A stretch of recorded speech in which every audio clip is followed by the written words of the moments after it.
Monica Bellucci, High-Res, Roadtrip, Neapel, Rom, Overnight, Truck Stop, Insta, Snapshot, Polaroid, 40 Love, Korken knallen, Karte Door, Spa-Time, Bubble Bath, Aftershave, Miyake Sport, Private Coach, Crunches, Lunch Break, Yacht Club, Seafood, Aperol und Lachsteak, küsst den Ring.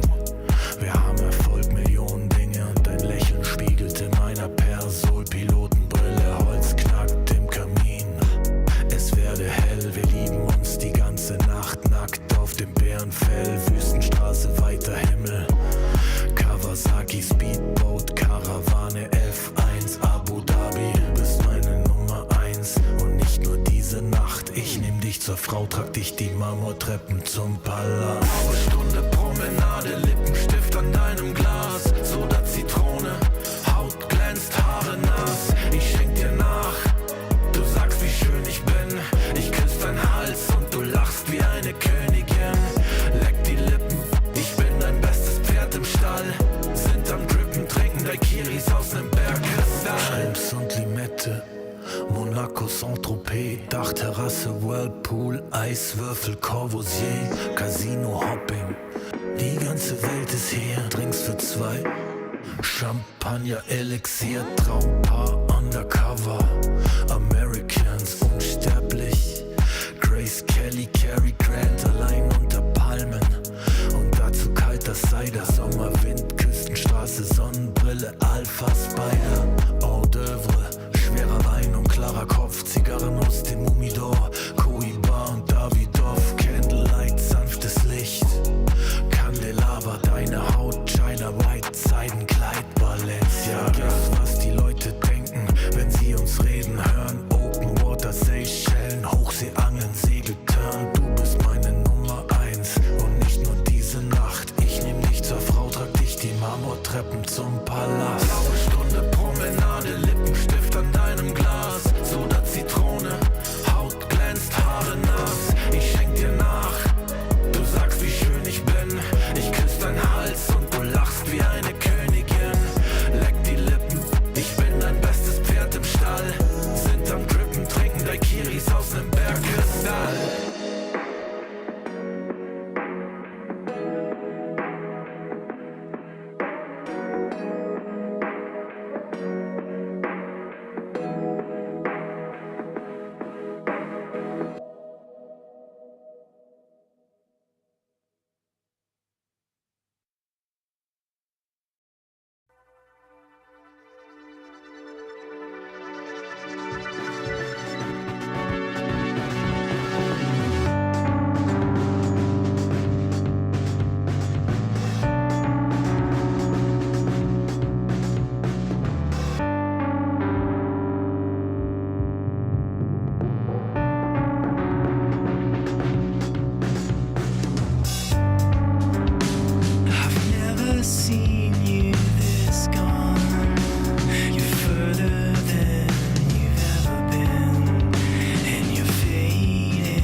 fall.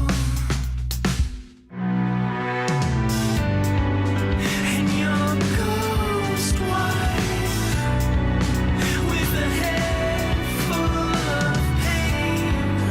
But if this goes right, then you'll never hurt again. And your ghost wife with a head full of pain. But if this goes right, then you'll never hurt again. Then you'll never hurt again. Then you'll never hurt again. Then you'll never hurt again.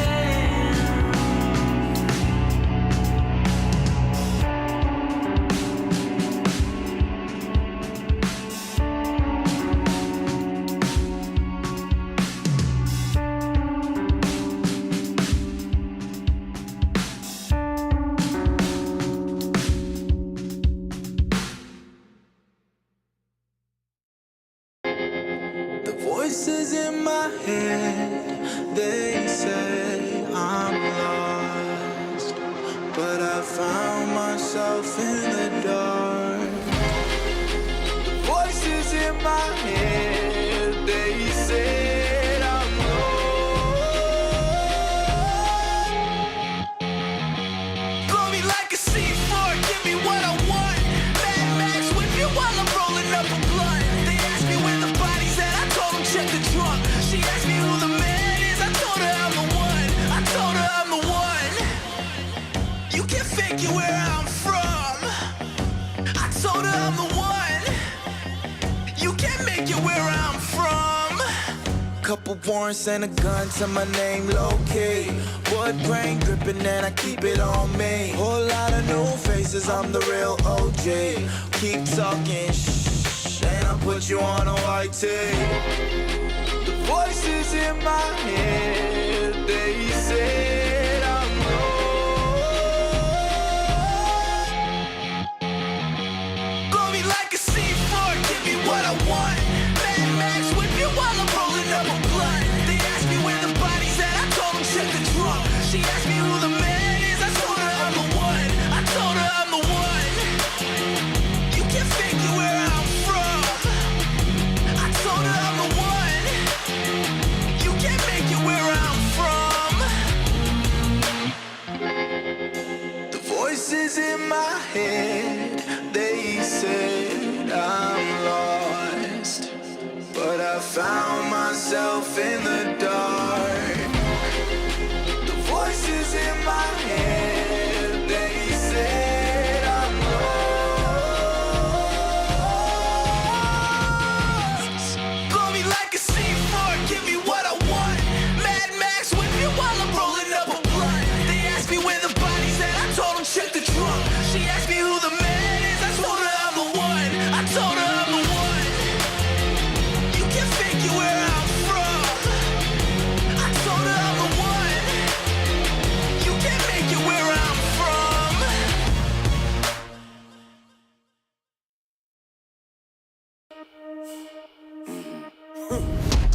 Everybody trippy, yeah, we come in, yes, they're back.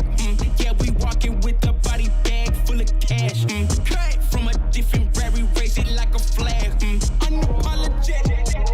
We gon' keep running it back, running it back, running it back. Running it back, running it back. And that's we gon' keep running it back, running it back, running it back.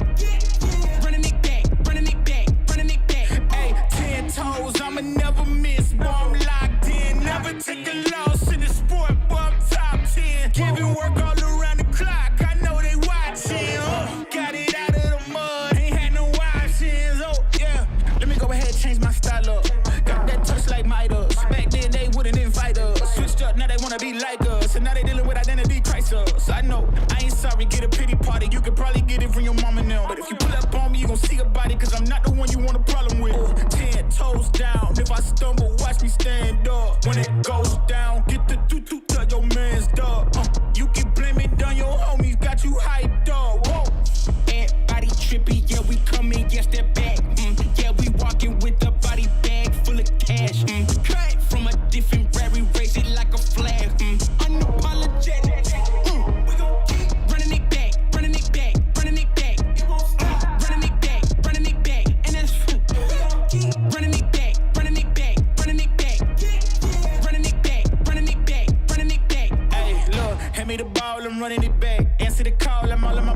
Want me to ball, I charge on the max. And then they pay more cause they paying me tax. I'm the solution and I'm the problem. If it ain't profit, it ain't an option. If you try to play me, I'm gon' get you packed up. If it's up, then that's up. Nothing's getting past up. No, we bout to act up. This whole game is wrapped up. Talk will get you smacked up. Reflex, you should back up. Hanging up these plaques up, it's fast, bro. Know that I'm a menace, catch you lacking with your hands up. 10 toes down. If I stumble, watch me stand up. When it goes down, get the tutu, tell your man's dog.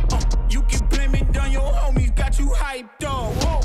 Everybody trippy, yeah, we coming, yes, that back. Yeah, we walking with a body bag full of cash. Cut from a different rare, we raise it like a flag. Unapologetic.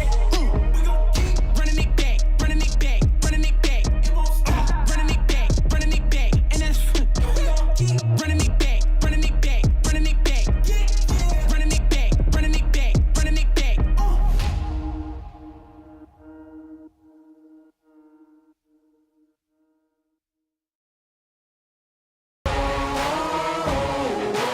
Man on a mission, I'ma get it, you know I be on the way. Yeah. You know I be on the way. Man on a mission, I'ma get it, you know I be on the way. Yeah, it's all hard, ain't no fear here. You ain't giving this at all, you steer clear. Never beat, I've been down and I reappear. You got some money on the line, you better put it here. Rolling in and doing that work. Check priorities, I'm doing that first.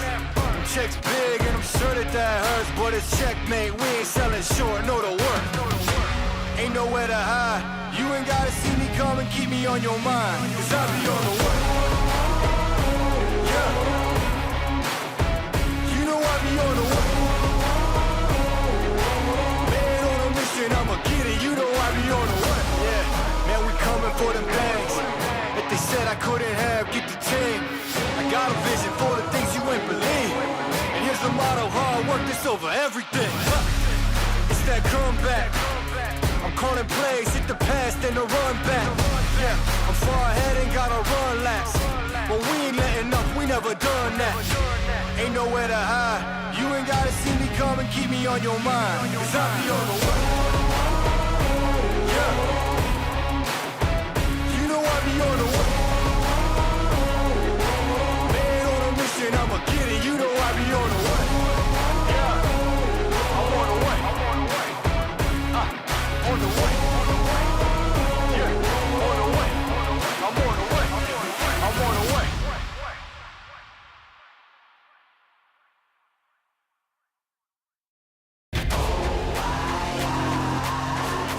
Never fall back. We gon' stay right where we at. We ain't never fall back. Yeah. We ain't never fall back. And you can find me where I'm at. We ain't never fall back. We ain't never fall back. And you can find me where I'm at. We ain't never fall back. Come up with a game plan. Double XL up in the pen, you can't shake that. All the way gassed up, full tank, man. Moving too quick, keep the cameras in the playback. Dang, so tell me how you feel with it. You put a lid on it, I ain't got no chill with it. This right here your problem, you gon' have to deal with it. Lay it on the line, high risk, that's the meal ticket. Yeah, we ain't never fall back. Hold our ground where we at. Never fall back. No lies, no facts. We gon' stay right where we at. We ain't never fall back. Yeah. We ain't never fall back. And you can find me where I'm at. We ain't never fall back. We ain't never fall back. And you can find me where I'm at. We ain't never fall back. Been way down, never falter. Came with the hands out, get them off us. I'm 24/7 in the office. Pay attention cause I ain't repeating offers. Yeah, never met a man I've been scared of. Careful, you gon' get exactly what you asked for. Here for whatever you bring me getting handled. I answer to no one, I don't need the hassle. Yeah, we ain't never fall back. Hold our ground where we at. We ain't never fall back. Hold our ground where we at. Never fall back.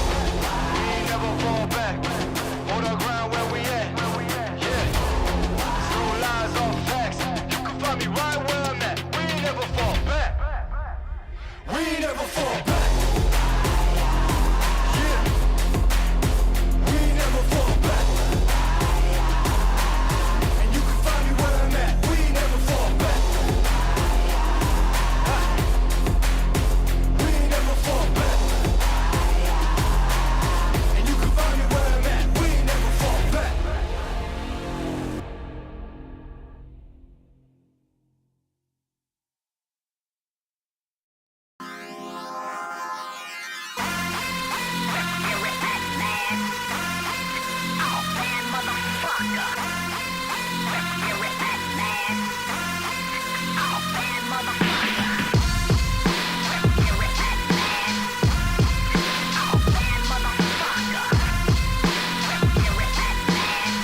passion.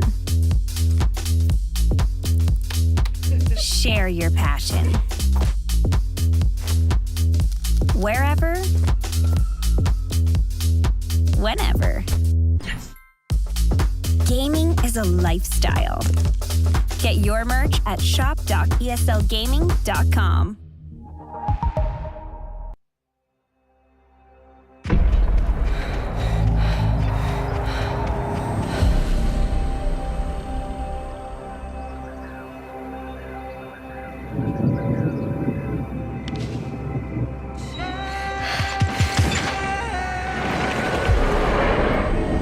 Deceived daywalkers,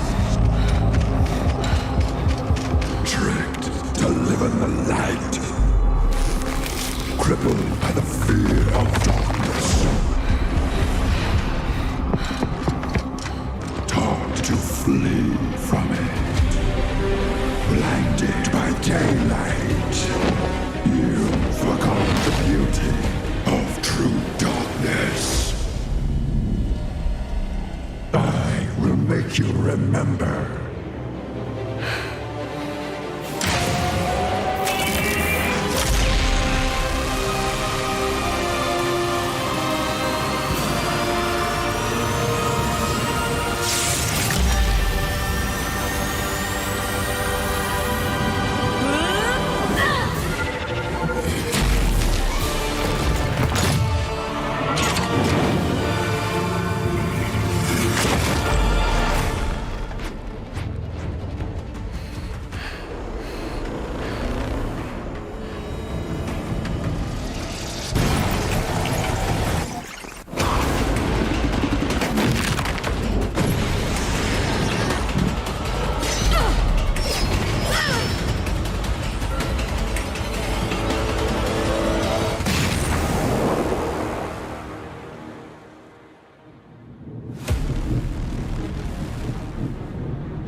You expected daylight to protect you? Your sun sets. Look into my eyes. I will help you see. I will set you free from the chains of lies and bring you back home. Into the shadows.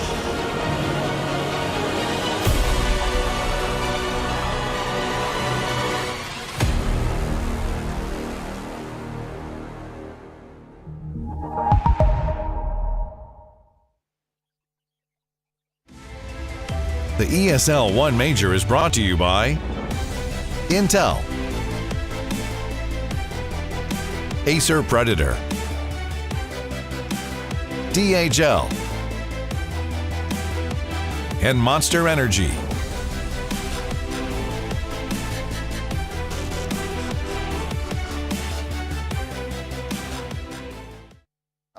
They continue to go for more mid game. He's going to go in full aggressive as he's not able to actually catch Peachy. Peachy's able to bounce away. There's no Oracle. He's going to die. Mone goes to mid game pulls the beat. He tries to get out there, but he's out. Out for 100 seconds. They're trying to kill Mone. Mone's still alive. He pounces out. Mone will live. Another pounce available. The slug survives. Why are you hitting it? You're just hitting it for the dive. But does kinetic work? Does this work? Kinetic work? What? It does! They've got it! No way! Oh, Liquid's gonna be so surprised. Like, where's the Roche? She's not coming through the tweet gate. What's wrong? Samel, though, he's getting hit with Momoka with the saves. Death Shroud's down as well. Samel, he's gonna jump in fully aggressive. Gets caught by the Hex into the Boundless Strike. Though Samel, bounces out. He's still alive. The life drain. Momoka keeping Samel alive in this fight as they turn. Samel stands his ground. Manish is in on top of him. Controls him with the Remnant. Samel's out for 100. He's out of the game. Save for XXS. It's over. GG is called. Asta knocked out of the competition as Liquid will move on 2-0. What do you guys think of Slash? You're cute. Come here. No. Pakaz has found the RP skewer back. Do they have the control? The fear as well. Aether Remnant. Pakaz gets the BKB off. And the Chronosphere on basically everybody. Do they have the damage? to actually finish anybody off, though. They get the Kono. Makoto getting healed from the sideline. 23 Savage. He's getting them. Finally, the Sunder onto C Smile. The Terror Blade, but Picaz has the Chronosphere onto 3. Again, the heals come out, but it's not going to be enough. Picaz just destroys everybody. EGs are called. EG absolutely stomping game number 2. Here we go. Bro, like, I'm willing to fight this battle. Go you ahead. actually? Okay. Go ahead. All right. But like, why? If you just group up with like actual aura items, why don't you just end that game? Hold on, Sheep. Something more exciting than Dota is happening. A nerd is drinking beer. Let's go. Go on, son. Yes! Yes! No, he does. He's just still on the ground. Nobody's picked it up just yet. I mean, he's he not knows getting out it's there. He's going to be able to grab it, but can he get out? He's going to try, but it's not going to be fast enough.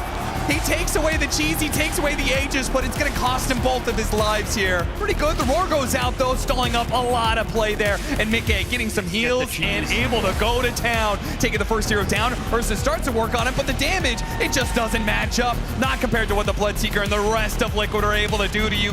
Hold down the bear, finish him off, and GG is called. Liquid will 2-0 Tundra once again.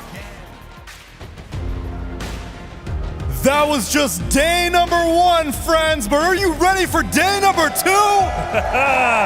Sounds like they are, Neil. Nice to see so many people here so early. Fantastic. Bright and early here in the Velodrome Arena as we need to figure out a grand finalist tonight. Woo! I hope not too many of you are on the beers already. I can see a couple. Pace yourself, my friends. We got 3 series to go through, a few more eliminations. And then tomorrow, we get ready for a lower bracket final and a best of 5. Oh, baby, we start off the day with OG versus EG. That's the first series. That's going to be a pretty hype one. Who's ready for that one? Yet again, a European crowd cheering for OG, but EG may have something to say about that. Who are the EG fans in the crowd right now? The lower bracket Reapers! Let's see which of these teams are going to come out on top. Ted, are you ready to start today off? Oh, I'm ready, baby. Let's do it! Let's do it, Berlin!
The mighty Fernsturm towers over Berlin at a whopping 368 meters. But another high point of the city is happening right now in the Velodrome. The Berlin Major Day 2 continues now as we approach the end of the tournament. Just 5 series left and 5 teams. OG, EG, GG, 9 Pandas, and Team Liquid. How about that? How about that? How about that? A lot of G's. A lot of G's. Yeah. Yep. How are you Strong guys letter. doing How many this G's morning? is it? Dude, I'm bad at counting. 1, 2, 3. 3. 3. We got No Tail on the panel. Famous TI winner and top lad. We got Stormer, mid for Entity and top lad. And we got Jenkins. Top lad. Top Thanks, lad. guys. He is a top I'll lad. take it. I I'll love take me it. some Jenkins. How have you guys been finding Berlin? Because some of you guys might not have spent much time. I'm sure you've been to Berlin plenty of times. Not plenty of times, actually. Not as much as I should Really? have done, I guess. Yeah. Like, actually, I've been to many cities in Germany, but not Berlin too much. So, yeah, definitely enjoying my time. Okay. Have to have, of course, a major in your home country. Yeah, gosh, I love that. When we had the Birmingham Major, that was my favorite. My favorite. Didn't have to travel anywhere. It was like an hour on the train, dead easy. Johan, have you been enjoying Berlin? Yeah, it's not my first time here. It's really nice. The food choices are ample. It's a great city. Tap water, you know, amazing. Tap water? Tap water. Whenever you travel around the world and you realize not every place you can, you know, just drink the tap water, you're That's like, a good point. Yeah. That's so true. God, I hadn't thought about that. Yeah. No, it's a big thing. Tap water. Tap water. Jenkins, how are you liking the water here? I don't drink water, Ted. I only drink Monster Energy, mango loco flavor, of course. Yeah, shout out to Monster, everybody. Subtle. Yeah, Berlin's great. Berlin is great. I've been really enjoying it as well. I've been here a few times. This is the first time I think I've been here for work. But if you haven't checked out the zoo is worth a look. Big fan of the zoo. Anyway, let's have a look at the bracket. That'll give us an idea about what happened yesterday, and then we can talk about those games as well. So we had EG against Talon, of course. We had Tundra against Liquid and OG. Well, we had Astra against Liquid to start the day. EG versus Talon, and then Tundra against Liquid. Liquid played 2 series and won 4 games. They looked pretty good, Johan. Mm-hmm. Yeah, today is up to OG to also have the 2 series, but always when you have these long days, it's a give and take. It's up to you whether or not you take it into your advantage and use, you know, this as a warm-up and you play better the second, or if you get fatigued, then, you know, having the 2 series, you can use the excuse after that, I was tired. Fatigue. Gave it my all the first series, but yeah, very impressive by Liquid yesterday. So Soma, would you know those teams, sometimes they just play 1 series in a day and then they have to go back. Are you always like, oh, I want to keep going? Or do you think, well, I'm glad we only have 1 series? I mean, as Soto said, I think it just really depends on, like I think the momentum can give you a lot. It also matters if you play 3 games or 2 games sometimes. Right. Like, for example, Liquid yesterday, they had a really strong showing against Aster, like just 2-0ing them, and then they probably took a short rest at the hotel, or maybe they just stayed around, like, you know, get a reset, maybe enjoy the EG Thailand series and then came back.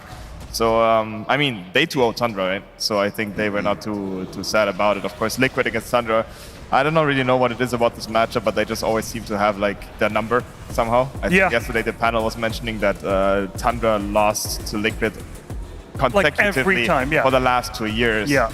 So yeah, that curse or blessing for Liquid, I guess, did not really end up yesterday. How does that happen though, that a team just has another team's number? Because obviously they can pick whatever they want and the meta might change, but is it a mind game? Or is it just, they just happen to know how they think? I think it's also a mind game, somewhat. Like, I think it's somewhat in Tundra, because Tundra is a good team. They won TI, right? But funny enough, I think they didn't play against Liquid on TI as well. No, they didn't, You got that thought in your because that was certainly what Insania has always said, is that they felt they would have won if they'd got to the final, they would have beaten Tundra, and the record suggests that, Johan. Of course, there's no proof, but no proof. Tundra on TI was pretty much unbeatable in most teams. That's true. I think there's a few things that go into it, but it's a lot in your head. Yeah. You also come in having beat someone 10 times. You don't want to let that slip away, and it might motivate you and give you the confidence, like you're playing without the fear, and vice versa, right? The other guys are afraid to play you. Indeed. Jenkins, what about this EG team, the lower bracket Reapers you like to talk about? You followed Chris Luck and the gang quite closely. What do you make of today for them? Oh man, these guys. For whatever reason, they power up in the lower bracket. I couldn't tell you why. I remember when the initial split of Thunder Predator, Thunder Awaken, whatever you want to call them, and Beast Coast happened. I was. Sorry, it's just a fight. He's having PTSD from it. It's tough. It's tough. I question like where that lower bracket mentality comes from, and it seemed to have followed both teams, but Chris Luck in particular is the type of player that when he's the only guy playing on stage because his whole team has COVID, he plays better because he's like, you know what? I'm supposed to play bad in this scenario. I'm supposed to be stressed out. This is, he comes from US East. He's playing these NA, SA pubs. He's used to playing under immense pressure all the time. Oh, man. He loves it. It's like the chamber room, gravity room, you know? Yes, it is. Working out with Goku, right. What's a gravity room? Oh, you don't know? You never read Dragon Ball? No. No, okay. He does super push-ups. Boomer. Yeah. Boomer. Boomer. Flaming the host. Yeah, it's fine. That's what I'm here for. I'm only here for one panel anyway. Don't worry about it. Me too, luckily. So, let's see if we can have a quick look at the DPC standings as well, because a lot of these teams have been starting to move around in terms of points. We don't have it yet. We'll get it in a bit. But anyway, we do have Tsunami. How about that? Let's go check in with Tsunami. Neil, how are you doing this fine morning? And how's our crowd doing? You tell me, crowd. How are we doing today? I think we're doing quite well, and I have some secrets I need to uncover because I've got Templar Assassin here. How are you doing this morning? Very good, thank you. I can tell. Now, you've had an interesting journey on your way here. How were you keeping up with this tournament before you got here in the venue? We were driving by car, and my boyfriend was driving, and I kept watching the games on my iPad. So where were you driving from then? Hamburg. Okay, a German Dota fan. We've got quite a few of them in the crowd. Now, which team are you going to be supporting for this tournament? Liquid. Ooh, a Liquid fan. Appealing to the crowd. Now, what about Liquid has your fandom? I really like Zai as a player, so I was always supporting the team he was playing in. Now, why do you support Zai as we get your boyfriend in the frame, please? I said as a player. As a player, of course, the gameplay is the only thing that matters for him. And then in this series, EG versus OG, if you had to choose who's going to lose to Liquid, I guess. OG. OG, all right. And then how long did this TA outfit take you this morning? This didn't take very long. I will be in outfit after the series, like complete, not only the head thing, so. All right, that is correct. We are going to have the cosplay showcase later today, so be sure to stick around. And one last thing, can we see the eyes? Can we see the context? Check out the commitment to character. Wait, tilt your head back a little bit. Let's get it in the light. There we go. Round of applause to all the commitment that our cosplayers go through. We will be showcasing all of them a little bit later today. But for right now, if you want some Dota, I know Perry and Flex will guide you through it. Back to the panel. Thank you, Neil. Yes, we do have some Dota coming up today. Let's have a look at the schedule, Chaz, because we've still got 3 series today. Let's see what we've got. We've got EG against OG. That's going to start the day, of course, and we're going to have a totally non-biased panel when it comes to analyzing OG. Let's go, EG. Then we got Game and Gladiators against 9 Pandas and Team Liquid against one of the, who will that be the result? I can't remember. EG OG. Versus Liquid later. Yeah. There we go. Old man brain there. So that's the series we've got today. I hope you guys are excited. EG OG will start the day, and we'll be getting into the draft and analysis and all stuff like that just after this short break. Don't go away.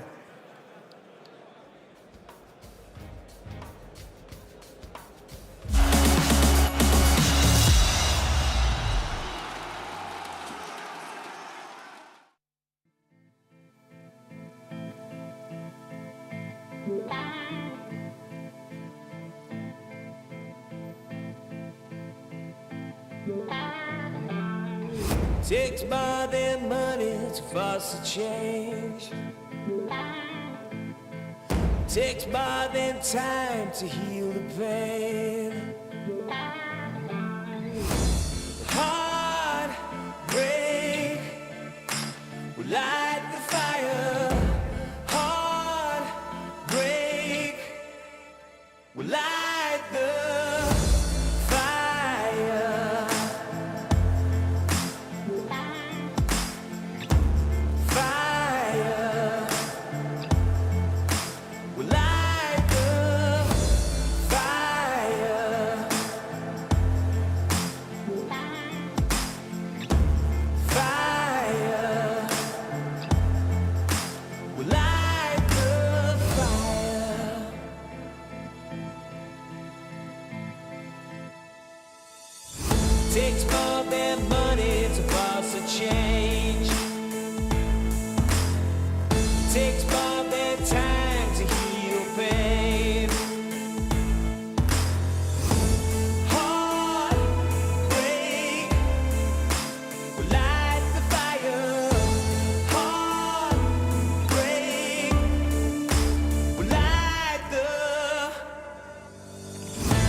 sitz auf meiner Fensterbank, die Nacht zieht vorbei.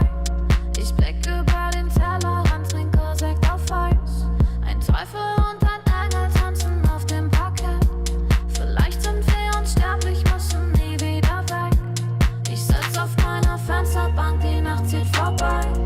Ich blick über den Tellerrand, trinke Sekt auf Eis. Ein Teufel und ein Engel tanzen auf dem Parkett. Vielleicht sind wir unsterblich, müssen nie wieder weg.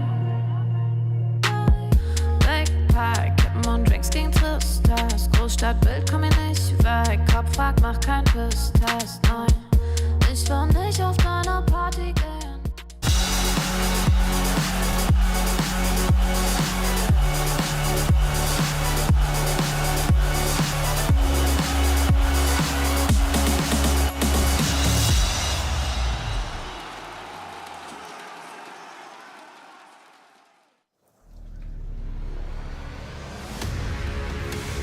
That's our first series of the day. Evil Geniuses taking on OG in this lower bracket match.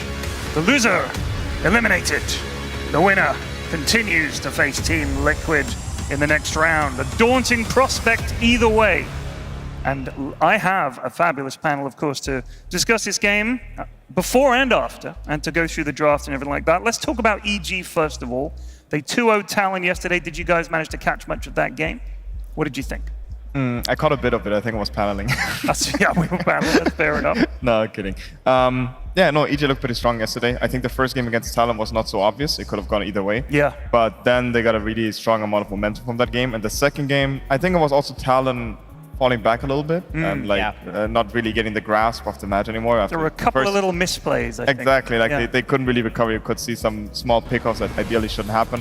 But yeah, EG basically jumped away with the momentum. Chris Luck had an insane Stonespirit game in that game, I think, without a single death in the end, and 14-0-18 or something. That was in the second game when they had the anti-mage. They had a Storm, they had a Pugner, and we were talking in the post-game, sometimes you think, this will be an easy AM game, I'll just blow people up, but it wasn't. He never came online. I think it was a pretty brutal game too.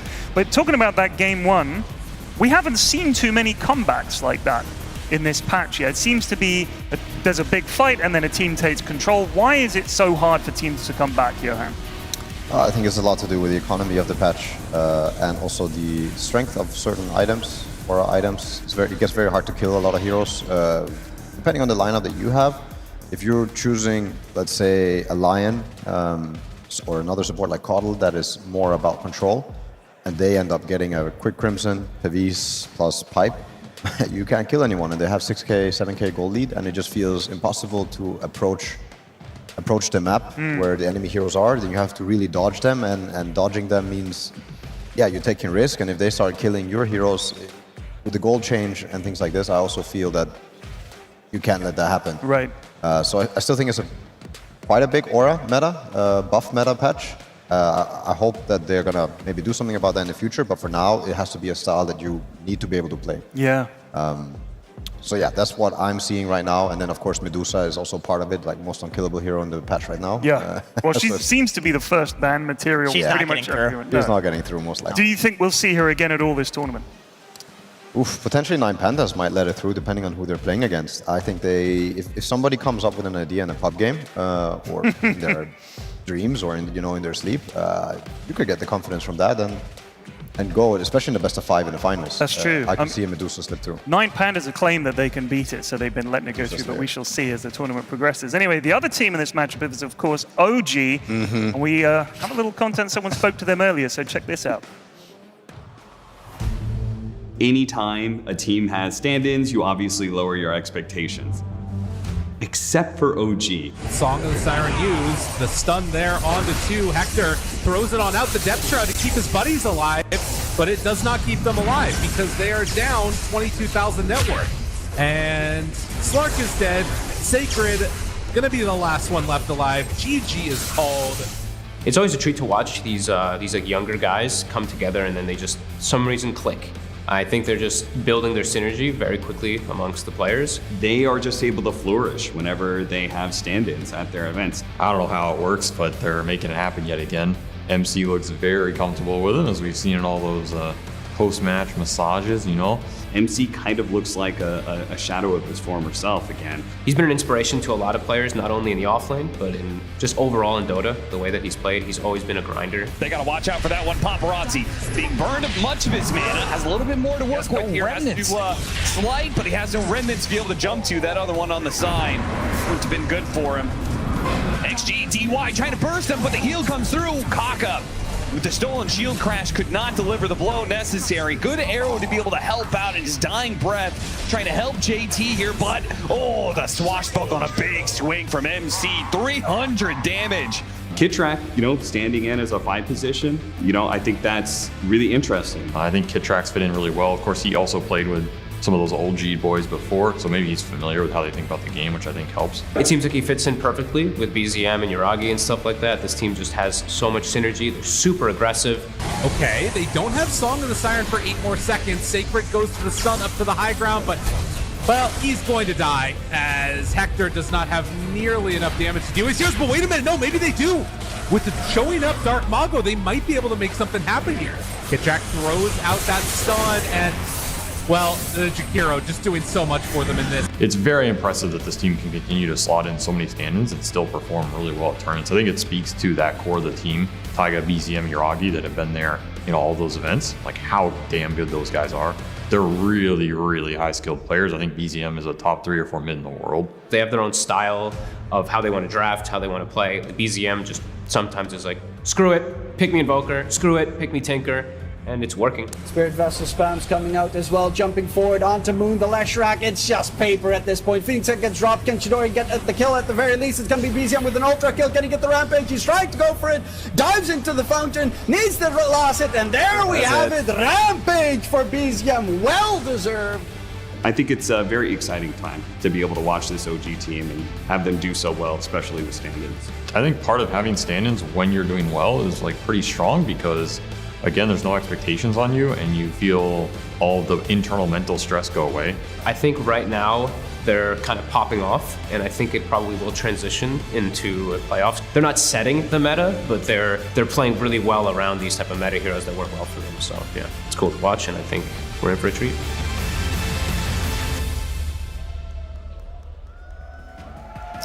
Going to be a treat indeed. We're looking forward to seeing the first series of the day here. Johan, obviously the big talking point with OG is Kittrack and MC standing in. Have you spoken to them both? How are they fitting in? How have you sort of been involved, if you have been, in sort of helping them to settle, or is it just the team handling it by themselves? No, I mean, this is a project that's on their own feet. I'm not there managing anything. I went by to say hi, of course, and yeah, I'm also curious myself, like, how's the vibe, how's everyone doing, and how are people feeling? I had my ideas that it's to do with, the new patch, and I also think SVG pointed out the 2 things that were most important. There's already a system in place that I think makes things easier to fit into. And then there's also the mental stress of, well, 2 stand-ins, things are not ideal, so any win is good, and any loss is to be expected, so there's no pressure on you. And plus it's a new patch. So I think they're all just enjoying Dota, living life. That's the vibe I got when I also walked into the room. They're happy. Again, it's their own project. It's their own project. I have not been very involved. I'm here paneling, Ted. Of course, you're here paneling. And we will be back on the panel having a look at the draft after this break. Don't go away.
it, you wear it, wear it.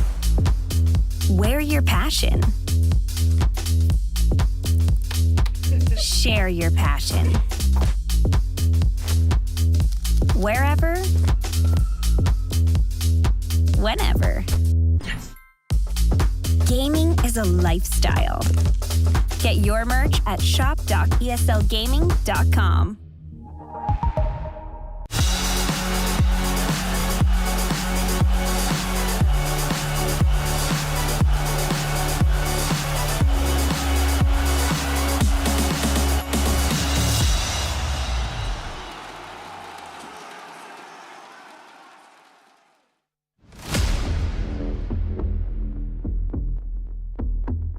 It's very fun to play in the major. First of all, I didn't do it in a long time. The last major I played was Ani Major, I think. And I still haven't won a major. So I'm super inspired to win a major. Song of the Siren used. The stun there onto 2. Hector throws it on out the depth shroud to keep his buddies alive, but it does not keep them alive because they are down 22,000 net worth.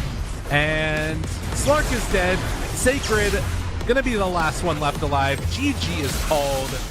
It will mean a lot to me and the whole team because it will be the fourth placement. Every time SA comes to a major, the maximum is like top 4.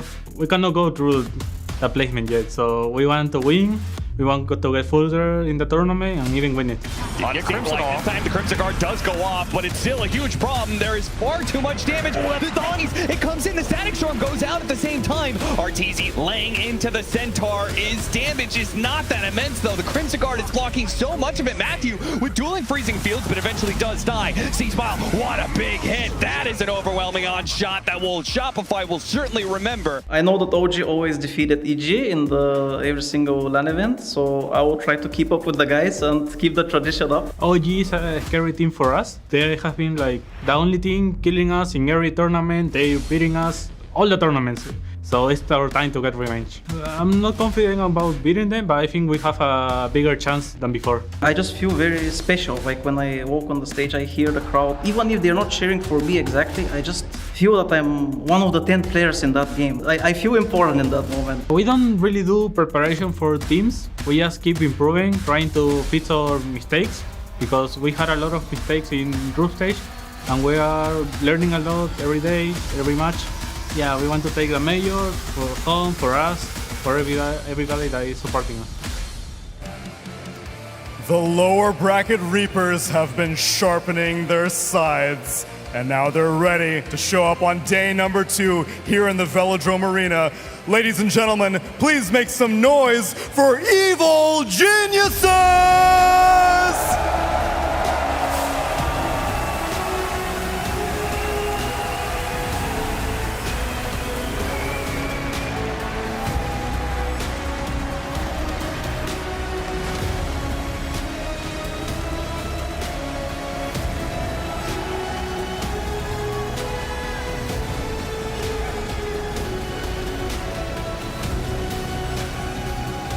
Now, they may only have 60% of their roster here, but I think they've got 99% of the crowd behind them. Making their debut here in the Velodrome Arena, it's OG!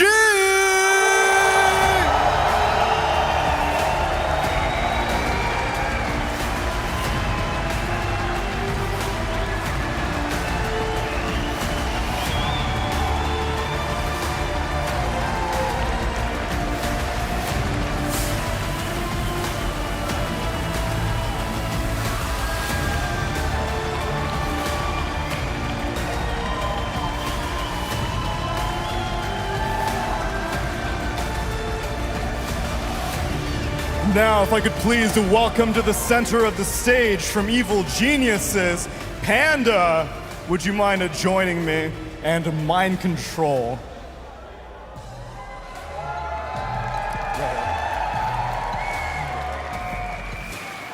Why do they keep sending me the nice players? I need the aggression. Okay, Panda, I'll stay in your lane. Say one nice thing that you've thought about OG's performance at this tournament. Not much. Wow, them's fighting words, Panda. Mind Control, how do you respond? Good day, beautiful people. Nice to meet you. Thank you for coming. I respect EG. They have good aggression, but I'm gonna suppress it. You're gonna get suppressed, Panda. Okay, can I get? I want a mean expression from you, Mind Control. You're a very nice man, but give me the brow furrowing. I want you to stare at this man. Panda, return it. No, stop laughing. He's a legend, though. I admire him. He's a legend? Yeah, he's really good. I admire him. I cannot. Well, there you go. That's all I needed to hear. But this man wants to be a legend killer. Gentlemen, let's get ready to play some Dota. EG versus OG. Take your positions. Again, Dota players failing to really grasp the idea that they are meant to trash talk each other. They find it easy in game, of course, tipping and voice lining, but in person they're as sweet as puppies, Jenkins. Yeah, that is right. I mean, they call these guys the lower bracket Reapers. It comes out in the game. That's what really matters. And you know, Panda was right. In the past, previously, OG went 4-1 against the old Beast Coast and 6-1 against the old Thunder. So they are used to getting slapped by these guys on LAN. However, this year, since TI11, EG is 2-1 versus OG. The only time they played is in the group stage of a Dream League, the second group stage. So who knows how this one is going to go. This is a new EG. This is the Dream squad. This is also of SA. This is also a totally different OG. Obviously, they played it with different stand-ins last year for that record. So it's a big question mark, No-Tail. Indeed it is. Wouldn't you say? What's the question mark? I think it just stuns him right now. You're just talking about the fact that this is a different OG and a different EG, so the past record, one could potentially... How do they keep doing this? How do they keep having stand-ins? What is it about the core of OG that lets them have stand-ins over other teams? Maybe we just know how to pick the stand-ins. Maybe that's the secret, you know? Is that Maybe it? that's what we rely on. Okay. No, of course not. Of course there's a system in place, and of course the stand-ins are good. You need both, otherwise it won't work. But I mean, for the match and for the history, I think it should favor OG, right? Like, you can hear the fear, you can hear they're intimidated, and they don't want to lose. And OG feels like, all right, we're here, we've done it before, let's do it again. Yeah, I don't know. It's but definitely OG's success is attributed to a lot of people, and it's also the two guys who helped build this, who are not here, Misha and Chu. You know, they have a lot to do with all of OG's success. They managed to do what the old OG couldn't, which was like win online games. And I don't think we would have ever made it to TI without TI10 without Misha. I'm sure of it.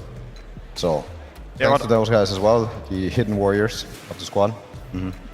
What I found so interesting is like Misha's not here as well, right?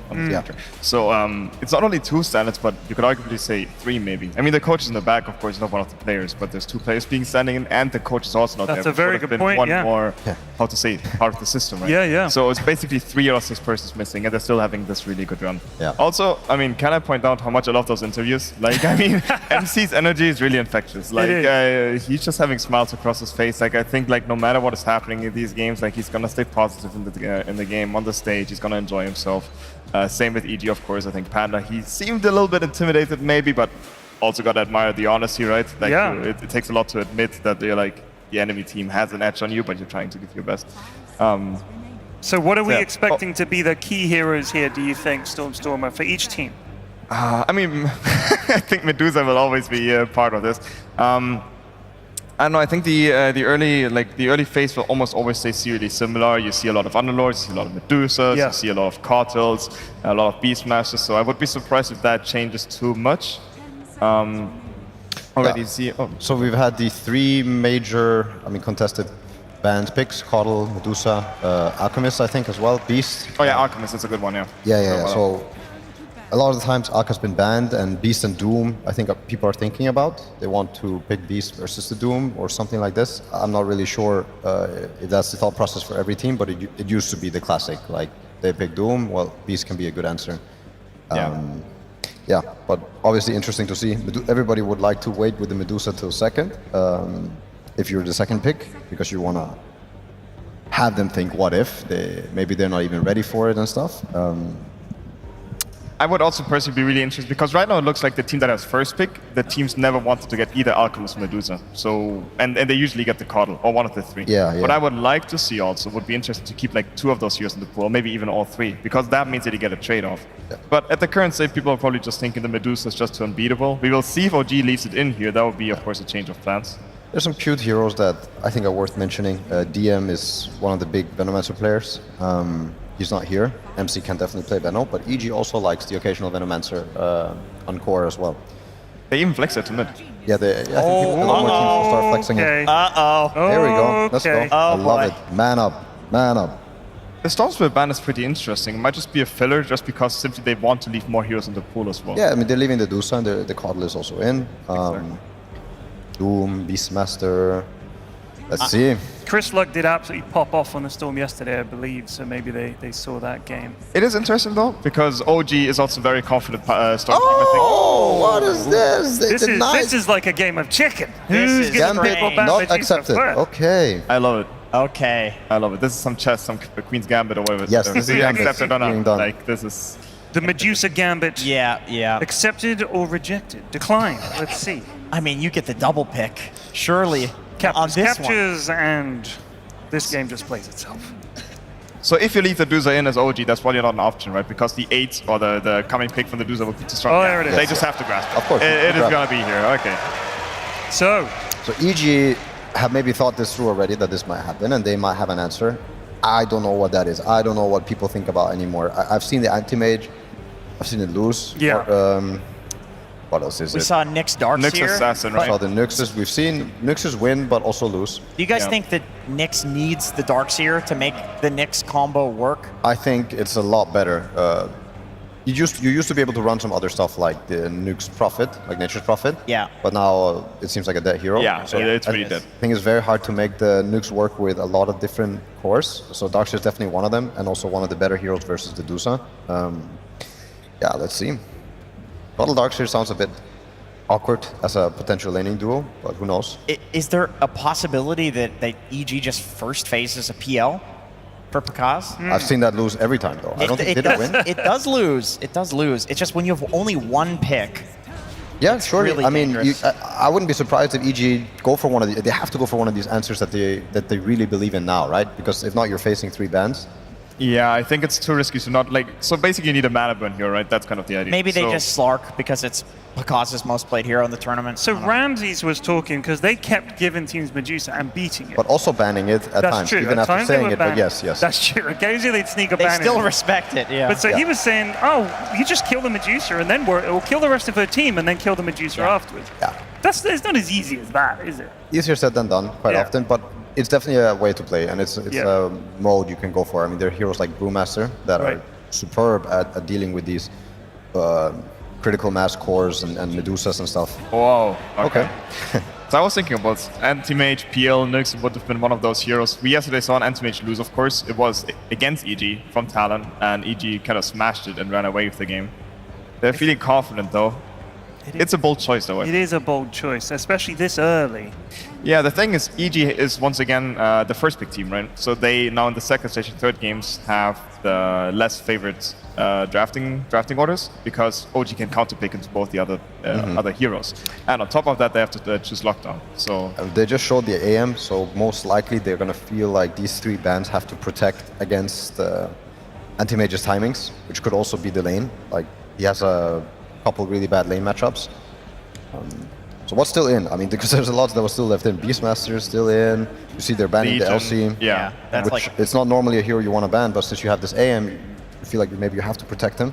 Is Slardar worth it? Is that yeah, enough of a Slardar hero? is a really good hero versus AM. It's always been. It always will be, as long as Amp is there. And Bash. But what I find hard about the situation for EG is that now the picks that they're going to pick in the second stage, they cannot be protected with bans if they want to go this route, and that's 3 bans into the Anti-Mage. Also, an option that OG has, I think Mind Control plays it, is actually the Bounty Hunter offlane, maybe. Ooh. I think that could be really interesting That against sounds like fun versus AM. because the Ginada, you constantly steal the goal, of course, and it's super annoying for a hero who wants to have a fast Battle Fury. I'm not sure if Radiant's still a thing. I'm not too familiar right now with the build. So I think the OG Vanguard even has Radiant, it you mean? Yeah, Vanguard Radiance, exactly. Because I don't know what the current Anti-Mage build is, honestly. You used to have Vanguard, disassemble it, get the Battle Fury from it. Diffusal works. Of course it's changed. Diffusal, maybe, yeah. I have one comment about the AM build. I was sat next to PPD in the talent lounge at the hotel, and he was complaining about the fact that his AM was building a Radiance. And I said, I thought that's what people did. And he went, no, they don't do that. So maybe now they don't. I don't know. But he was certainly angry about it. That's all I have to say. I mean, Yatoro was the one who started it, right? I think Yatoro showcased Vanguard Radiance, looked really good in the game, he did it, so Peter, yet again, not knowing what he's talking about. Yatoro in general just showcased so many things. This Bounty Hunter is going to make this AM's life pretty miserable if he has to go off to the jungle, isn't he? He's just following him around and nicking usually people run in support, right? Right. I don't think we've seen Core Bounty Hunter yet. Not yet, I think. Yeah, even though I think MC is able to play it. We've seen it in pubs. We've seen it in pubs. Exactly. So not leaking anything. But does that sort of liberate the bounty as he's the like Pulse 4 bounty or something? Maybe he can go off and do stuff, or are we expecting this Pulse 5? No, I think OG wants to keep it chill and open. You know, they have to do still the follow-up pick. So what they decide, you know, that doesn't make the Bounty Hunter XYZ, I think would be ideal, because that means they have a really hard time picking heroes on EG. You know, because again, we get the counter pick scenario. Yeah. I mean, it's most likely probably that the next OG pick, let's see what they ban as well. They banned the Eng. The Darkseer, which was mentioned. Darkseer, I guess also kind of, it could have been an option for OG themselves maybe. I'm not sure about the current Darkseer AM matchup with the Bounty Hunter, though it could have been good. But they decided to ban it out. I'm expecting OG that the next pick is going to be just a simple Kitrak hero, +5. Yeah. And then they keep their next two picks for the cores or the Bounty Hunter offlane, of course. I'm still really curious what EG is going to pick in the second stage. That's really what I'm keeping my eye on, because it is not easy to... First of all, you have to pick Lockdown, because both these heroes that they have, they want the Lockdown in their team. Ideally, you maybe want a Kotl synergy that uses Chakra Magic, but also your hero has to be fine with being counterpicked. Yeah, so what do you have for the Kotl picks? There's like the classic Void Spirits. Ember like Spirits. Void, Ember. The Pango got banned and the Storm got banned. Ember is a hero that is keen, that can be counterpicked quite easily, though, if BZM wants to. But yeah. Fish ban. Okay, that's very curious. And it's about the physical damage, right? Yeah. Oh, they do go for the slaughter. They do go slaughter. It's really valuable, and it's also, you see anti-mage, I show you, you show something, I show you what I want to answer this with. So again, now they have a chance to maybe help this AM deal with the slaughter, but with the Lich ban and the Eng ban, what do you pick as a support? Kotl definitely doesn't want to go there, I want to say, even though Blinding Light has a bit of value. The Lich ban looks so good right now, right? Yes, it would have been so good against Slaughter and with the AM. And obviously EG right now wants to look at their support where they want to pick against the Slaughter, because they see probably the off-limit Slaughter bounty. You really want stuns. On EG, you need some stuns. If you don't have stuns or some way to stop combos, it becomes really straightforward for OG to play certain fights. Like one stun leads to death, but also the laning phase. If you don't have a way to stop the go, there you have something. That's going to help definitely AM to be able to lane. You think Void? I think it will just be Void. But I think I'm just saying it because I think they did it yesterday. It is just really the last year that I've seen the pool. The Storm is out, the Pang is out. It might be the Ember as well, but at some point it gets less reliable, the chains. I'm with you. I think Void Spirit is also much better against Medusa, because Ember doesn't kill the supports in the back right away, but some Void Spirit, he can maybe make some stuff happen. They're going to need to buy some time for this AM, so do you think a Void would be better for that kind of tempo, or would you rather... They're both good for that reason, like to try and buy time. You can do stuff with real runes. I think personally also that Void Spirit is not as easy to counter as Ember Spirit on the mid lane. The laning behaves a little bit differently, and personally I think Searing Chain, like all the Ember spells really do not touch Medusa at all. Does Bounty Hunter punish mid lane release? It does. Very hard, very hard. The question is, BZM, is he ready to play? Probably. He's a very talented player. If EG has to think about that as well, that BZM can play the bounty mid, then oof, this pick is really, really hard. What are you talking about? Of course he can play bounty. I mean, best zoomer mid. I'm sorry. Of course he can. Jenkins, what was that game we saw where it was a bounty versus Ember? What is this? Wow. Okay, so Whisper offlane. Yes. Kotl, I guess. And or anti-mage. Offlane anti-mage? They're dodging the AM slaughter lane, putting Naga carry. Oh. So you want the AM to find the Medusa on lane. That's the idea. Okay, so they will go Vanguard into probably Diffusal then. Well, so this AM is purely an off-lane answer. You know, the funny thing is Mind Control was the one that came up with this off-lane anti-mage build in the first place. This is so interesting. It was Mind Control and Seb, I think, that were playing it a lot. But it's also very strange to have AM Naga on the same team. I mean, there's a big... It is very strange. That is so weird to see. The team fight is underwhelming, to say the least. They now force OG into picking an illusion response, though. They have Slaughter, Bounty, Medusa. Those heroes are incredibly bad against illusions for the most part of the game. And the Darkseer, Pangolier... Lesh is not the best hero versus AM, but it's of course an illusion counter. But there's a lot. I mean, there's also Ember Spirit that they could choose themselves. Also not the best against AM, but of course playable. Yeah. So I mean, but with Slaughter it changes a lot. I think Ember with certain builds with Slaughter on your team versus AM, it's a different game. AM actually loses those normal Manta timings that he has on Ember. Okay. What's happening? Oh my god! All these pubs are gonna be so bad after this. Oh my god! This is my knee chest right here. Wow. Okay.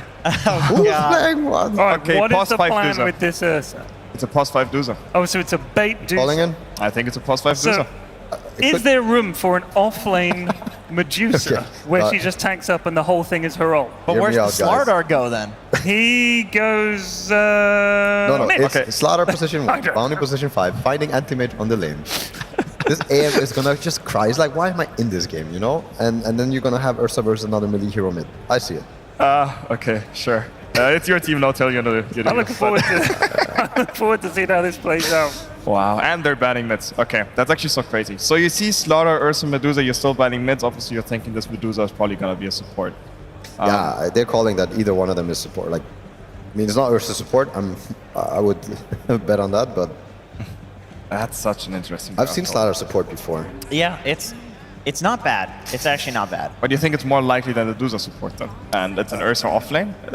MC does play offlane Ursa, sure. But that means it's gonna be a Slaughter Dusa lane. But I don't know if would offlane Ursa even do well against the Naga? I feel like you want to put the Ursa against the AM, right? But then where does the Slardar go? Man, this is so weird to Also, see. does Matthew play Naga on EG? I don't know. I mean, that would be over crazy. You know what? Okay, maybe it's a Medusa support or mid because then the two side laners are Ursa and Slardar, and then both of those will do well against AM. So you cannot rotate the lanes. And Kunkka bans. Yeah, the bans are kicking in. OG banned the Tusk. Leaving the Void Spirit in.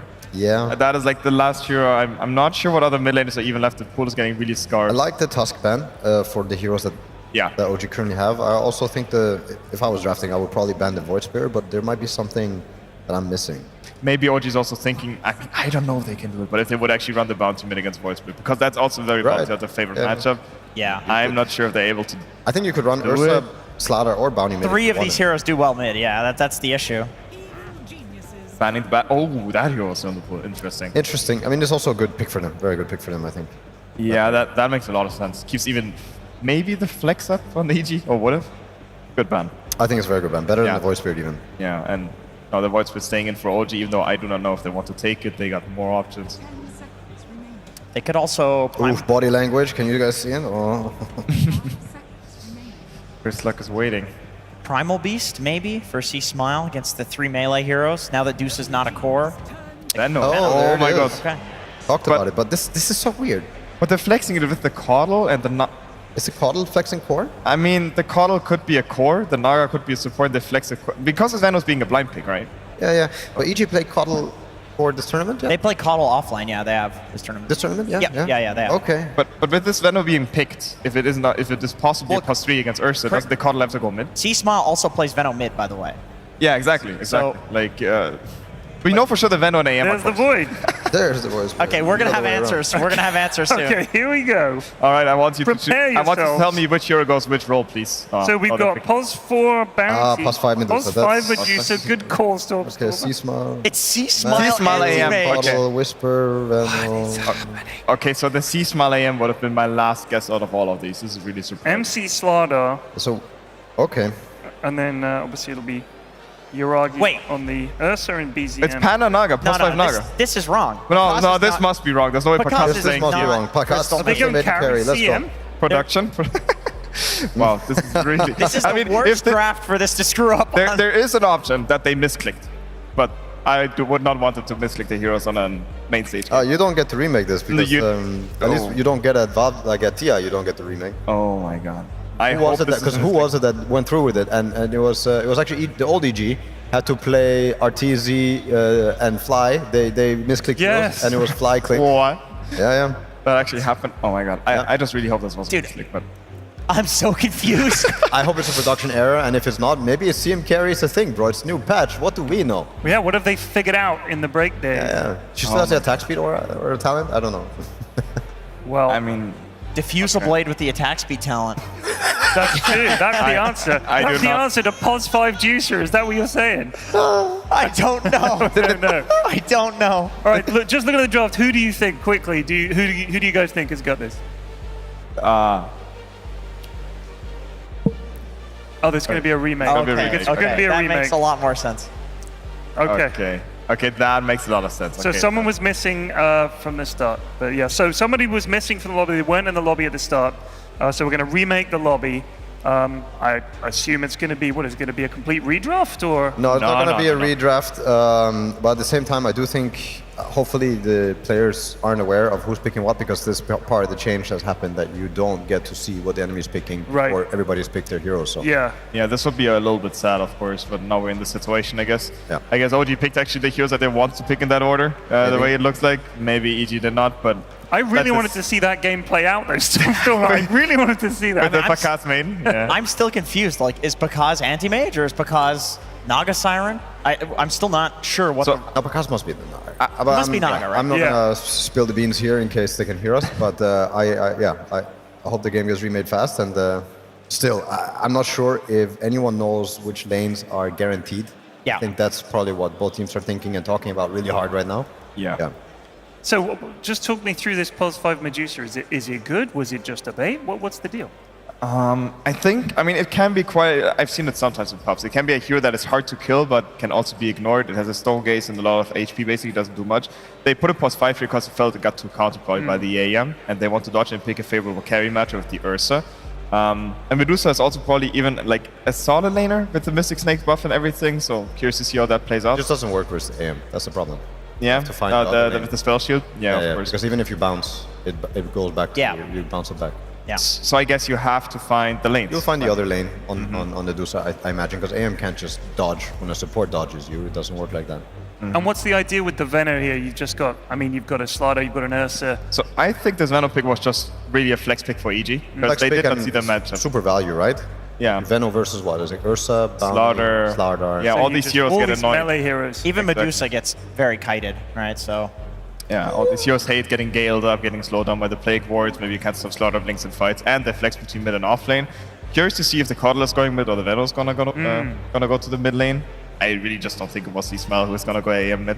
Yeah, no, that would have been interesting, but I guess we're gonna do. I guess they do what a lobby and just quickly bosh through the draft and pick all pick. Yeah, exactly. I do think an AM mid would do very well against Void Spirit. You think? Just take all his mana, what's he going to do? I think so. Yeah, I do. At the same time, I think Venom Manta crushes Void Spirit though. Or maybe not crush, but I think it's pretty favorable. I think Coddle would be free for Void Spirit. But I think you really rely on getting the runes if you're playing Void Spirit in this matchup. If you don't get some help with the region, the Venom can start taking over. And for sure, you need some assistance. You need assistance, but you're also very susceptible to ganks on the Venom. Versus the Void Spirit. Any +1 with the Void Spirit having the spells ready, you could die. Exactly, it's like one of those. It's similar to Shadow Fiend. This hero crushes you 1v1, but if he dies once, then you can completely recover your game. So it's a lot about the crisp rotations in the early game from the supports. Rotations and runes. Exactly. If the Venomous Manta goes mid, of course. If Coddle goes mid, it will be a way more free game, way more open game for the Void Spirit. The Coddle will just focus on his own farm. Void Spirit will have probably a free MC lane. laughing, that's nice to see. Oh, MC is like, hey Tiger, don't you want to play Slaughter? I play Bounty. I don't know. Fun drafting though. Really enjoy it. Like leaving the Medusa through and the Coddle, just having this dance around. Yeah, it was really unusual. Yeah. Really. Thank you, OG EG. This was the most unpredictable draft of the tournament, I would say. I'm surprised, that we saw the Dusa slip through here in the lower bracket first game, but if there is a time to do it, it's also first game in the best of 3. Yeah. The funny thing is that the team that, like for example EG, you're having first pick here, right? You expect it to be banned, and it throws you out of the preparations that you did. Yeah. You expect it to be out, and all of a sudden you can pick it, and then they decide to leave it in against and take the Coddle instead. It's very interesting. Hopefully they ran through the scenario, but hopefully. Let's go and check in with our casters for this series, which is my beloved Suns fan and Synderin. Chaps, how are you guys doing? Shout out to Pyrian Flax, doing great. Thank you so much, Pyrian. Synderin, lower bracket Berlin Major, OG versus EG. Both teams hit the all random button, it seems, because what in God's green earth did they just pick? I don't know. It's really, I love to see drafts like these where, you know, the teams try to one-up each other at every turn, flexing the heroes around. It's giving me some, I don't remember which patch this was, but it's giving me some old school vibes of some years ago when you would have like 4 or 5 flex heroes at the end of the draft, and it was always this like mystery what was going to come out. Yeah. So let's try to summarize what has ended up happening here. A first pick Medusa for OG has been relegated to position 5. They're running carry Ursa, which is pretty normal. Yeah.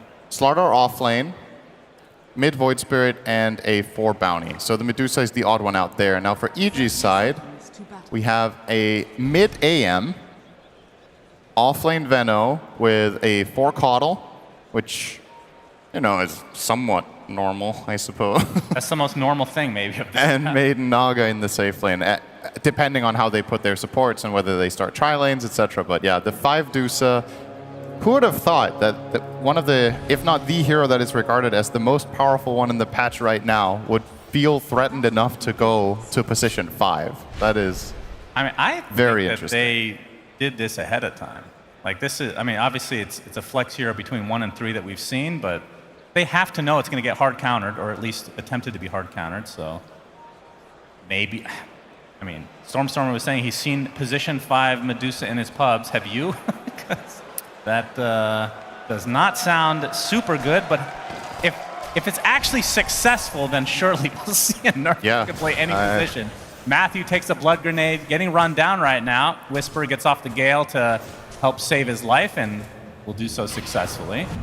Panda actually TP's in to try to take out Kitrak, but the Mystic Snake is there. Position 5 Medusa online, pops the Mango, thus has a lot more HP. Blood grenade on top of him. Finally, the Medusa will fall, and Taiga looks to be next on the list. So OG end up getting 2 kills, but first blood goes the way of OG. Ah yes, the way we all expected this game to start with these heroes. Obviously, Venomancer doesn't get to look at the lane until minute 1. And, by the way, we have some funny lane swapping shenanigans. We're looking at top because that's where the kill action is, but C-Smile started in the safe lane on Anti-Mage, and OG started mid with Slardar. So it was Slardar against Naga mid. OG wanted to avoid that matchup, so they lane swapped. Panda is going to die here to 3 heroes, of course. So now the state of the game is Naga is now in the safe lane against Slardar, and we have a mid AM against Void Spirit matchup. I don't think I have ever seen this matchup, but I will say it sounds pretty good on paper for the Anti-Mage. And maybe OG want to swap again. Yep, BZM is going for a little bit of a stroll to the bottom lane. Yep, and that's one of the advantages, being able to use these gates as well to go back and forth.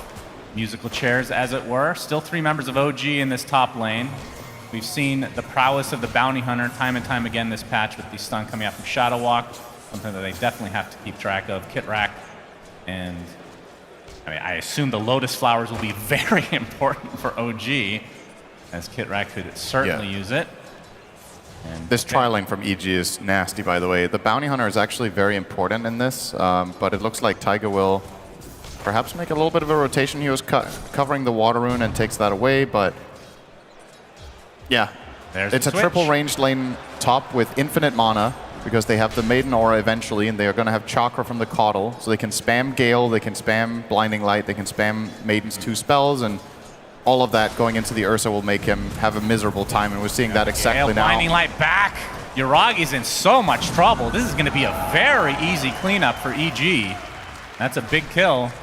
And Matthew even though it seems like actually a small opting thing, to go 1-1-0. I think this is the first time this tournament we've seen that on Caudal, so now they want a Chakra. Wow. Sure, they got the kill there. I actually think the Illuminate was not necessary. I think the Chakra would have been enough, and they could have just hit him until he died, but as a result, now the Caudal is a little bit starved. He could use this Healing Lotus if he wants to get some mana. How ironic would it be if Caudal used a Healing Lotus for mana? Well, I guess in this game, everything goes, right? Like, so far, nothing has made sense, so we got lane swapping happening again. C-Smile and MC have swapped lanes, I want to say 4 times now. And the interesting thing about this is that Anti-Mage is Blink, so he should be the faster hero to swap with. They want to go for this Blinding Light. Illuminate's coming as well. Yuragi's just going to die again. Nice deny attempt. That is rough stuff. Kitrak's out of mana, actually. Yeah, Kitrak, like you said, low on mana, but the Mystic Snake getting him to a respectable amount. Whisper will tick him away with the Poison Sting. This is such a good Veno game, by the way. We didn't really get to talk about how good the heroes were because we spend all the time talking about how weird their lineups are. But I really love this last pick Veno from EG. I think it was the perfect pick. It's great against the Slardar, it's great against the Ursa, and it's great against the Bounty, and you're going to get one of those matchups in the side lanes, so you can kind of enforce Whisper to have a good start. And as long as the other lanes go fine, then that should be okay. However, the big winner in all of this seems to be BZM.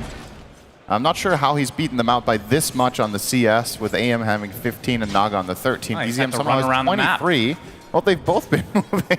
BZM has been swapping lanes as well, but just, I guess the benefit of having an actual lane clear ability in the Resonant Pulse, he's just been able to shove out the wave and then reset position, whereas it is an anti-mage mid. So. Yeah, EG's heroes, both Naga and AM, need more time to clear the wave than he does, so that's probably the reason. He's just been shoving the wave out and then lane swapping. Kitrak, he's about to run out of mana, which means he has very low HP. Get up a Mystic Snake, and again, back to a decent amount. C-Smile extremely low in that mid lane, has to be very careful. Of course, one thing we didn't mention, Yuragi died and he had to walk all the way back, and he's still only level 3 at 5 minutes as a position 1. You're already going to be suffering from XP when you're working with the tri-lane in general. So just adding some insult to injury. We'll see if they try to make that up with a Wisdom Rune to come in a couple minutes.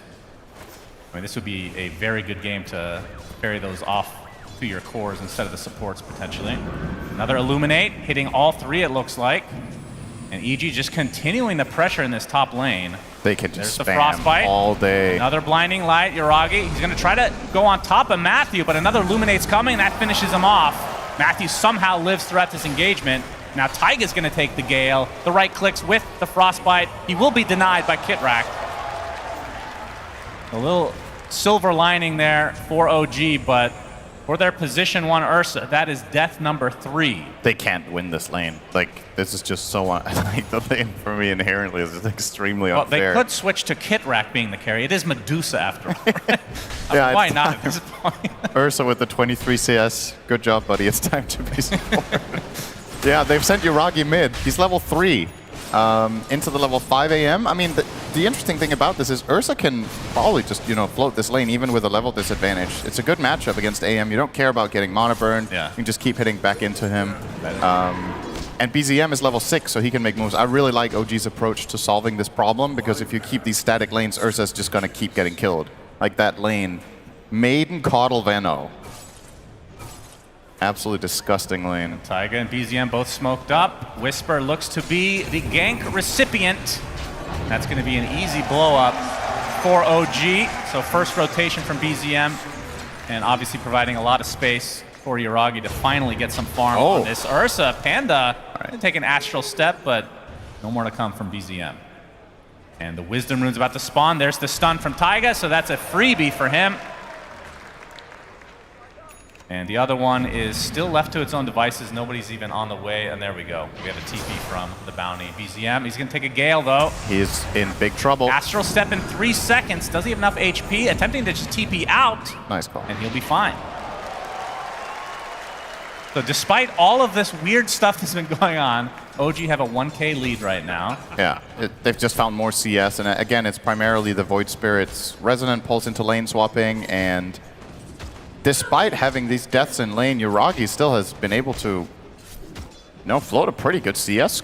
Like, he has 39. The Veno is on 24 from that tri-lane. Veno obviously not one of the best last hitters in the game exactly, but I did think this was going to look better with the amount of kills they had in the top lane. But OG, yeah, I think, I don't want to say everything is going according to plan, because I don't know what the plan is, but it's good enough. No one does. Probably not even the players at this point, considering how often they change lanes already. Kitrak is very low top. He will get some mana here, but he's going to walk it off. He's actually pretty close to dying, because this Poison Sting is level 3. 115 HP, yeah. He is going to run fully out of mana. Mana Void, first of the game for C-Smile. Help get the kill onto Taiga. And yeah, no mana on Kitrak now. And I mean, that's There's no axe in the game, at least. That's the silver lining for them. Oh, big Astro Summon to 2 heroes, but more to come as Matthew and company surrounding BZM. Another Astro Step is enough to take out Panda at the very least. BZM drained of all his mana. There's no mana void to come, though. Yuragi now coming to help save the day. Let's see Urshak off and C-Smile, no blink available. Double kill for BZM. Very aggressive, and it works out despite being 1v3 initially. Yeah, he had a lot of 1 charges there, so he was able to 1 dissimulate and reset that no problem and then chase them down. The classic Ursa coming out of the jungle to help kill AM in the river, minute 9. After being see it mid all for the time. Game. Yeah, very normal. And I mean, his build looks like it will be normal. A Battle Fury will eventually It would be very fitting if it was just something really weird. But we'll stick to more traditional route this time around.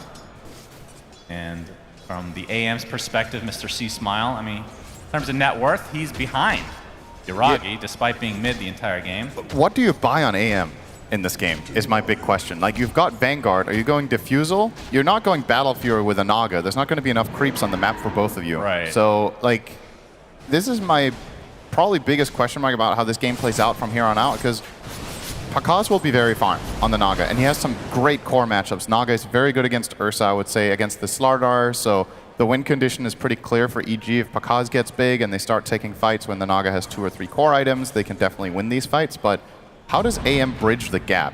Like, what do you offer? Uh-oh, he blinked in, good blind Yeah, he blinked in for the rune, but it was spawned bottom. It is an invis.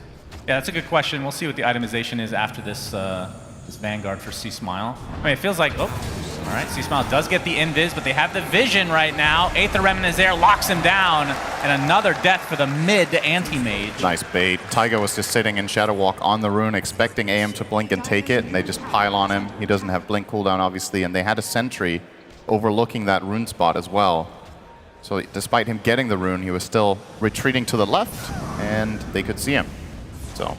But back to the itemization on AM, like if you go for the, like you said, Battle Fury, you just don't have enough farm for the 2 heroes. But if you go Diffusal, you're basically countering a position 5 Medusa. Is that worth it? That's the problem. Like Radiance was the last patch. I don't know if you can. I mean, it doesn't look that good this game, even if you were able to get a decent timing. I mean, is there some sort of route you can go here where you play like sort of utility and you get like Halberd? Because clearly the OG cores, right, as you mentioned, you don't want to counter the Medusa. That's not going to be enough. The Diffusal is kind of interesting if you're ahead in the fight and you can just quickly mana burn Ursa or the Slardar, but from OG's perspective, I think they're very happy playing into this AM right now. Their core matchups are good against him. So if I'm OG, I just need to strategize right now about how do we solve Naga. I think the AM is going to solve itself almost already with how this game has gone. So if Ursa keeps building, he's closing in on a Battle Fury. MC has Vanguard and 2/3 of a Blink Dagger. Ismail will lay into Taiga here, but no vision. Able to get away, has very little. He really mana, wants though. that courier. Dusted because they know he wants the courier. Was it worth it? Maybe. I don't know. He is only level 5 right now. It's gonna be a no from me, dog. That's not worth it. And but it's satisfying. He wasted a branch. And you create space to get this mid tower. Yep. So it was worth it. Yes, exactly. They might have got the tower without that, though. But, so what kind of itemization do you need to go as an OG core against the Naga Siren? Because normally we would see, like in the past, maybe a Radiance or Mjolnir, something to that effect. As MC is going to get rooted for the time being, but we'll just sprint away. He's still working on his blink.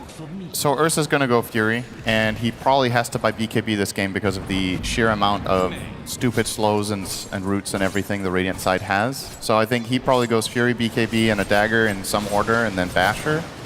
And maybe the Slardar could go for Mjolnir after the dagger. I think that's an interesting idea. It's a little bit concerning if they both go BKBs too early, because then I think they don't have enough to just fight the Naga head on minute 25 when she has her stuff. So maybe one of them has to not go BKB. But let's not forget the X factor of the Stone Gaze. It's 5 Medusa, but this spell is actually really good this game against the Naga.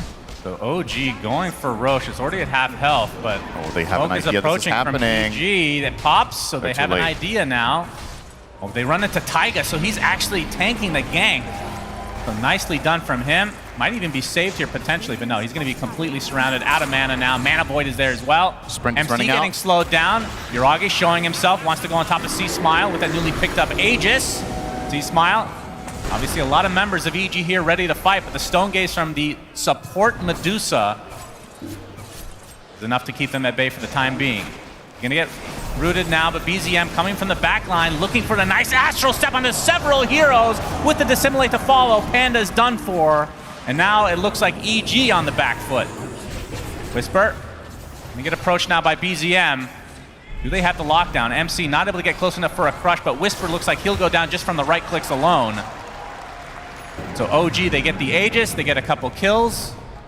Now they have a 5K lead, and of course Track is now online for Taiga. And a crucial mistake from EG. They tried to kill Medusa. Don't try that. Don't try it at home, guys. Just do something else with your game. Do something else with your day. Especially when it's a 5, right? So the risk reward here is just it's just stacked against you. And I understand that you're tempted to try to dive for this, but keep in mind the enemy team has the Aegis, they have positional advantage, and the Void Spirit, when you're stacking up, is just going to get extreme value out of all of his spells. BZM in that fight, I think, got a 3-hero Astral Step, 4 or 5-man Resonant Pulse, and then at that point he can actually just tank the enemy team as well, right? He's just getting so much barrier. Matthew tracked up under the tower, doesn't matter. Whisper's here though, gets off the mech, gonna delay it. They do find the kill nonetheless. The OG ready to be ultra aggressive here as EG, I mean, EG's a very aggressive team in nature. They're gonna get another initiation, this time on the C-Smile, blinks into the tower. Stone Gaze not gonna have too big of an effect. Now OG look to retreat. The map is shrinking for them really fast. They're falling behind, and they're against Bounty Hunter. Oh, is there a Mana Void here? There actually is. Yeah, Chris could probably just one-shot Kitrak here. Oh, definitely. But he would expose himself to being counterplayed. Can't really go for it. Kitrak very slow by having the drums online now. It's actually pretty farmed for a position 5. Rocking a nice tier 1 token, our favorite neutral item. He's been having this for a while. Has good passive effects for Medusa. Yeah. Basically showing that she's so overpowered, doesn't need a neutral item, essentially. Yes. That's right. It's I've been it's keeping an eye. style Okay. points. C-Smile is going Diffusal. He was holding off for quite a while. I don't know if he could. He didn't know what to do. Yeah, he went Orb of Corrosion which after just- Vanguard. Yeah, I think he's not sure what he wants to go. It feels bad to go Diffusal, but what else can he possibly do? Freezing Field, set up by the Frostbite. Taiga looking to cancel it with a right click. Pavis? Pavis keeps him alive, but the Mana Void is enough. Now Yuragi turning his sights onto Panda, pops the Enrage. He has the Aegis. He's getting drained of all his mana though. Kitrak, no one available. Beautiful crush from MC. Can he actually finish anybody off though? He's taking the brunt of the damage. They do eventually find C-Smile as MC falls to Pakaz. So a little bit of trade action, still the Aegis intact for OG. And now Yuragi with a Blink Dagger so he can follow up the initiation from MC in the future. Great crush from MC, but they're chasing the Anti-Mage with Void Spirit. That's the hero you want to connect on that crush and get all that AoE damage in when you hit those 3 heroes. But yeah, they get the AM trade-off instead. In the end, might have actually been a bad crush, but it's very, very tempting to go on that. But they had different plans in the fight, and it turns out to be a pretty even trade. I think there was Track on none of the kills, right? Because he died first. You know where C-Smile is. Yeah. Put a ward into But their is face he as worth well. thinking? This game is all Pakaz if you're an EG fan. Like, this is the one hero that's going to save you. It's not going to be anyone else. Yep, and he's The had other a very cores- good game thus far. All right, some mana burn onto BZM here. BZM taking some damage from C-Smile. MC on the back line, ready to jump. Drums are activated by Kitrak. Initiation on the Whisper. He's going to pop the mech. C-Smile focusing all his efforts on the BZM. Gets the Mana Void, but it's not enough for a kill. The Ensnare keeping me at bay. The Stone Gaze, though, nice counteraction. He's dead. BZM, he's stuck in the trees. Dissimulate. Looks like they're going to be spotted by the Plague Wards. And C-Smile jumps in. Another beautiful Resonant Pulse. BZM will finally get drained of his mana and his life. Song As of the Siren Pakaz, for he was getting disengage. gone on, has to Song TP. So good engagement from EG, a 1 for 2. That's a big kill. They get the Void Spirit down, and the kill bounty goes to Anti-Mage. So now he's close to his Diffusal. You don't sound too excited. Yeah, and usually core kills core mid 18 and they have a mega kill streak. Damn, this is impactful. I mean, if they can drain the Medusa's mana regardless of her position, being position 5, that is, we have to say for the millionth time because I literally can't believe I'm saying that. I mean, the Mana Void will be considerable amount of damage, so it just depends on positioning at that point. Hit rack. Looks like he's going to be going for the Solar Crest.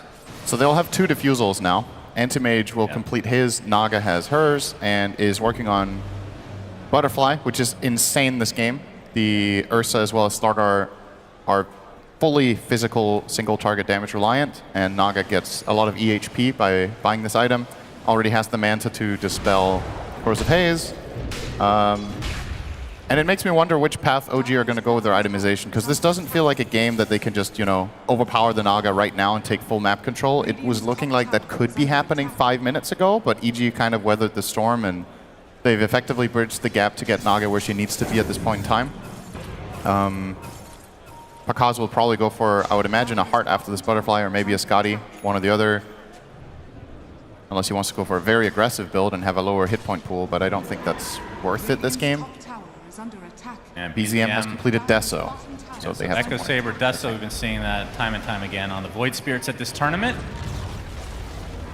And he's going to be spotted. Pakaz looking for an ensnare, but a quick Astral Step from BZM and instant Pavis on him as well.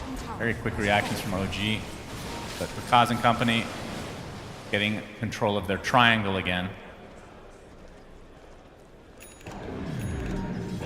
And from the Venomancer's perspective, you think this has had a big impact on the game at all? Oh, nice rune snag. And snare. Freezing field, illuminate to come. And that is a kill onto BZM. Nice setup from EG.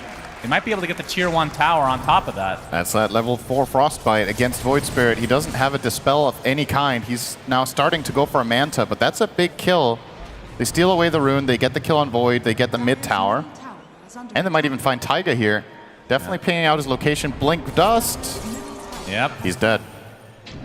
Well, he's going to go for the TP out, forcing out the Mana Void. A nice pickup from OG, or from EG, that is. And it is 20 minutes, so Tormentors are technically available. See how much each team prioritizes that. I mean, okay, answer me this. This is a really hard one. This goes really late. What lineup do you think is better?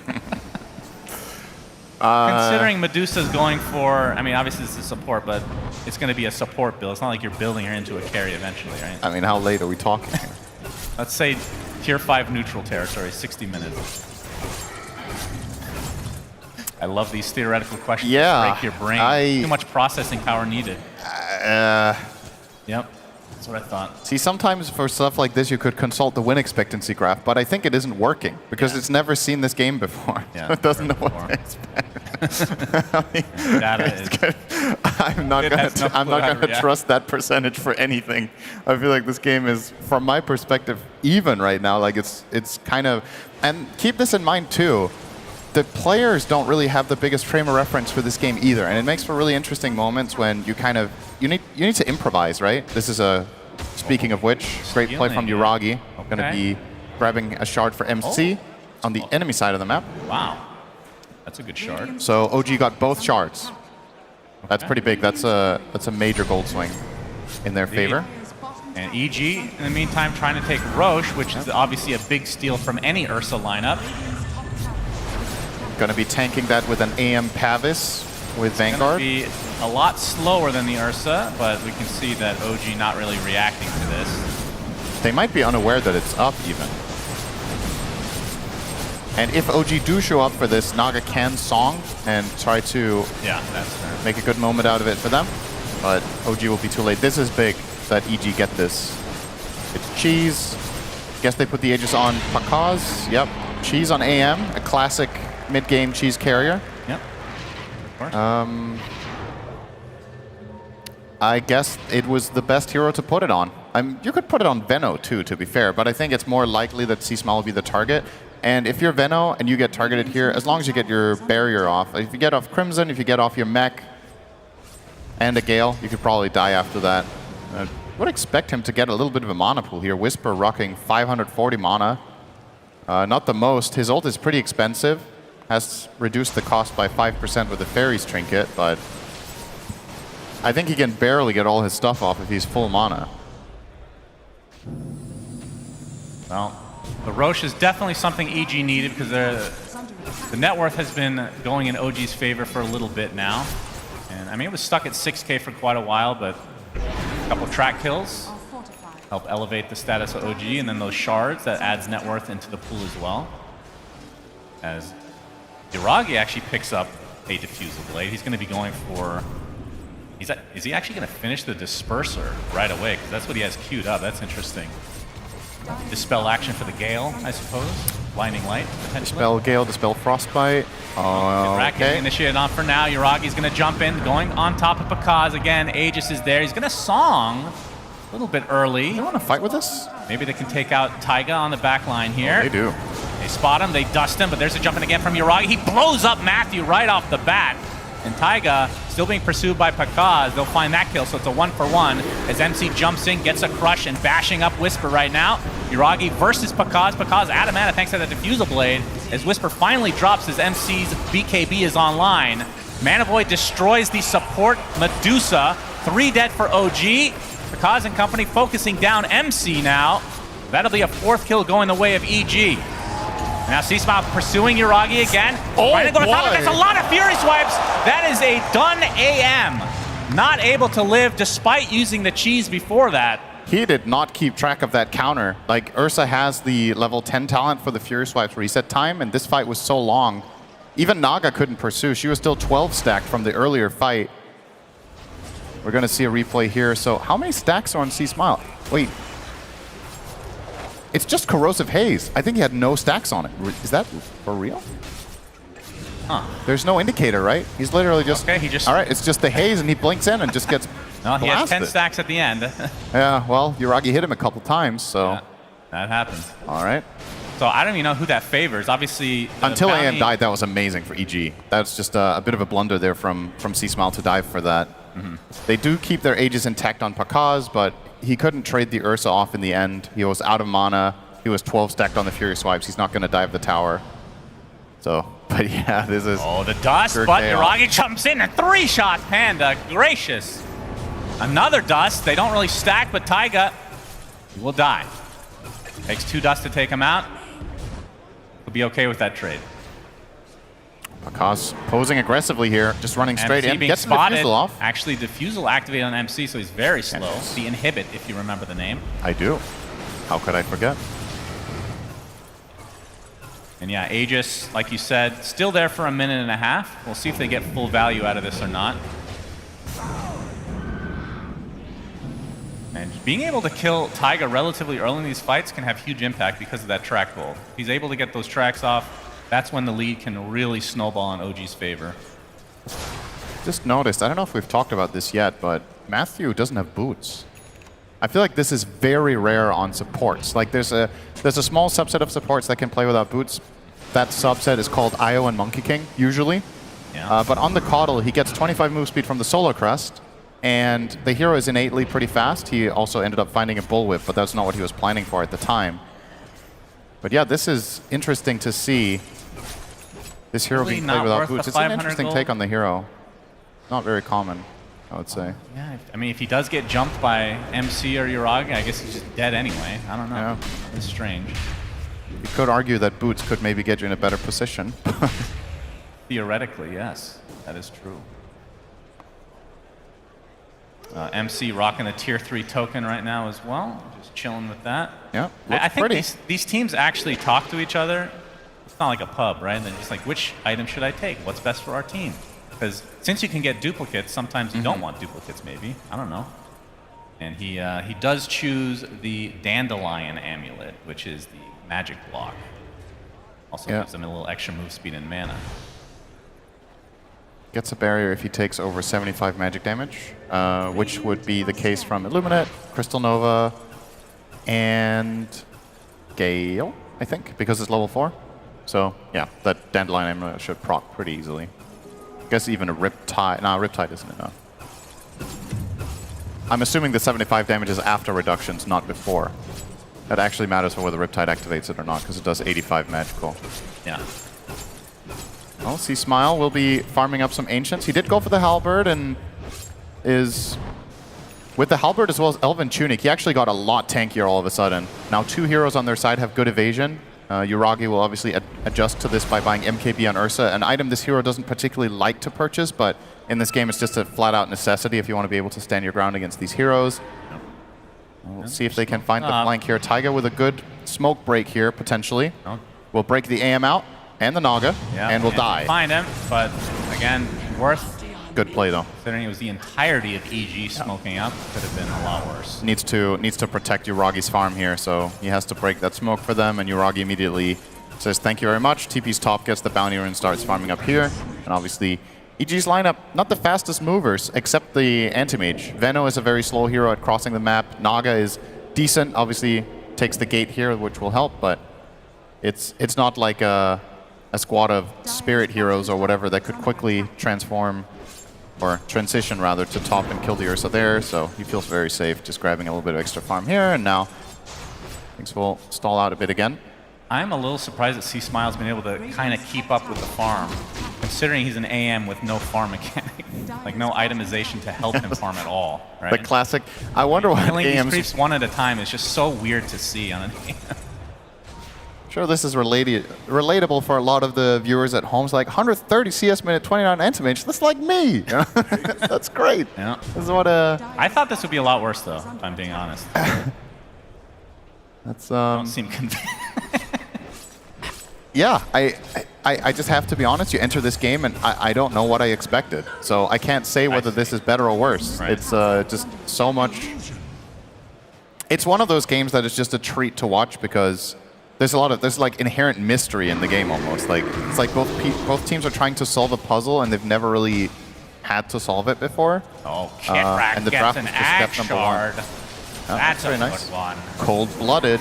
Yeah, so he'll send out a snake every 12 seconds when targeted with a, I think it's single target spell, if I'm not mistaken. Yeah, and the snake is single target too. It doesn't bounce. Right, so makes him a little bit tankier, adds to his net worth. Maybe they don't want that, but that's the third Tormentor killed by OG. Yep. EG, I think theirs is still yet to spawn, if I'm not mistaken. Yeah, Yuragi killed it around, I think, minute 21. So the EG one should be coming up sometime soon. And they only have one shard left, which would be BZM. So that'd be a freebie for him if they want to go for the MC Smoke is broken. He needs to get the hell out of here. Blinks out. Pakaz is so tanky in this game. The key for OG to killing this Naga is that they need to chain stun her and they need Ursa to be uninterrupted, just hitting her start to finish. Which EG can't really do too much about. They don't have the best protection for the Naga from the supports. They have Blinding Light, but that's not going to work if Ursa's BKB'd. They don't have, let's say, like an E-Blade or a Wind Waker. But that could be something worth considering somewhere down the line, actually. The smoke's going to break. MC knows that they're in the area to crush onto C-Smile, but he blinks away. And on top of the gate, several members of EG are just waiting. C-Smile focusing his efforts now. But looks like Whisper and C-Smile going to focus on BZM, who pops his BKB. Stone Gaze being used pretty early in the fight. As this fight is completely broken up, Panda is going to get taken out by BZM eventually, but Pakaz getting chased by MC and Yuragi, and they get a very valuable kill. BZM will be the trade on the other side because of the segregation of this fight. Very awkward engagement overall. Yuragi still wants to fight, but the halberd applied to him. There's the buyback onto the CM. Now, trying to take out Whisper, but he can't attack yet. Finally does, and that's when it starts to hurt. Double kill for Yuragi. And they're going to buy back on the Venomancer as well, and Panda, this is going to be a dieback for him. TP's coming into the outpost, though. BKB popped by Yuragi, so they forced that out at the very least. The Naga buyback is huge. MC, OG are so happy if they get out of this. Uses a Lotus Flower. Does not have a teleportation scroll, though. They have no idea he's here. It's a nice little We should corner mention to sit. Roche, he's definitely laughing that he does not. Yeah, be quiet, everybody. Be quiet. He's not here. Oh, maybe they'll know with the laughter. We'll see.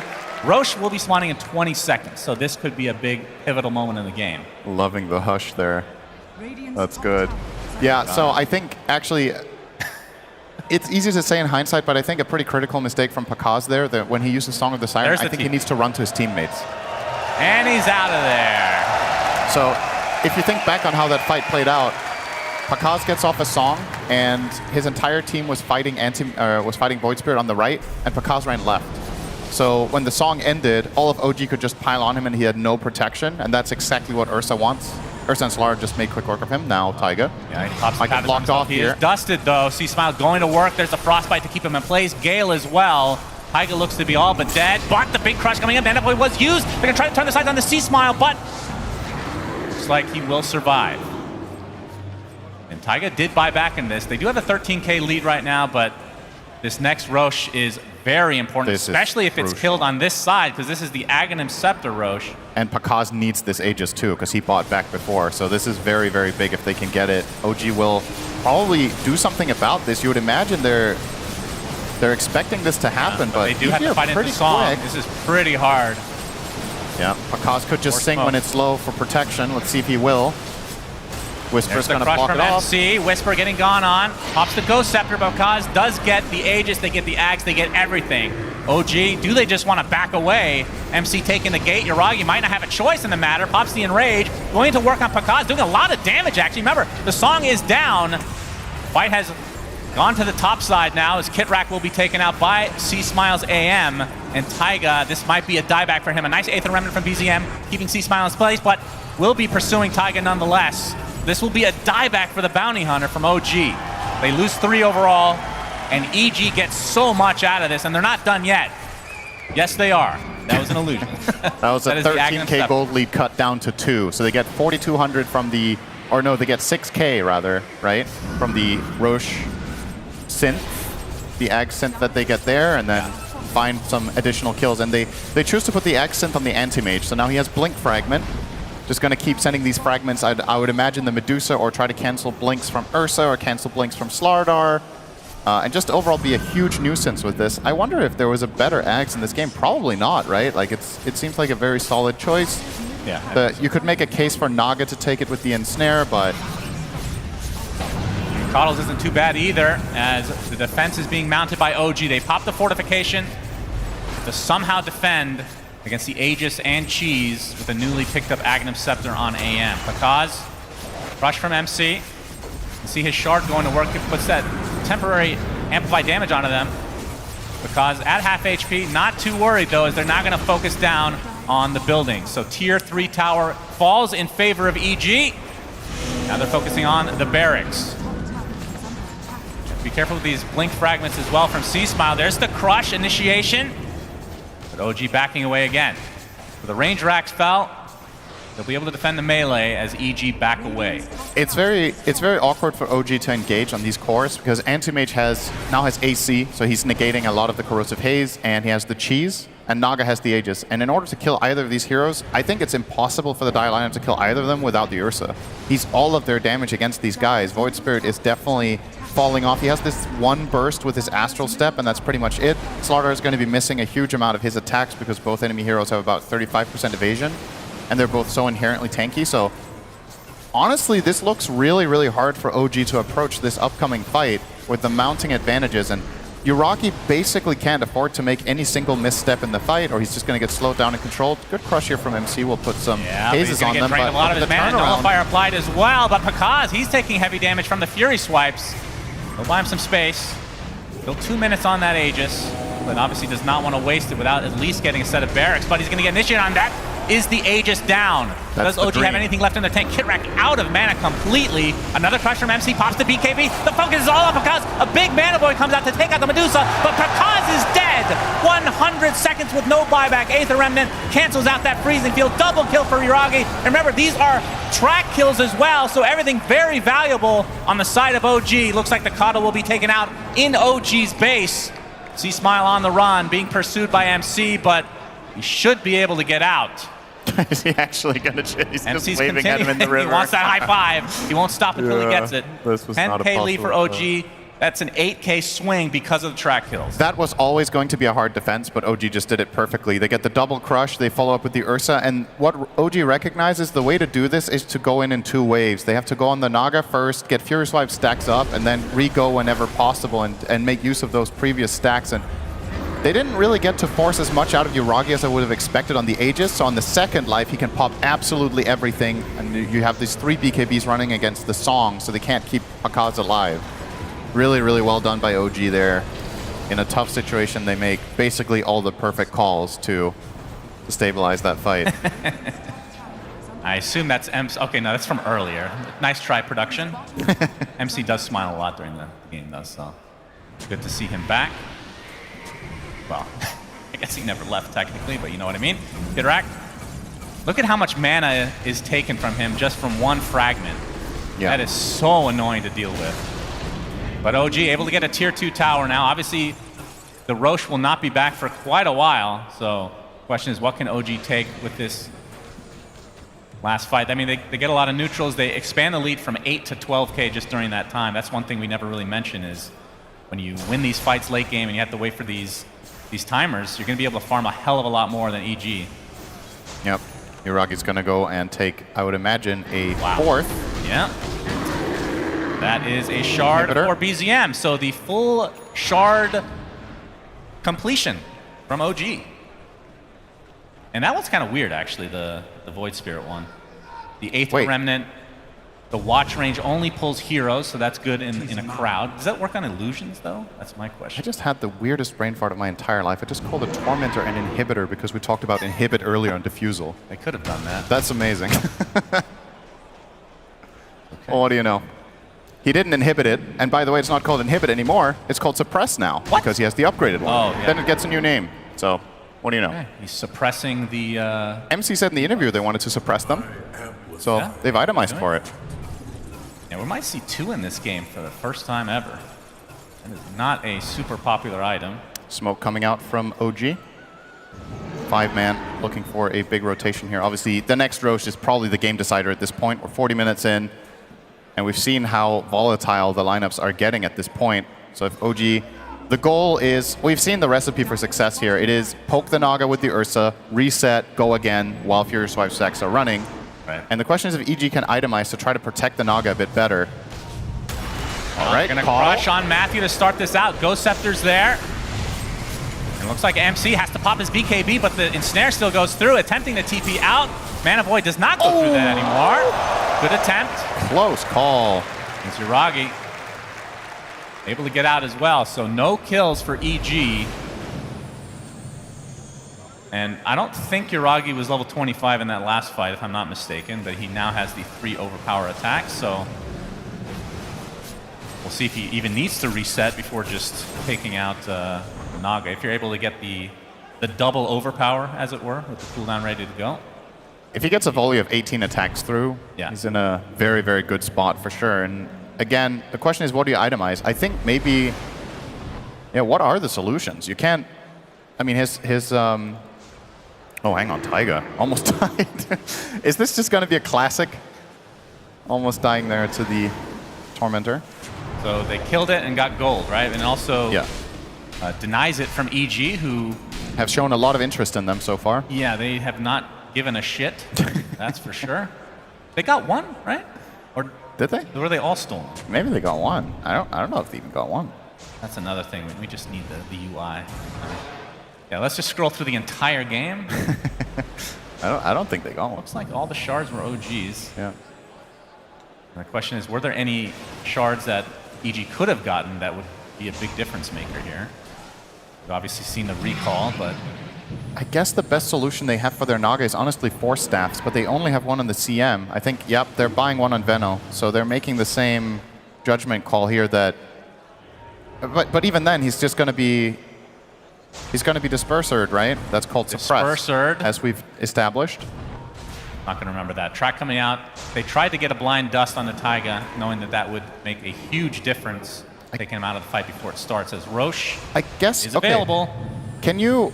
Is there some sort of logic here that you feel like the Ursa can't have both Nullifier and Disperser, so the 4-staff is actually going to be valuable because he can't make space for it in his build? Like, I guess the Nullifier is on the Void Spirit, but he can't always connect with the Ursa on the plane necessarily if they do a good job with AM, for example, at boxing out BZM in the start of the fight. Maybe that's the logic here, is that it's the best item we have to reposition and protect our Naga. We can't really do it with much else. Big fight coming. Again, EG occupying the gate area for that high ground defense, potentially for this Roche. Panda initiate on, gets the Ghost Scepter off though. Immediate stun onto MC, but Panda's getting gone on by BZM, blown up right off the bat. Yuragi pops his BKB along with the Enrage and trying to reset things, and Stone Gaze keeping them in place, but there's the song. Pakaz could have attacked BZM, now gonna try to turn this around. Mana Void is there, but another Enrage comes out. Yuragi staying alive, now focusing down C-Smile, he's dead. 2 for 1, BZM lost his life as Pakaz. He's getting quite low, gets bashed. Can they actually finish him off though? It's gonna be close, yes! He has to buy back into the game. They can TP to this outpost as well as Yuragi, extremely low in HP. See Smile, he just bought back. You cannot fight here. They finally take out the bear. Kitrak will fall as well as OG members starting to fall like flies. 3 dead, 2 buybacks on 2 cores for OG. We'll see if they buy back anymore. The only one that cannot buy back is Kitrak on the Medusa. And this is another potential Roche. And again, this is the Aghanim Scepter Roche. So more net worth, one of the pockets of EG is it looks like OG will just chill. And the huge difference maker here is just the inherent advantage that Radiant has in this spot by being able to buy back TP, right? It makes all the difference in the world. Yeah. OG were crushing this fight, but they just lose to buybacks. And they will lose Roche. This will be an Ags on the Naga, so now has the incredible reel in addition to being able to ensnare Spell Immune or sleeping units. Terrific. Which makes for some interesting potential outplays against the BKBs. He'll also be, as it looks, completing a heart. He's big. Yeah, he is. I thought OG were actually going to win the game there, but just the sheer number of buybacks on the Radiant side did make the big difference there for EG. Yeah, I think now all but 1 Roche, I want to say, have been on the Radiant side so far. I think, yeah, you're right. The first one went to OG, but EG have managed to get the other ones, and now they're going to be knocking on the front door again. And it feels like this time it's going to be harder for OG than the previous time. Naga got a lot tankier since the previous high ground push, and I don't know if OG's damage has scaled to match, really. Maybe it has. We'll see soon enough, because I don't think EG are going to give up this map position at any point here. They're going to keep constricting this area. Yeah, we only have 4 buybacks in the game, 3 of which are on OG's side, but of course Aegis and Cheese are with EG. Abyssal Blade flying out now for C-Smile. It's also a huge pickup. It doesn't have the Manta, but he has the Blink Fragments, so he can pretend he has a Manta. Can throw in a couple of fragments, and if the enemy hero doesn't move, he can Blink Abyssal. And then second Disperser has been completed, this one for Oz. I've personally never seen 2 in the same game. Same. I see Yuragi getting some harassment here. Oh, whoa! Hey, double crush, a beautiful astral set from BZM with that newly picked up Daedalus. The Venomancer is donezo. Cannot buy back in the game, so it's a 5v4, but the Aegis advantage still on the side of EG as Taiga getting gone on inside this Will-O-Wisp. Looks like he will fall eventually. Yuragi's out of setting mana. up 2 more potential kills here for EG. Do they have the setup? There's the jump in. Yuragi gets off the Enrage. Pakaz gonna get the Nullifier off on Yuragi. Gonna attempt to get away as Taiga not able to go invis to get his stun off in the meantime. Double buyback now from OG as MC taking so much damage. Looks like he's eventually gonna get dropped as well, but does have buyback. And on the doorstep as C-Smile pops the cheese to stay alive. Yuragi forced the BKB and retreat. Holy shit, that hurts. It's so hard. We have 1 buyback available in this game right now. Oh, wow. Crazy fight, but yeah, 3 buybacks from OG. You should be very happy with this one if you're EG, if you can just calm things down. I think... Did Pakaz... I think he tried to ensnare the Ursa after the song ended, but it wouldn't have mattered anyway because he had Lincolns on him. But the crucial save there is something you've wanted to see all tournament. Guess what that was? Taiga shadow walked the Ursa with his shard. Hell yeah. Actually, a bounty hunter using it on My teammate. boy. And they did not have detection on the Naga to stay on Yuragi, so Taiga really saving the day there for his carry. If Yuragi would have died, this would have been terrible. I think he wouldn't have had buyback. Obviously, he doesn't. He has cooldown on it. That could have ended the game, but 1 Shadow Walk cast that's hype. Can make all the difference. Pakaz still with the Aegis, though, so if EG do fancy their chances, they could look for another fight. Did expend the cheese on AM, so we'll not have that this time around. And you saw he basically got 5-shot by the Ursa. Very quick reaction on the cheese there to make it out. And that's the scary thing. Even with the cheese, you still have to blink away because the Fury swipes are still going to be on you, and they last a very long time. How long is it, actually? 40 seconds. Yeah. 40 seconds. Yeah, sure, it's fine. From OG's side, it's all about going in and out and just... You don't want to blow everything right away. And on the side of EG, the Aegis is about to expire in less than a minute, so they're going to try to take a fight. If this fight breaks out very, very soon, this Aegis can come in handy, but Taiga doing Taiga's job. Yep. They'll Blink kill him for fragment it. him, though. Inhibit to follow. Nullifier now. They have the ensnare as well.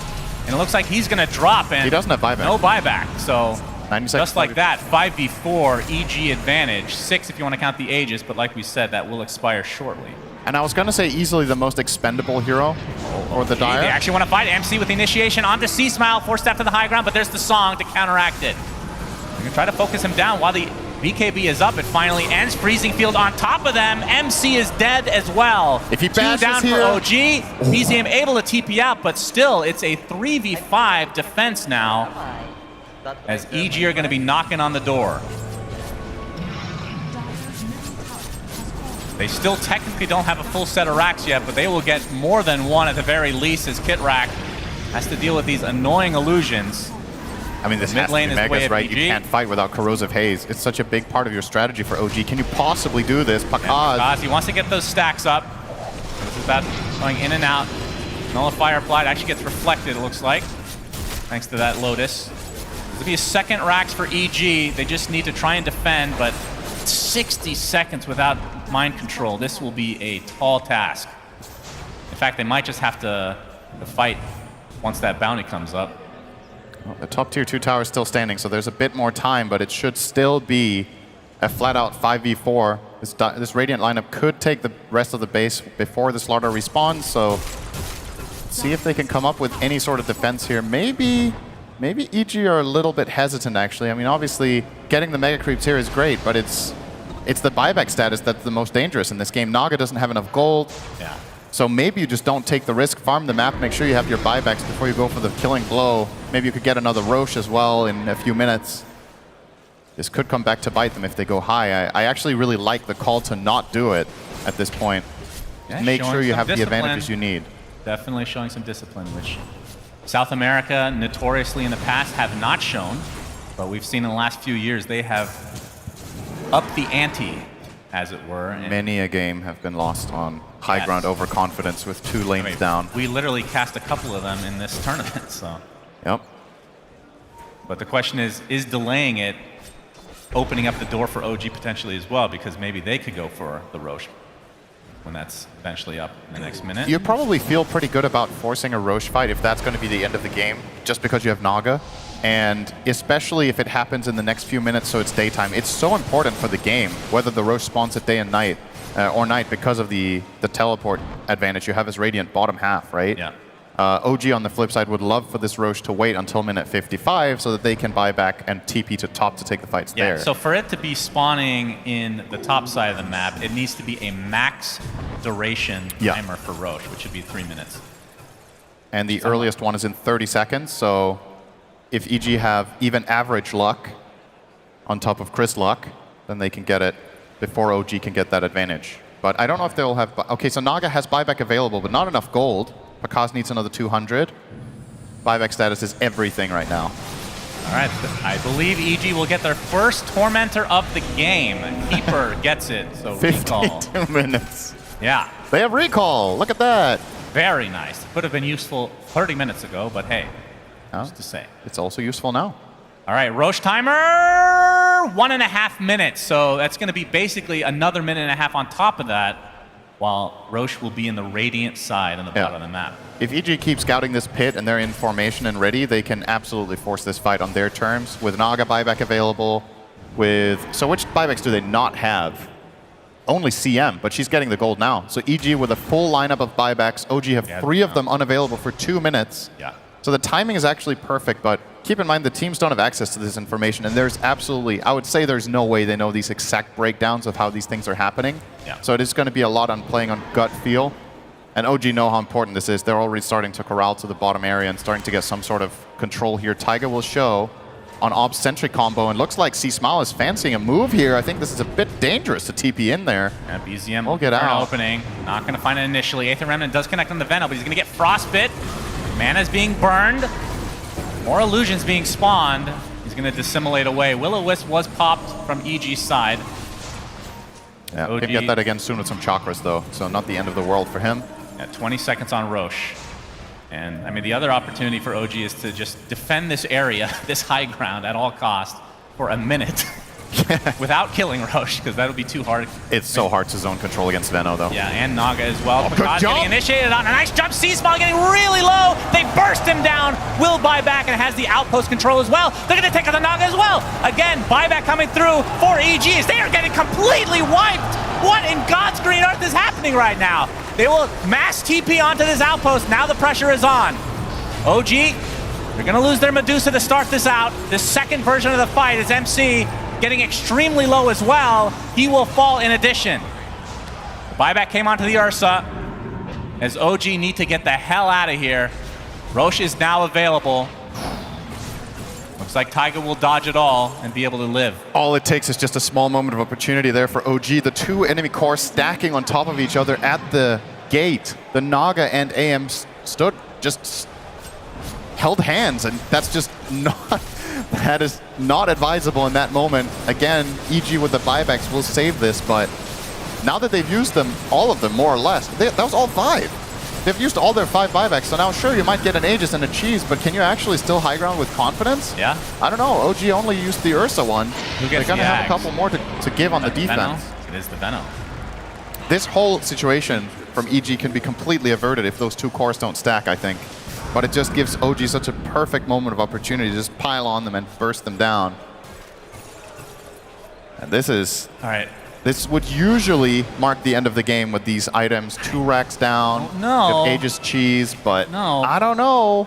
The buybacks are on the side of OG now. Exactly. And EG will be in their base, presumably. And Slardar is close to buyback too. He just needs 500 gold. So if they can somehow find that for him on the map, either by letting him farming some waves coming into base, or if they can get a couple bounty runes, whatever it is it's going to take. Yuragi, level 28 now.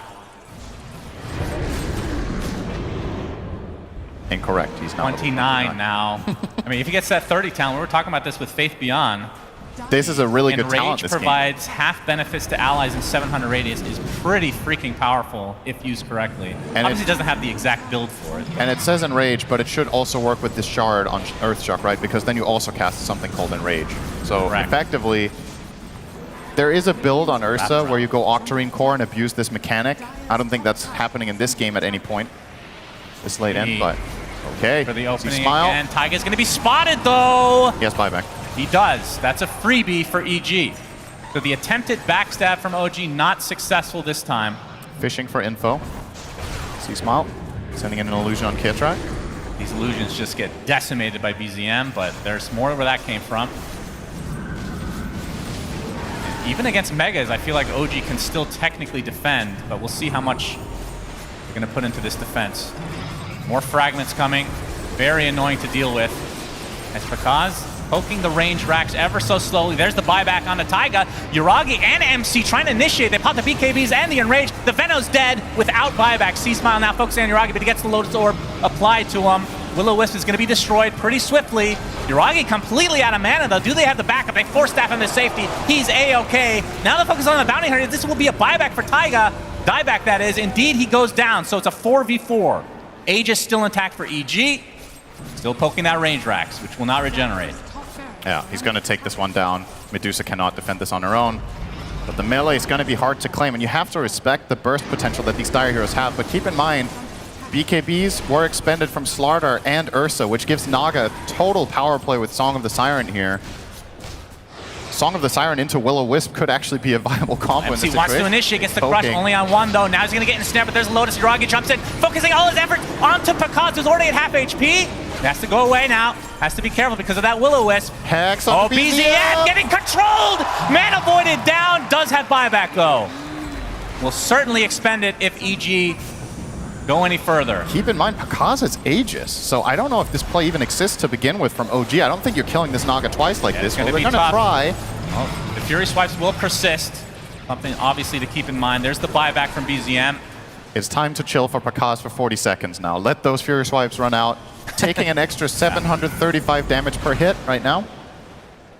It's a lot. Ooh. And we are approaching the coveted 60-minute time, which you know is my favorite time of the game. Yep. I make sure all my pubs go 60 minutes. Shannon. What's that? Unfortunately for you, the game will end in 1:25, so you can dream all you want. Yeah, it might. It might. I think there's a very good chance it doesn't. These items will probably be coming out. Pakaz Aegis 1 minute left. EG will not push high ground without this. I just refuse to believe they're going to do that and take that risk. So it's either now or you're going to wait, get those tier 5s, try to get the Roche. But okay, maybe they will actually go. Only 2 buybacks exist right now on OG's side. 55 seconds. And Kit Rack support Medusa. Melee Rack's at half HP. Just got to kill these illusions. They got the hex on Yuragi. Wall of illusions! Ursa! Yuragi will live thanks to the Enrage. Will-O-Wisp being very annoying right now. BZM pops the BKB. He's going to get bashed inside of that. Will dissimulate to safety. MC already popped his BKB now, so they're running out of items. BZM pops his refresher in the meantime, though. As Illuminate coming in, he's getting controlled again. He's going to die! No buyback. Essentially a dieback for BZM, as this will be mega creeps for EG. Will the game end now? 5v4. Still with Aegis, but only for 20 more seconds. Pakaz going in very deep. C-Smile. Taiga's dead. Dieback for him. Poison Nova goes off thanks to Whisper's Ags. To jump in now from Yuragi, but he's going to get sheep. A huge mana void. Holy Jesus, GG's called. EG, we're not going to make it to 60 minutes. I jinxed it. I was 5 seconds off with the 1:25, but can't say I had a good reason to feel confident about it. So it was one or the other there for EG. EG. Either you push in with that 1 minute left on the Aegis, or you have to back off and reset. And they make the call, you know what, this is our power spike, this is our last timing until we have to effectively take a kind of big risk by backing off in a way. Because when the Aegis expires, you're giving OG that moment of opportunity. That didn't let them have it, and they go in with the Naga first and clean up. What a great game. That was hype. We saw a mid anti-mage. Oh yeah, let's remember what game we just watched. A position 5 Medusa. Nobody on the panel knew what was going on. None of us here knew what was going on. The players, I'm sure, had no idea what was going on because that first 5 minutes was entertaining all in its own because of the switch-ups of lanes constantly. But very, very epic game from EG. And again, this series, the next one is going to be Team Liquid for whoever wins it. EG take a 1-0 start to this. Let's see what the panel have to say about this unbelievable game 1. Yeah, thanks, guys. Whew, what a game to start the day with. Absolutely phenomenal. Just shy of 60 minutes, unfortunately, for Shannon. I know he loves a good 60-minute item. But no, this one was a real back and forth. Looked like OG had it early on, had a nice big gold lead, and then what do you know, EG just this continuous siege, so many fights. Almost all of them seem to be by the Roche pit in the bottom right corner. It is what it is. That seems to be the focus of Dota at the moment. The Naga songs coming in, and this constant illusion high ground siege. But we'll get into the details of it with the illustrious panel, who will no doubt break down what went wrong for OG and what went right for EG in this game. Chaps, regardless of the result, Johan, I know you're disappointed. That was a good game. That was a good one. Yeah. It was nice and hype. Definitely not so often that we see games that could go either way for so long. It felt like up until like minute 50 or like the last Roshan that both teams definitely had plays that could lead into wins. Absolutely. Yeah, OG like looked super strong in this game for the major part, honestly. Like they had a net worth lead. It was only really Pakaz keeping up with the net worth, and Anti-Mage and Whisper on his Venom Mats are falling behind a little bit. But I think in the end it came down to those crucial Roche fights on the bottom side, right? Like there were, I think, 4 or 5 fights in this like hill outpost area for Radiant. Yeah. And those fights were just incredibly clutch. And in the end, there was one fight where the third Roche died. Anti-Mage got this Aghanim Scepter from it. Before that, his net worth was looking like not so good, but this Aghanim Scepter really pumped up his net worth into like top 3 charts, I think. And from there, I felt like it was slowly but surely rolling into EG's favor. They couldn't really deal with the song anymore. They had to really do a lot of things right? They only have a limited amount of time for the BKBs. They have to kill the Naga and the BKBs before the song like regenerates everything with the shard regeneration. So I think honestly, OG tried their best still, even after having these lost fights. It just got too hard. Like I think they just had a too big lead on EG in the end, and the fights were easier to play for them. Mana became a problem. Also, Yeah, also, This game. yeah. Saw it all the time with Diffu, Aghanim, anti-mage, and then Naga also buying the Diffu. It was a low mana game for... No for mana game. Let's have a look at the head-to-head, because that'll tell a story in itself. I think we picked the Medusa and the CM for the head-to-head here, which didn't expect to have the head-to-head of Juicer and a CM, but there you go. There's the net worth is what we went with. So honestly, I don't think I've ever seen a POS 5 Medusa. It was not a pick I expected to come out. Jenkins, what did you make of the POS 5 Juicer? Did it work? I mean, when we picked this out for the network to show this, the Medusa was actually at like 10K, and then Panda was at like 5K or something like that. So the crazy thing is that it flipped around, and it just goes to show how Chris Luck in every single fight was jumping onto the Medusa, which, you know, early on we were like, okay, the one thing you can't do is go on the position 5 Medusa. But when it starts going late game and she starts getting a bunch of mana and you have the Diffusal Blade on Anti-Mage, then all of a sudden she is still killing her entire team with the Mana Void. Yeah, you're killing a 5, so who gives a shit? Kitrak doesn't care. But his team does. We saw that in the last fight, right? Yuragi just blowing up from a Mana Void that wasn't even on him. So the Anti-Mage had a lot of value in this game, particularly just because of how Chris Luck was playing it. This was not Chris Luck, this was Chris Fuck. That is the persona that comes out when he is on the main stage. This guy, I don't know what it is about being on a LAN, being in front of a crowd, having his back against the wall. He becomes a beast. Gotta point out Pakasto as well as Naga. Yeah. Like I think he was the reason what kept him into the game for a major part. Once again, I think he was the only one keeping up with net worth in comparison to, I think, all 3 cores, and OG had a really good game. I think BZM, Yuragi, and MC all kept their net worth charts really high and had like obviously like more net worth than their respective counterpart. So big shout out to him, of course, like keeping the game stable, I guess. I think we were at a stage where OG had like a 7K lead or something like this. So yeah, crazy game 1 though. Crazy game 1. Let's find out what the crowd thought of it. We had our man on the ground down there, Tsunami. Tsunami, what have you got for us, brother? Right now I'm trying to get my bearings because there are a great many cosplayers around here. Dawnbreaker, what an honor it is to meet you. This is amazing. Thank you. How long did this take? This is magnificent. It took me about 3 months. 3 months, and you knew that you would be debuting it here in Berlin. Where do you live? Sorry? Where do you live? In Vienna.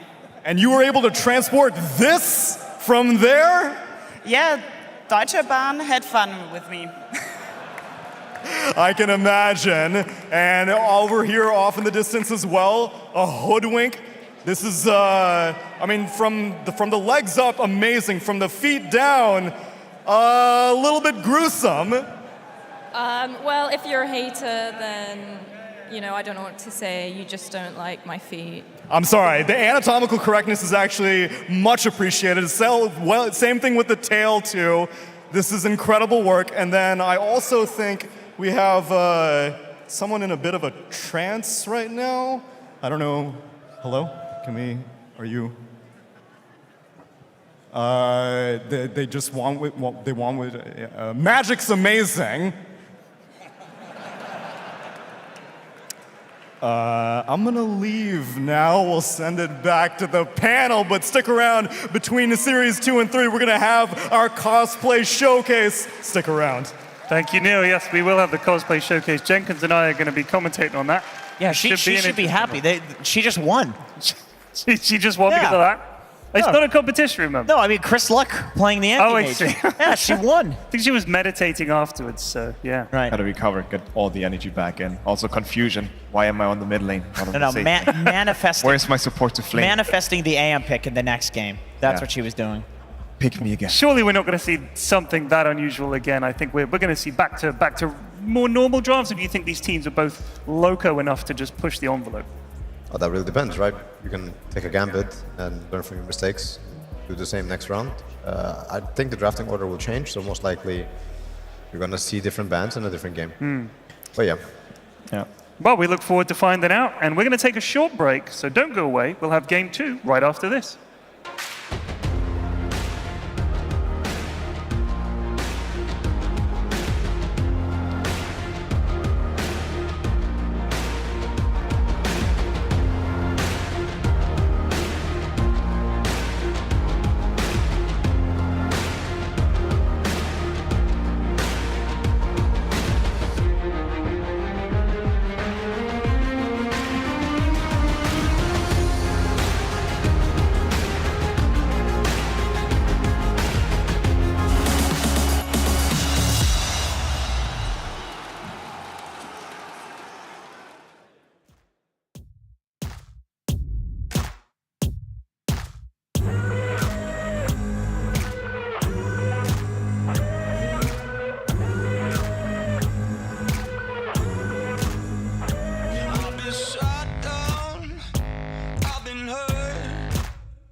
guys, Slacks here in Berlin, here at the Brandenburg Gate. Yes, that's right. Today we're going to go walk around in Berlin, let you guys feel what it's like to be a true Berliner. Like here, this is an incredible site where things certainly happened. But first, I have to look the part. So let's go do a costume shop, huh?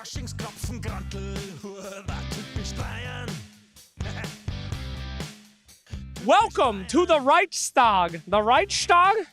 Welcome to the German Capitol building, my friends. It is here that everything is made of German laws. I assume they have those. I didn't do any research. Yes, but it is some sort of government, perhaps a democracy, I believe. Anyway, we went shopping for some stuff. Traditional things. Number one, I don't remember what they call these. Straps? Lederhosen? It's a slat.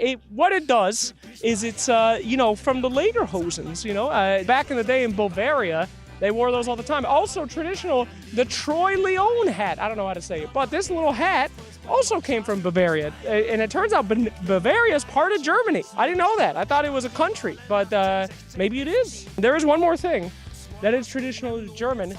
The beer stein. That's right, my friends. These bad boys got their lids during the Black Death to prevent bugs from getting in. I know if I was watching my entire family die of Black Death, I'd certainly want a beer, but I wouldn't want any of them in it. Let's go and see some more sights. The Brandenburg Gate. Much like the gate in between you and being immortal, this has stood up for quite a long time. Yes, in fact, a wall used to be on either side of the gate. Now, I don't know too much about in real life lore, so I don't really understand the significance of the wall or why it's no longer there. But I do know you can go and walk under it, walk through it. It's a hub of Berlin, one of the greatest sights ever. Cheers to you, Gate. Hello, friends. Now we are here at Checkpoint Charlie, one of the last remaining vestiges of the Great Berlin Wall. On that side, a different Berlin from that side, east versus west. And we in Dota, we have many of the same things, heralds and immortals, good and bad, but it brings us together. Much like here at ESL One Berlin Major, this is a time for all of us to come down and destroy our walls and come together to watch people that are 10 million times better at us than Dota and be better ourselves for it. So thank you, Checkpoint Charlie. Prost indeed, my friends. Onward to the future. Wonderful. Oktoberfest. And there you have it, folks. Some of the sights and sounds of Berlin. A lot of history in the city. Hopefully we make a lot of history with ESL One Berlin Major. Dota is as crucial to Germany as anything else, but it is a wonderful addition. I will say that. Thanks for watching us, guys. Go see your own touristy things. We'll see you around. Goodbye. Love it, you wear it. Wear your passion. Share your passion. Wherever, whenever. Gaming is a lifestyle. Get your merch at shop.eslgaming.com.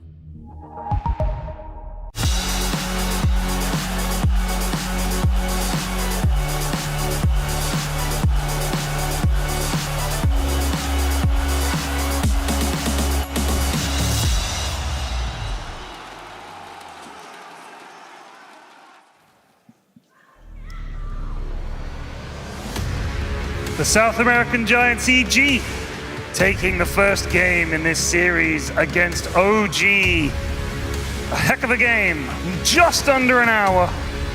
OG were on top, EG fought back. One of the rare comeback games we've seen so far at the tournament. This patch says no to comebacks, but not this time. This time it said fine. Yes, comeback. Yes to comebacks. They might not want Slacks to come back though after that little tour of Berlin, but we'll see.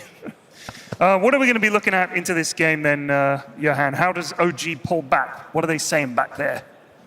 It's all in your state of mind. Maybe there's nothing to pull back. Maybe you're just angering an animal, Like if you try to, what's the saying? Like if you turn your head to a dying animal, it might snap at you. And oh, wow. Yeah, that's the thing, right? If you have the right mindset as a competitor, losses only make you stronger. They only make you better. I like that. So the question if there's any mending done, or if they're just waiting and impatient for the next game, you know, because nothing comes for free in Dota.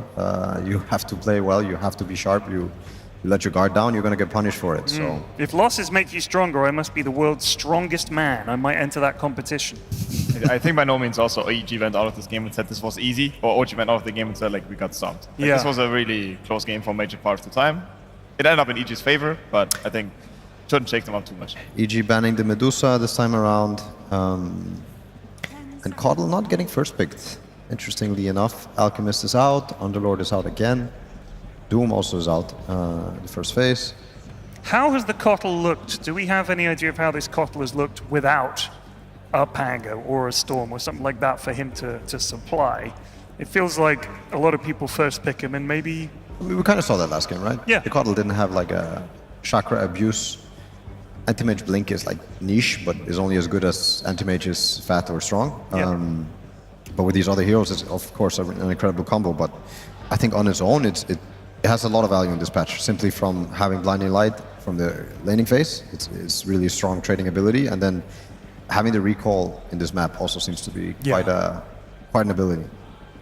Okay, so Kotl is completely ignored. What's also, of course, worth mentioning is that second pick and first pick are swapped, so EG has second pick this time, as you guessed, Notail.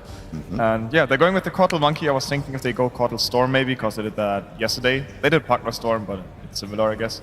But Monkey was also banned in many games, and of course EG is a very good Monkey King team. They flexed it on 3 roles. They played on Matthew, C-Smile, and Pakas, which is very good flex. So let's see what OG is going to respond to this Jenkins, call it. Call the hero right now. What's it going to be? Bat Rider. Nope. Maybe. Actually, not that bad of a suggestion. But I don't think they will do Bat in the first 2. Some teams might actually do it. Maybe not OG, yeah. Wait, do you know what they're going to pick? No, I'm Storm 100%. Tell them they have to listen to you. You're their boss. Guys, if you can hear me. BZM, big bat. I wouldn't be surprised if you pick another hero for Taiga against that Kotl. You could also go for certain cores against Monkey King. Like you mentioning the bat, I think is not a bad idea. Yeah, I honestly don't mind it. I don't mind that idea because it's an 8 pick and yeah, there you go. Nice one. Okay, Dude, I don't know how you're not allowed to that was actually so good. I didn't expect that. They're listening. I mean, I don't know. This guy. Totally up their list. And what did Jenkins say? I mean, Getting their little notepad. the real oracle right here. Oh, that was good. That was really good. Nice. Interesting with the bans though, like what's going to happen now. I think both teams are going to try to protect or diverge. I mean, Bat Rider is good against Monkey, but there's a lot of heroes that can be good against the Bat Rider, and they're banning the Slark, which means the Monkey, they don't assume that the Monkey is necessarily position 1 carry. It could probably be other things, right? Support. Yeah, exactly. And I mean, in general, I like this pick quite a lot on 8 Bat on OG. I think BZM plays a very comfortable Bat Rider, and they can protect it with 3 bans.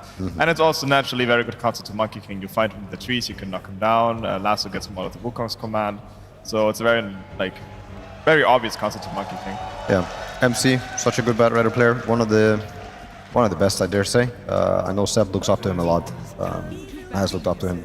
Oracle being banned, Slark being banned, protect those the bat. bans are very fast on OG, right?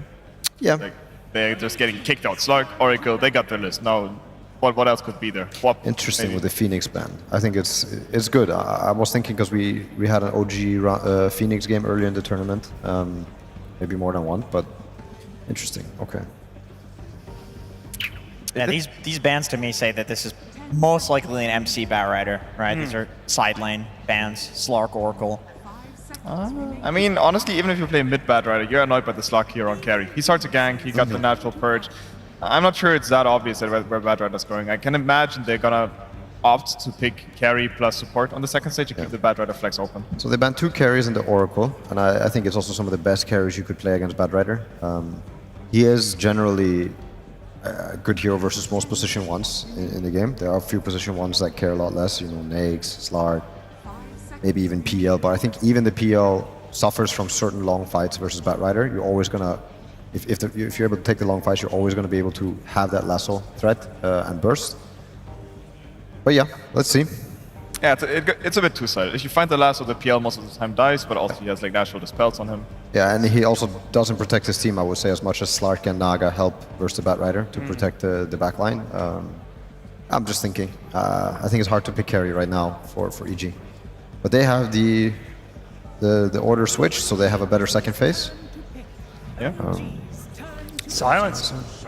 Okay, Silencer is one of the more annoying heroes for the Bad Rider for sure. Whenever Bad Rider, before he has a BKB or any sort of purge, gets the Arcane Curse on him, it's really annoying for him to cast any spells, of course. So Silencer, by nature, is a very offensive support against Bad Rider and basically very, very annoying. So I like this pick. Keeping things open. Of course, Monkey King is still flexible. I think they're able to play the Caudle on 3, but in any case, they're just going to wait to see what OG is going to follow up with here. I still think they will pick the carry here to keep the Bad Rider flex open. I agree. I think it would be not bad to pick the carry if you're OG. But what comes to mind? I mean, if they think that it's going to be a Caudle off lane, then... Terrorblade, perhaps? Oh, Taiga Earthspirit. Taiga Earthspirit, that's really nice. Damn. I think that hero's really good versus both Caudle Silencer in the mid-game. It's also one of these heroes, right? Like, he loves this hero, right? But it's a little bit scary to pick it, because you're like, sussy laning stage a little bit, but there's so many plays. But it's just like one of those games. It's your last elimination game, maybe. That's a really cool pick. Yuragi Windrunner? Yeah, potentially. But it could still be BZM Windranger as well. Yeah, very cool. And I don't know, BZM used to play some Earthspirit, I want to say, but you never know. Yeah, I mean, maybe even that is flexible. Taiga just loves the hero. I know, I think it's also Taiga Earthspirit. Probably. But yeah, this Windrunner is pretty interesting. It's very good against Monkey because you can just run around in the Wukongs and such a natural like MKB or Nullifier buyer. And it's still a flex between the position 1 and 2, so now really everything is open on OG on this last pick. Really curious, EG, what are they going to reveal? It's probably another hero that can actually go versus the Bat Rider. It seems a bit redundant to pick, you know, like a Terrorblade or something, but maybe they're going for an X. Maybe they're going for, I don't know, Abaddon carry? How does Bloodseeker do in lane against Bat? I thought about Bloodseeker as well. I mean, the lane I'm also not too sure about, but Silencer in general just counters the Bat already hard enough because the Arcane Curse slows him down. And the Rupture idea against Bad Rider. Oh, they're doing the Queen. Okay, this is kind of... Okay, so Queen got buffed pretty significantly last patch with the Aggro Scepter change, so the hero in general just got stronger. So maybe they're saying even if it doesn't go against the Bad Rider mid, it will still be a good enough hero to we saw Nisha do the first item Ags the other day. Yeah, yes. Really good. Yeah, he was completely rolling over that game. No, Queen is definitely quite a solid hero right now. What do they change with the Ags? So the axe makes your Q, your Shadow Strike, cast a Scream of Pain when it ends. So whenever you hit a Q on an enemy, at the end of it, the enemy will get hit by that. And they changed the axe so the Scream also hits the target itself. Okay, yeah, that was definitely one of my main gripes with it, was it did nothing on the target. Exactly. So and it works if you refresh the dagger as well, right? So you can just throw a Q, Shadow Strike, then you wait for a second, you throw it again, and you will automatically get a free Scream. And there's a Scream of Pain talent as well, so it's doing like 400 something damage. Yeah, and on top of that, it makes the ability itself become an AoE ability, so you can hit multiple at the same time with the Shadow Strike. OG have a ton of catch here with the heroes they've got. Do they need a carry that can keep up with them? Is that what they're looking for here, do you think? I'm really curious what EG is going to ban. I think it's... I mean, I can speculate where the Bat and the Windranger is going to go, but I'm really curious what EG is speculating. Because there are definitely some BZM heroes, there's definitely some Yuragi heroes. Yeah, they're banning the Nakes. They think that this Monkey or Caudle is coming off lane. I'm predicting a Caudle position 3 and a Monkey position 4. Yeah, I would think so too. I think the Monkey King game is pretty hard against these core matchups. Bad Rider and Windrunner both are naturally countering the Monkey King, so I would assume they just pick anything else, Opakas, that he likes. Kunkka banned. Okay, they are banning for BZM, so they are assuming Bat Rider is probably off lane and Windranger carry, something like that. Also protecting the Queen a bit. Kunkka has a pretty decent match against the Queen of Pain, catching all the time, setting up. And obviously the Queen of Pain is the only hero, or is definitely bound to the mid lane. BZM looks happy. I don't know why. I don't know why. He seems happy to be where he is. Do love me you. Nice. Buff Tinker. Get that guy out of here. Come, bring him up here. Get him out of here. Remove him from the velodrome. No. All right, Tinker fans, unite. Be nice, guys. Just a fan. Faceless Void also banned. I mean, there's a lot of, that was more or less the whole list of carries you might want to play versus Bat Rider, minus PL or something like that. I don't know what else is left. So for BZM, there are quite some casual heroes in the pool. So there's a Storm Spirit in the pool. Invoker's still in? Yeah. Still Ember. Ember Spirit is also pretty decent against Queen. A little bit annoyed by the Silencer spells as well. Hikubo though, good synergy with the supports on OG.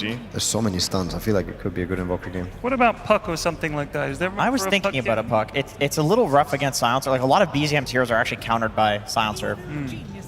Oh, wow. Wind Ranger mid, there's a PL. Okay, now what do you pick if you're EG? I was going to say they're going to pick PL, but what's left? So they could run the monkey carry still. Even though it's not ideal because you have the Bat Rider. I've got it. Yeah, Pudge. Jenkins. Pudge carry. We're going to see the Pakaz Pudge, baby. If you get 2 out of 2. And he's going to lose. That is a lose, I think, if they pick that. Has not done well at all when we've seen it lately. It's been pretty bad. Hero got nerfed quite a bit. Yeah, we saw it only on support with like some success, right? Yeah. So. And still, that wasn't great success. It was mostly losses. So there's something like a... Okay, there's the Bloodseeker. Okay. All right. That's a way safer option. Yeah, but I think he runs into some trouble versus the Bat Rider Earth Spirit lane, if that's what's coming to him. Like, the Silencer can protect him a bit with a good Arcane Curse timed, but if he's not there for a moment, it just means death to Bloodseeker, or you have to TP out after the roll. Yeah, very volatile. Yeah. Super volatile. Also, it's going to be a Whisper Coddle, as predicted. I was thinking if they maybe play position 3 Monkey King, honestly, against the PL, but they decided not to. Yeah, I think that could have been a good switch up too. Yeah, but they're sticking with it. So I was thinking about the Windrunner mid against Queen of Pain. It's a solid matchup that they just stick to it. And I mean, it is a good Bloodseeker game, I think. I think Rupture is really good against all 3 cores on OG. If you get a Rupture on PL, usually he dies as well. So I don't dislike it too much. Yeah, usually I do think PL with a hard timing and also potentially being able to stand your ground. I think it's not the worst carry, but definitely really good Rupture game. Earth Spirit, Bat Rider, Wind Ranger, all don't like getting ruptured. But I want to also emphasize on the Roshans this game. If we're gonna see any mix-up or different approach to this daytime, nighttime Rosh, who's Radiant, who's Dire, and how things go down, because I think it's part of the meta now. I think people have to keep that in mind when they're maybe doing the first Rosh, maybe when they're doing the second Rosh, or like, I don't know if there's a layer to it that you have to think about. Yeah, if all your fights of the last game were in that area, I think people are thinking about this like even more now, emphasizing on the warding and everything. So yeah, for me it's hard to tell which team is more favored here. I do think it's a good Windrunner game. It's also a good Bloodseeker game. Pretty even. Okay, well, we will find out how it plays out. And to guide us is Sunsfan and Syndrin. Lads, take it away. Thank you to the great Kyrian Flax. OG versus EG game number 2. EG take game 1, which means OG's backs are against the wall, Syndrin. And if they lose, they're out, obviously. This is the lower bracket after all. Winner of this series faces off against... They have the pleasure of facing off against Team Liquid, which is, I think, later a nice today. prize. Yes. Yeah, for sure. What are your thoughts on the drafts? Well, they're more standard than last game, at the very least. So there's at least that to be said about it. As far as the final, I think the most interesting thing about this draft for me is how it ended out. Like the PL pick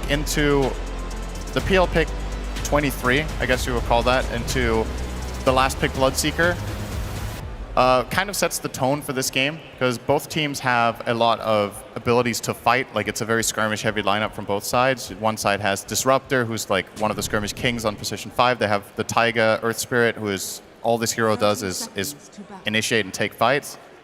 And on the flip side, EG's team is built around having a lot of random AoE damage, like Illuminate, Scream of Pain. Maybe she's going to go for the Aghanim Scepter, like we talked about on the Quap. Monkey King ult, Boundless Strike doing damage, random Arcane Curse damage, all of this. And I'm always looking for that when I see Bloodseeker. Is there ways to get multiple enemy heroes low at the same time so you can snowball? And with both teams looking eager to fight, I think that's definitely possible. MC, forced to skill Firefly level 1 on his own accord. There. Bloodright to follow. He's extremely low, trying to get cover of the tier 1 tower, but that's going to be first blood the way of EG. It goes to Panda. Maybe not the exact person you wanted on, but what was he trying to accomplish is the question. Is he trying to fish for info here about the lane setup? Or because he was completely alone over there and he skills Firefly level 1. And now as a result, he's going to show up to this top lane and Bloodseeker is going to have a field day until Bad's level 2. There's absolutely no pressure on him whatsoever. He has better last hit damage by 13 and Earth Spirit isn't going to deal with him very well. So this is a great start for EG already. Kind of confusing. Yeah, already taking some chip damage to the Blood Right, and obviously Panda's going to be able to spam out that Arcane Curse ad nauseum. So yeah, I think EG, definite advantage in this top lane very early on. Mid lane, as we're looking at now, BZM versus C-Smile, Windrunner versus the Queen of Pain. Okay, that's a courier kill. It's quite a bit on there. Have to wait for a couple minutes now. But yeah, talk to me about the Wind Ranger versus Queen of Pain lane. I mean, things have changed a little bit. I would say in the last patch, I would probably expect this lane to be maybe slightly Wind Ranger favored. Is a hero that can pretty reliably outrange Shadow Strike a lot of the time and can do exactly this, just Wind Run and keep trading hits.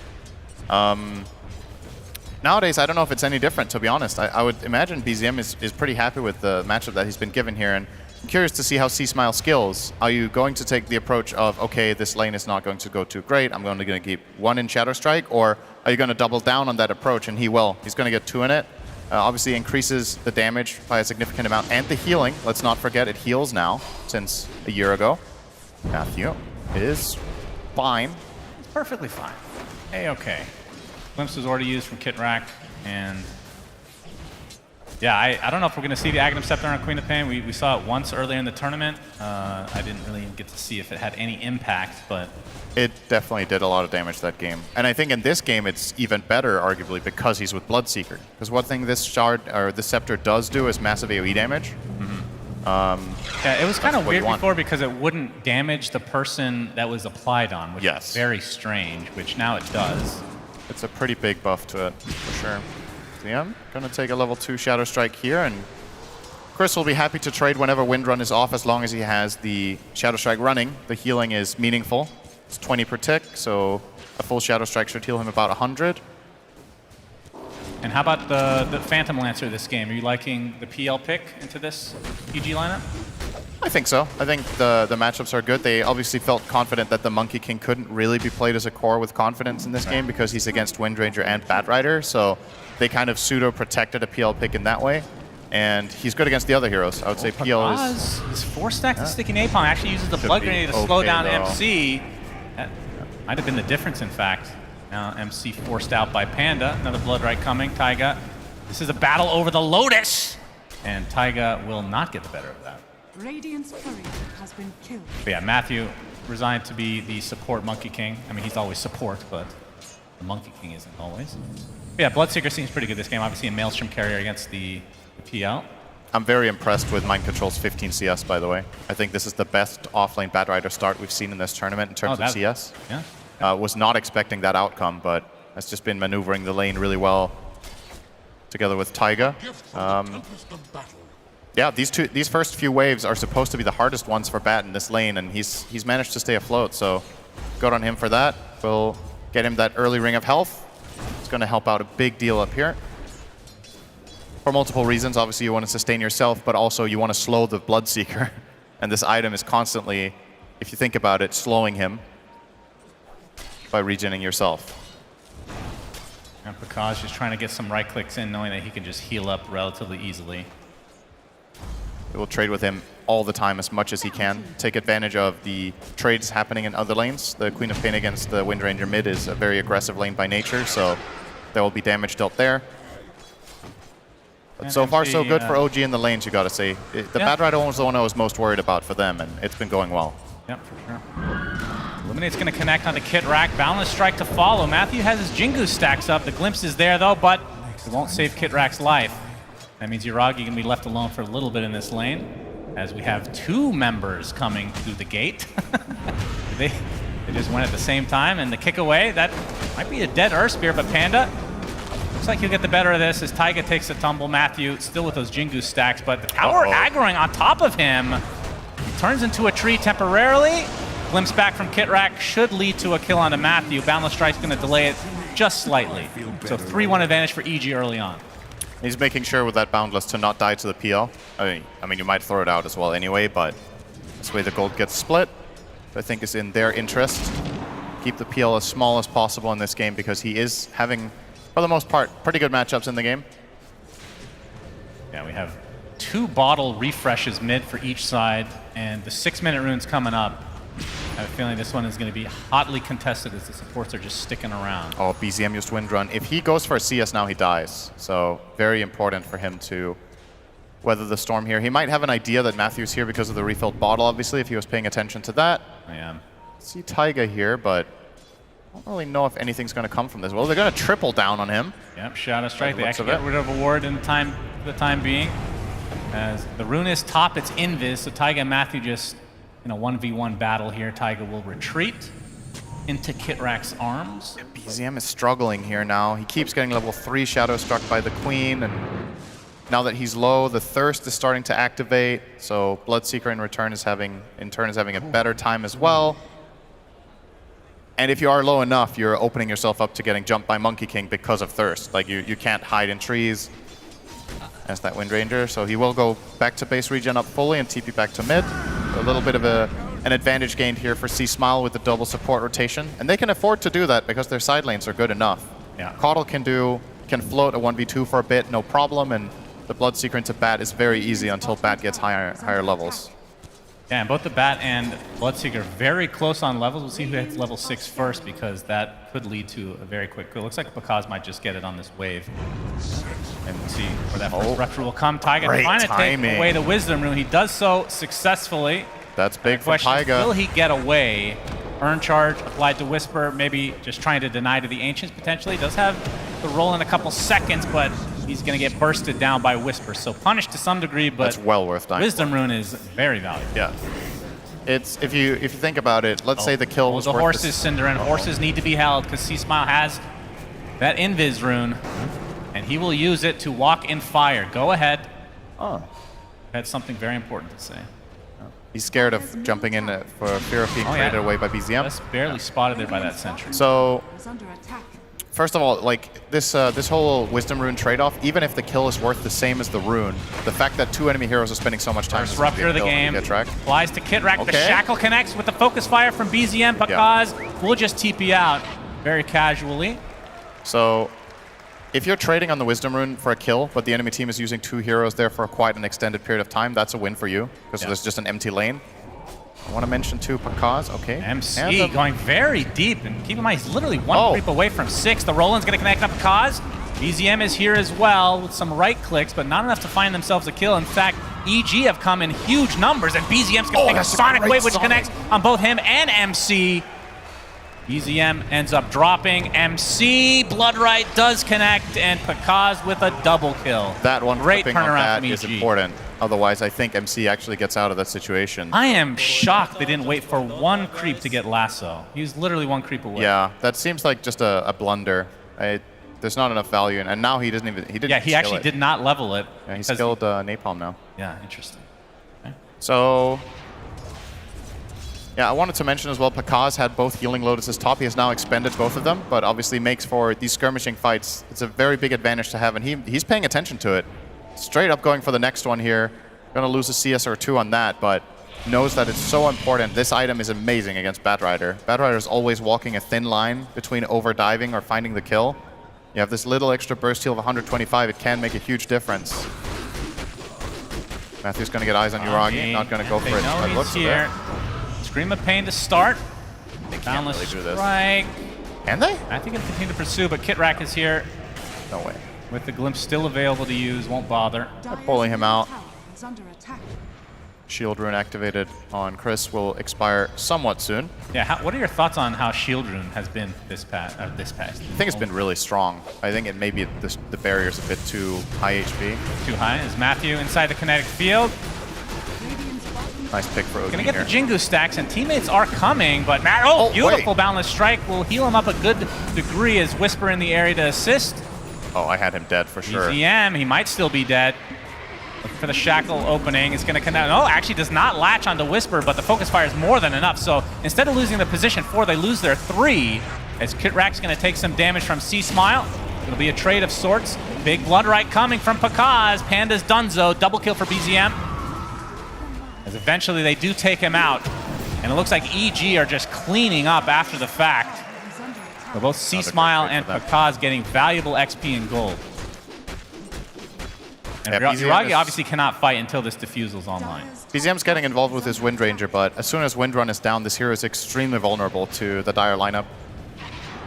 Can't really get out of there. The Queen of Pain connects immediately with a double damage rune, and that's been a pretty big story of this game so far, right? C-Smile's really just getting runes. He got the Invis, he got the Shield rune, now he got the DD. So every power rune from his. Gets off the Doppelganger. Bloodright is not going to hit. BZM made his way over here as well. Shackle does latch for the time being. That's Pakaz. He has to be careful. He does not have Rupture right now. Yuragi trying to dodge in the meantime. Power shot is there. Pakaz dies first. Yuragi's going to live for the time being as Matthew did have Jingu stack, so will find this trade. He's actually going to It's off the Wukong's command. Of course, this is a support Monkey King, so inevitably he will die in the end. So 2 for 1. And good news for OG, the PL at least got the XP. Is Whisper getting gone on now by MC. Gonna get burned to a crisp, but C-Smile's there. That Scream of Pain. Yeah, he does have Sonic. Might be trying to save it. Might have to use it though. Like nice juke from MC. Ring around the Rosie he goes. Gonna be spotted though. There's the blink in Scream again. Yeah, doesn't have to use the Sonic Wave after all. Very tanky with that Vanguard. How times have changed. Batrider, Vanguard, Arcane Boots. I do wonder if they're going to change that, being able to disassemble that. It feels like that would just be the obvious and good nerf to the item. I think many people are agreeing with that as the best solution to how Vanguard's being used right now, because as fun as it is to see all these heroes start with Vanguard and being able to disassemble it, the overall value of it just seems way too good. Like there's too many builds that use the components, and Vanguard just has such an incredible, like the fairness in this item is that it's amazing for the time you buy it and then it falls off. But now there's no drawback. You just buy it for the strength early and then you disassemble it and get it for the value later. So it's just like an incredible item, right? It's similar to the conversation that was had about, like, say, braces and wraith bands, where it's like these items are extremely value effective, but then they fall off and you run into inventory issues. But even that you don't with this item, because you just create something else out of it, so the slots aren't even a problem. Now Matthew pursuing Kitrak. Doesn't have mana. Obviously, no glimpse for 4 seconds, but Matthew's not going to go any deeper. In fact, the kinetic field's going to hold him in place. I feel to get these Jingu stacks up, but no, the rest of OG are on the way. This will lead to an easy kill onto the Monkey King. Interesting net worth distribution among the cores here. Pakaz, the big winner, currently 1,000 ahead, but the next 3 cores are sitting on OG, so they have a more balanced net worth distribution, which I would say most of the time is I would prefer to be in that position. I mean, the numbers are still so close that it doesn't matter, but let's say this starts scaling up. Just having one big core a lot of the time can be an issue in the, I would say, in the patches we've had in the last 2 years, because itemizing against a single hero has become, I would argue, easier than it used to be. There's just more options, there's more solutions you can have if you're like, okay, this guy is big, but the other cores we don't have to worry about too much. So we'll see if this trajectory keeps going, but again, we're within a few hundred, so not the biggest of deals, but the big story here is Pakaz will probably be getting a very early BKB, and that item owns the Radiant lineup. They just have Lasso, and that's it. And Focus Fire is probably not going to kill him during the Lasso. BZM is going for what looks to be the Gleipnir build that we've also seen from Sumail on the mid-Wind Ranger. Obviously, a huge amount of that damage just doesn't go through. So Tier 1 tower for OG. They're going to run right into EG, though.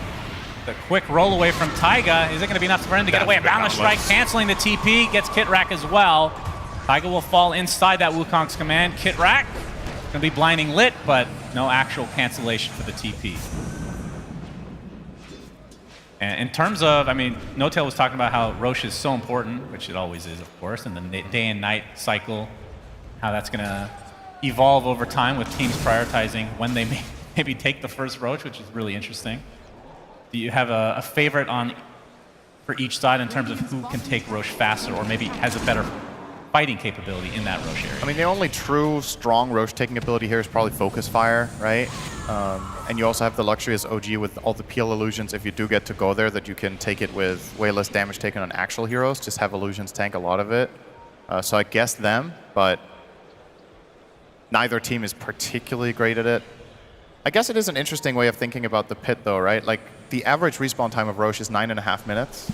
So if you kill him early on in the cycle, there's a very high chance that things are going to overlap, right? Oh, they spot him, the roll in. They kick him out of the static storm, but they still have the damage. Almost an oopsie there from OG, but they get the kill they want to. BZM ruptured, though. He is ruptured. Yep. He might be in some trouble. Boundless Strike connects on a couple. There's the first lasso of the game, it feels like. See Smile, he will drop. So 2 cores dead for EG as Taiga's ult continuing to proc. BZM still alive. The roll in again. Taiga trying to control Whisper. Illuminate's coming, doing a decent amount of damage. Kitrak will live through the day though. Power shot just misses. Very low are all of EG's members. Is MC getting pursued now in that Firefly. Taiga wants to finish the job and he does. So 3 kills in favor of OG. Another big Illuminate. And Whisper staying alive throughout all of this. Pakaz is now alive. You have to be careful. With all these buffs that you get, the Roland will connect, but Panda will fall. So 2 for 1. Too many kills to count. Pakaz, double kill. He's starting to clean up. Of course, no rupture for another 20 seconds. Wonder which one's the right one, Shannon. Which pick do you think it is? Yeah, he's faking it the whole time. It was the illusion, surely. So in the end, just too many kills to count. I mean, the fact that the respawn timers are so low, these heroes can definitely reconnect, especially a Bloodseeker that could take advantage of low HP heroes. Yeah, there were 3 heroes on like 20% health when he respawns, so he just TPs in and has, I want to say 700 move speed there. And we'll clean up some kills, but still overall, I think, pretty good for OG. Oh, blinding light from Whisper. Nicely done. MC was looking for the opening. Worth noting. Does not have lasso yet, though. Worth noting about the previous fight, there was no Sonic Wave. So obviously part of the play call from OG is knowing that the Queen of Pain ult was not available. It is now. Yep. And Global Silence will be coming off cooldown again in 20 as well. So could be a pretty strong timing for EG to look for some action here. They're going to get the BKB now completed on Bloodseeker 17 minutes in. Global Silence is up in 10. Seems like the perfect time for a smoke move if you can push out the waves first and make something happen on the map. OG still needs some time. PL is progressing nicely though. Uragi's having a pretty damn good game at this point. He's 2-1-1, which isn't too much, but his CS is nice. He's caught up with the Bloodseeker more or less at this point. The gap between them was bigger earlier, relatively speaking anyway.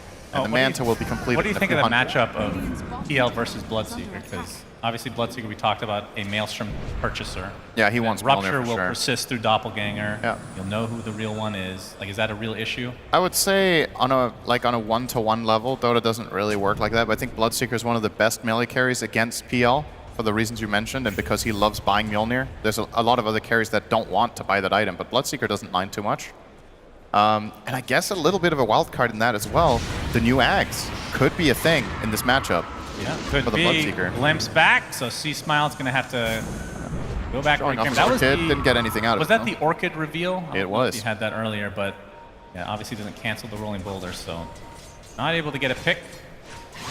Now I actually really want to see the Bloodseeker Ags. If the game goes long enough, he's definitely going to get it. I'd love to see that. The jump in, C-Smile's going to get set up by the Boundless Strike. The jump in as well from Matthew to finish the job, but the Shackle Shot connects onto 2. They take out the support to start things out. Taiga gets his ult off. The Magnetize doing a decent amount of damage, but falls shortly after. But this would be the big kill. The PL is what you want. He's currently silenced, ruptured, dead. Panda, of all heroes, gets the double kill. And MC might not be safe either. MC is spotted. Shackle Shot will not latch. Okay. And BZM able to snag the rune. It's looking potentially scary with this. They have double Orchid. Double Orchid indeed. They can, these heroes on OG's side that don't have BKBs or any dispels yet can be chain silenced. Yeah. And you're going to see it right here. Right here. Pakaz coming from the other side as well. Blood right. They're going to block him nicely. It does hit. Also with the blinding light. Atos is used. BZM is done. MC coming in with the counter initiation. This is on the support Monkey King. Looks like they'll find that, but that is not the trade you're looking for if you're OG. Lasso and Storm to kill the MK, and you're going to lose the tower. You lost your Wind Ranger. It's a big win for EG here. They don't have to fear anything with these spells on cooldown and with BKB in hand for Pakaz, and they might even find MC here with the Solar Bind. Yep, another Orchid. Glimpse back though, C-Smile again. Taking the brunt of that, but the Illuminate just rips through him. Yeah. And Pakaz finishes the job, so 2K lead for EG. As they're starting to gain a little bit of momentum now that that Maelstrom's online and the double Orchid as well. And now BKB from Pakaz. The challenge for OG is to play around these silences. I think that's the biggest issue that they have is their dispels are quite far away. Looks like MC is going to go for a Yules to be some sort of a pseudo solution to it. Windranger needs to get a full BKB, so that's a long way away. About 3,000 gold to go for that. PL has the Manta, so he has the only dispel on their team. The supports especially are going to be exceptionally vulnerable. It's very hard to play Earth Spirit this game now, because like if you ever roll in, you're not going to get a spell combo off. There's Global and 2 Orchids. Taiga will have to itemize around this, and he's working on it.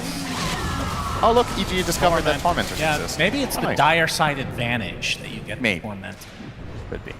Monkey King Shard, okay. Allows him to connect on his stun. We'll see if... Not particularly useful on support, I would say. More of a core shard. Maybe. We'll see. We'll see. I've actually never even seen this before. Like what the animation looks like. And Kind of also like adds he 1,400 stuns network. and then he kind of like slides down. Basically. Like how fast? Is it like super fast? It's pretty fast. I want to say it's like half a second. Oh, he gets Orchided on the cliff, attempting to TP out, but will be stopped in his tracks. So EG finding another pickoff. 4K lead now. See how long it takes OG to itemize against this double Orchid. As Pakaz might have to burn his BKB, and he does. Nice buttons. That was the first usage, so pretty big deal. Definitely want to burn this one down. Obviously, Bloodseeker in this game is particularly susceptible to, I want to say, the Windranger, and once the BKB ends, she can definitely kill him. So the shorter duration gives you less window of opportunity for EG to just snowball the fights. And they're going to fight despite the BKB being on cooldown for Pakaz. He does have the full Mjolnir now. See Smiley's going to be leading the charge. He's just a recipe away from the BKB, but again, Rolling Thunder, Rolling Boulder, Jesus, Rolling something. You know, they probably called it Rolling Thunder because, or, you know what, never mind. Okay. We have a fight coming. BZM, he's stopping his tracks. Smile gets glimpsed back. He's already at half HP. We'll see if they want to continue to fight. Despite that, the Monkey King gets chopped down the tree. Such a nice chakra target Queen of Pain is, actually. I'll get to that in a sec if we get out of this, but... we get out. We do. Pretty sure we'll get out of this at some point. So, Queen of Pain usually has this issue as a hero where you blink in and cast your spells, but if the enemy team has turnaround potential, you're kind of fragile, right? It's always been the hero's Achilles heel is using blink offensively is hard. But you're playing with Caudle, so he can blink in, get chakra, and blink out. It's a 6-second cooldown on the blink, and the chakra cooldown reduction is 6. So, as you saw right there, he blinked, took the Arcane Rune, got chakra, and blinked out. It makes for some interesting options of how he can itemize as well. It looks like he's still going to go for the BKB, but I think it's kind of a cool pairing. Would love to see him either buy or obtain a shard on the Queen as well with that reason. Yeah. Having the lower blink cooldown is super useful for additional... I mean, I guess they don't need silences at this point, but... Yeah, how many silences do you really need? I mean, you could bait something to be used like the Manta and then you Orchid after, but then you have to guess right on the Manta. It still gives you more damage. It does. Panda is going to be found out. TP. Sentry. Oh, the dust. Dead. Roche is waiting in his pit at the bottom right of the map. Still the first Roche. Uragi's closing in on Heart. That's going to be a really big item for OG. OG. Trying to get him tanky enough that he can withstand all this random damage. MC is going to make sure that Roche is in fact there. He pings it out. Yes, that first Roche is still in the location that he's been. And he changed his mind as well on the Yules. He went for the dagger, and he's not put anything in his quick buy yet on the bat. So they have that initiation possibility. But keep in mind, obviously there's global silence. So whenever you blink lasso a core, Panda will try to protect them and cover them. And it's a matter of, do your other heroes have the spells? And so far, it's still only the PL. So there's no guarantee that lassoing Bloodseeker is actually going to lead to a kill. And I'm assuming you want to find either him or the Queen of Pain, or I suppose Caudle is actually a good find too. Whisper's doing a lot in these fights, and relative to how much damage he's doing, he's very easy to kill once connected on. Yeah, smoke up, and this is going to be the blink reveal for Pakaz, so even more potential catch for the side of EG. The Lotus as well finished on Whisper. I love this build on this hero. I feel like too few carry players buy Dagger on Bloodseeker as part of this build. I think this is perfect. And then you go Basher next, and that's exactly what he's eyeing up. He changed it to Nullifier. Thank you, Picasso. Also good. Is very good. One or the other. They're both good. Doesn't look like they're going to find anything on this smoke. Maybe they'll get some wards up in the time. But this time is OG still hanging around their Tormentor. It hurts. Like they'll get it. Yo, yeah. BZM is actually... BZM. Oh, okay. He had a wand. Yeah, they're going to see them now with Thirst. Okay, now comparing shards that were given for free via the Tormentor, whatever the hell it's called. Earth Spirits is S tier. Has to be. Whisper. Gonna find MC. And they get the 8th. They get it off in time. That was a sexy play. That's the shard. Right there.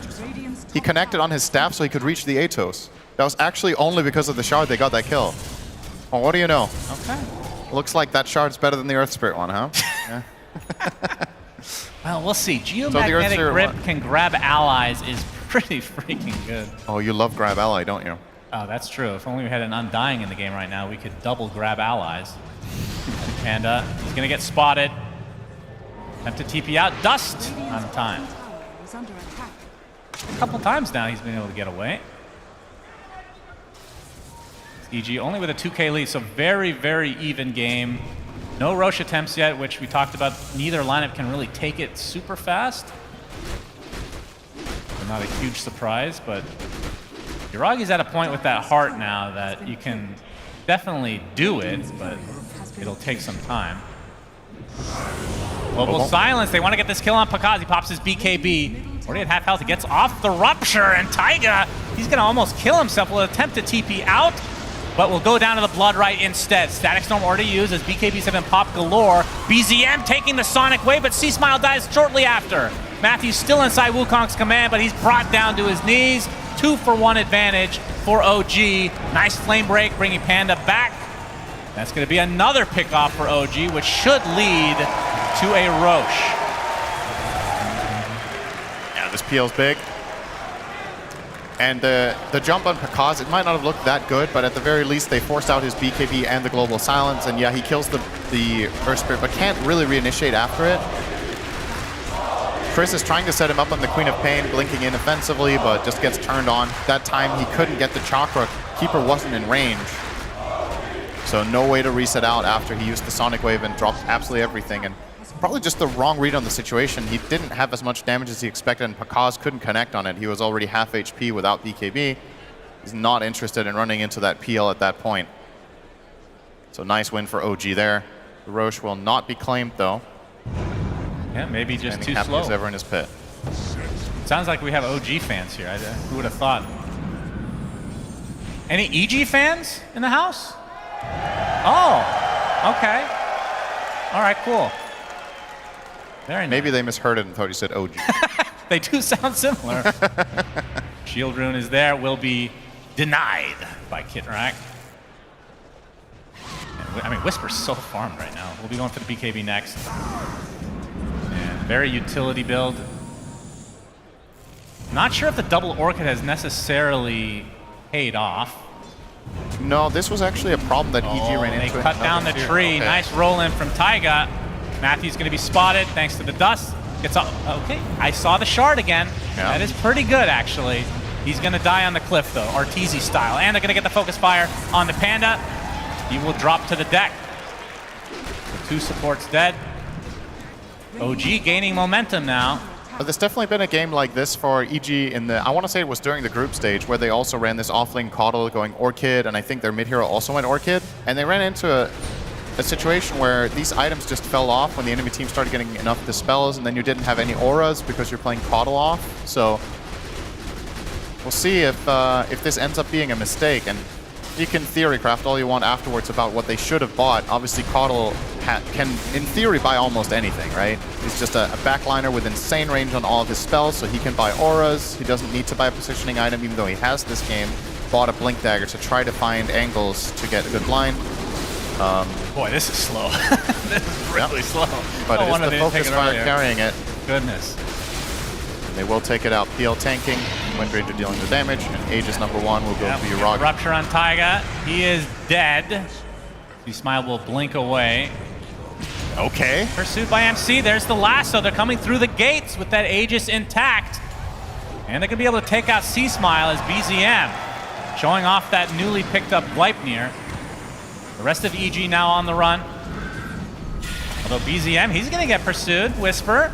It's off the Orchid. They don't have the cancellation, though the Boundless Strike just a little bit too slow. Very close call.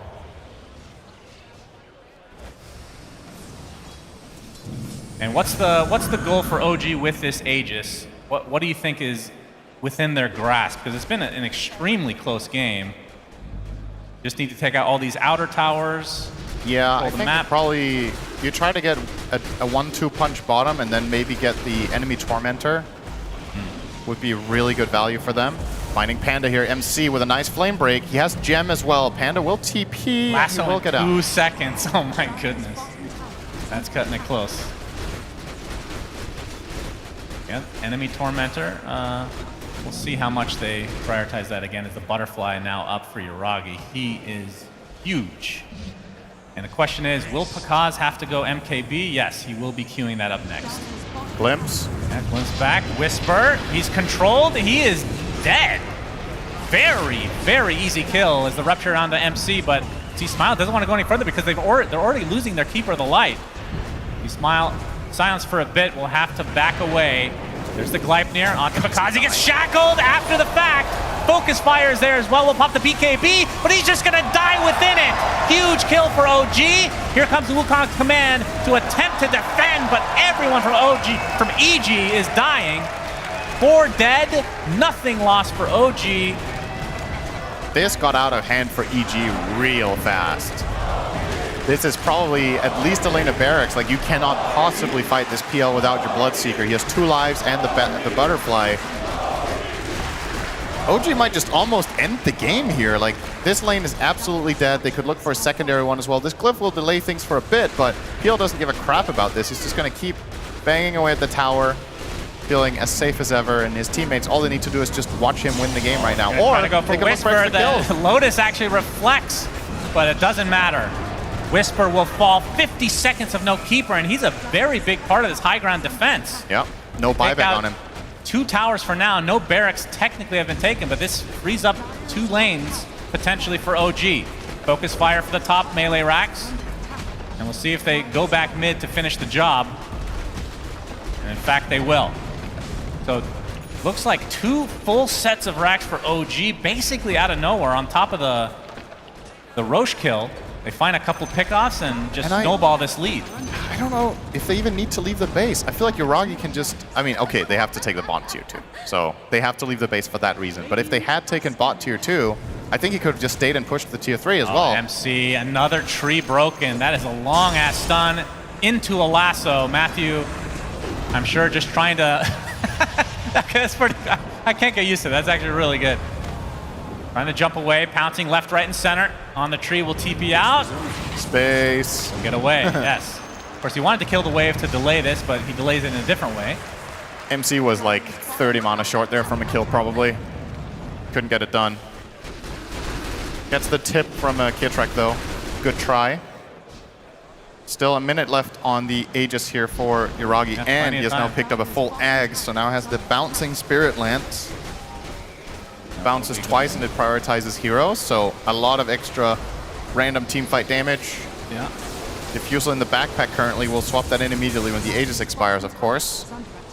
I'm curious if OG just push for the win here. Like 45 seconds with this Aegis. Would love to see them go for some damage at least on the tier 3. I feel like Uragi's more or less invincible with this item. And he will start waving at them and go for it. Yep, 30 seconds with the Aegis. MC finding an opening onto the Silencer. Lotus Orb applied, but well, the Ghost Scepter's going to keep him alive a little bit longer. Still has the Global Silence, but will not be able to use it. No buyback, so no Global Silence for quite a while. Backdoor protection kicks in, though. Uragi is tanky. Doesn't have that much now. Okay, Matthew gets off the Wukong's command. Lotus Orb applied to the Earth Spirit right now, but looks like he's going to be the one to fall, so Taiga takes the Tumble Whisper. He's going to be next, though, and OG get the better of that trade. Gleipnir Okay, focus fire into Pakazi. He has to pop his BKB and not able to get full value out of that. And yeah, this Aghanim Scepter for Yuragi is very annoying. The old shard, like you talked about, but basically upgraded now. Matthew going to attempt to take out the wave. Does not have Wukong's command as the barracks are now getting pounded on. And this is likely to be Mega Creeps for OG. Finally, the fortification comes in. They're just trying to buy some time for this Keeper of the Light. Another 20 seconds to go on his timer. But they're going to find the Bloodseeker instead. Lasso up. And they might be able to find the Queen of Pain as well as a Shackler Shot connects. Beautifully done from BZM. Bloodseeker's dead, no buyback. GGs are called. This is going to game number 3. Yeah, OG just turned it on in the mid game. This was even for quite a while. Then PL hits his item timings. They win one team fight, they get the Roche, and then end the game within 5 minutes, it feels like. Nice and clean performance from them out of an early game that looked like potentially EG were starting to put some serious pressure with their Orchids, but didn't really find the moments of opportunity they needed. And those Orchids, they fall off a cliff real fast. And OG will clean house here in a quick 35-minute win. Yeah, the it next felt game like will decide everything. It was just that one point that the game just flipped upside down for EG. We talked about how Bloodseeker could be really good against Phantom Lancer, but it didn't really come into play at all. Like a lot of the openings for the Ruptures were on supports, like Taiga, who would just roll away and just kill himself, but it wouldn't really matter. I feel like there's definitely a case to be made in this game for going Pipe Greaves or Pipe Crimson on Caudle. Like, you look at the enemy lineup, it's PL Illusions, it's Windranger Focus Fire, so Crimson Guard is amazing, and a Pipe against the tons of random AoE magic damage. They don't have any mitigation, and I think the key when you're playing with Bloodseeker carry is to extend fights so he gets to, thrive and the fights get chaotic. But OG are just finding clean kills left, right, and center because no hero on the dire side is tanky enough. Every Shackle Shot just leads to a nice kill, and so do the Glimpses. Indeed. So with that, OG even up the series, which means we are going to a game number 3. Yes, indeed. Thank you, Sunsfan and Syndra, and tremendous cast. And we finally have something we've wanted, a game 3. Thank goodness. And what a worthy pair of teams to have a game 3 for. OG and EG, tough to separate them, so we'll have to have a game 3 to do so. This was more like the OG you were expecting, Johan, I feel. Bro, OG they played so well this game. They played really well first game. But Dota is a mental game, and now we're getting into what I think is like the best part of all these competitions, of all these tournaments. It's a true test of skill, but also what you've built. It's a testament to your hard work. And also your confidence and all the things involved that it takes to win a tournament. So very happy to see the progression. Man, I love watching OG play. What can I say? I'm their biggest fan. Very strong game too, for sure. And once again was a slight comeback, I think. EG was doing quite well in the game, but then there was one big fight where they just turned it around and OG on around the top lane, and then the ball just kept rolling. MC played incredible on his Bad Rider as well. Of course, Yuragi PL, I've had the honor to play against him a lot of times. It's Crimson, it's freaking annoying. And BZM won his win runner too. Like, this Tricore just got too strong, I think. I looked at those heroes in draft already. It was like these heroes can scale really well if they get the ball rolling. And yeah, they made it work. And Yuragi PL at the end there looking like the PL that you expect in these games where, well, what are we going to do about this guy? He's out of control. Yeah, they did it. He was unkillable. This is what we kind of expected from PL, I guess, at the start of the patch when he had like 65% win rate and the defusal was working through BKB and stuff like that. Everybody thought it was going to be OP, one of the top picks of the tournament. And then it was doing terribly. Like, it was not doing good during the group stage. We mentioned during the draft, like, we don't know how to feel about the PL. Yuragi, he made it work, dude. I mean, he went for the Aghanim Scepter too. I really like that. We haven't seen that in a game so far, other than this one. I know it came pretty late into the game, but he got to the unkillable state. And it makes you question, maybe Bloodseeker for EG wasn't the pick, because that was their last pick against the PL. It doesn't do quite enough damage. I was about to say, I think it's a tough position. I think what's genius about this PL pick is that really EG wanted it as well. They want to pick for themselves as the last pick, and they snatched it away from them. And then there wasn't really a good solution anymore. The Silencer arguably is really bad against PL at some point. The Keeper also as well, only has some spells. And Queen of Pain also doesn't do much. Queen is like, yada, maybe by a Shivas, that's it. So they didn't really have a good fit to counter. I think the Bloodseeker, honestly, when I saw it, it looked decent, but at some point, you're not allowed to do many mistakes against this PL hero. And then there's a Bad Rider and a Windrun on top of it, which also scale really well. I think OG just drafted really, really smartly in this last pick. I know that we've seen quite a bit of Wind Ranger in the tournament. Sumail's been playing it a bit, and I was asking why the Wind Ranger gives you that ability to... Is it just that it allows you... She is going to blow up one hero. If she catches a hero, you pretty much guarantee later on especially, she's going to kill that hero. You can get there with this hero for sure, but I think there's a lot more to the pick. There's a mid lane thing. She's very solid. You can go against most range heroes, most melee heroes. Power Shot's also really good mid-game, but I think a big reason why Wind Ranger has always been Wind Ranger is her Shackle Shot ability. Low cooldown, amazing stun to set up, change stuns or more damage. Yeah. In this draft, on top of it, it was even a flex, right? You didn't know until last week if it was going mid or carry. So they picked it to keep everything open. Very nice drafting out of first pick. Not an easy thing to do at all out of first pick when the enemy has the counter picks to keep it like this open. Okay.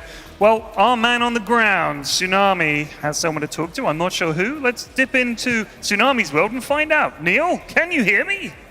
Well, welcome to my world, Ted, where I'm knee-deep in the crowd right now, enjoying the vibes. And now, we finally have a 3-game series, and I figured what better way to commemorate that than to be given a reason to root for either of these teams. I have an OG fan sitting to my left, and I have an EG fan sitting to my right. Santiago, tell me, why should we be rooting for Evil Geniuses in this game number 3? I mean, Evil Geniuses is a team, as Notel said, that Dota is a mental game. So they know how to reset and start from zero. So we just have to will that they will restart and have a fresh game, best of one. So basically it's a best of one, that's all it comes down to. Now, the mental game seems to be the emphasis for Evil Geniuses. Now, why are you rooting for OG? Well, I think they've proven time and time again that regardless of the roster, when their back is up against the wall is when they play their best. So they're sort of set up to win for this one, so I have no doubt that they're going to absolutely crush it. Now, you're saying with their roster. They're not really with their roster right now. Is that a good thing or a bad thing in this situation? I mean, it's OG, so they're going to be fine either way. All right, then. Now let's see. Out of the entire crowd, I am seeing some Evil Genius jerseys in the distance. Santiago, can you get all of your EG friends and family to root for this team together? Okay, everyone have to say "ga" after I call it, okay? 1, 2, 3. Ga! That's what I like to hear. All right, Leia, right? How are we gonna get the OG fans riled up? All right, when I say O, you say G. O! O! All right, now we have to let the gameplay do the talking. It's time for game number 3, period, and back to the panel. Thank you, Neil. Always good to see the fans getting excited. Technically, they both said G. That's a very good point. Well done. I'll be here all week. This joke is never getting old. GG, OG, EG. Okay, sure. So we're going to take a break before we get into the next game, but we've got a bit of time to chat first of all. So I want to try and get an idea of which heroes you guys think so far in this series are like the key heroes. Obviously, let's take Medusa out of the equation. She's gone. Do you think Naga Siren is another hero that neither team wants to have to deal with? No, I wouldn't say so. I think Naga is quite...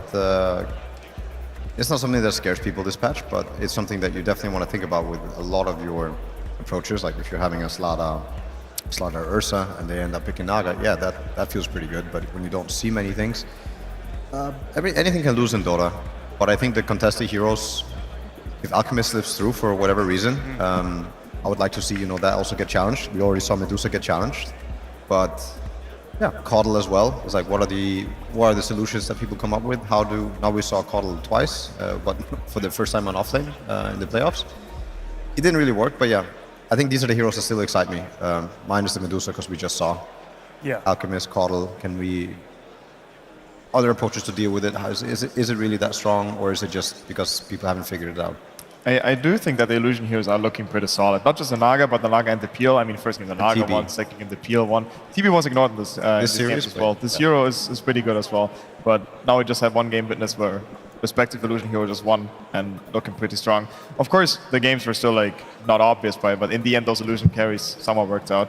I think the Caudle is looking okay. Could look a bit stronger, but it's not like looking insanely strong. That's why it's also getting picked a little bit later, not instantly snatched up. So that's also probably why it's not getting banned out as well as often. Yeah, and like that's why it's probably the last out of the 3 options. I think probably the bans will relatively stay the same. I don't think we're gonna get an Underlord or an Alchemist, and I would just love to see more Bad Rider. I think this hero looks really freaking solid. It is fun to watch, and both teams know how to use it. We're gonna take a little break, and when we get back, we'll find out who can settle this series.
It's base race time, everybody. I got Game & Gladiators, Quinn and Ace. Any hero you want, you each get to ban one. Lone Druid's perma-banned, because it's no fun. Level 30, unlimited gold. Goal of the game, take the enemy Ancient from the offlane as quickly as possible. Quinn, you see this man. I know, he plays some pretty devious heroes, ones that push quite well. Yes. Which one would you not like him playing? No Furion. No Furion. He knows. All right, Ace. What's Quinn got up his sleeve? No Storm Spirit. No Storm Spirit? Mobility, the name of the game. I see what you were going for. I respect that, man. All right, Quinn. You get first pick. Who are you taking? Tiny. Tiny. Okay. Okay, I'll take Meepo. Let's get ready. Go, Quinn. Go, Quinn. My man's just walking. He's walking. He's swapping items out here. 5-second cooldown. Quinn, you could have brought your courier out here. I could have. You could have. You should have. You would have. Ace is making a journey. He's already sending Meepos to poof on tier 3 while he's still carrying tier 2. He's too good. He's too good. The brain's too I'm not large. taking Rexes, Why is he taking Rexes? But how is he there already? Because he sent Meepos ahead. He's half using it. Where's your refresher orb to refresh your Blink Dagger, Quinn? I don't even know if that's... Maybe it's worth it. It's worth it? I mean, who knows? Oh shit, glyph? Oh yes, I should have mentioned, you could have glyphs. Dude, this isn't even close. It's kind of close. Not really. I've seen Dude, more one-sided fights than this. Dude, I don't even have tier 4 dead. This is not even close. Dude, Tiny is garbage. We have AC, that's... Dude, you're... I should have had a refresher. Yeah, but he didn't have... Is your inventory... That's That's a pretty crazy inventory. I didn't even have anything backbreaking. Ace, congratulations, that's game 1 going your way. 3 Butterfly, Apex Meepo. Well done. Okay. I will allow same band, same heroes if you want, or if you want to change your approach, Quinn. I ban Storm. Right? I ban Meepo. You ban Storm, correct. Okay, Meepo is out of the pool this time, Ace. Who are you banning? There's no way he goes for the same hero, right? I don't need to ban that. I mean, if you think you can beat a Tiny. I ban Troll. Okay, Troll is banned. Ace, choose your hero. I take Alchemist. Alchemist, okay. I go Morphling. Morphling. No one's done a Morphling yet. I would like to see this. Gentlemen, hit your towers! Fuck, I should have swapped in. Shoulda, coulda, woulda. No, it's Grief. Okay, you were actually doing way better than I thought you would, Quinn. Oh, but this cooldown, though. This cooldown's killing you! Okay, again, I will remind you, you both have Glyph. Just saying. I think I won. I won handedly. That's hype. Fuck, I was too slow. Clock is ticking. I blinked too early. See if that cost me. Brother, your backpack. I know, but I don't have time. I actually don't have time. Let's go. Wow. I don't, well, I think you just kind of fucked up a little bit. Rehost? Rehost and tell me your new bans. I banned Meepo. You bans Meepo again? Yeah, I'm also just banning Morph. Man, I'm in Morph League. You really want to do Morph again? I can let you. Actually want to see what you're cooking. Yeah, I'm curious as well. I banned Storm. Okay, you banned Storm. I have the first pick, right? I pick Morph. Okay, great. He's got Morph. Ace. What's the plan? What if I do like some Razor? Oh, I get it. I have the Storm. I have the Storm refreshed. I'm doing Razor. Okay, this is curious. That's kind of cool. You killed both your forces at the same time. Yeah, okay. Razor v Morphling. I have not seen this matchup at all. Go, go, go, go, go, go, go. Gentlemen, it is 1 minute. Let's go. It's an awful lot of strength you have right now, Quinn. Oh my god. Oh no. Oh no. This man forgot to toggle. Oh no. I feel like I'm gonna die. Wait, what? Did you remember to use your glyph, Ace? Creeps. What? Wow, this is this is I'm comically one-sided. What happened? Dude, What did happen? I think more is actually broken if you stat steal. I think you can't. I feel like, did he use 2 glyphs or what? Yeah, he used 2. Probably. As I reminded you multiple times. I think you actually can't beat stat steal. I mean, dude, another glyph wouldn't have changed anything. Quinn, the winner of the base race. That's Congratulations. Me. Thank you, thank you. Well played. I'm the basest racer. He's the based racer.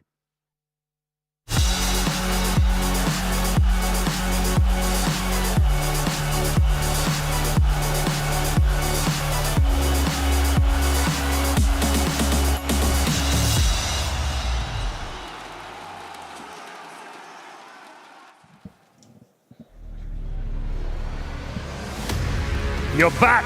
I knew you wouldn't want to miss the deciding game in this series. EG against OG. Loser goes home. Loser goes home. There's all to play for. Both these teams have shown some style and panache and some bonkers picks at times. This should be a heck of a series to start the day. This is just the first series of the day, lads. The first series of the day. First series of the day. I like what you said before. You said they're hard to separate, these two. Always battling it out, e.g. OG. I think of it always like a fight versus good versus evil, you know? Which side do you think is the good side? Which one is the evil side? Maybe the evil genius. No, I don't know. Oh, for good? Good usually wins, right? Optimistic geniuses. In this world, there's no good, there's no evil. There's only the middle. We're all in the middle. We're all amoral creatures, Pyrian. Well, okay. You want to justify your amoral behavior, then you go right ahead. Oh, respect band. Wow, that is a respect band. on it. Okay. I like it. I like it. I think it shined. I think it shined pretty hard, and it makes me believe that EG wants to go for a similar opener, and I think the Bad Rider was the response that they didn't like. And everything's so far the same.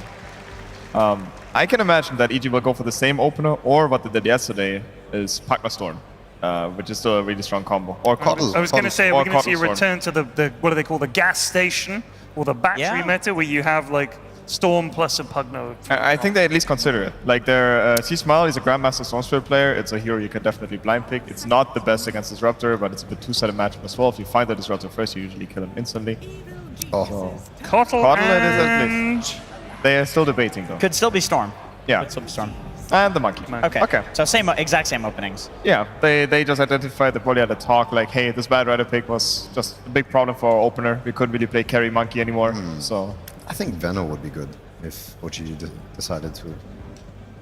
Yeah, I mean, if take DM a was page here. out, of the DM book, I would say. But MC also plays Venno, and you don't even have to lock it in on a position 3, right? Because they're also not locking their Monkey in. And I think you could run dual support Disruptor Venno.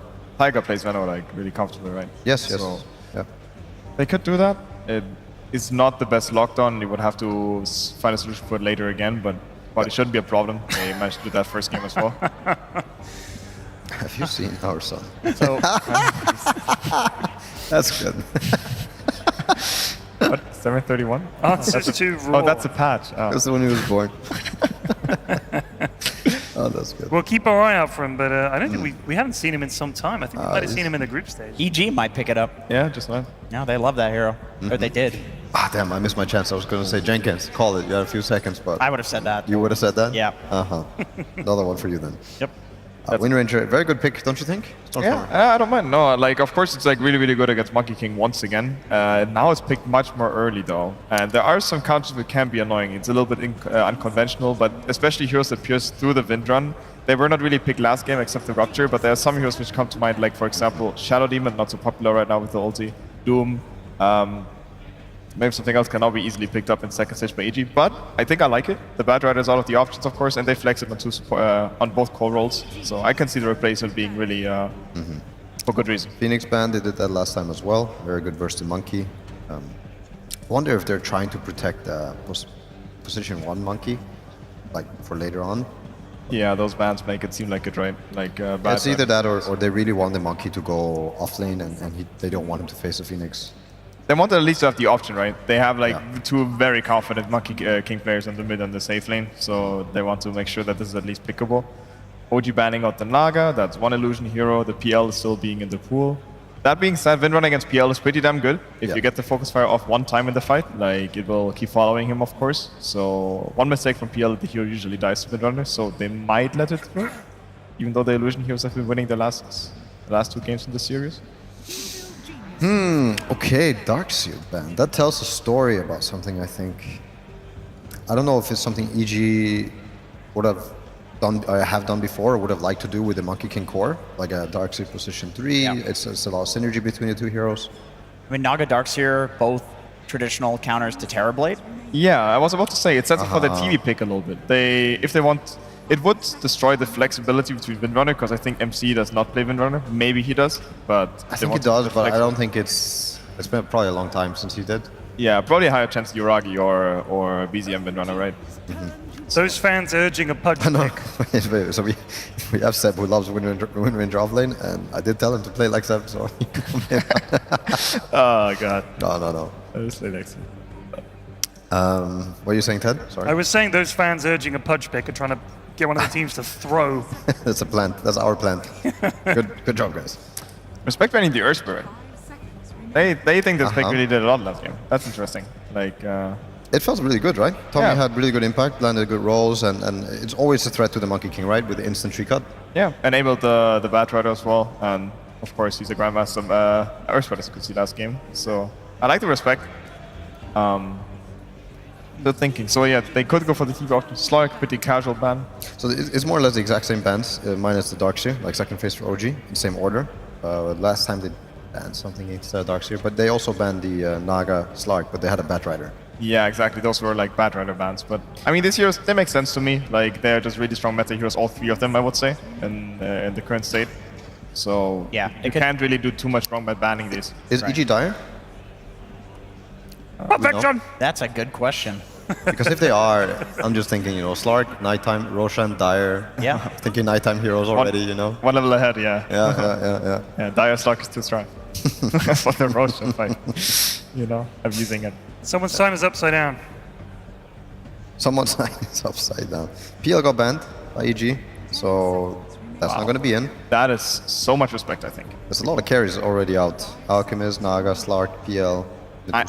I am so curious about this PL ban. Like, you can even counter pick into it. Maybe they're feeling because Darkseer and Underlord are just banned that the PL is too hard to counter now, but it's a pretty unconventional pick when you have the ultimate last pick and maybe it's just a Yuragi factor, I mean, I'm telling you, this hero is, this guy on this hero is... Yep. Would you ever want to play against PL in a deciding game like that? Against someone who's good on the hero, you just think, look, let's just not face that. Let's not face that. Get rid of it. Make him play another game. Yeah. Get him out of his comfort. Get him out.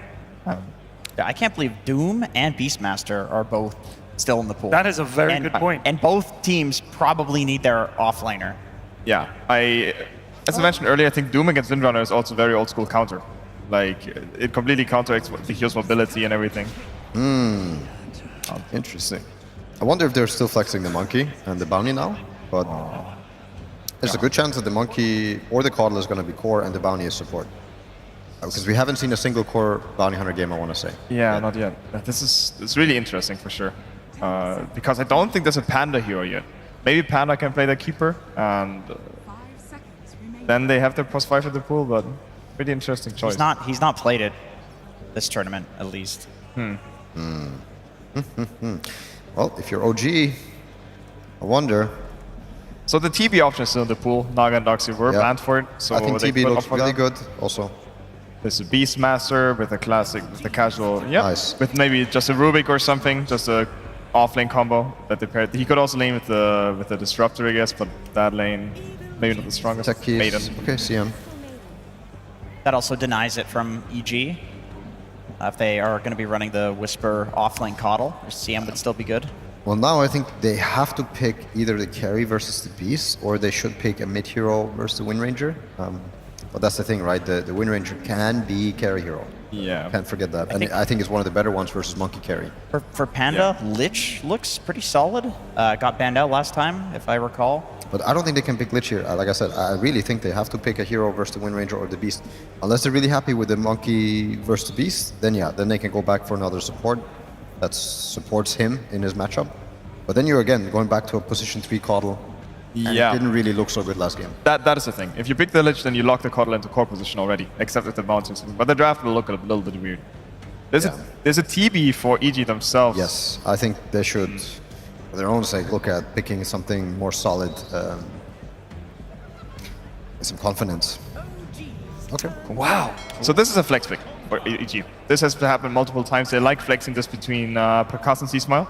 And this is why they're doing this probably. They're keeping the draft still open to decide on the last pick, I guess, where to put these heroes. Does this still work versus Beast, you think? Yeah, I don't know. I'm not sure about the laning stage, honestly. Like, because the Beast masters play way different now. They buy Ring of Health, they max their access. Yeah. I don't think the Kunkka has the same effect on you. That's not like this entire cleave idea behind it, yeah. Yeah, you can definitely sustain through the Tidebringer. Yeah, I'm just honest. I'm not really sure how the match is going to play out. They still even have the monkey option as well, right? If they prefer that even. I think you're right though with what EG is probably thinking is like, let's see. I don't know how it fares up against the Wind Ranger, but I guess it's quite okay. I think on mid is really good against Windrunner. The Tidebringer cannot be avoided by the Windrun. You have the constant poking in, and of course X mark into ulti. The Windrunner can die. Yeah. So that for the mid lane is pretty solid, and I would probably tend towards also put that Kunkka mid, give Percuss one of these hard carry heroes. He's been looking pretty good in these last series. Like in general, might be one of the top carries in this tournament so far. Anyway, like he's been having really solid performances. So I would like him to play more hard carry-ish kind of hero. I think also the CM Beast is one of the better lanes now because you have the double spam. Yeah. You see these Beastmasters, they're maxing the access. Yesterday had incredible Beastmaster performances, more than one game. I like that more than the Beastmaster Disruptor as well. I think the Disruptor does not have the same lane push potential on the off lane to enable the simple Beastmaster lane of throwing your nukes. So OG ban Timbersaw. I think it's also a good ban. I think it could be coming to the off lane even. That's the strength of EG's Monkey Kunkka flex. You're not really sure what you have to ban. So many different routes they could go. Yeah, and Whisper is also an insane Timber player, even though I don't think he played Timber in this tournament yet. Maybe in group stage, but not in playoffs, I think. And while on the last major, on Leo Major, everybody first stage banned it against his team. Bloodseeker banned, interesting. So they banned an offlaner and a carry. Yeah. Pango is still in the pool. Could they make the Wind Ranger carry and put like a Pango mid or something like that? Not a bad idea. It's not a bad idea. They might. Terrorblade banned. I also think that ban makes more sense. I'm still thinking about the flexibility. I like the Pangolier idea, just a solid hero. It can get shut down in the lane a little bit, but like the Kunkka is a bit annoying but playable. The Monkey could maybe crush the Pangolier, but Pangolier in general, he needs one enablement, like one rotation or something, and then he's online. So I could see it being picked up. I'll also just pick a carry. Heroes. Oh, cool. I love when Artem plays this. Nice. Also very good synergy with the Windrunner. You will, in every single team fight, almost always get a Chronosphere into a Shackle Shot afterwards. So you got the perfect setup for the chaining of the stuns.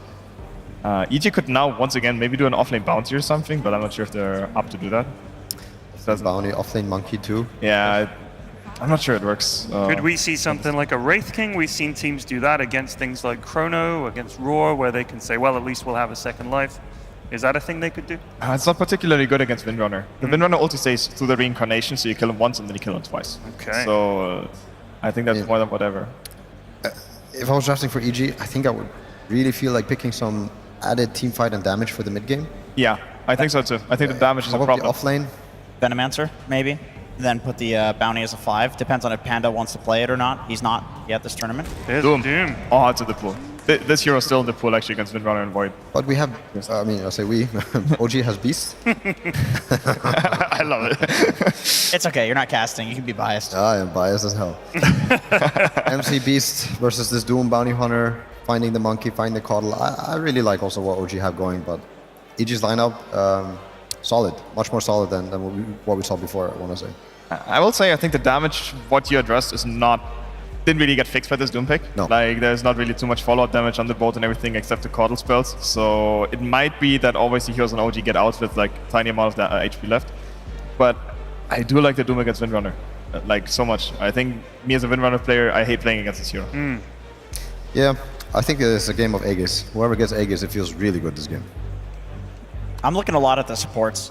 Like OG, CM, and Disruptor, both incredibly good at going through the portals, ganking the side lanes. I feel like Doom and Monkey King are both pretty vulnerable to those ganks, so they could snowball off of that. But it does go the other way. Like Matthew is one of the most annoying Invis hero players in the world, stealing all the Wisdom runes. Like he's going to abuse the portals as well. So my eyes are on the supports for this game. Okay, well, I hope all your eyes are on the giant screens at the front of the arena because we're about to start the game. But before that, let's throw to our delightful casting duo of Sunsfan and Synderen. Chaps?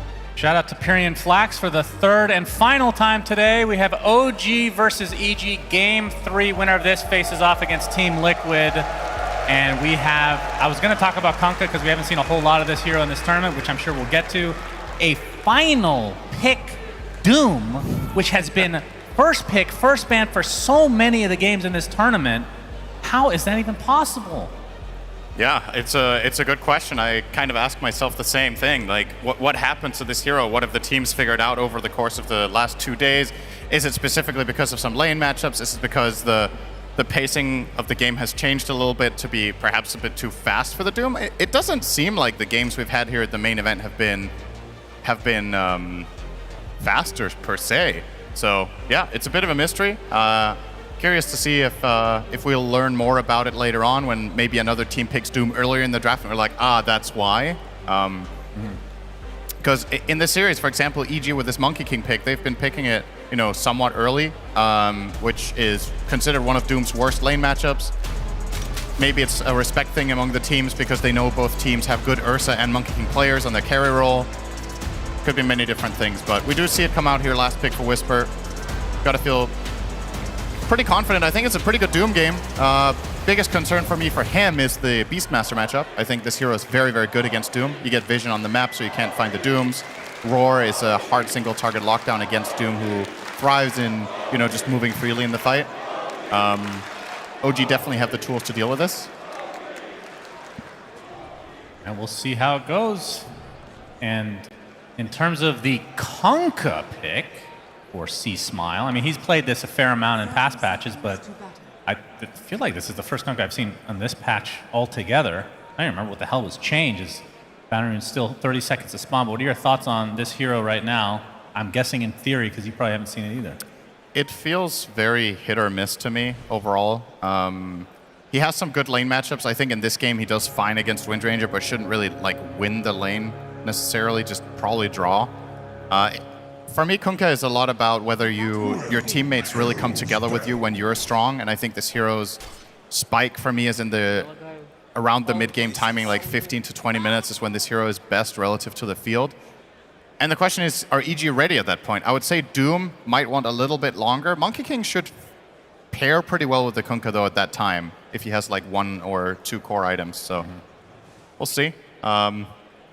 It's definitely a comfort pick for EG, more so than anything. They've played this hero a lot. Oh, piggybacking off of that, this specific matchup, Windranger against Kunkka, do you expect any kills to come? I mean, obviously, we've been seeing a lot of these passive lanes, I feel like, that kind of require supports, but for Kunkka, he can set that up himself, especially with the +1. I think it's highly unlikely that either team rotates supports mid, probably. Maybe they protect the runes, but Like, who's going to gank for the Kunkka? Is it going to be a Bounty Hunter level 2?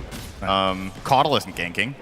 On the other side, you have Disruptor and Crystal Maiden, who both can come to the mid lane, but again, then the issue becomes, do you have the setup then for the Windrunner?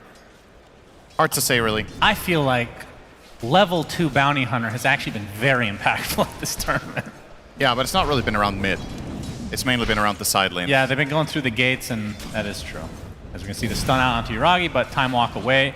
And then for the Faceless Void going into the mid to late game, you expect this to be a good game for him. I mean, obviously you need to itemize against the Doom at some point, but then it comes down to, do you even bother? Because he could just go for Ags after the fact. Such a weird kind of thought process for every carry now when you're facing up against this hero.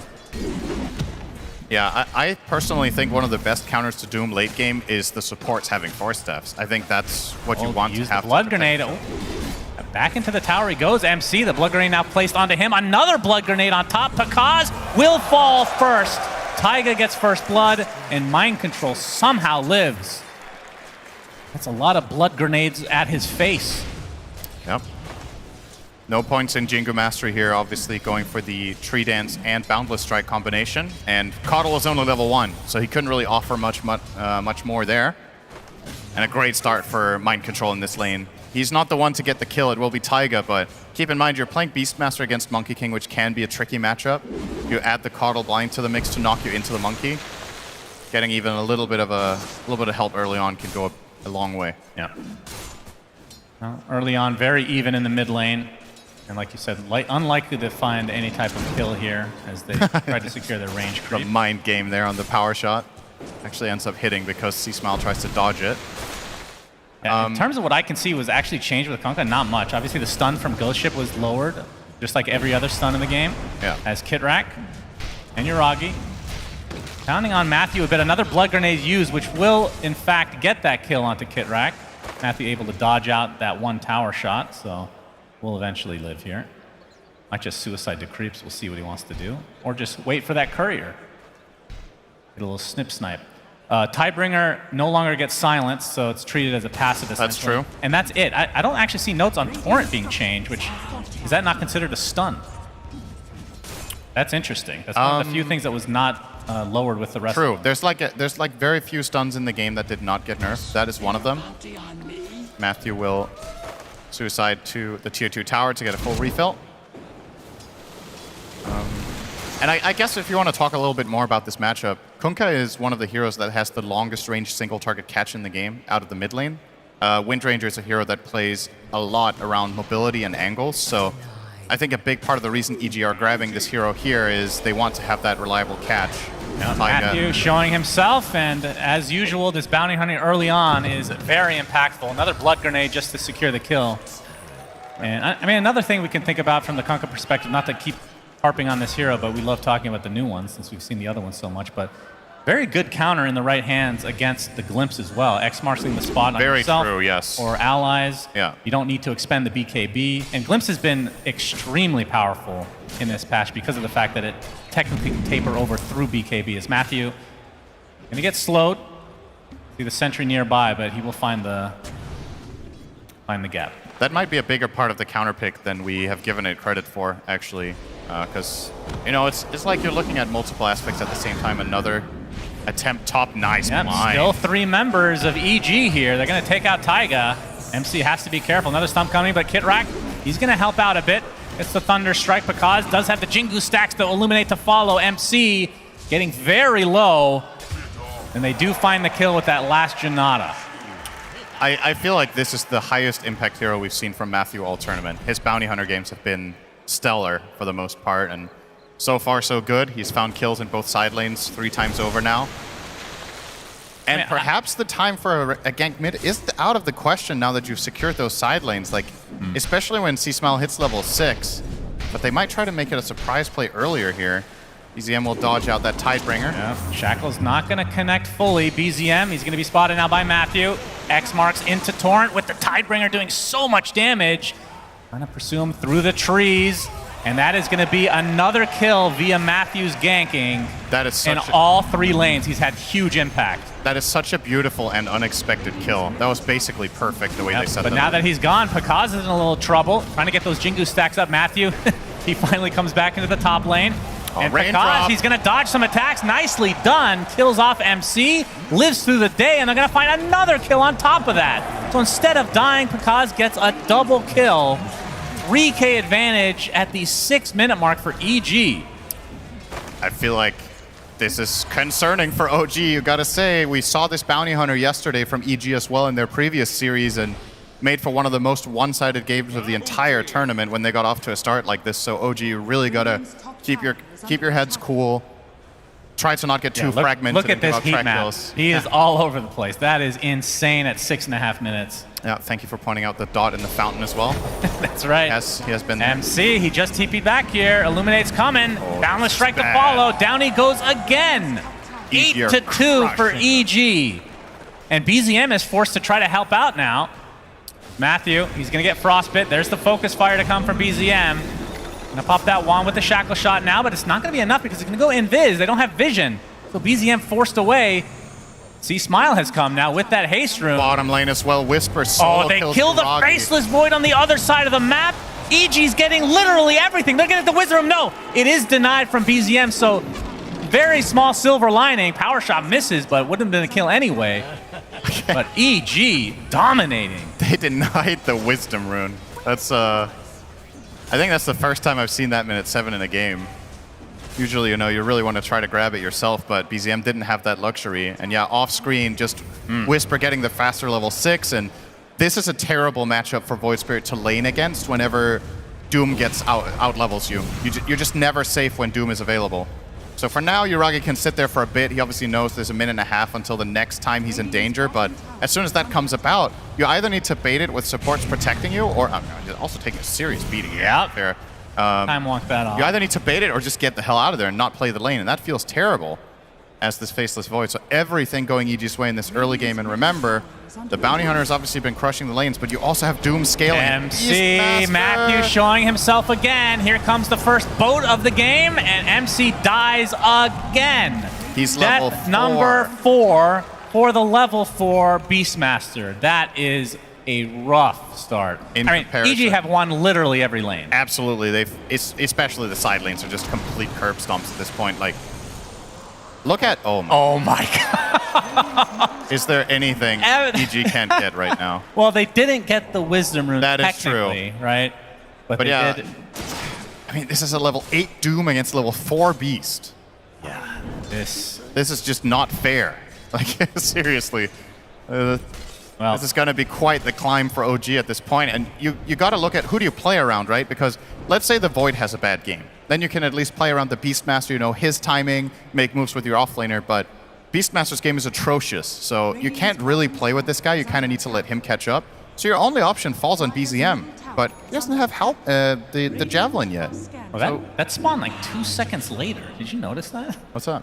It spawned at like 9:02 or 9:03, the Lotus flower. That's kind of weird.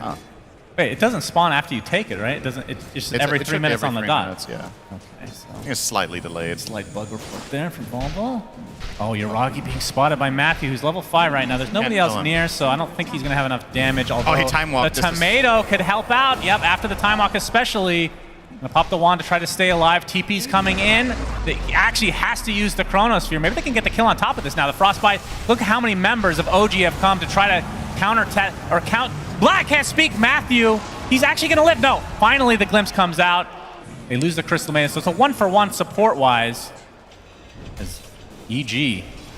I mean, at the very least, even if they don't get that kill on the Faceless Void, they force him out of being able to farm this eventual Midas, which is still quite a ways away. It's a completely fine result for EG because they force Chrono.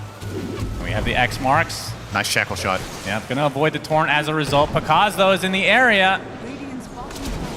Looking for the opening. He missed the tree. Oh my God, another kill for EG on a core. And what do you think of this build from the Doom? Going for the mech early on after the Vanguard instead of going for like the typical Midas that we would see.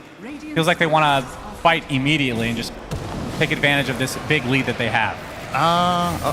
Hit rack, he's going to be found. Gets the kinetic field off, might live as a result, but CM will not be so lucky. OG are in so much trouble. That is an understatement. I mean, I'm really looking, I'm trying to dig deep here to see what they can possibly do, but EG are just crushing them all around the map. They're making all the right moves. They're way stronger and they're just riding the momentum. About the Doom build, I like it. I think it was either going to be Greaves or Crimson first, but I think he should get both. Crimson obviously great against the Wind Ranger Focus Fire, against Beastmaster who's getting Boars this game. Faceless Void, you also mitigate a ton of his damage during the Chrono, so... And it's just a great insurance policy as well. You're really far ahead, and this time you're not going to fall into that trap that EG did last game with their double Orchid, where sure, you're ahead, but then suddenly OG find a fight. If you have these auras, it just feels almost hopeless for OG's heroes to kill literally anyone. Yeah. Well, it feels like big hope for OG would be BZM, who I believe has... No, it's not even the finished Maelstrom yet. It's just the naked Javelin for the time being.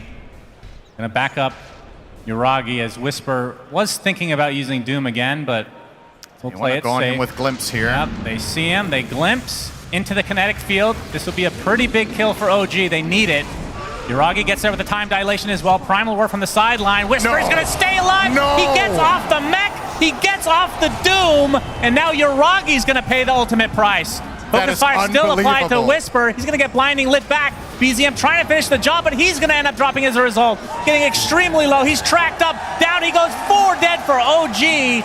And those are track kills. How that the hell could did he not have gone survive? worse. They used literally everything. Focus Fire, Roar. Okay, they didn't Chrono. I mean, but come on. Focus Fire, Roar, all their spells. They didn't have Static Storm. Obviously, the supports are mega underleveled, which is a symptom of everything that's been happening. So Crystal Maiden level 4, Disruptor level 5. I still really thought they had him there, but barely surviving, and gets off the Doom. They get the mech off and they rotate in, and it's just the moment Doom gets Doom off there, the fight's completely lost. Yeah. You dropped everything. And you desperately needed that one too. You brought so many heroes because you're like, we know we're mega far behind. We've got to make something happen on the map. We need to bring numbers. And even that failed for OG. Yep, another track, MC. He's going to get some backup in the form of Kitrak. Yeah. Glimpse back onto Matthew, who gets off the double track, but looks like OG should be able to get this kill at the very least. You can see Pakaz on the trees, just waiting to pounce, but yep. we'll think better of it. Might want to try to contest the 14-minute Wisdom Rune. I think it would be a really good choice from EG to just completely shut down these side lanes right now and that Wisdom area, because it's OG's path to level 6 on the supports. And if you take that away from them, their playmaking potential without Static Storm and Freezing Field is just extremely limited. And OG really want that rune, they're just not going to get it. You see EG are already taking over the area with 2 of their cores as well as Caudle. You cannot run into this if you're OG, so you have to give up that rune. And that would have been a level 6 Disruptor. Now instead he has to run around starved in mid lane trying to find some sort of experience, but it's going to be really, really hard. EG, what an impressive game so far. Really reminiscent of the good old days from yesterday when they did the same thing. 14-minute Wisdom Rune is there. And like you were talking about, they control this area in order to secure that. And that is going to add insult to injury. Yuragi does get the Midas, and the Chronosphere is placed on the Matthew. And that will result in a kill, which ruins the scoreline, but good news for OG fans, they get something. But of course, 14.5 minutes in, Chronosphere on a Soul Bounty Hunter, not exactly what you want in a normal game, but so far behind here, they have to take what they can get. Yeah, I don't even mind it, because it's like, you have to take literally every opportunity possible to get experience. And if that means chronoing that bounty hunter, so be it. It's not like you're going to be like regretting this in a minute and you're like, man, we really could have won this fight with chrono. It's just not the case. Kitrak, he's found, dead. And he's brought down. He was trying to get level 6. That was a mistake. Yes, how dare he. 15 minutes in, 2 supports under level 6. I think this is the first time I see it this tournament. OG supports are completely screwed this game. Yeah, EG just controlling the map beautifully. Old patch, you just buy the Tome of Wisdom, right? And you're fine. Exactly, yeah. You just now you have to control an area to get that. Pretty big change for sure. And if the during this series and the entire tournament, EG has shown so much discipline, and I would expect that they're not going to get too aggressive despite having this monstrous lead. They're probably going to play it somewhat safe for the eventual Roche kill and whatnot, which I don't know how long they'll need to actually do that, but Deso is online for Pakaz, and that would certainly help. I assume the BKB is what they're going to want to wait for before doing anything risky like that. Yeah, you can just continue controlling the map, and Bounty Hunter is eventually going to find you some sort of opportunities, and even if he doesn't, you have Doom. So you're still outscaling them regardless here.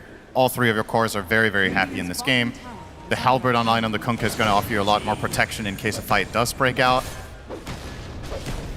It's very easy to see a lot of positives for EG with nothing happening even. And you're just so comfortable when the game is in that state.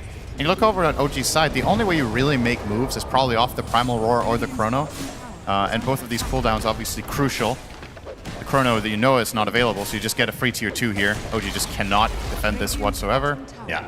And now you're going to press the issue. So they could be taking the outpost here. Don't really care though. You're going to immediately go for a move instead. Don't really care about that outpost, huh? Yeah.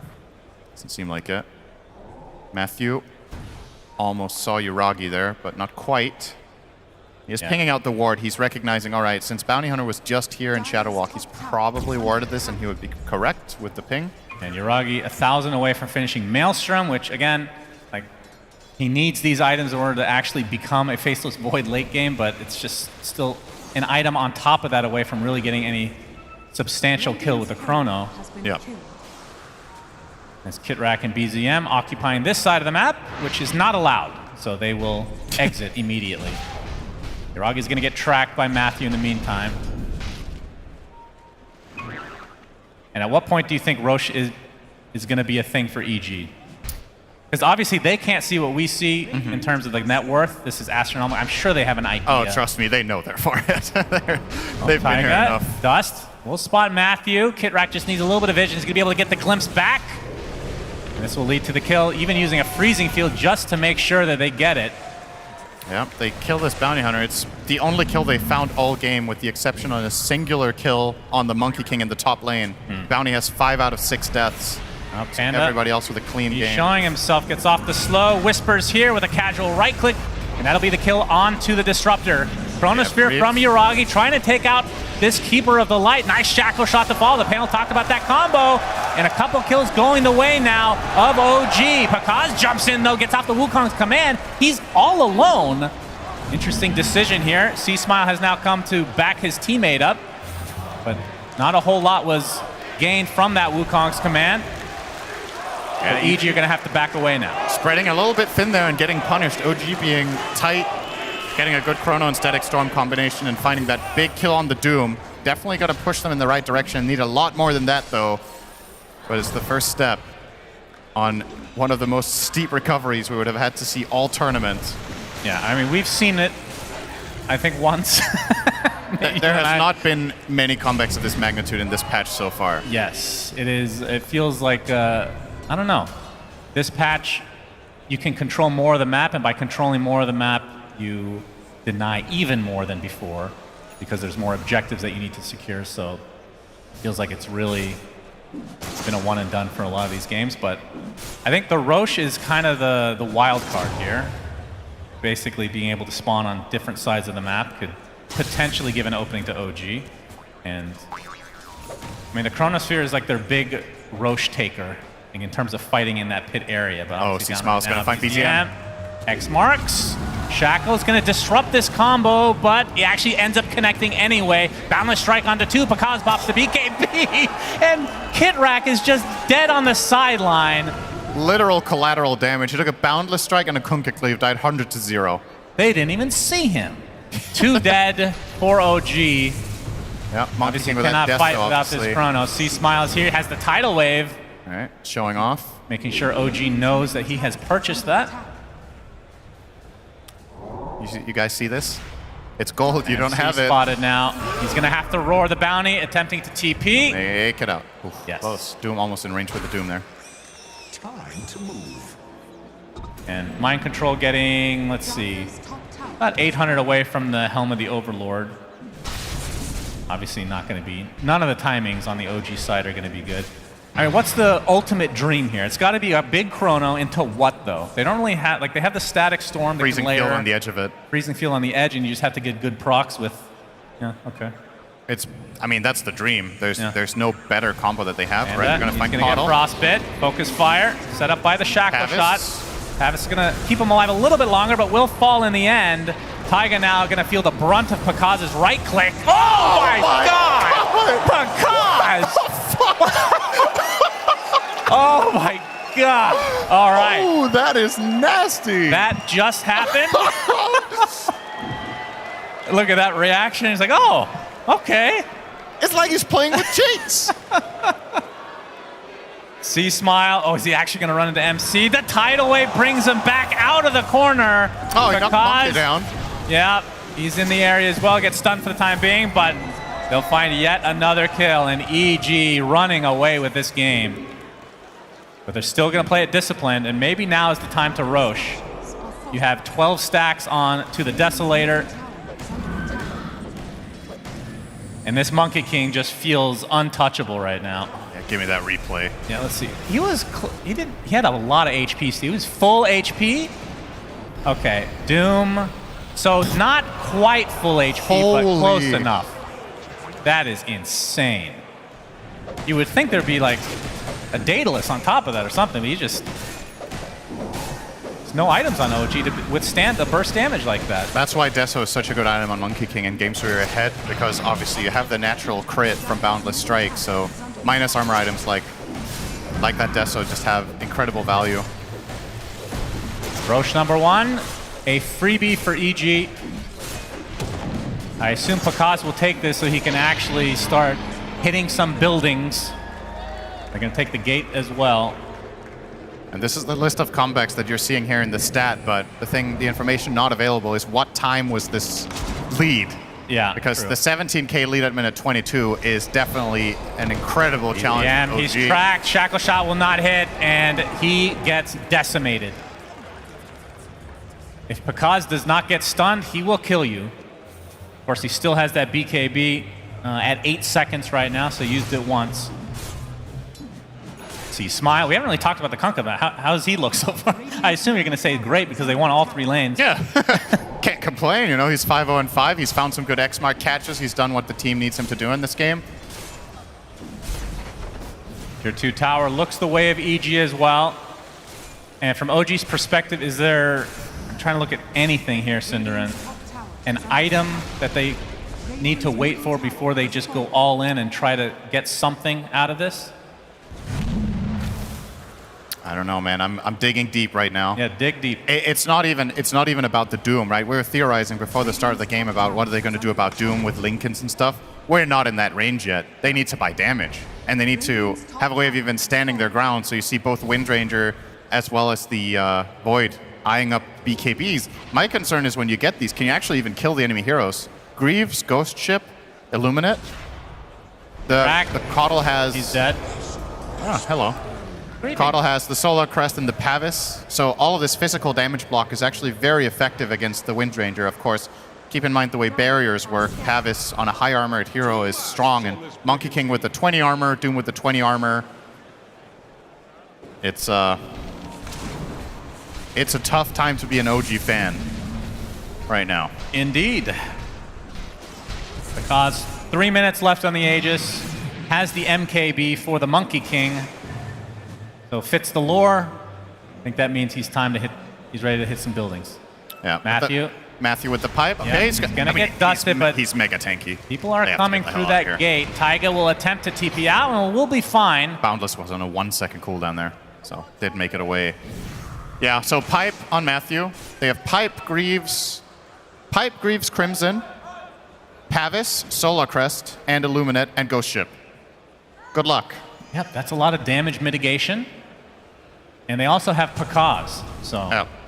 That's true, he has a tendency of doing this. Oh, Balance Strike on the 2 again, delete 1.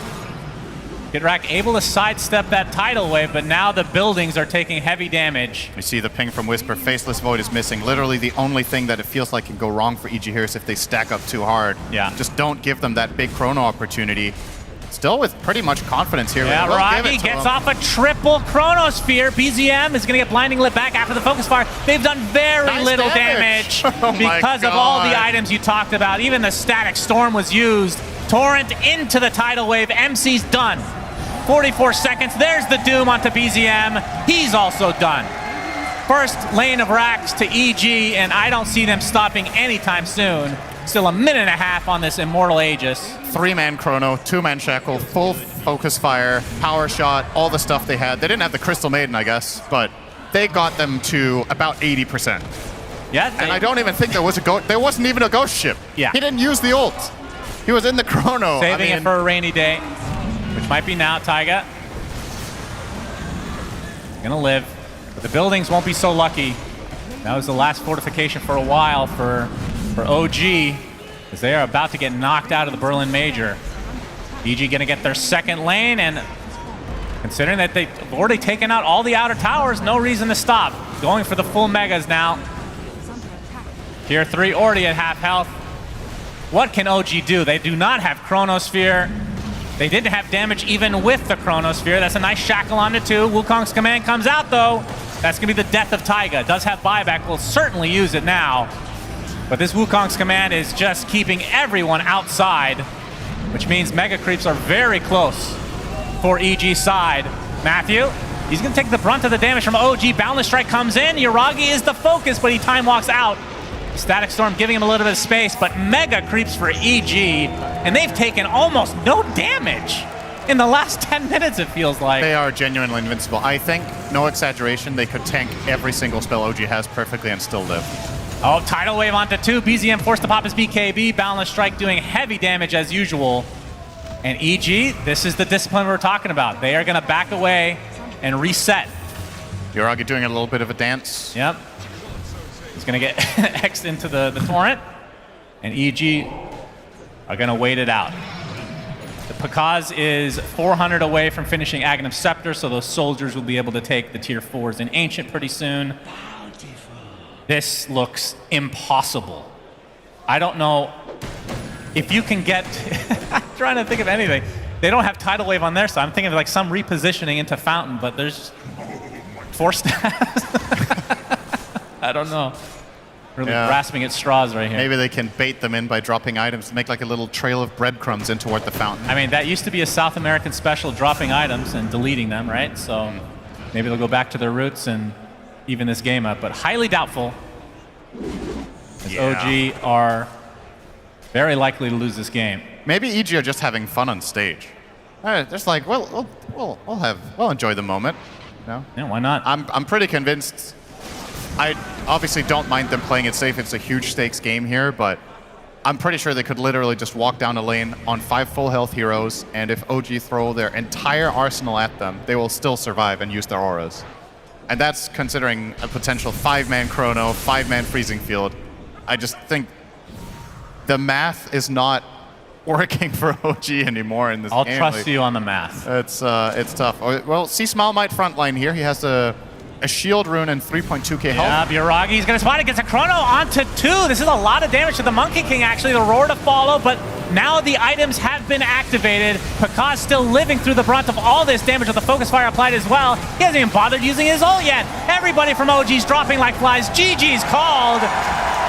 EG take it 2-1, and they will continue on at the Berlin Major. What an absolute beatdown. And again, have to say EG's most impressive games that they've played have been with Matthew's Bounty Hunter, setting things up in the first 10 minutes, just completely dominating the map. They won both side lanes because of this Bounty Hunter's rotations. Yes. They got all the information they needed to keep playing from ahead. They found all the picks they wanted to find in the game. And maybe more important than anything, completely removed OG's supports from the game. They had nothing. 15 minutes in, both level 5. I don't think I've seen it this patch, and I don't think I'll see it again this tournament. Yeah, I mean, you can look at the stat line of Pakaz 19, 1, and 13 and say, oh, this guy's the MVP. I agree. Matthew 100%. He won all 3 lanes for his team. And in Dota, if you win all 3 lanes, you win the game in all likelihood. And they just expanded that lead because of Matthew getting off those tracks. On top of that, just making it worse and worse for OG. Of course, OG out of the tournament, but very respectable. I mean, this is a pretty big accomplishment considering that they have 2 stand-ins, which I know they've done before, but stands to reason that it is difficult to play with new people. They still played a great tournament, and I don't think you can fault any of their stand-ins for the results that they were able to accomplish. I think in this game, the way this got out of control really fast, you put other players on these heroes, it's a matter of the first 5 minutes. I don't know if replacing a player here or there would have solved that with how this all went down. For me, a huge strategic win for EG after the early game, just so clean. And yeah, OG, I mean, still, as you said, still a solid result, so, but obviously they wanted more. EG absolutely stomped game number 3, and their next matchup will be against Team Liquid.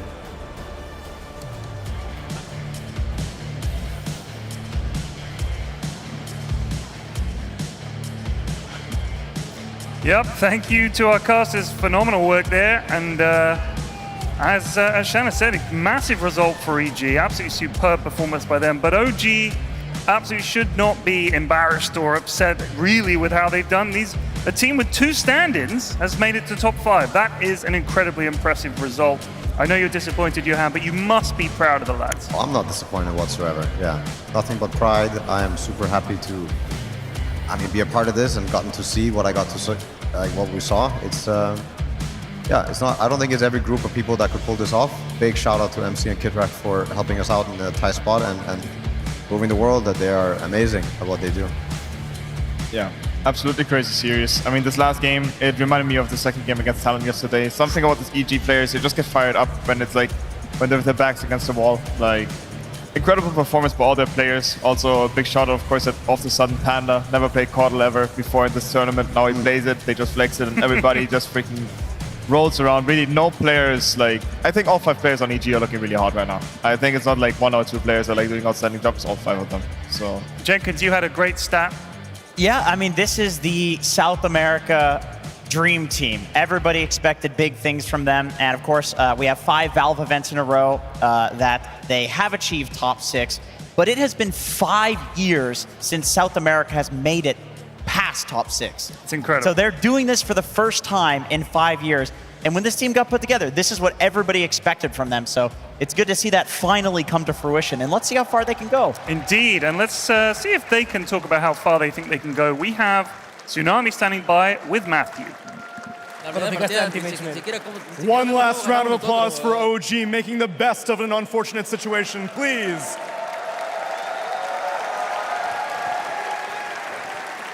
But now we have an opportunity to speak to Matthew for this incredibly momentous occasion. Avo, take it away. Thank you, Tsunami.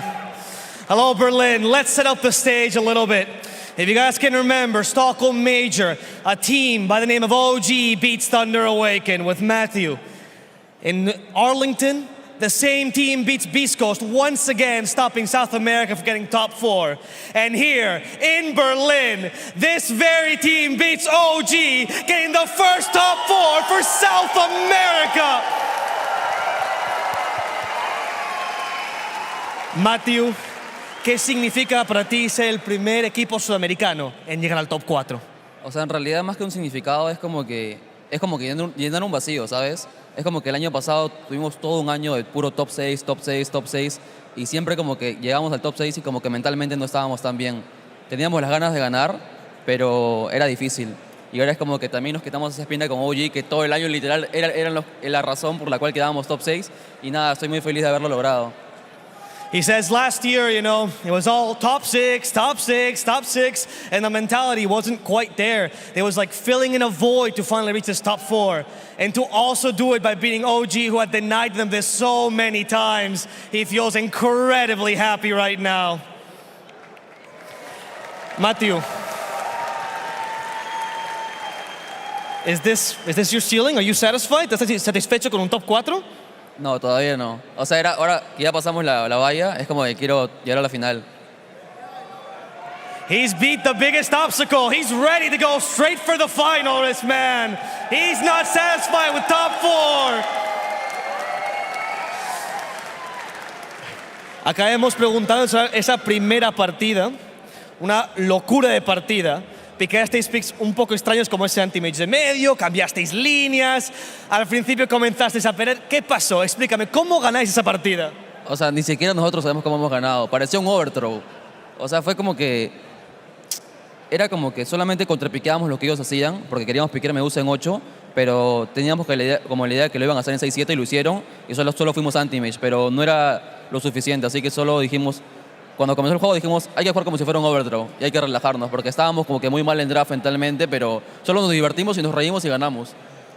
In that first match, they were planning to pick Medusa on 8, and they picked it on 6-7. They knew that could happen, but it kind of threw a wrench in their plans. They decided instead to counter-pick with the anti-mage, but they realized that draft was looking a little bit wonky. So they decided, let's just play like it's overthrow, guys. Let's just have fun. Let's just try to, enjoy ourselves. And he doesn't know how, but they managed to win that first game against OG. Now, to all your fans, para todos tus fans, para la gente que te está viendo, antes de verte una vez más el día de hoy, ¿quieres decirle algo al público, Matthew? Nada, que muchas gracias de corazón y gracias por el apoyo, por siempre estar aquí gritando, especialmente a todos los que gritan en español, es como que los que más entiendo. Y nada, un fuerte abrazo para todos ellos. Thank you so much to this audience for the support that you give Matthew, is what he said. Thank you especially to the Spanish speakers because he can actually understand those cries. And keep supporting EG in the run through this beautiful Berlin major. Back to you, Tsunami. These guys need a recharge because they got one more series to play today, and now we need to figure out our grand finalists. Back to the panel. Indeed we do. Indeed we do. Now, he seemed delighted. Do we throw it somewhere else? I don't know. I was ready to throw it back to Tsunami for a losing interview, but maybe we're not going to get one. I don't know. So many options. So many options. Well, let's talk about what Matthew was saying there. This must have felt like a hurdle that they were never going to get past. Not just getting into top 6, but getting past their nemesis OG, and now they've finally done it.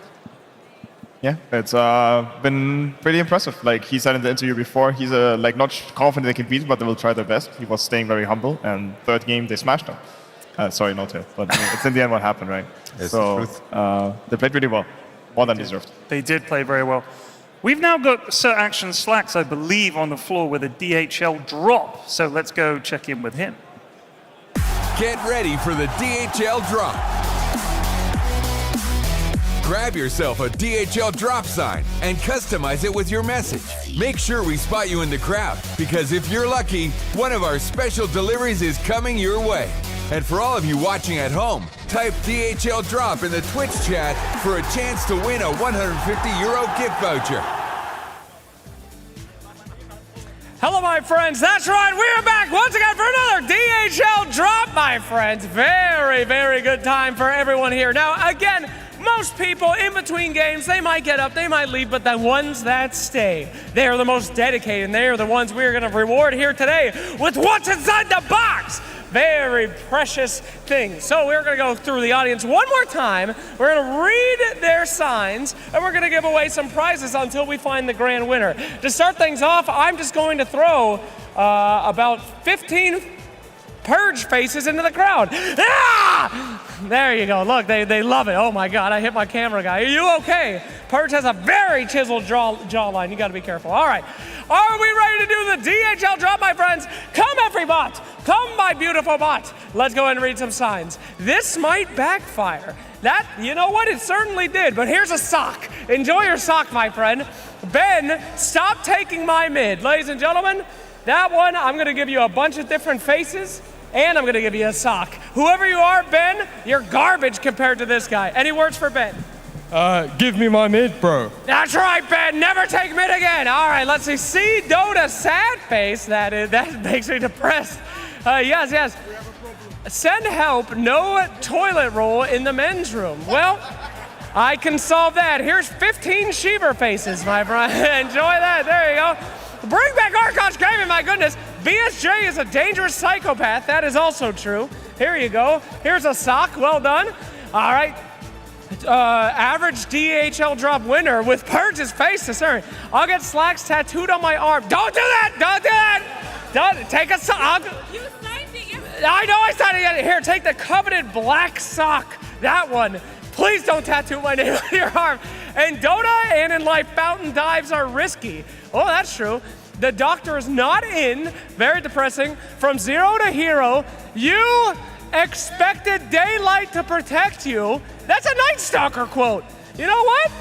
I think I like that one. I'm gonna take a real quick scan. That's a Naga picture right there. That guy drew Naga Siren. Sorry, Night Stalker guy, here's a sock. Can I see that Naga Siren, please? I love my new summer home, beautiful. Wow, that is beautiful. Okay, you know what? I'm sorry, I think we have a winner. That is just artistic skill. I will give it to you if you sing like Naga Siren. Oh, that's got a winner right there. All right, random sock, 15 purge faces. Let's get this party started. All right, my friend, congratulations, come to the front, you win. You get the dress. Oh, sharing. Oh, very, very kind. What are your names? I'm Howie. And? Angus Beer. So you drew the beautiful picture. I drew both of these. Put down the anime one. No, I don't want to see that one. Just the night. Oh, wonderful. Why do I always pick the weebs every time? Oh, whatever. All right, my friends, the box is yours. Let's go ahead and unbox this bad boy. I leave it to you. Crack it open. Don't drop it. Here we go. And what do we have inside? We have a mouse pad. We have a hat. We have a shirt, which you, if that's not your size, we sell them downstairs. Very rare. We have a gigantic backpack. Oh my goodness, it's esports Monopoly. Well, you're the only one that's gonna be having fun playing that game lately. All right, my friend, well, there you go, my friends. Thank you so much. Enjoy your DHL drop. Here's a sock. And here's this. Hoya! All right, guys, it's been fun. We'll get you for the next drop. See you soon, DHL lovers. Yeah!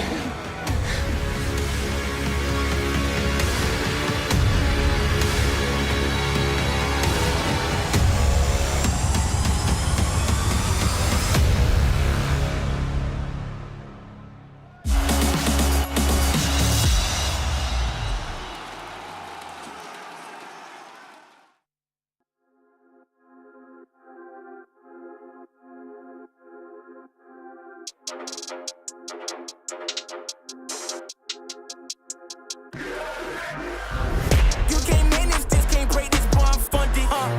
Gotta keep my distance when you not 100, From the same will say they love you, late and funny, You can't match my energy, and yeah, you know it, Way too cold, yeah, man, I'm way too cold, Way too cold, yeah, man, I'm way too cold, Way too cold, yeah, man, I'm way too cold, Yes, I meant it, yeah, man, I'm way too cold, Hey, I'm a problem when I'm on top like this why I just sign a flow, ayy. Gotta keep my fur coat close, cause I'm a boss and I'm way too close. I don't really wanna come ask me why I gotta act like this. Tell them that my pocket too swollen, they already know I'm a flex with a bag like this. Like, I'm at the top and that's literal. I'm making money, it's digital. They watch how I step in, it's pivotal. They wanna be me and it's pitiful. I cannot be no one else and I'm flexing, I'm glad to be me.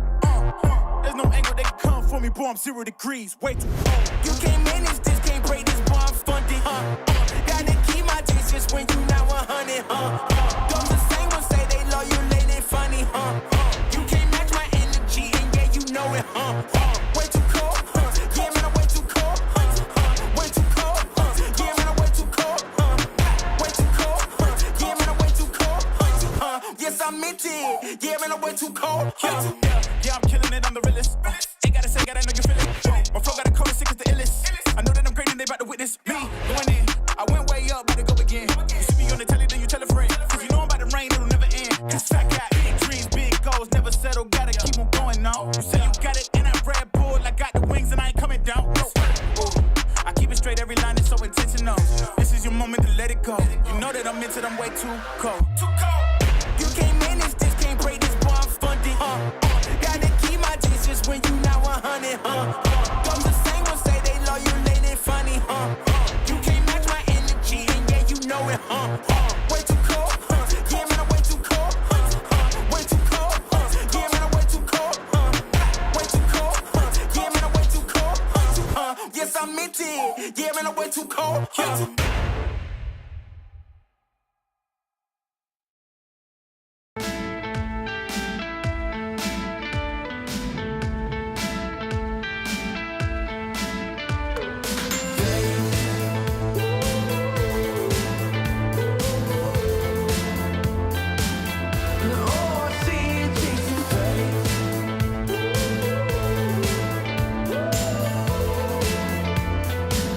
This world is yours and you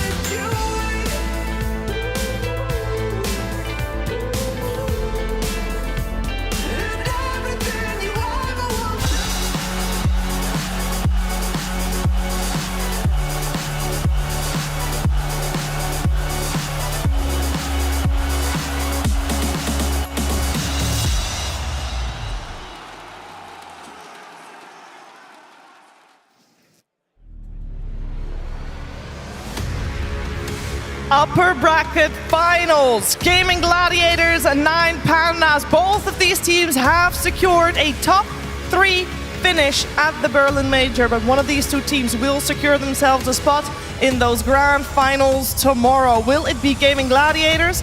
Will it be 9 Pandas? We're going to find out in a thrilling best of 3, and we are going to have some amazing people talking about that series. I'm joined by Sheep, PPD, and Gorg. Welcome to the panel. Thank you. Nice to be back. Yeah, good to have you back here. Oh, geez, bro, you got a couple of fans here. It is really good to have you. Are you very excited for this matchup? Oh yeah, I'm so excited. This is what I've been waiting for. You know, I wasn't so sure whether I wanted 9 Pandas to win or not, but when I saw the beef and all the build up to this, like, I'm so excited. Yeah, Peter, I mean, there's quite a bit of build up for this one. Yeah, I love when matches have a little bit extra stakes on the line, and beef between players, I think, just makes it all the more exciting. These guys obviously want to win to make it to the finals, but I think even more so, they just want to beat each other. Yeah, we're going to learn a lot about both of the teams and about the beef, don't worry. But we're first going to learn a little bit more about 9 Pandas, so let's dive right into that and listen to the players. 9 Pandas, I think, is a team where expectations were pretty much like, who knows with them coming in the tournament. They've certainly come out swinging when it comes to this group stage performance. They've done very well for themselves. Off to a very fast start here in Berlin. He's all alone on this pudge, and it's just going to be Ramses that beats him down. Oh my god. Huge play here as Roger gets the pike onto Zai. It's not going to be enough to find the kill, but it's just Ramses once again. He gets the next assassin, disarmed his Nisha. He's got to try and get out of here. He gets protected. No, he gets silenced instead. But they're bleeding deaths one by one as Kiyotaka's at the fountain. They've got Insania as well. That's going to be a dieback. Ultra kill for Ramses on this Alchemist as Liquid are crumbling on their high ground. I think they were one of the first teams to identify what this patch was about. I think the CIS teams in general actually got a pretty big boost from the new patch because it reset a lot of the meta that they weren't doing too well in. They had a very clear archetype from the get-go of Doom, Alchemist, bigger map, more areas to be able to farm. They figured out, how to just dodge fights and push it to the late game, and that has worked very well for them. He's got the short cooldown on Doom, and he will immediately put it to use on the Medusa. This fight is already over. It's just a question whether or not LGD can get out on as many heroes as possible. The Skyheart Mage, he's going to be able to help blow up Nothing to Say. Immediate buyback on him. Chrono blinked into it. 4 heroes with the freezing field on the outside. Immediate RP in response as their Chronosphere goes down, but it's not going to save anybody, not even himself. Zeal, 9 Pandas managed to push it late, and once again, they will get another 40-minute victory. Kiyotaka is a standout player for me. I think he's the highest KDA player at the tournament so far, absolutely destroying these games with like 20+ kills. This guy's an absolute monster. Get rid of some of this regen and sustain. Roger nearly dead. The Meteor Hammer misses. Resolution. And GPK, Roger goes straight flying back into them. They'll get the trade. IO for Pugner, but another toss from GPK will clear out the Bounty Hunter. And Resolution, what is he, 400 HP? The Storm trying to blow him up. A good crush. Slaughter slows them. GPK about to die. And Kiyotaka picks up a double kill. Burst Strike connects on the tide. Toronto Tokyo focused down by Ramses. And Kiyotaka with a triple kill. Turn that into what looks like a team wipe. I know that Roger's new in the lineup, so maybe there's extra time for them to acclimate. He's a very accomplished player. He used to play with Ramses back on those old DP squads, so there's some familiarity right there. I think Roger is just a very solid player in terms of 4 or 5. He brings like your standard gameplay to the table, very consistent. So I think it's a pretty decent player to have as a stand-in. And that's all you need to do because Tinker will deliver the damage you need. Void Remnant blinking out of it. Kiyotaka not going to be caught by that one. Miro catching more heroes with the hoof stomp. Shiro turning around, fighting for his life, trying to get anything he can, but he is going to be denied that. Ramses blinking on him with a sliver of HP. My biggest fear for them is that teams catch up to what they're doing, figure out how to counter it. They should continue to do well. I don't see why they wouldn't. They have very strong lineup. And I wouldn't be surprised to see them in the top 4. I think they'll go pretty far.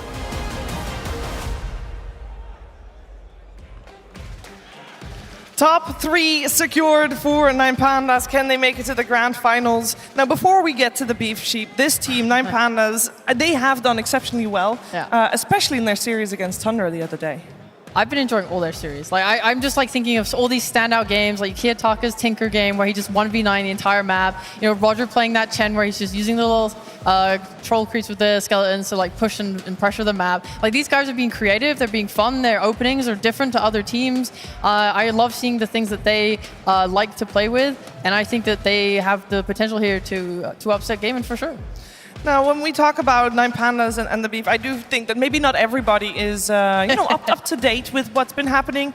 Gor, could you maybe shine some light on this? Because I believe you have some experience. Well, I have a little bit of experience. I myself was also a Ramses beefer once upon a time. Haven't really met him in a while, but Quinn has taken over the mantle now, and I heard there was a bit of a stare down in an elevator. That was a few days ago, and this has been brewing now, you know. There was 3 days ago these guys played. I don't know what's happened in between, we don't know, but I'm looking forward to finding out. I believe Ramses is not always the friendliest in pubs, which is normal, by the way, because everybody takes it very seriously, and then sometimes emotion can get high, Peter, that's normal, right? Yeah, I think we all are no strangers to some Dota beef. I'm sure everyone here has had their moments, so... These pro players, their skill in Dota is very much a part of their personality, and when somebody challenges that, sometimes they get a little upset. Yeah, on the other side of the beef with Ramses is Quinn. Peter, Quinn has been having an outstanding tournament. Quinn's been having an outstanding year. This has really been his breakout year. You know, forever he was playing in NA, kind of getting his start. He did everything he could for the region. He was, basically being the shot caller for his team while also playing mid and being rank 1 in the region. And said, oh, enough of that. I'm going to go over to Europe and win some championships. So he's come over here. I think he's number 1 or number 2 on the MMR ladder, and they're winning every single tournament. So he's got a lot of momentum. This could he win everything this year? Could he? I mean, they started off very strong. Of course, they are the champions of the Lima Major, but it wasn't only that, Sheep. They did not drop a single game in that upper bracket run. I don't know how they managed it, but my God, they did. I mean, you're right. Like everything Peter said about like Quinn and stuff. This guy is everyone I've talked to that's played with him on his previous team just talks of like how good he is to play with, how like he really steps up to the plate, and it's just like helps them to be better. And I think that's been an amazing addition. Like they can rely on their mid now with this change in the lineup. Sometimes they stray from that and play on these side lanes. Sometimes they go even harder and just like go mid every friggin' rune. It's like you gotta enable this guy, you gotta win the game. I'm super impressed just all the way. Every time they play, they just keep getting better, and when they look like they're stumbling, they just come back and adapt. Seems to be their forte. I need to know what we're gonna expect from this matchup. Greg, do you have any expectation of the type of Dota that we're gonna see here today? Well, for a while, I wasn't really like that big of a believer that Gaming Gladiators would dominate this patch as well. They went patch after patch and are still the top dogs, Ace is just the best at buying Vanguard on the offlane. I don't know what to do, And they're so consistent, and they're proving me wrong. I thought this might not be their tournament, but now I'm leaning towards it. But this Kiyotaka guy, I don't know. He's the X Factor. I think he's the epitome of like that dead inside mid player that's gonna do it all for his team. I mean, who blinks in against the TI winners into their base, destroying them in such an important game? That guy has balls, and he might be the one that's gonna take him down this time. I think that the drive is definitely there. Nine Pandas have showed the creativity as well, Peter. I want to highlight that because they're one of the few teams that they don't seem to be afraid to face the Medusa. Yeah, they've proven to be able to beat the Medusa. I don't know how. I know Gaming Glads has played it, but only on carry. So I think it might make it through. Doom is really the hero I'm looking at. I think both teams have a lot of respect for this hero. I expect them both to ban it. I'd be surprised if it made it through. So maybe Doom Alchemist go out and we see first pick Dusa get thrown around. I hope not, dude. Oh my God. Because it was Tundra, right? They played against Tundra and they threw it in the offlane and crushed them? Yeah, but that's 33. He's a different kind of monster. I mean, sure, yeah. But that's the thing. If Gaimin have adapted and they're willing to put it on different... I mean, we even saw a position 5 Medusa earlier, right? Yep. I think this hero is getting to crazy heights where it's just not worth laying through. I don't think Gaimin have run it at anything but carry so far. So I think not having that flexibility is a bad thing against Nine Pandas, because they were the team that actually consistently beat Dusa when she was only being played as carry. They got a bit humbled against Tundra and then they banned it, obviously. But I'm willing to see. Maybe there's been 3 days. Maybe Ace has been practicing a little bit in secret. It's possible. You think Ace, who played an offlane Meepo this tournament, can't play an offlane Medusa? Ace used to be a carry player. He can definitely play it. Yes, sir. He can play anything at this point. We've seen it almost all. We've definitely seen a lot of Sir Action Flags as well, but we're going to see more. So what?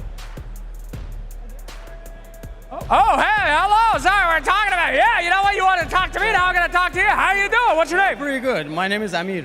All right, who are you voting for on this match coming up? This is a big deal here, right? A lot of toxicity being thrown across. Honestly, 9 Pandas have been phenomenal. Oh, yeah. I cannot say anything bad about this team. It's Gaming Gladiator. They are godlike. They have been godlike, but 9 Pandas, they have been just very entertaining for me, and I just like to see that quality game. That's all for me. I think we can all agree that this will be a quality game no matter what happens. Whoa, these guys are excited in the back. Hello.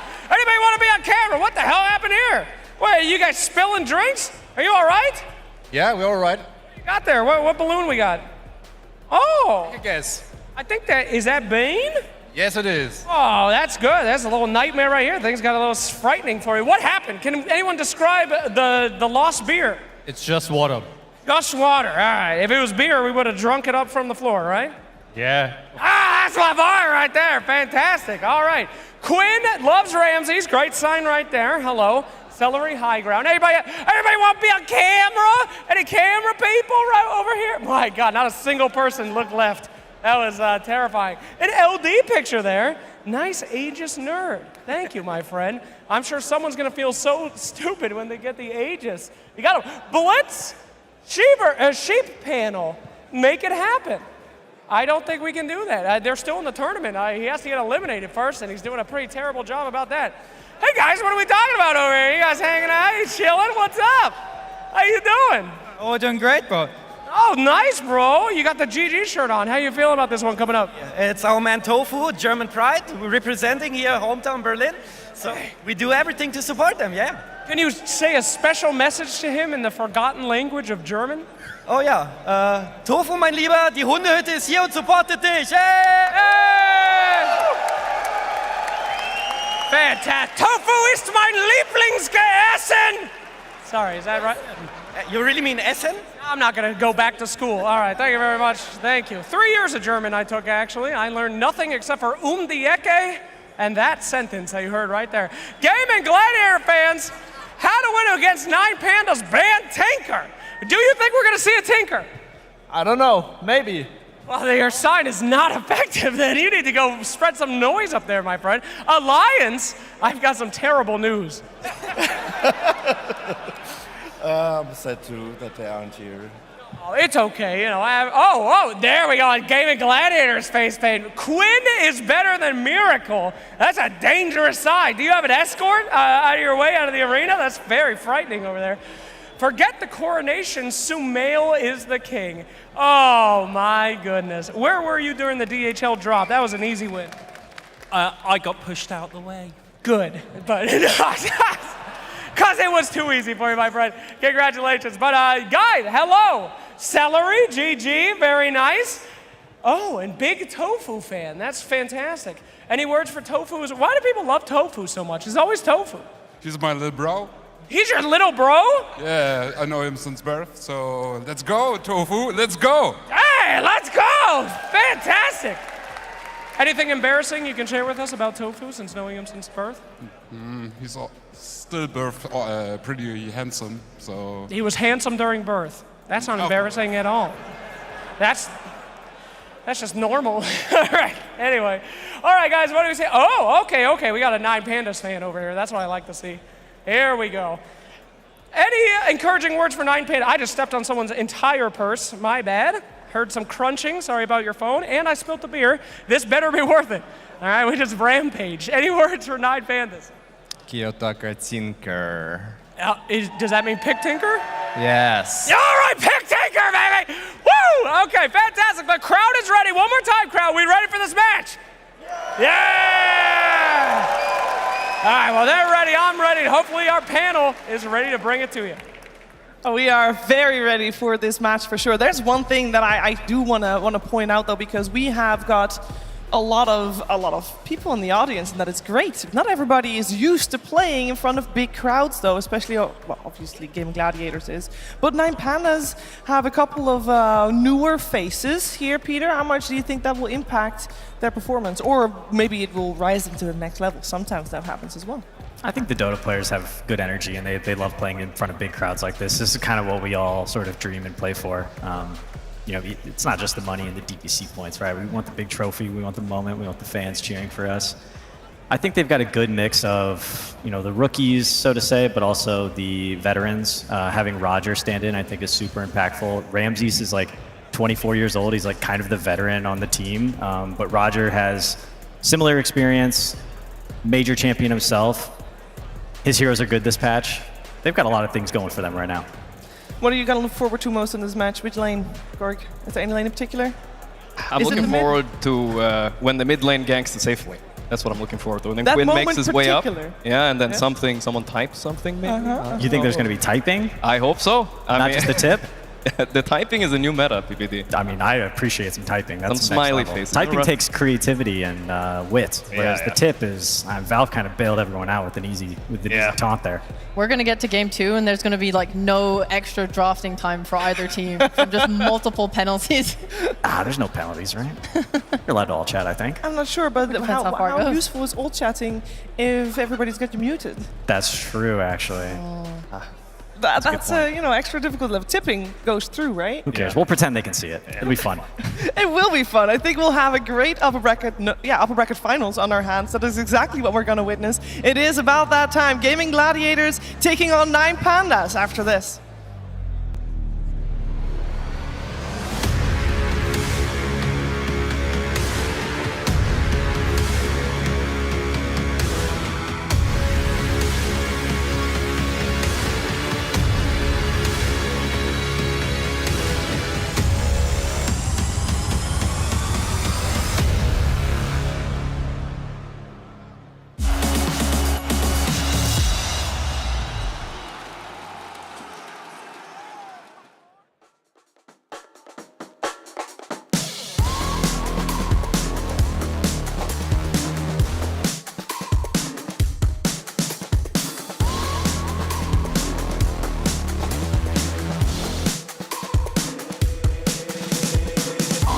I'm such a weirdo. Tattoos from my toes to my earlobes. Was a role model, I never had a hero. I learned how to live through the stereo. Coming from where I come from, the inferior. Everything you see ain't what it appears though. Everything that I built made that from zero, then added a zero. I am my hero. You couldn't imagine what it's like in my mind. It's beauty and catastrophe at the same time. Remember they laughed at me when it was game time. Now I know that they mad at me. I'm what you can't find. I'm not from the day. I come alive at night. I'm not what you used to. Couldn't recognize. They all on the ground while I'm taking flight. And you're welcome to join me. I promise I won't bite. Things they say, they're never getting in my way. And even if I make mistakes, I will always season through. Cause I don't wanna play your game. I had enough, I'm burning up so hot I just break your chain. You can never stop what's building up inside of me.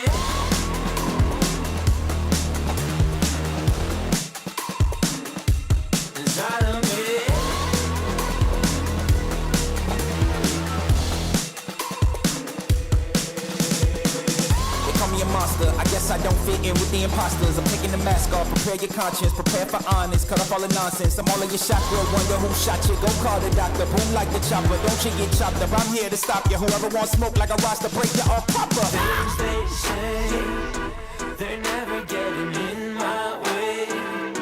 And even if I make mistakes, I will always see them through. What's that? Cause I don't wanna play your game. I had enough, I'm burning up so hot I just break your chain. You can never stop what's building up inside of me. Play your game. I had enough, I'm burning up so hot I just break your chain.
passion. Share your passion. Wherever, whenever.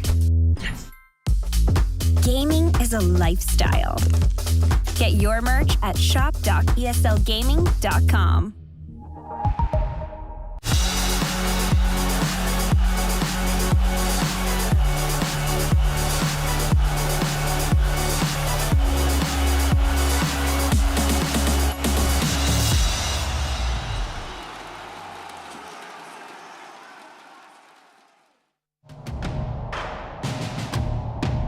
We're just good teammates. We try to be like friendly and no tilt, no negative. As Miero's going to get vision here onto Snake King. He's going to get the frostbite up and immediately blinks out. Snake King's just going to die right off the bat as the Underlord's taking the brunt of the damage. Snake King somehow lived, but just 2 dead already. 9, another casualty for Tundra as they have no answers for this. I think playing in front of a crowd is great. I think it's super fun. It's like such a unique experience to be in a stadium full of people like cheering for you. Like that's not something that everyone gets to experience when you're, even near the center of it. This is really unique, and I like it a lot. Yetoro onto Yetoro. Yetoro is gone. No buyback on him.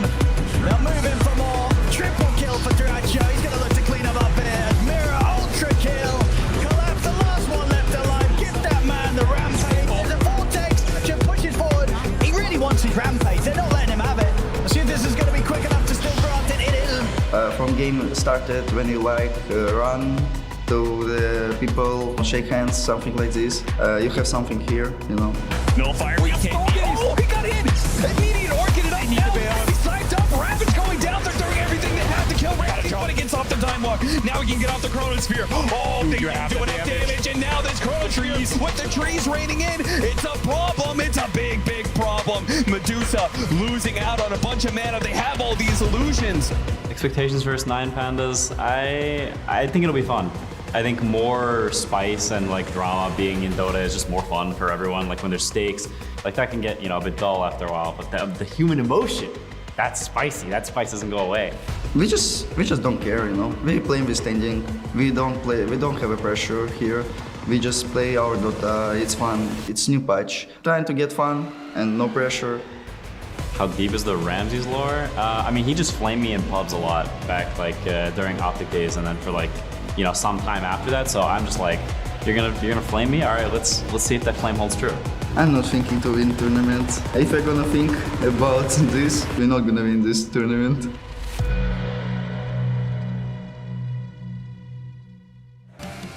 Ladies and gentlemen, winner of this series goes straight to the grand finals of ESL One Berlin. This is going to be one hype experience, my friends, and we have 2 of the best teams in the world fighting for this chance. But before we can get into it, I must introduce you to our first squad. Now, these guys have been winning everything. They have been taking championship after championship. They have been staying in that upper bracket. They have taken their ground, and they have defended it with no hope of anyone taking it away from them. Ladies and gentlemen, may I please introduce to you, coming out first, it's your boys, the Gaming Gladiators!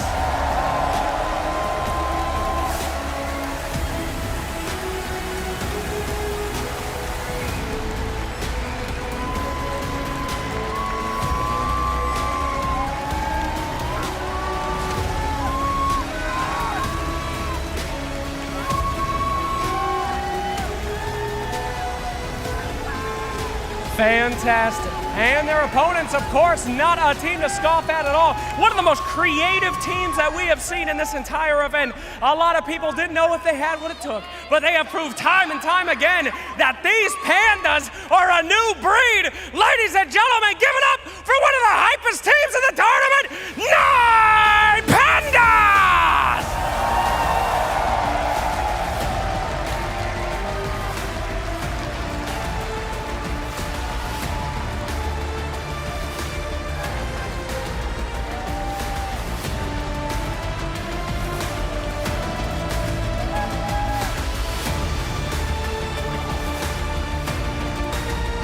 Our match is is about to begin, and we were about to see the greatest Dota you have ever seen in your lives. But before we get there, we need to have our final words between these two incredible squads. Please, if you could, come over here.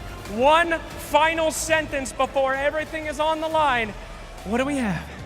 One final sentence? One word. You say whatever you want to this man. This is a competition. Get in his head. GG. GG.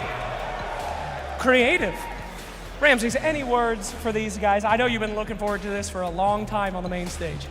I want to interview with another guy, you know. You want an interview with another guy? He's walking to his computer. He doesn't want it. He doesn't want it, my friend.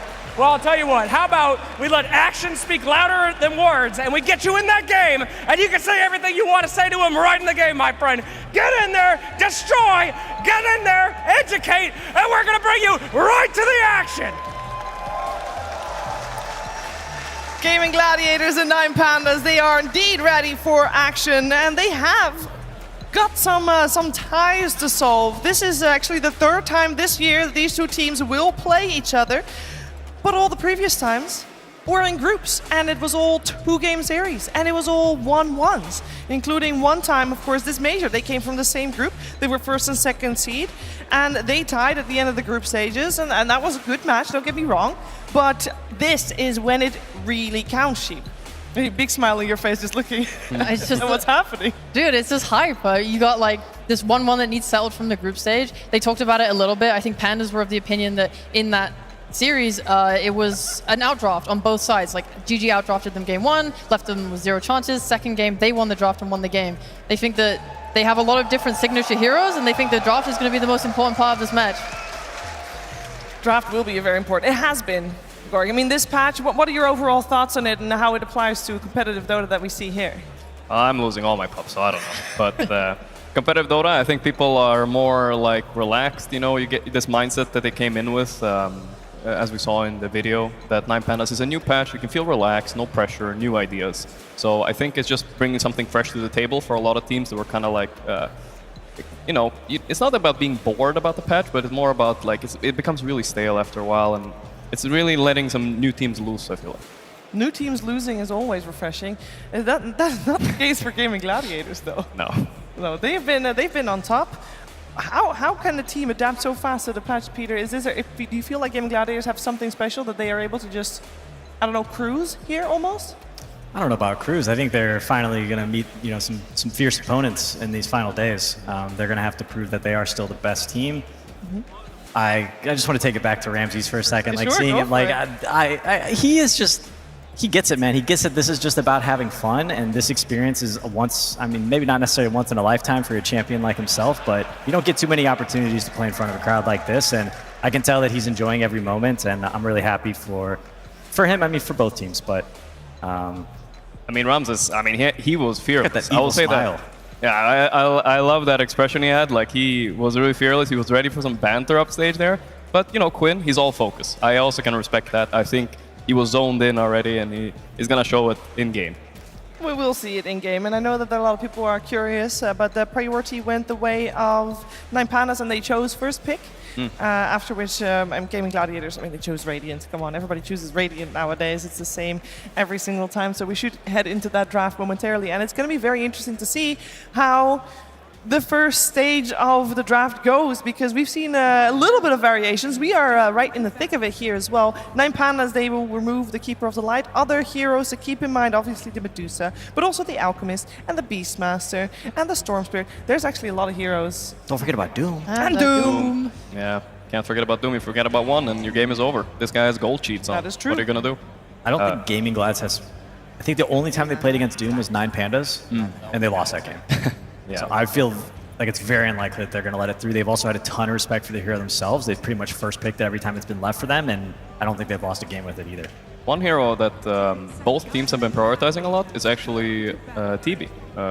Not a hero I expect to see banned first, but I expect one of the teams to pick it up in the first phase here at least. I really enjoyed the Lich responses we saw, like especially yesterday in like Liquid series and the series after, as responses to like TV on how to deal with him. We've seen like preemptive liches picked after him. So that seems like maybe an emerging response to deal with that hero. Yeah, there's the Bounty Hunter. This hero has also risen in popularity. 9Pandas saw the strength of it, I think, when they lost to Tundra. and then they started first picking it themselves, and then they won with that hero. It also has a hero that enables Tinker, which is a potential hero that at least is going to be banned second phase if they don't pick it now. Most notably, I think Beastmaster was kind of ignored. I feel like Nine Pandas was very aware if they took this Beastmaster, you'd probably see Celery's Enchantress as a quick response, and wanted to avoid that trap of exposing one of their cores to some early counter picks. So keeping it open, I think, with the Bounty Hunter. They can still pick it up now, though, right? Yeah, if they and want then ban out the things that they're worried about. Yep, definitely. If they want to, that is. You might want to look at lane answers to Underlord here. I mean, Monkey King, as long as Ramses stays away from the Tormentors, I think that could be a viable pick here as well. Yeah, I was listening to you guys and Puppy casting that game, actually, and you guys were kind of giving his Monkey King a little shit. I laughed a lot. It was funny. But, you know, he won, and, you know, he got to type smiley face Yeah, again, and that's did all you that feel like he matters. wasn't super comfortable on that hero compared to others? Yeah, or? we talked about it. He's just... Monkey is a very specific type of hero that some people really shine on, like we've seen Mickey in this tournament, Crystalis. You think you need a lot of games on it? I think so, yeah. It's unusual that a team takes this long to choose their second pick, because normally this is stuff that you prepare. This is when you're preparing your draft, the biggest portion that you can really trial run several different times is the opening picks. Well, a lot of teams do it. That's kind of the beginning and end of their prep phase. They go, okay, what are our first two bans? What's our first pick? What do we think they're going to take? And what would we respond with that? And then past that, you know, I think you want to possibly identify maybe a couple of your second phase bans based on the heroes that you pick, but Nine Pandas not really showing any cores quite yet, picking up 2 supports. I do think sometimes it is detrimental picking like this, because they have now Game and no 100%, which their 2 supports are. There's no flex in their draft at all. That's what you think, my friend. Miero plays a mean offlane bounty hunter. Oh, yeah, I would love to see that. There's a chance for it. But I think they are a team that has prioritized their supports a lot in the first phase, whereas Gaimin are very much like, we want our offlaner. We have like 3 to 4 heroes we really want, and they try and take them every game. You just buy Vanguard, and what can they do? Like, Exactly, really? yeah. At this point, you can pick any Vanguard buyer in the first phase, and as long as you don't get Ursa the Monkey, you're fine. There's the Monkey ban. And you think that Ursa will be banned out as well from Gaming Glads for the same reasons? I don't think Ursa is quite as good. He can be outlaned by the Underlord still, so I'm not expecting it. One hero is also a possibility they're looking at is maybe Lifestealer, even though he fell off a little bit since the Rage change and the BKB change. Yeah, what else has Ramses played? His heroes have been a bit creative. We actually saw him play Carry Slardar. He's been favoring Void much more than other players. There's the Bloodseeker as well that's been picked up quite a lot. Lots of options still available for him, but Gaming Glad's probably going to ban out, obviously, 3 cores. Yeah. Yeah, they look to protect the Underlords, as you say. What is Nine Pandas looking to protect? Because we knew kind of that the Terrorblade was going to be in high contention, so that's not big of a surprise, but that's the second illusion hero that they ban out. Does that tell us anything about which route they want to go? I think it's a little bit telling. One hero there's the Ursa ban. One hero that also does answer Underlord for some teams is Slark, and he doesn't do too well against illusion heroes like Naga. So I'm expecting if Gaimin don't ban it now, that Nine Pandas are probably going to pick it up. That's a good call. Definitely a single target hero. Slark just really wants to keep attacking that one guy, and he's hitting illusions, he's not stealing stats. So, and Enchantress and Bounty Hunter are also very single target heroes. They don't deal well with illusions. They are kind of lacking a lot of things though with this bounty Enchantress. Like Sorry. Do you think Gaming Glass is going to ban Tinker? Or are we going to see this thing? I really kind of hope they have first pick, to be fair, on Pandas, so they're not going to be able to close out any of the rounds with this Tinker, which leaves it open to getting countered reasonably hard, I want to say. Do you think that there's do you think one pick is enough to deal with the Tinker, or do you feel like Gaming Glads will have enough tools to deal with it? Well, maybe since all the carries are getting banned out, it's like you can find more answers in like your other roles. Like, it's most important as well, itemization throughout the game. I think when we watched Tundra play against this Tinker, 9 wasn't buying a BKB, which was just egregiously bad. So the ability to pick like a Wind Ranger, but actually itemize well, can deal with it, or you can pick like your Storm Spirits potentially. I mean, once you get Exodia, Tinker, nothing deals with it. It's such a hard way around. Yeah. I mean, looking at these bans, so especially the TB ban, it could also be a bait, but usually Tinker's strong against TB. Maybe they're not thinking about it. Maybe they think Gaming could answer it. It used to be an answer that you could pick Zeus, but since they changed his shard, that answer isn't really as good anymore. And Batrider has kind of also fallen off lately. That also was a very big Tinker answer. And nobody's playing Spectre. That's like a dead hero. So Tinker, honestly, is something I would still look at for 9 Pandas. It's great with a vision from the bounty hunter. Yeah. I like it. I I think the audience would like it. Everybody wants to see the Tinker. He also has other great games. I think we saw him playing Puck as well. He completely dominated on that hero. I mean, he's not a one-trick pony, that's for sure. This Kiyotaka guy, he had an amazing performance. Maybe he got some carpal tunnel after that game. He doesn't want to play it again, but taking a break. He's had a 3-day rest, you know. Saving the going Tinker for fresh. finals. Oh yeah. Love that. There's a disruptor pick. A hero that was picked a lot last patch. With the changes to stuns, his kinetic field and his ulti are still very long-lasting, and now that BKB isn't as good, this hero is still amazing. I'm surprised wasn't picked up earlier even. I do like 9 Pandas taking the bounty hunt though. I think he's been one of the most effective supports if it does go in that role. This tournament for me, just his ability to use these balls and go on these side lanes, it's like you can't buy enough sentries to cover everything. He'll just like hunt your carry through all of these little jungle camps, and you become so isolated because the map is so big now that it makes these pickoffs so much easier. Like I've been loving what Bounty's been giving to these teams. It's gonna go ahead. No, I'm gonna say this is the hardest part of the draft for 9 Pandas. So they actually locked their bounty as a +3 with the Skywrath pick, I think. Or Enchantress. Or Enchantress. It's possible. Yeah, it is. I think it can work. This hero can be a frontliner. It can buy those teamfight items. I don't know if you go Vanguard exactly on this hero, but I'm sure it could be done. It can be. One thing I did want to call out was that Rubik and Disruptor are more so laning supports. They don't really like to roam. I don't expect them to be taking portals and moving around the map too much, and I think that gives a lot of opportunities in 9 Pandas to be the aggressors and to be making these moves. You know, Bounty Hunter sneaking up on that Rubik who's playing in the off lane, and he's very susceptible to going down, I think. They're gonna have to show a mid or safe lane here. They're gonna go for Bloodseeker. That's like a solid laner overall. Will do fine against Unlord, most likely.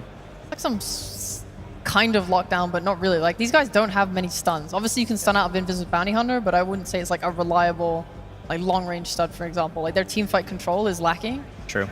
It's also covering for Pango, potential pick for Gaming Gladiators here. Very Quinny hero.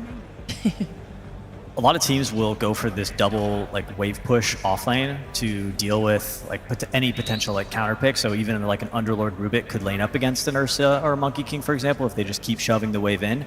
I think Bloodseeker is, because he kind of has that built-in heal, he's one of the best heroes to farm underneath his tower and not take constant like harass and damage. Yeah. So in this setup, I think it can work, but yeah, I'm a little concerned that they don't have any hard lockdown for, now we see this Ember Spirit come out for Quinn, who's, it looks like he's going to have free reign in this game. Yeah. Yeah. He's definitely abusing the no lockdown thing with this Ember as well. He does not see the mid matchup though, so it's kind of interesting that he would pick this here. What do you think are the two bans that Gaming Glads has to get out of the pool? Well, it used to be OD. He's kind of out of there right now. Ember honestly does fine almost against anything. Except right Huskar. Yeah, we haven't seen much of him lately either, Yeah. though, right? So I'm not. Maybe they would ban it. Maybe they just go for like, we ban like Huskar, so we don't get destroyed. We ban Tinker, so we don't have to play against your comfort. I think that was a smart plan. Yes. So you think they need a stun, or can they just double down on something to destroy this guy in lane? For Pandas, right, you look at this, it just looks like they have loads of ways to run at you. Like they're going to be chasing you, they'll have a Rupture, they'll have this slow from Skywrath, they'll have this Bounty Hunter tracking you to get vision. Like they just have ways and the ability, like if this Bounty also goes some early, like Aura, whatever, you're getting a Solar Crest, I think they can actually just run at you, and it's hard for you to deal with that potentially. So maybe they can just double down on that strat and not try to cover as many holes. Looking at the draft right now, I feel like they have to win lanes on 9 Pandas. Or like the auras are going to come out. I don't see a great aura buyer in 9 Pandas compared to the Underlord. Maybe we'll see Bounty get something or a pipe on it. But I'm expecting a group up by Gaiman and a low amount of damage on 9 Pandas. So I really hope this last pick they come up with is going to be the X factor. I want to see like a pipe on Bounty, I want to see drums pressed on Enchantress. Yeah. And then whatever, Phylactery, Skywrath, go wild, man. Is Bounty the offlaner? I think so. I mean, I would want it because I do want someone to buy auras, and Ench isn't as good. So I would assume he might be actually. I mean, they don't see the safe lane matchup yet. They banned PL, obviously, which would be a good hero against Bounty. Bounty is a strong offlaner, but only in specific matchups. There are a few of them that he could suffer in, like for instance PL. Earlier this tournament, I believe we had a 9 Skywrath mid mage. Mage mid, yeah. Is that an option, or because it didn't win, it wasn't great, but I just wanted to make sure that we cover all our bases here. This reminds me of back in the day when we was rank 1. There was a different all-pick system then, right? Oh. So he used to pick Meepo, and then when enemy picked Ember, he waited, lost a lot of gold, and he re-picked Skywrath every time, and he owned Ember. But I think since then the matchup has changed a little bit, and I don't think it's a bad matchup for Ember. Yeah. I was just thinking, would they ban the DP? I forgot that Gaimin really like to flex the Ember to safe lane too. Since they have second pick, it just means if you do pick a hard counter on mid, they can just move it. So that's a Kiyotaka hero right there. That's the stun they need. Damage, this kind of scales into late game as well. Decent matchup into Ember. Tiny's a great assassin to pick up these backline supports instantly in the fights, and combo that with Skywrath. Even if they have a pipe on Underlord, these heroes are probably still going to die. You guys like the pick? We didn't really mention Tiny, but yeah, it's kind of the only guy playing it. It's a nice magic burst, and then later scaling into physical damage. So hard to itemize, like one pipe is not going to be enough, especially if the game goes on, so they might need pipe and Crimson now inside of game. What's Duraccio going to play here? That's what I'm wondering too. I wonder if there's room for like a lone druid. Like when you pick something where you're just so tanky, it's really hard for pandas to like commit on you and kill you and give space for Gaimin to like retaliate. It's an interesting pick. I think Draw Ranger is also an option, even though he isn't as popular anymore. Yeah. Well, they're running out of time. We're about to see if that Ember is going to be in the hands of Quinn. Templar Assassin. So I played this matchup the other day, actually. Bloodseeker against Templar. So Templar, even with their 25 talent and 13 refraction charges, if Bloodseeker has Aghanim, even through BKB, they just disappear now. Really? This is why we haven't seen Templar much at all lately, because even though you're BKB refraction, you can lose your charges to everything. So she's not that popular right now, but if you dominate the lane, this will open up Roshan for Gaimin, push with the Desolator, Underlord. It makes a lot of sense in their lineup, at least. It might not come to later. And how is she going to do in the lane? Sorry. Oh. I think she's going to do well. BPD, what do you think? Which hero? TA against Bounty. I think TA versus Melees will do very well. I kind of like that Bounty Hunter being that hero. We talked about like roaming on the different lanes and setting stuff up, so he's going to be a bit more stationary this game. Yeah. A lot of pressure on Antares and Roger to, I think, control runes to make sure that Quinn doesn't get out of control on mid, and also, try and gank this Disruptor and Rubik and shut them down in the early game. Yeah. I feel pretty bad about, again, 9Pandas don't really have great teamfight control. Like, they want to run at you and just find you first, but I think Gaimin with this TA pick, what I like a lot is that now they can play hard around traps. Like, their control of Roche will be much better. They'll be able to scout heroes coming. They have ways to now enable, like, Glimpse and Quinn to jump and find the heroes he wants to. So I think this TA, really nice. And the last pick from 9Pandas, the Tiny. Does that fit in the run at you lineup that 9Pandas seem to want to play? Yeah. I see nods all around the board. Tiny fits. I think eyes on Bounty Hunter, see what he can get done versus TA in lane. Is he going to have a hard time, or is he going to get something going? And we're going to get the answer to that question very, very soon, because we are heading over to our commentary duo. Ladies and gentlemen, please make some noise for Odie Pixel and No Tail. Thank you very much, Shiva. Yes, Gaming Gladiators versus 9Pandas here in the upper bracket final. No Tail, this should be a super fun matchup to get to win this. Both of these teams have been looking insane recently. Gaming Gladiators, of course, they've had this incredible streak of like winning tournament after tournament. And 9Pandas, they're looking like a team that might be able to stop them. I think so. I think 9Pandas actually have a really good setup for how they're going to approach this laning phase in this early game, which has been Gaming Gladiators' strength.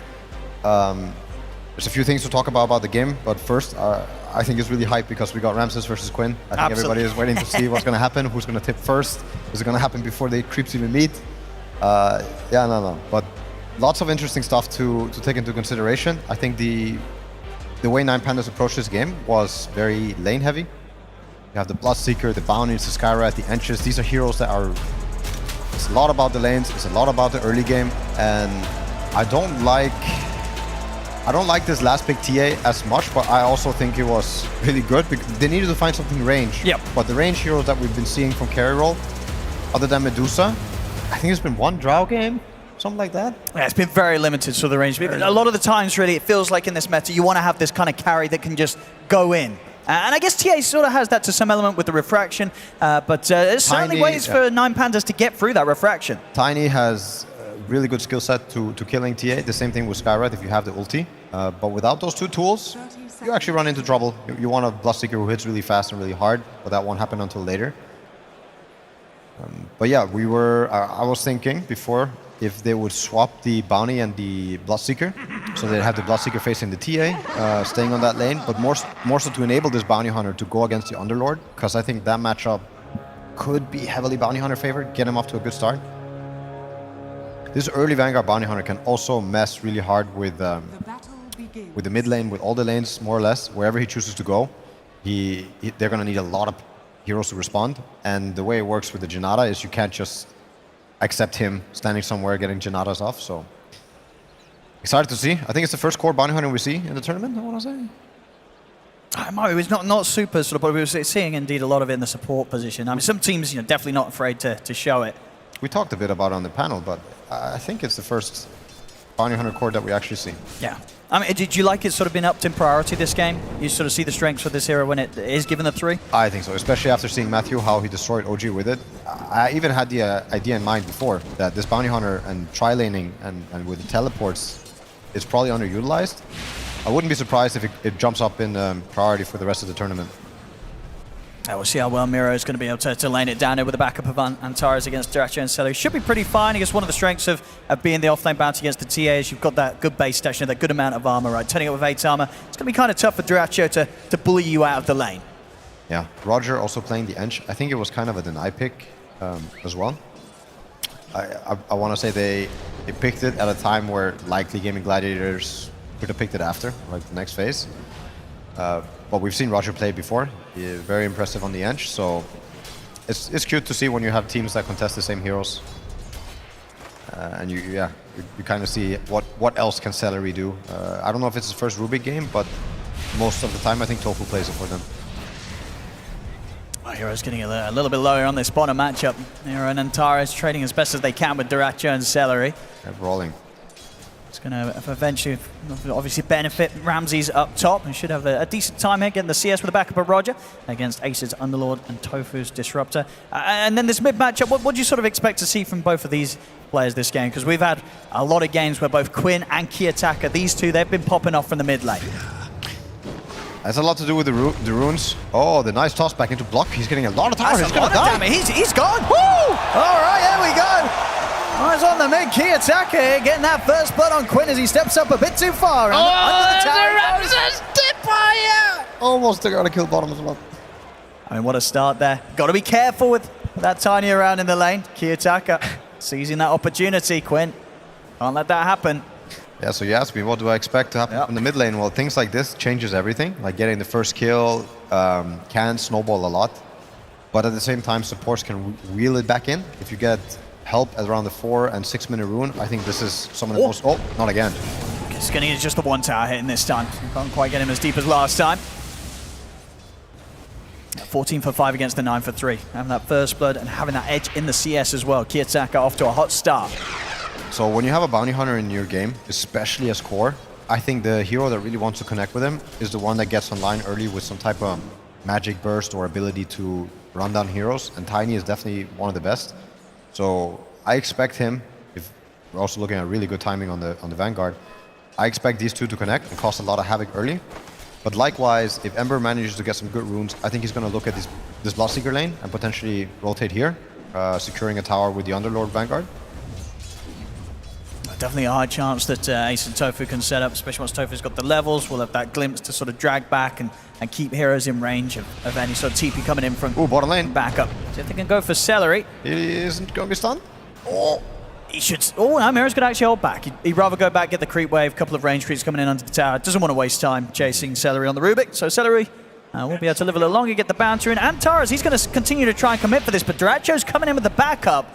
And him and Celery might be able to turn us around. No, Celery goes down, and Duracho actually will pull back from chasing Antares any longer. He'll look for the courier, but if anything, it's now Duracho that's sort of being baited away from the lane. So he'll head back now to keep up with the CS, as Mira's been able to pick up quite a bit and keep the edge in that matchup. 19 for 1 against the 16 for 1 there.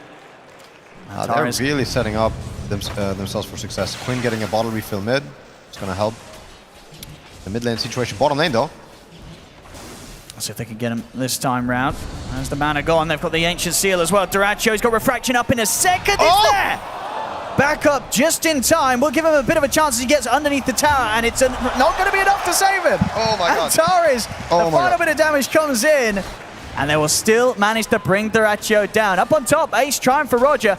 I won't be able to chase him. Rams is standing strong between the two of them, and already 9 Pandas off the mark here with 3 kills. You see Celery drawing on the map. I don't know what he's communicating to the Dyrachyo, but it's probably the Skywrath's movement. He's running a lot on the side and causing some issues. Look at Skywrath. Look what he's doing. He's getting ready. The Underlord doesn't have Vanguard yet. He's 200 gold off, or 100 gold off actually. Let's see if they can strike. It's going to be still pretty difficult here with the Ring of Health. Still a Tango to pop. Yeah, but unlikely to have the damage. Ench has a really strong creep here. Because they have a 1 slow, and with the right-click damage, I think it might be enough. Okay, let's see if they can. I mean, Ace is stepping up. He's stepping up a bit for the range creep. So they've got the setup, and indeed with the blood right down, and you're absolutely right with this creep and the aura it provides. 9 Pandas just slice through Ace. They were going to try and chase for Tofu as well. Get the glimpse back onto Ramses, but Roger and Antares continue to push forward under the tower. They get the 2 of them. 9 Pandas just completely owning the laning stage so far across the map. I don't know if production is able to get it, but I think the Janata gold steal is also having a massive impact right now. Quinn? Playing on the edge there. One more hit with a bottom load. Was playing it cool. Did still have a fairy fire to pop if he felt that he was under threat. Cool, calm, and collected. Yeah. 6-minute power rune coming into play. Gaming Gladiators attempting with the setup. Tofu comes in with the bottle recharge for Quinn. The attacker's got the backup of Antares and Roger though. Oh, the silence. They'll start chasing towards the top. The power rune ends up spawning bottom. A DD rune waiting there for Quinn, as Quinn will be able to head down and grab it. As the 2 supports coming in from both sides, ends up in Gaming Gladiators' favor. Quinn, he's got a DD rune to play with. That's a really big rune, but I still think with what's going on mid lane, there's a beautiful silence by the way, but what's going on mid lane is causing this bounty hunter to have a free 1v1 versus the TA, and every time he gets to the creep wave, he's losing 1 creep, just from the 2 Janatas, even more. Oh. Roger, nice attempt there with the sort of the pullback from the Wild Wing Ripper. Quinn, he's actually going to have the attention turned towards him. He's caught in the mid. He's in trouble. He's gone. Wow. Another death here for Quinn, as 9 Pandas able to catch him. He's pretty much, I think, like sort of 1 or 2 creeps away from hitting the 6 and having remnants to play with. 9 Pandas finding the perfect time to strike at mid again. And that's the first blood for you. Kiyotaka killing him, making Quinn lose a few creeps, not getting the 6 in time. Even with finding the DD, he doesn't get, you know, the timing that he wanted, the timing that he needed. And look, they're not going to let him TP in mid. Yeah, they'll TP in, but... They're waiting. Let's see if they can go again, Quinn. He really wants to try and pick up the 6, but he's not going to get it. They're in with the toss combo. Antares as well with the silence. Roger throwing forward. The impetus is Quinn. As soon as he's back to lane, he's going to be going down again. Oh my god. The trees there. Kiyotaka finishing off the tips. They are flying out the way of Quinn. As this is not the start of the game that Quinn would have hoped for. They completely bully him out of the mid lane, and 7 minutes in, they're going to be taking his tower. Wow, this is I mean, I don't even know how to describe this. It's more than a disaster. Tiny is going to have Blink Dagger, and Quinn is still looking at Face Boots. We have Treads, Blink, Tiny coming up. I mean, it's going to be rough. I guess, especially when you sort of run this sort of core duo, right? If the Ember's struggling, you know, you've got a TA in the safe lane. This isn't really a hero that can kind of turn up early and turn these fights around, right? Look at bottom. Needs time. You look at this bottom situation, it's so bad. He just managed to get 6, so this TA is going to fear for his life every wave, and every wave he's getting hit with 2 Janata level 3s, which is 28 Backup's coming in, and Taras, he's got pretty much full mana to play with. They can look to dive down onto Dyrachyo. The Ancient Seal's there. He'll put the stick charges. Celery's in with the backup. A bit of a chance provided here for Dyrachyo. Refraction's backup will be able to block the Shuriken damage. The Ruptures come in. Ramses, he's turned up from the top lane, comes through with the Twin Gates. He's in on top of Dyrachyo. Dyrachyo goes down. They'll look to get Celery as well. The Fiend's Gate is laid down to try and provide some sort of escape for Celery, but he cannot get into the portal. It's more kills for 9 Pandas. They're rolling them over here in this early game. 8 minutes, 9-1, 4K lead. It feels like it's becoming too much already for Gaming Gladiators. Wow, the double portal usage. Like, first you have the Skywrath going top, now you have the Bloodseeker going from behind on bottom. I would say it's really new meta stuff. I think 9 Pandas are playing this patch from top lane. Look at Kiyotaka go. He's going to see if he can try and set up something else. He gets the toss back onto Ace. Miro here. It's a little bit more difficult this one with the Vanguard in play from Ace. He'll get the root down and hold Miro back.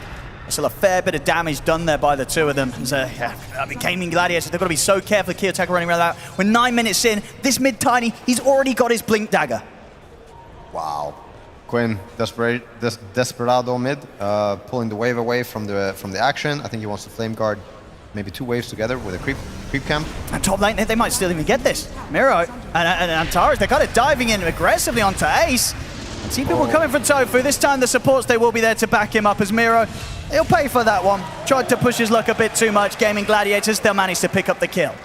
But look at this. So Quinn, he stacked up the waves. He wanted to kill him with Flame Guard, but Roger was just chasing him with the enchant, threatening to take it off. Quinn ended up having to go back. I'm curious to see, because they pinged the mid wave. I don't think they want to let him go here. Yeah, look at this, look at this. If he goes back mid. He's going to do it! Oh my god! Oh my goodness! Not like this. They've got the toss, they've got the avalanche, have they got anything else to catch him with? They haven't. Another remnant will be laid down. Quinn's going to be fine. Seller and Tofu, they are here to assist as well if required. They want the rune. It's a bit of a risk taken there from Quinn. Has to be careful. I guess felt strong in the knowledge that the backup would have been there for him. Yeah. Well, I think name of the game is this bounty hunter. What's going to happen around him? I think if he puts himself in a certain part of the map where TA is farming or Underlord is farming. Oh, Kiyotaka, he's found another grab. He's in with the Invis rune, gets the chance for the setup on towards Tofu. Another kill set up by Kiyotaka's Tiny. Autumn, Racho. Rupture. Is there going to be any backup for him? The Rupture's there. Got the refraction off in time, trying to stand his ground against Ramses. In fact, he's kind of winning it with the tower hits. Ramses has to back off. Miro, he'll look to finish off Duracho, and he will. He'll get the job done. Oh, no, Ramses does end up going down. Duracho with a final bit of tick damage kills Ramses off. And Miro is getting a bit of a cleanup. Another track kill by the looks of it as he turns towards Celery. TP's coming in. He uses one more hit with the Shuriken. Shuriken's there for the slow, but the telekinesis is back up. Celery holds Miro back. Oh, and the glimpse as well. They're keeping Miro at a distance. It doesn't matter though. Kiyotaka comes in from behind and finishes off Celery. Miro will die, but Kiyotaka can try and look for more. Tofu lays down the static storm to keep himself safe. Oh, he wants the track money, but they're going to TP in with TA. He's getting a bit more risky now. No, he's going to go for it. He's going to go for it. Oh, blink cancel. Got the trap slow. Kiyotaka getting held behind. Still a bit of a tough target for these two heroes to go for, and they won't even try Duracho and Tofu. They keep their distance. They know they can't tackle the Tiny right now. See it? No, they don't see it. Wow. Well, every time this bounty hunter goes on the core, or goes to where a core is, this is when Gaming Gladiators feel like they have to react, because if you don't, this core has nowhere to go. You can't stay there tanking the Janadas. You're just losing money and wasting your time. And yeah, if you don't react, then they're going to get too much on the map. So Pandas, I think, are aware of this. I mean, it's part of the nature of the hero and nature of the game mid lane. They've got eyes on Quinn. See if they can blow him up with the common. They get the toss back into the Ancient Seal. Quinn is in trouble. They're going to lay down the Feast Gate, but the damage comes in from Miro and Kiyotaka as Quinn down yet again here. 4 times now in the first 12 minutes. 9 Pandas doing everything they can to shut down Quinn's Ember. So much action. They're going to try for another jump, Miro. He's in on top of Tofu. So if anything that Aces and Celery can do to kind of hold back the bounty this time around. Tofu getting incredibly low. One more Shuriken bounce. It'll do it. Another track kill for Miro. Wow. Miro is owning. Absolutely owning. This is one of the most satisfying bounty hunter core games I think I've seen in a long time. I wish it was me. Just the Janata proxies. Like, he's had so many track kills already as well. We're seeing what's the top 3 cores right now. Of course, all the 3 cores of 9 Pandas. They've got eyes on him. The track's there. Is there any escape for Duracho? Is there any backup? It doesn't look like it. Hasted. There's nowhere to go. He's been ruptured. Kiyotaka in with the toss. Over towards Ramses. Kiyotaka will still take the kill. Ramses is going to tip Quinn. He has any left. They're just cleaning up Duracho and Quinn wherever they go. Both with the cores of Gaming Gladiators struggling massively. Duracho, 4 deaths already in 13 minutes. 4 deaths on Quinn. 9 Pandas. They just know exactly where and when to hit them. Wow. Wow. I mean, I think I saw it coming a bit with the Enge, Skywrath, Bounty Hunter. I think these are really strong in this meta, and especially in the right hands, if you know what you're doing with them. I don't want to say I'm not surprised, but I had a feeling that the 9 Pandas were in a good shape to take the early lead in this game. So if you're Gaming Gladiators, what do you try to do? What do you hope to do? I mean, your TA is so far away from her Deso, which usually opens up the hero, like to Roche, to join fights, to even push some tier 2 towers. But I mean, these items are coming out so fast, right? Miro, with all this action that he's been involved in, he's already got the pipe done. So now you're trying to fight into a pipe at 14 minutes. That is incredibly tough. In the mid, Quinn, he's going to get caught out. The toss combo into the Mystic Flare. Not a chance for Quinn, as 9 Pandas continue to prove how easy it is for their heroes to take this Ember off the map time and time again. Wow. Also getting the Tumbler's Tor and the Bounty Hunter. I think that the patch also gave a lot of heroes that wish for certain tier 1 items to allow certain builds. I mean, we're not going to get a chance to talk about it. Maybe something to be done here. Celery, he did get the Mystic Flare steal. He'll throw it down onto Kiyotaka. It's barely going to tickle him. 9Panda's able to step out as Gaming Gladiators lose Tofu. Quinn, he'll get in aggressively. Has to jump back away from Kiyotaka with the Remnants. Does not want to mess around close to the Tiny. Antares keeping hidden in the trees for now. Roger, he's there. Kiyotaka's back in with the jump. They'll look to burst through the Rubik. Celery, one more hit and he's going to be gone. He gets the stick charges off. Will live a little longer, but the Shuriken bounces come through from Miro. He goes down. Ace will manage to find at least Antares in return. They're trying for Kiyotaka. They'll get him. Quinn finally putting an end to the streak that Kiyotaka's been having going, but Quinn, he's so low, he's caught by the Rupture. Rogers looking to finish him off. The final impetus and Shuriken will do it as they take Quinn out. But this time, Gaming Gladiators able to make 9Pandas pay. As 9Pandas, they'll lose 4 for that attempt. Wow. Is that what you call getting caught with your hand in the cookie jar? Because I mean, they were deep, but very well played by Gaming Gladiators responding. That was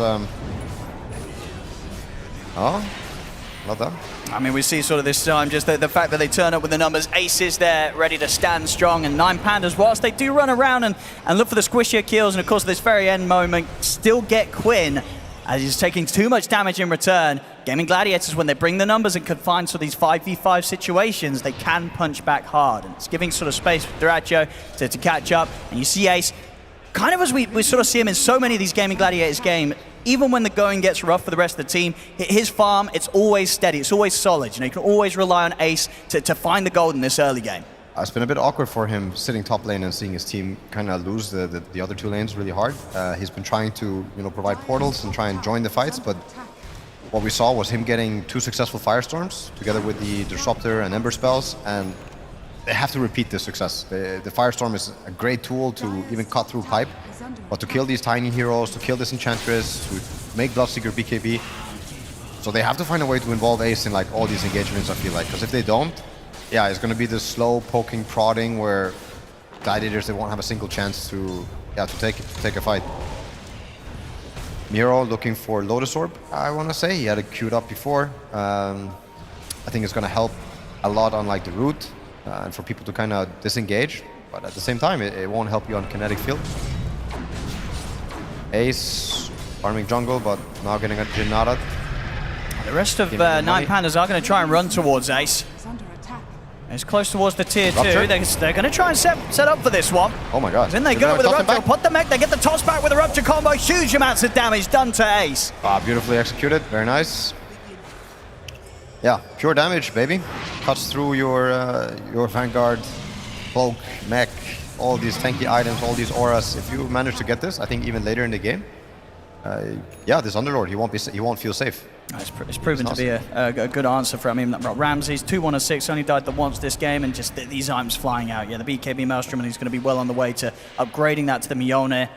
And yeah, at that point, it will be very difficult for both Quinn and Duracho to fight top lane. Quinn, he's caught in the combo, and Kiyotaka and Roger, they're at a point now where these two, they can do it without any further backup. It's more than enough, just the Tiny and the Ench to kill Quinn off once again. Quinn is having a rough run. I think we sort of saw one of the earlier stats come out. Top row in the mid. They're going to be able to get the jump onto Duracho. Get him into the river. Ramses, he's TPing over. They'll lay down the Static Stone, try and catch Kiyotaka, but it's not going to trap. And Kiyotaka Mirror, they're going to get out to the side. In fact, they want to run straight back into it so they can get back on top of Duracho, take him out. Ace, he's coming across. He's going to try and get back into the Fiend's Gate time, and he will manage to escape.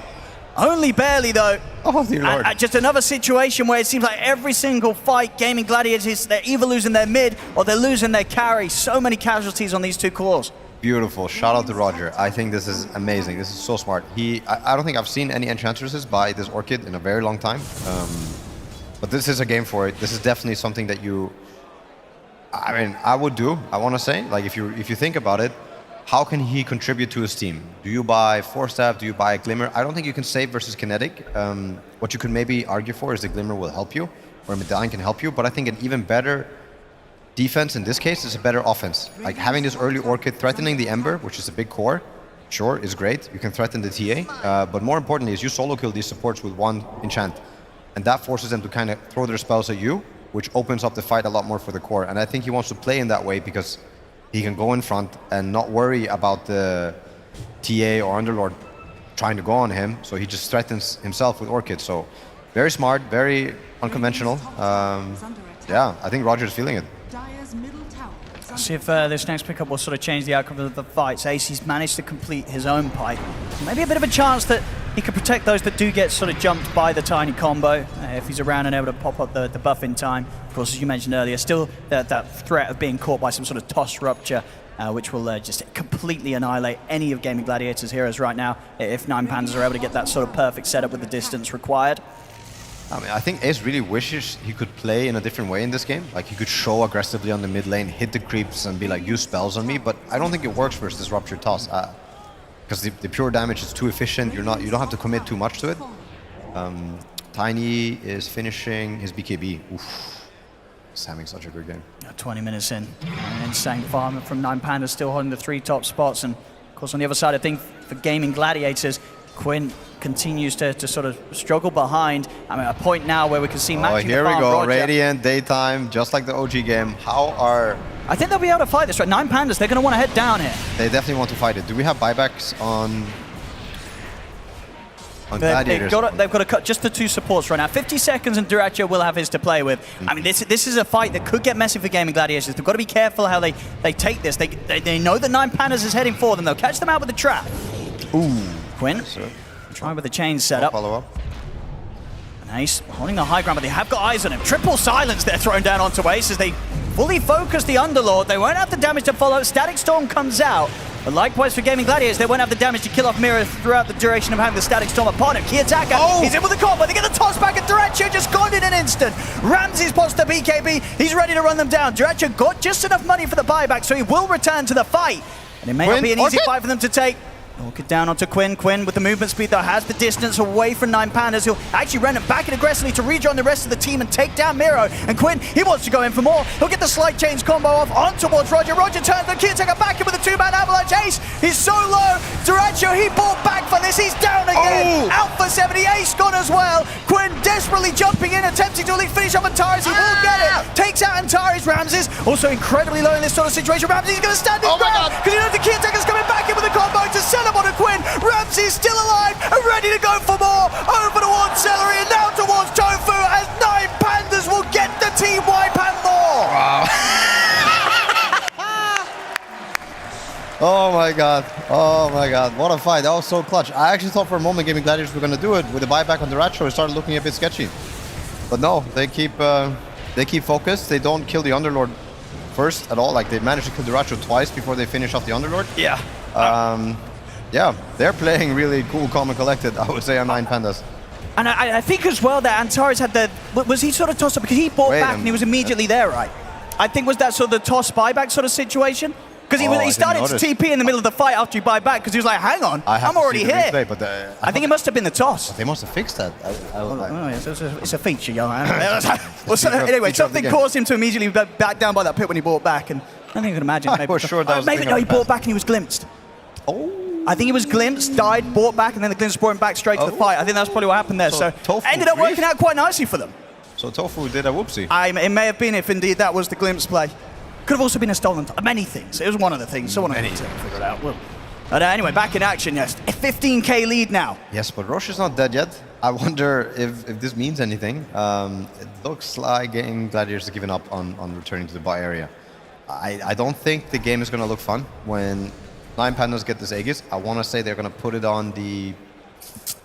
Probably going to put it on the Bloodseeker. I wouldn't mind seeing it on the Bounty or the Tiny. It adds for different playstyle, but the Bloodseeker obviously is going to be good for the fight because he can go in with the Mjolnir build.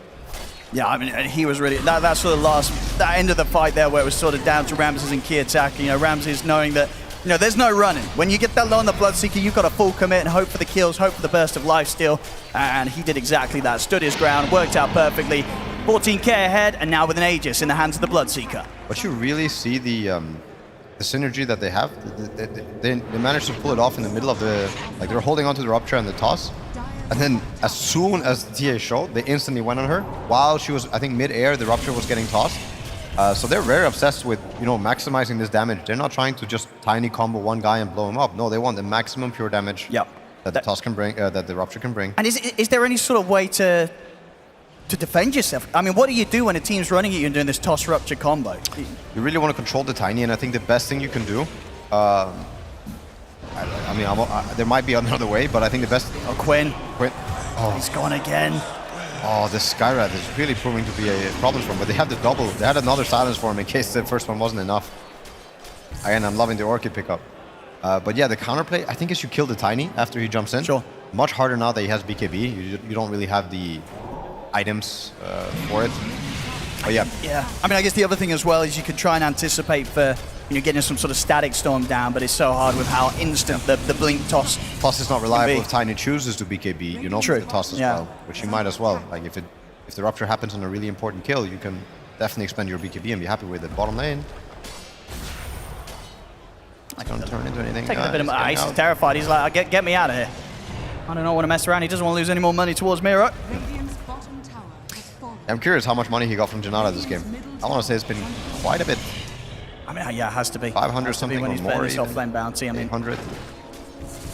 I guess a good way to get some sort of idea. I mean, he's on 10k net worth with 61 CS in comparison to like 10k net worth on Ace with 160. Obviously, there's a lot of other kind of factors. Do the math. Come in with like the kills and the track kills, but yeah, definitely the Janata alone getting him a hefty bit of a bonus this game. And we'll see how 9 Pandas progress now. 14k lead. They're immediately looking for action. I mean, they know that Duracho's on his own. No blink yet. He's gonna try to scout. They're gonna treat toss. He doesn't see him. Have anti-miss. They've laid down the sentry. They know where he is. They know he's in there.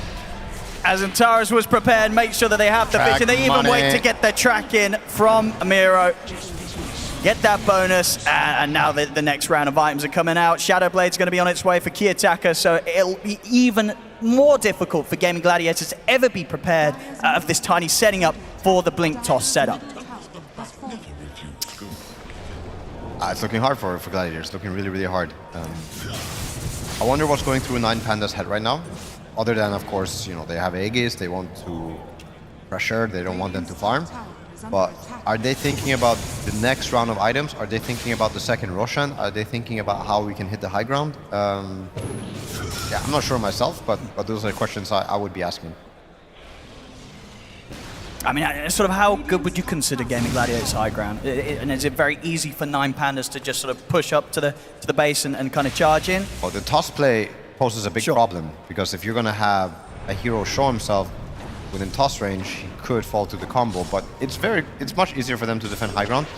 You can't really do the rupture play on the Ember, and Underlord can place Firestorm and just start backing off, and I don't think that toss is going to work. I don't think 9 Pandas is looking to break high ground with this Aegis. I think they're just trying to get really far ahead and set themselves up for the next Roshan. Meanwhile, Gaming Gladiators have found a place on the map that they want to stay and they don't want to get pushed out of. We're seeing both of the cores as well. Quinn and Duracho, they've managed to get their next time done, so they will have these BKBs ready for the next team fight. Let's see Bounty Hunter. Hero's going to die here, I think. They'll be in with the setup. He's able to get the Lotus off in time, so Celery not quite able to get the pullback with the telekinesis. Just kidding. Get the Glimpse though. Glimpse back into the range of Duracho. Miro's pretty tanky, and he's pretty speedy as well. And in fact, they're not going to be able to continue to chase him because on the back lines, Kiyotaka, well, I said Kiyotaka's coming. He's playing it cool because he's still got the BKB. The full pretty low, but he's able to get the BKB and Shadowblade off, and it's just buying time for the rest of 9 Pandas to head down here. Gaming Gladiators, they've got to think twice about if they want to take this fight now. Tofu's ended up glimpsing himself as he targets the Lotus Orb. They'll push in to take down Miro. I mean, Quinn's strong with the BKB and the Flame Guard. He's on top of Antares. They'll take out both Antares and Miro. Jump forward with the Remnant number. Ramses, Mignone buffs himself, turns towards Duracho. Duracho having to hold his ground due to the rupture. But with these buybacks coming into play, it's now Ramses that has to back off. Quinn is telling Ramses, look me in the eye right now. Let's see if they can bring him back if they've got any further catch for Ramses. Ramses still has the Aegis for 9 seconds. BKB still available as well. Slight change from Quinn. Catches on towards Roger. Another kill to be found here by Gaming Gladiators off the back of the 2 supports buying back. They can push on themselves now, try for a tier 1. As Gaming Gladiators, they take a pretty decent punch back the way towards 9 Pandas. Oh, very good. That was hard to predict that fight was going to turn out that well for them. But the double BKB timing. Oh, there's 2 wisdom runes here.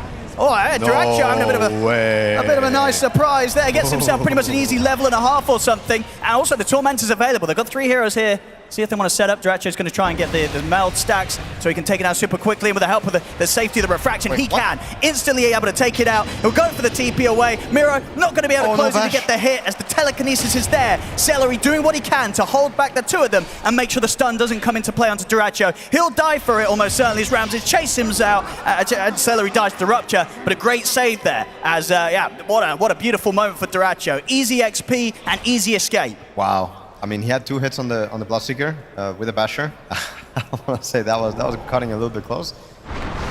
But that Dota sometimes, very good comeback. I think it was very hard to pull something off like this, but they're not out of the woods yet, far from it.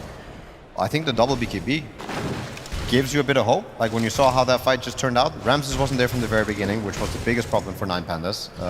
They're trying to keep them there, but ended up burning themselves, getting too close to the fire, and getting caught. This Disruptor is obviously one of the best heroes at making sure you don't just get to run in and out for free.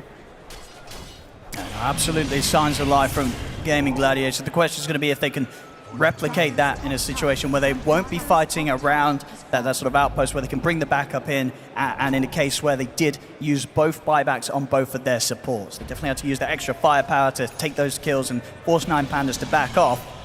See if they can do it again without that. Next item's coming out for 9Pandas, the full Silver Edge done on Kiyotaka. And Ramses, he's going to be well on the way towards picking up that Skadi next, which of course is going to feel excellent against the Templar Assassin carry. Yeah. The Skadi's a huge timing this game. Also the basher already that he has is massive. It makes the Ember double guess himself whenever he's about to tank a Bloodseeker hit, but also allows the Bloodseeker to go one-on-one with the TA, and it will usually mean Bloodseeker wins. Just the nature of high attack speed basher carry versus non-basher carry. Last game was 300th pro match that Tofu, Celery, Ace, and Duracho have played together. 62% win rate. Not a bad win rate at all, and definitely I imagine over the past months being pumped up to an even higher percent if you just look at that smaller period. Gaming Gladiators have been on a pretty impressive streak of win after win in terms of series, but yeah, this game 1 for 9Pandas, a fantastic showing in maybe how it is possible to bring these lads down. Gaming Gladiators still with a fighting chance, but 9Pandas, they've turned up on fire today. Ramses, 22k net worth, and almost certainly will have that Skadi done before the next fight kicks off. So something else that Gaming Gladiators are going to have to be super concerned about. These cores from 9Pandas, they are huge. They're huge, but the moment to decide the game, I think, will come with the Roshan. Regardless of how huge anyone is. You have the double smoke happening. It's all about the bottom area. It's all about the vision, the portal, the outpost, and getting control. Nero. Oh, Celery. No. He's going to get caught alone. The rest of the team's going to try and wrap him from the side. Ace sets up with the root, but it's only onto Antares. They've lost Celery. They get the glimpse back. Oh, Kiyotaka. They already from the back. Kiyotaka's in, and he's on top of Tofu. Puts the BKB. Tofu's going to get forced down the side. Ace pops the Greaves. He keeps Tofu alive. Down on the low ground, Quinn trying to focus towards Roger. Roger pops the heal on the BKB. He's able to walk away. Ramses caught in the root. BKB still on the radio, popping up, but he's so low. He pops it so late. Ramses, he doesn't stand a fighting chance this time round as he's out of the fight. The rest of 9Pandas, they've got to run. They're doing it. Oh my god. That was really well played. I thought that was going to be an absolute disaster. I mean, Ramsey, he just got killed so quickly. I think quicker than sort of he expected. And ended up BK being at the very last moments of that engagement. Kiyotaka. And Kiyotaka, he's able to Ogre Seal Totem out to the side, but the glimpse is there. He'll go down. Wow, a huge few kills there for Gaming Gladiators. Massive, massive comeback. DD Rune as well there. Quinn will grab that, have that ready for the next fight, or the Roche, whatever they wish. That's a pretty hard hit back the way of 9Pandas. They'll feel that one. Wow, what's the level situation like? So, yeah, you can kind of see before this fight. I think we were talking about a lot less levels on the cores, but I think every core got a couple levels from that on Radiant side. Roger, not going to get found. He's out of there. I mean, that fight setting up for the next pickups. Duracho's got the full Daedalus. This Roshan should easily be theirs with no Kiyotaka and Ramses in the equation. I want to say Radiant might have a higher win percentage just because of all this stuff. It seems to always be bottom side of the map. Radiant, getting some vision fight or getting some weird angles. Maybe it's a threat of the outpost that Dire doesn't want to, go so close to it or live in this area that, yeah, I don't know. But again, Radiant does it. Now it's Aegis and Cheese. Ace is also getting bigger and bigger. He is going for lads, and I wonder if this is going to turn into a Wraith Pact. Could it? No, nowadays, no, they changed it, right? Am I crazy? How does it go? I mean, they changed the Wraith Pact, but... It's gone, isn't it?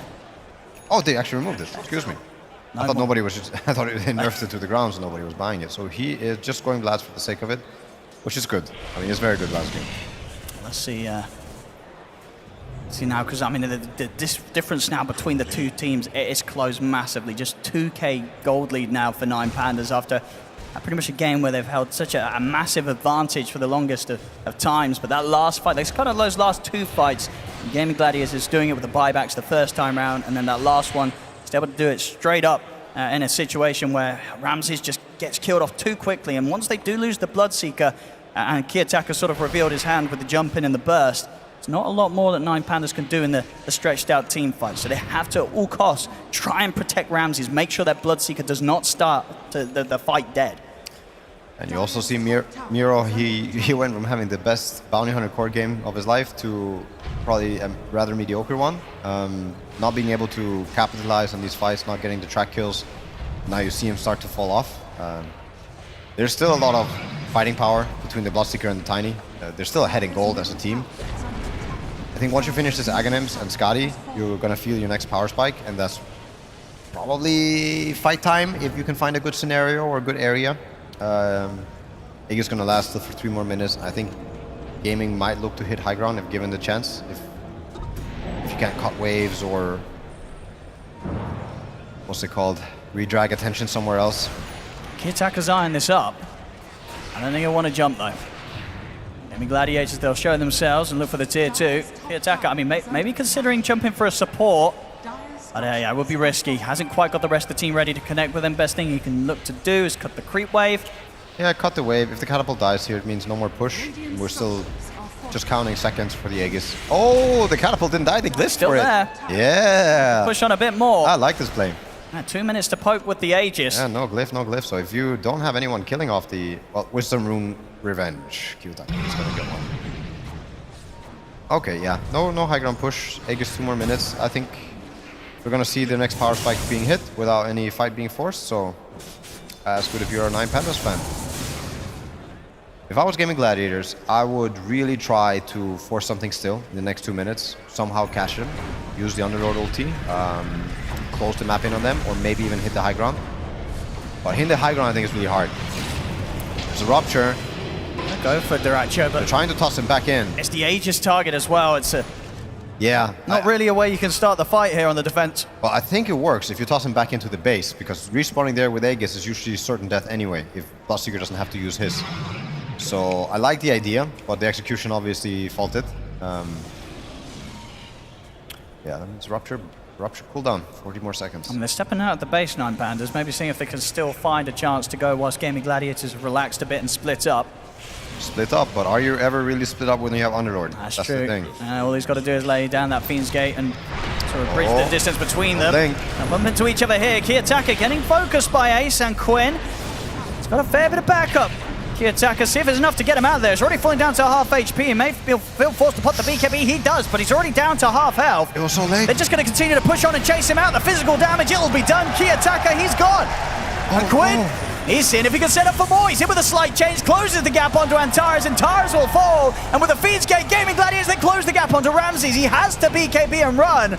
And Gaming Gladiators, they're chasing onwards. They're up to the high ground. They're on top of Ramses. Ramses trying to stand his ground, but he's surrounded by Gaming Gladiators. There's no hope for him here. As Ramses also to fall. Gaming Gladiators now take the lead. Well played. Wow. Gaming Gladiators did some really cool kiting there. I think the Tiny had a moment where he could have clicked BKB before the glimpse connects. But yeah, he was kind of holding on here to we it go. for a very long time. And now the tip's going back the way of Ramses. Now the tables have turned since that early game. We saw 9Pandas go so heavily focused on Quinn. But it's ended up here at a point where Quinn and the lads are definitely in the favorable spot, taking away another set of racks as they move towards the top. Oh, that's some cosmic irony. I think the game might be over here. The push is so strong. They're without buyback. 1,700 gold short on Ramses, 1,500 gold short on Kiyotaka. 9Pandas, they've got to try and hold this 3 versus 5. They still have cheese. Quinn is so fat. He almost has his Ags. I think they're going to go for it here. One tier 4 gone. Gaming Gladiators a step closer to closing this one up. They get the trap here on towards Miro. They just push in super aggressive. They know there's nothing to be done here from 9Pandas as Miro's gone. Kiyotaka's going to be back in play to say Roger tries to frontline with a BKB, but he immediately gets cut down by the slight. Anger there from Roger. As this game, it must have felt like it just fell apart so quickly for Nine Pandas as the Ancient is exposed. The tips continue to come out the way of Ramses, as they know now there's no buyback from him, and Nine Pandas, they'll tap out. GG is called, and Gaming Gladiators will take this game 1 after what was, as we saw in the stats, I believe out of the 120 games it said since TI 2022, there's only been 2 times where Quinn has died 3 times in the first 8 minutes of the game. This was another one of them, but this one, they were able to turn around and get the win. And what do you sort of do after this, Nine Pandas? You must have felt at the start that you had this perfect strat. You were just going to kill Quinn over and over again, hit him hard with the tips, but no doubt it didn't work. They weren't able to hold the lead. Gaming Gladiators, they turn it around and take this game. Dota is a mental game. What can I say? It really is. I don't know if they got ahead of themselves or they felt overconfident, but they definitely didn't stick to what was working for them with the rupture and the toss. I mean, it worked for them quite many times, but then these other fights with the double BKB and the one where Ramses waits with his BKB, Tiny waits with his BKB. Yeah, I'm not sure, but for sure they were in control. They were the ones looking to win the game, and they just couldn't close it out. I applaud Gaming Gladiators for the mental fortitude, and this comeback, I didn't foresee it coming. I think it was an impossible situation, but nothing's impossible, I guess. Yeah, we see a pretty incredible swing in that game in terms of lead. I think it got up to about a sort of a 15k lead or so in that mid-game for Nine Pandas. But Gaming Gladiators, indeed, it is, as you say, sort of in Quinn's old name, keeping it cool, calm, and collected. No matter the focus and the way that Nine Pandas tried their best to tilt him, it did not work. Gaming Gladiators will take this game 1. The tips, the comeback, and the counter tips this game had it all. Gaming Gladiators take the first game against Nine Pandas in the upper bracket finals. I'm joined by Sheep, PPD, and Gork, and this was a great start to this series. We're of course going to have 1 and hopefully 2 more games of this. We had a lot of fighting in this, Gork. That's exactly what we wanted to see. I love to see it. I mean, Quinn's voice line there at the end, through anger lies failure. I think they tried to get into his head, they ganked him. There was actually tips when they were up like 17k or something on Nine Pandas, and karma struck them right back. Discipline, I would call this discipline, but not only was it like a throw of Nine Pandas, I'll give credit to the draft. I think once it gets to a certain point, Gaming are just have better heroes, and they're gonna take the game. And you saw how fast it ended. I had to run to stage here because I didn't expect the GG this fast. I'm out of breath. Yeah, it did end quite rapidly after after this fight that we just saw. Ooh, credit to Gaming Gladiators for holding on strong in face of, well, what seemed to be a bit of an overpowering laning stage by Nine Pandas. Sheep. They held on. Yeah, you could see them going around like this whole map, like Ember or Quinn farming around like the edges of the map, like trying to get that BKB. I remember when he got it, he TP'd back, and like they were finally able to start taking these proper fights. Because before that, yeah, you're just getting super controlled every single fight. They did this run at you strat. They executed it perfectly at the beginning. But yeah, you have to respect these timings from Gaming, and I don't think Nine Pandas really did. Yeah, there came a turning point, Peter. For sure. I think Nine Pandas, a lot of momentum early on. As you mentioned, once that BKB came online, Gaming Gladiators felt like they were equipped to take these fights, and they fought well because they're a good team. I think Nine Pandas got a little too overconfident. They were splitting up in fights. They weren't focusing the same targets, and they ended up kind of wasting their early BKBs that they had the advantage on with that Tiny and Bloodseeker, and Gaming Gladiators just never gave up, able to swing it back. Swing it back. When we talk about Gaming Gladiators, we almost always talk about, at least at one point, about Quinn, because he has been such a dominating presence in that mid lane. And we have to therefore highlight the matchup between him and Kiyotaka. The difference maker wasn't necessarily the mid diff, if as people say it, but it was mostly coming from the support angles, Peter. Yes, early on, Skyrath had a fantastic game. Ended up being almost like a solo kill on the Rubik, and then rotated to deny the bottom water rune from Quinn. So we've seen that a couple times when that mid hero is unable to refill his bottle. That matchup can really go the other way. And Tiny got off to a fantastic start, and they were killing Quinn all the time. They were tipping him. I mean, I'd love to see it, and love to see it kind of bite them back in the end. It's the series is heating up. Yeah, I love that. I mean, the interaction obviously didn't look like it was planned, and Taras definitely was a little bit confused as to why he wasn't in the base using his teleport, but instead in the middle of the team fight using that teleport. But it was a great moment for Nine Pandas still, Sheep. It was. I think Nine Pandas played fantastically. I mean, again, like Kiyotaka, it was a solo kill mid, right? He just like popped off. He got like what 9-minute blink dagger or something. He was owning super goddamn hard. I was actually curious about you guys' opinion on Ench's item build because he went the Orchid Rush, which was a bit greedy, perhaps. I think it solved kind of their lack of stuns. I think the idea Right. was just against the Ember to Yeah. have some sort of more ways to kill him and tip him, you know? Yeah, but then like he gets a BKB, and then it felt like it fell off a little bit. I wasn't sure how to feel about Ench. It's definitely a little bit of an odd item choice. And speaking of odd item choices, what I talked about before the panel as well, I'm missing an Aghanim on this Bloodseeker. I know it sounds crazy. It's a Yeah, pretty you're weird right. eggs, but it does instantly dispel all refraction charges once he went on Tia. But I don't know, that's one of those weird interactions, you know, in the patch that maybe not everybody abuses right now. I would Maybe you loved have see to it, have though. experienced it before you can actually yeah. use it proper. Yeah. Either way, we've been having a great time here watching that first game, and I'm sure everybody in the audience did as well. Isn't that right, Slacks? That is correct. Well, actually, I should just ask the audience. Guys, did we have a good time watching that game? Fantastic. And in fact, I found some people taking some notes. Gentlemen, you're part of a Dota team, and you're here watching, correct? Yep, absolutely correct. We didn't make it to the finals, but maybe next major. Yeah. What tier are you guys? Like 4 or 5? Tier? Yeah, you know, like tier 1, tier 2? I would say tier 69. That's high. A lot of big fans. Now, what's the name of this? No pants, no problem. No pants, no problems. And right now, they're going to prove it by taking... No, I'm just kidding. Any suggestions? You wanna see- you No, I don't want to say take your pants off. No, some guy just joined your team. That's hype.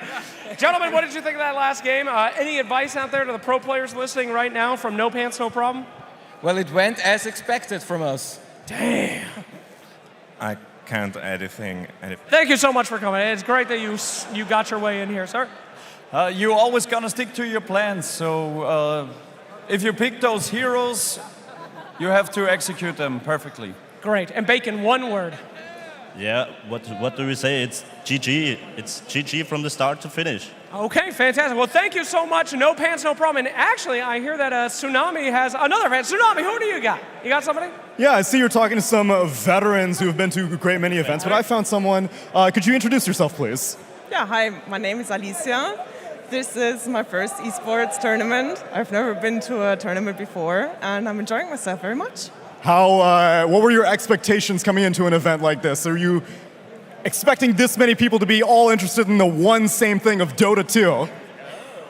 Honestly, I had no clue what was going to happen, so I didn't even know what to expect. Of course, I watched a lot of tournaments, but it's so different when you're also behind the scenes and you can see everyone running around. Today I was running around and I just saw Blitz running right next to me, so this is really awesome. Yeah, he's got something stressful planned, I'm sure, after this series. What is, for you, what would be the most special thing that could happen at this event? Liquid winning. That would be pretty good. But I think I got something that might be a little bit better than that.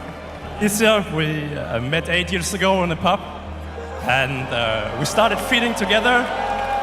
And I want to keep feeding with you for the rest of my life. Do you want to marry me?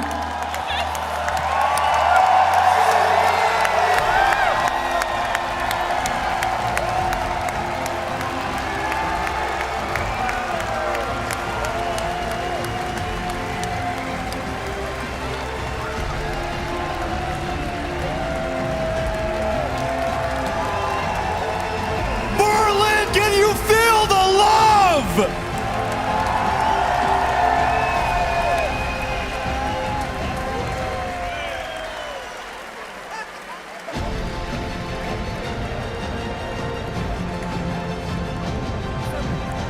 You met 8 years ago in Dota, my friend, and now you're going full circle. Congratulations. Thank you very much. That's it for us for right now, but we still got a lot of Dota to get through. Stick around, everyone. Game number 2 of Gaming Gladiators versus 9 Pandas after the break.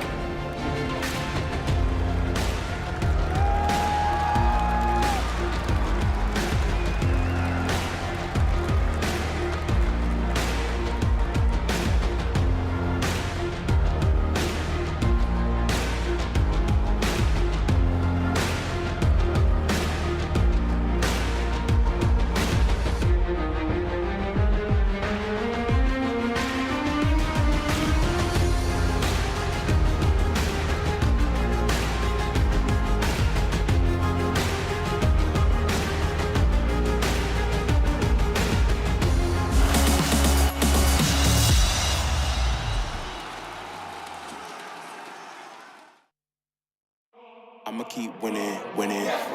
I'ma keep winning, winning. I'ma keep winning, winning. You can try to save yourself, but you only gon' play yourself. You can try to save yourself, but you only gon' play yourself. You can try to save yourself, but you only gon' play yourself. You can try to save yourself, but you only gon' play yourself. Yeah, you gon' need 100 men, 100 scopes, 100 cans just for you to watch what I'm doing under the sun again. God-given gift, MCs doing the running man. If you want me to get it poppin', may cost 100 pence. Yeah, what I supply is always in demand. The throne is mine, take that. It ain't a high five, got the upper hand. I'm too real, can't fake that. Who you know putting fear in them like this? You a vampire, still suck when you bite this. Lord forgive me for my sins, I'm feeling righteous. But they been next to me to show me I might just. They didn't think I could do it, I had to demonstrate how the flow is so heavenly, keeping demons straight. Who they fooling? I showed them the jig is up again. When I asked them who is the best to get this to stuttering, tell them I'ma keep winning, winning. I'ma keep winning, winning. I'ma keep winning, winning. You can try to save yourself, but you only gon' play yourself. You can try to save yourself, but you only gon' play yourself. You can try to save yourself, but you only gon' play yourself. You can try to save yourself, but you only gon' play yourself. I came this far, nothing can't stop me now. They knock me down, but they can't count me out. I can't lose, I won't lose. I can't lose, I won't lose. You may wanna save yourself. I think it's best you run away. I won't let you finish. When you came for me, you played yourself. You scream for help. It's a shame that nobody will hit me. No pain, no gain. Watch who you bang with. Make it to the top with the same ones I came with. I shoot my shot, you better know that I'ma never miss. When they coming for me, yeah, I'm gonna tell them this. I'ma keep winning, winning. I'ma keep winning, winning. I'ma keep winning, winning. You can try to save yourself, but you only gon' play yourself. You can try to save yourself, but you only gon' play yourself. You can try to save yourself, but you only gon' play yourself. You can try to save yourself, but you only gon' play yourself.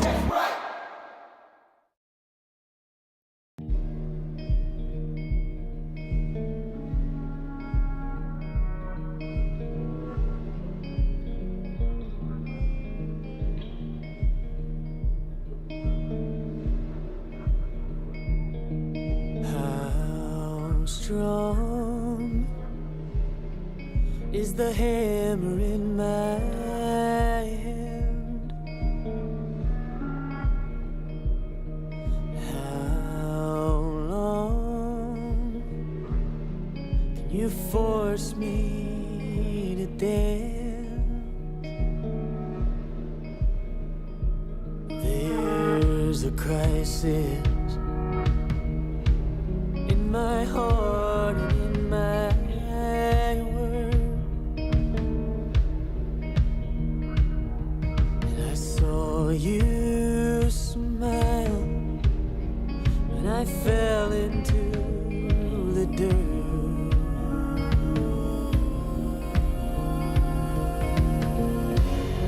Oh, your fire,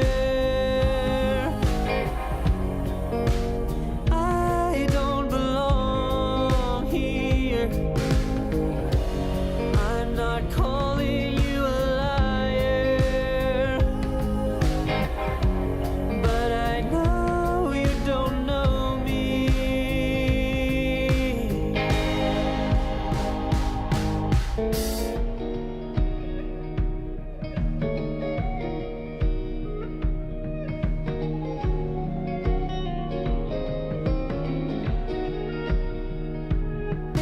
I'm too young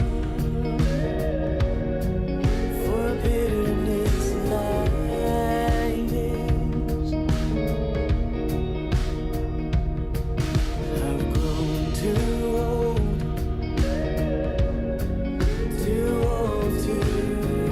forget. I'm not a killer,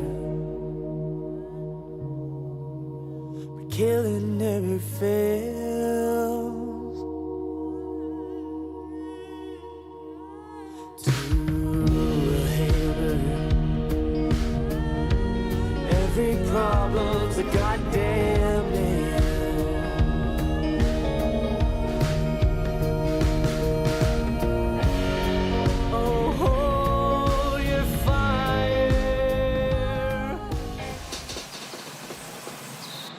love it, you wear it. Wear your passion. Share your passion.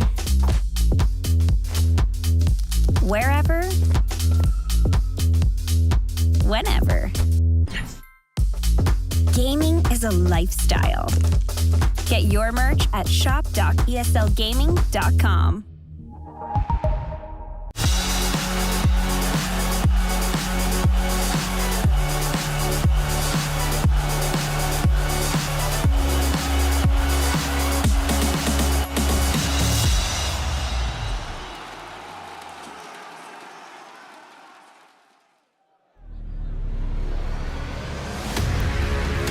The upper bracket finals continues. We are in for game number 2 between Gaming Gladiators and 9 Pandas. 9 Pandas had a fantastic start in game number 1, but they were not able to hold their advantage, and Gaming Gladiators struck back hard. Now they are the ones that have gone undefeated through an upper bracket all the way, taking the championship at the previous major in Lima. Can they do that again? And that would require them to take another game here. And then, of course, do the same thing in the grand finals tomorrow. I'm joined by Sheep, Gorg, and PPD, and we are going to break down the draft that will be appearing on our screens momentarily. A lot of things are decided in the draft, so I look forward to hearing some adaptations, Gorg, that you would love to see this one. I'll say that I was kind of wrong about my first assessment of last draft, because I thought GG had that game, but honestly, it was 9 Pandas to lose, and I am surprised GG was mentally strong to keep it, despite all the tips, despite everything. They kept it cool, calm, and collected, and they pulled through. So we'll see. I'm expecting maybe we'll see a first phase TB now. I feel like the tips came out a little too early for 9 Pandas. You can't tip too early. This is a mistake I've made. You just look like a fool when you lose. And wonder if this gonna have an emotional impact on the side of 9 Pandas. It might, that maybe they feel like a little bit bad about everything now. Hopefully that doesn't come to play now, and they've reset in this short break they've had. Yeah, I just really liked what Gaming did with all of the items they bought on everyone to make it so that their TA just wouldn't end up dying, because it felt like this bounty offlane, whilst it was really cool and it worked super well early, at a certain point his damage falls off completely because he is an aura bot and it's, you're not really doing that much. Yeah. So they even went for like Vlad's, which I think OG have also been playing with quite often. So I really just like seeing that. They had like the crest, the boots, the auras, the greaves, the crimsons, the pipes, the Vlads, the pavis, everything, like literally everything. At some point it was just too much for Pandas to go into, so. They did really collect it all. I mean, yeah. I'm wondering if this bounty could have maybe gone for a little bit greedier build. When you're winning, it's kind of nice to have like something like an Aghanim and put on even more pressure. Yeah. It could have been an option instead of trying to match them with auras. That's why I was a bit like on the edge, because I was like, oh, she went for Orchid, but it means that bounty has to go like hardcore on the auras.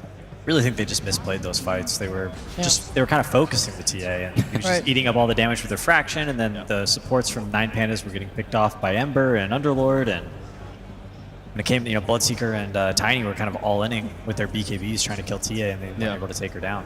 Yeah. If people are curious how we ended up with Gaming Gladiators on Radiant 2 games in a row, they had priority this game. They actually prioritized getting Radiant. And instead of then choosing first pick, 9 Pandas went for the unconventional, lately anyway, the second pick. They want to shake things up a little bit, I think. Yeah. After you win game 1, PPD, you have experience in this, you kind of want to keep the same as much as possible. So Game and think Radiant is what's important. And since 9 Pandas prioritized first pick last time, maybe they were hoping they would do it again, because it did work out for them. It did kind of work for them. Things were going well, but I agree, you lose a game, you kind of want to shake it off. Let's use our other strategy that we prepared in case we were second pick and see if we have a better go at it. Mm-hmm. But they're picking the same hero, so maybe their strategy will be similar. They left through bounty, which is interesting. They don't prioritize this hero. Didn't feel that pressured by it, even though he had a pretty stellar performance last game in the start, especially. Both you and I talked, Peter, that TA would do pretty well on him in lane, against him in lane, but bounty shown. I think he did very good there. Do you want to see it offlane again? Yeah, I think they're going to keep it open. Right? They have to. But would you want to see it offlane? Or do you think it's better relegated more to support? I think it's better relegated to support. I think one of the cool changes to this hero is the stun on the Shadow Walk, obviously, and this is something that you can take advantage of in the early game. These, every lane feels like they need to have 2 sentries in order to protect themselves, which isn't really possible. Yeah. Are we surprised that Keeper of the Light is ignored up until now? It was one of the first phase bans in previous game and in a lot of other games as well. That is a good point. I could see Gaming Glads grabbing it right now. Feels like Nine Pandas don't like it as much. They prefer these more aggressive ganking supports. There's the Terrorblade. I was expecting this last series. I think it's an excellent answer in case Bounty is pos 3 as well. He kind of destroys him in lane. It's just a hero that we've seen 9 Pandas run as a lot as well, so it's kind of a deny. I like this pick a lot coming out for game, and Durachu is one mean TB.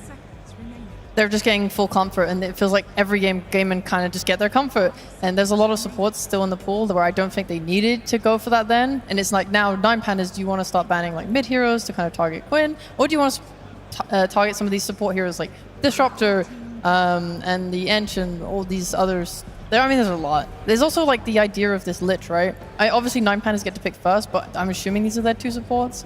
It's like, you kind of really got to defend these heroes. Yeah, I could see them banning out the Caudal potentially. Maybe they like Bounty Hunter against it. I think they'll probably leave the Ench because they have the Crystal Maiden. Disruptor and the Lich was actually a pretty good suggestion. I think that could pair well. Don't know how much Celery has been playing that hero or favoring it, but they could bust it out. Disruptor, one of the better supports for catching the Bounty Hunter. We saw that multiple times. Bounty Hunter was kind of punished for his over-aggression. Yeah. Even though he was unkillable, he was like tanking like 8 tower hits, and then he got glimpsed back into the tower for some more. And even though Gaming Gods was way behind, they were able to get those kills. And he was one of the, I don't think he was the highest net worth hero, but he was higher net worth than most of Gaming Glads, so that was a bunch of comeback gold for them. Last draft we looked at was a lot of carry heroes banned on both sides, but now that there's a TB, we're seeing a bit of a shift. The supports are being banned. The classic TB counters of Tinker and is there a third? Third tier. Well, it used to be Zeus, and Zeus was kind of ruined since they changed his shard. So now TB has one less counter to worry about. There used to be a Pugna back in the day. Used to be picked a lot against TB, but we don't see that much more anymore. I think if I'm 9 Pandas right now, I'm looking at the Storm Spirit hero. I think for both teams, this hero. A Bulba special, but also it's good on its own, you know. I think I'm surprised I haven't seen either team look at it so far. It's a decent hero against TB as well. Yeah, I could definitely see either side going for that hero. 9 Pandas probably still going to pick up 3 cores.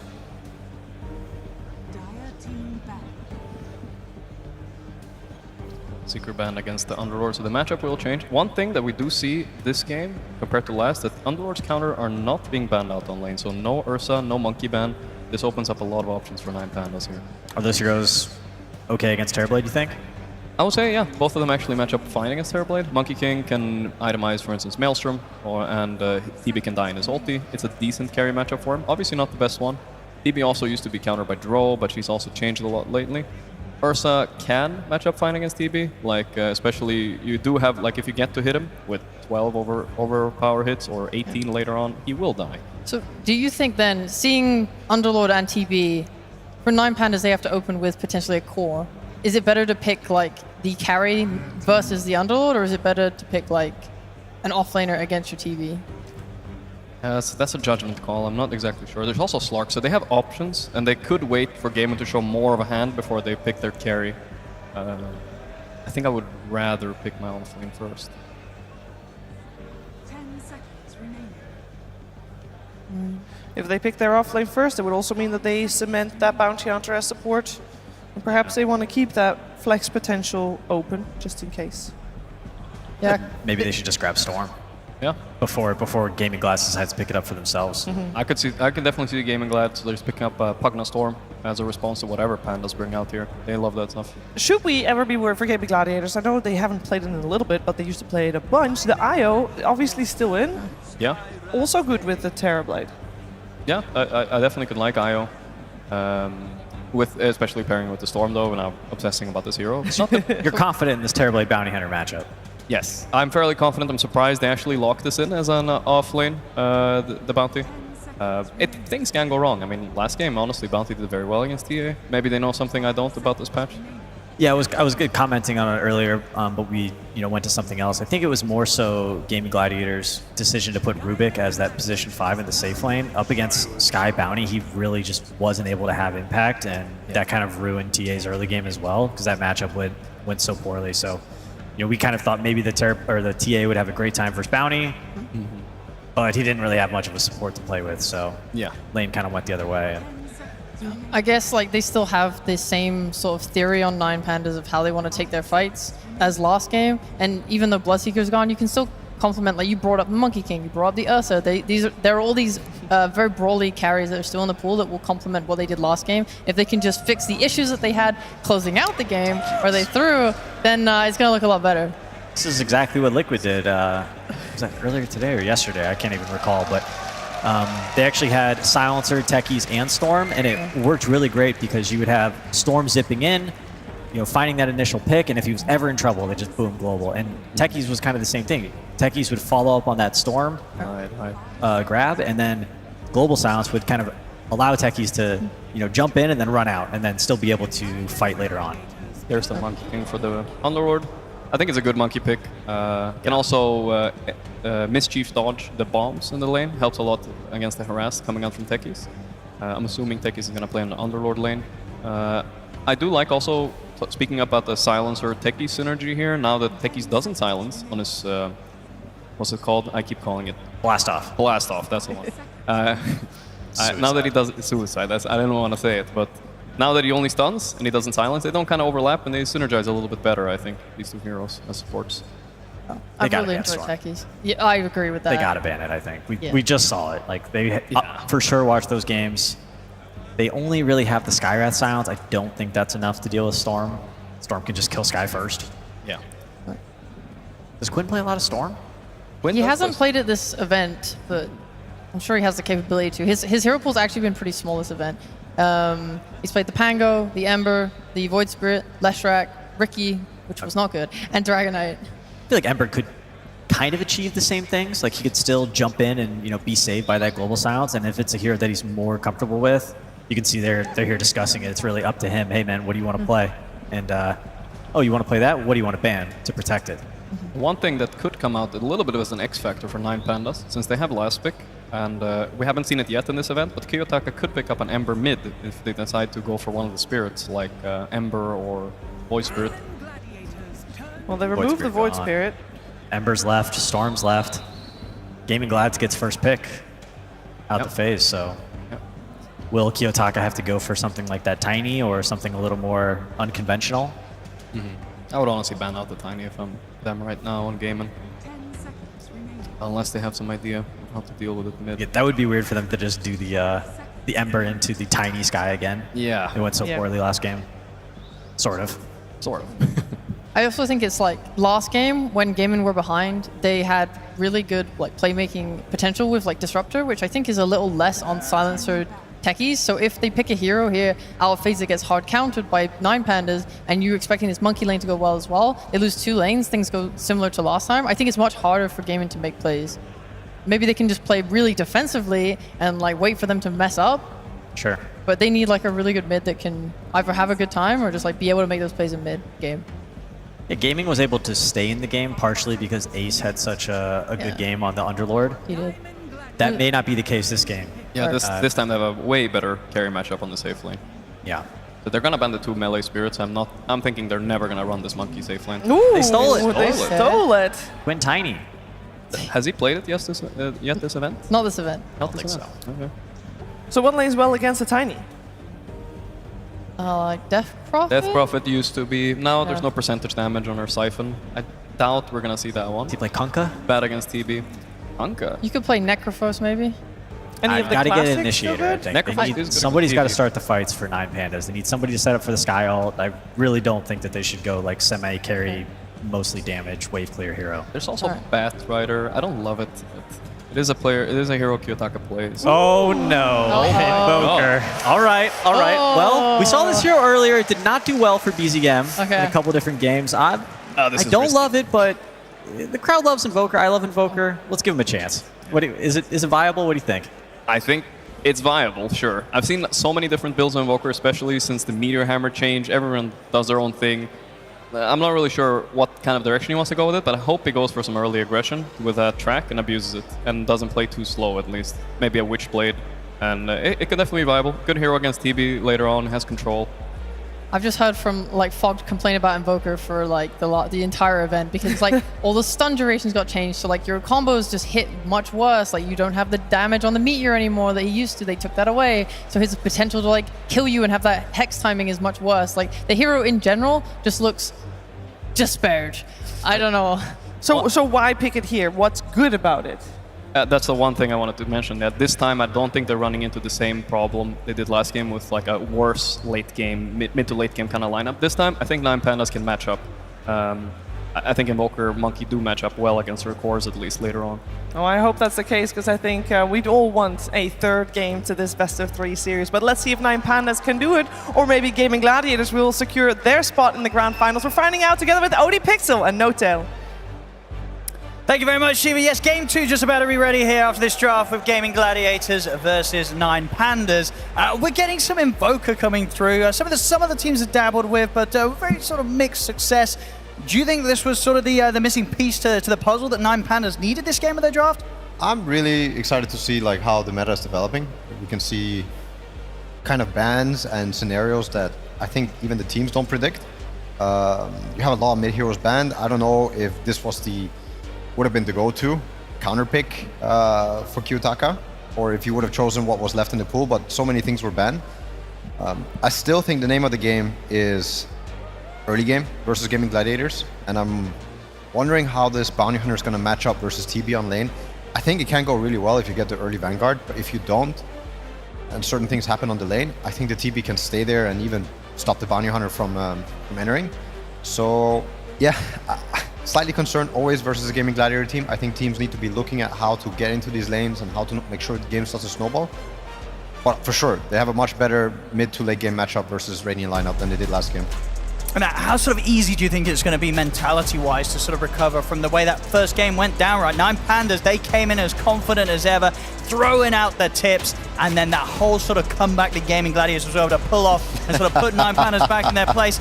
Coming into a game 2 after that, do you think these guys are pros, they'll be able to reset, or does a bit of that game 1 sort of sit at the back of your mind? I think Ramses has seen most, I don't know if he's seen it all, but he has seen a lot. So if this gets to him, if this is what was the tilting factor, I'd be very surprised. I really don't think it's the case. It could be for 9Pandas that you have other players. 30 seconds. This is Kiyotaka's first major? I think so, right, yeah. Right? Yeah, I don't know if this will get to...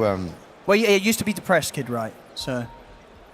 I know back then he was, but regardless, still a very fresh talent. Yeah. So if you're dealing with people already having nerves and you experience a game like this, of course something might happen to the state of your mental state. But yeah, that's why Dota is hard. That's why we call it a mental game. Things like this happen, and you can also take it to your advantage. Quinn could be affected as well from what happened in previous games. Sure, that start, as we saw on the stats, one of the roughest he's had in a long time. But it didn't matter. A very well-made comeback into the action. I mean, do you like the fact that we're seeing Quinn on the Tiny? I think as the panel says something that we haven't seen him on this event so far. Oh, yeah? I mean, is this, again, some sort of like mental game against what happened last time? He's like, you know what, I'll play the Tiny this time. I'll show you how it's done. Does that play into it, or do you think they were seriously just considering the Tiny anyway? This is a hero that has sort of reasons to play in this meta, even though we're not seeing it be super popular. Oh, and if you're thinking it, you don't have to say it. Of course they're thinking the same things. That's how it works. I don't think it's a major factor. No. It shouldn't be if you know what you're doing. Oh no! He's walking into this one, Ramses. They're already waiting on the high ground. Are they ready with the tips? I think they're going to be able to get it. If they can give it to Quinn, that will really add to it. And he does. Quinn. Oh no! First blood here as he takes down Ramses.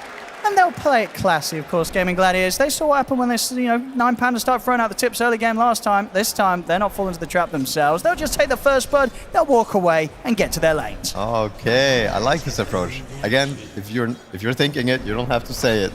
I'm sure Ramses was ready to get tipped, but the fact that he didn't might actually make him overthink or make him think something else. So I think so. Another first blood. This is indeed the way you hit them the hardest. Don't give them what they expect. There's another first blood before the creeps meet. I always think this affects greatly, but especially if you're talking about the mid hero. Like, what is this? We already have a bottle on Tiny, which means he's going to get the boots a lot quicker, which could lead into other things. This time he's playing against Evoker, who doesn't care about the bottle, and he's also Exort, so he can go for the Rune Denies. But yeah, That was a very ideal way to start the game for Gaming Gladiators. Very, very ideal. I mean, we'll see overall if 9 Pandas can sort of get that solid lead as they did last time. They were able to build up quite an advantage in that early game. And a similar sort of setup, right? This time, again, Mirror on the offlane bounty. You've got the backup of the Sky. I mean, were you sort of impressed by this duo last time in the early game? And do you think this is also another game where these two heroes and two players can perform and impact the early game pretty heavily?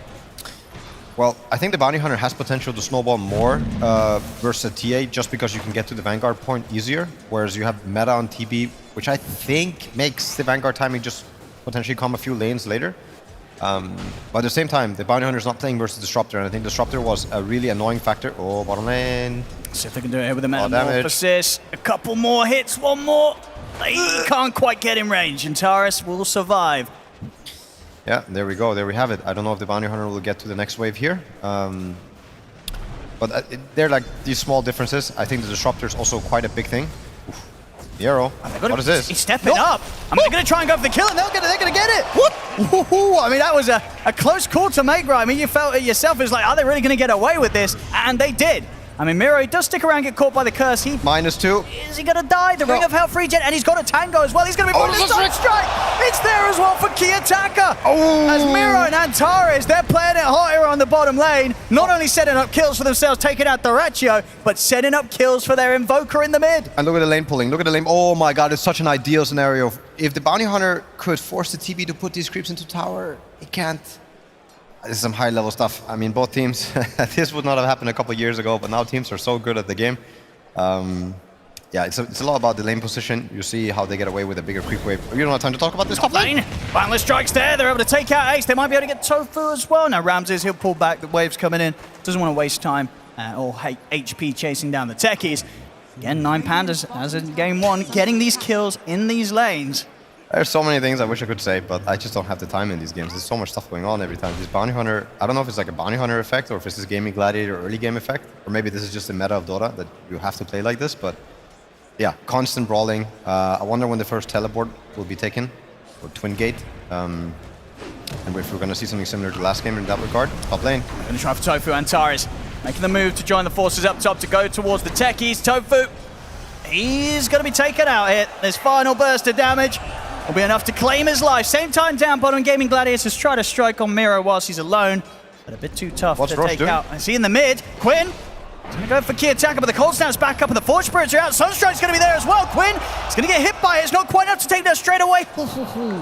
Wow. Last right click, not enough to claim, and Quinn will survive, but both mids really battling to as close as they can get to their death as possible in this mid matchup. I don't know what's going on, but I think Roche is drunk. But what's it doing? It's just running at the Twin Gate. Oh. I've never seen this. Skyrat tried to take it and he suddenly got bashed. And he stopped and stared at him for a second. He was like, what is this? Oh, is it? They've already spotted what? Antares saw it? Yeah, he walked up to take the teleport to bottom. He got the bash, like from when you walk into him. Yeah, I don't know what's going on. I don't think I've seen it before. Okay. Salary getting really low bottom. Yeah, we'll see if there's going to be any way that they can sort of free him up from this. But now the Vanguard is finished. I'm again very curious to how much the Janata is affecting the Terror Blade. Because it's level 2 right now, so the cooldown is 7 and you only steal 20, but it's the level 3 and 4 that really matter. Oh yeah, there he is.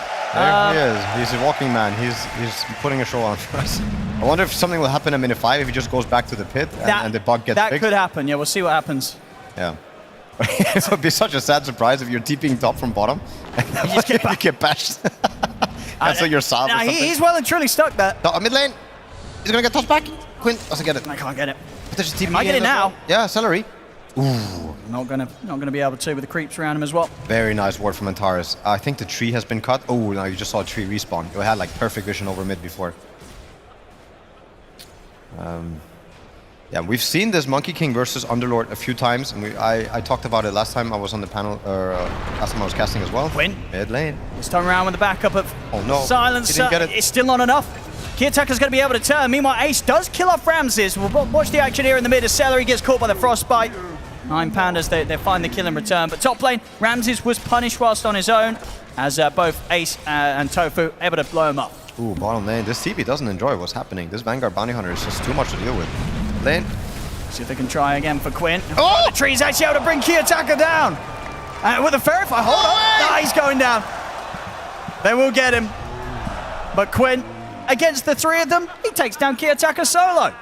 Yeah, it's a level 5 Invoker dying, a level 6 Tiny dying, actually level 7 Tiny dying. There's a lot of like mechanics going on with the XP changing hands, but long story short, I think everybody got a lot of XP, so everybody's a winner except Invoker. But yeah, we've been talking about this Monkey versus Underlord before. Quite often, offlane meta is just get the Vanguard as soon as you can, but versus some matchups, it makes more sense to change it up, and you see Underlord going for mana boost instead of Vanguard, which is also what we saw 9 Pandas do when they had the Pugna. Was it 9 Pandas? Maybe it was someone else.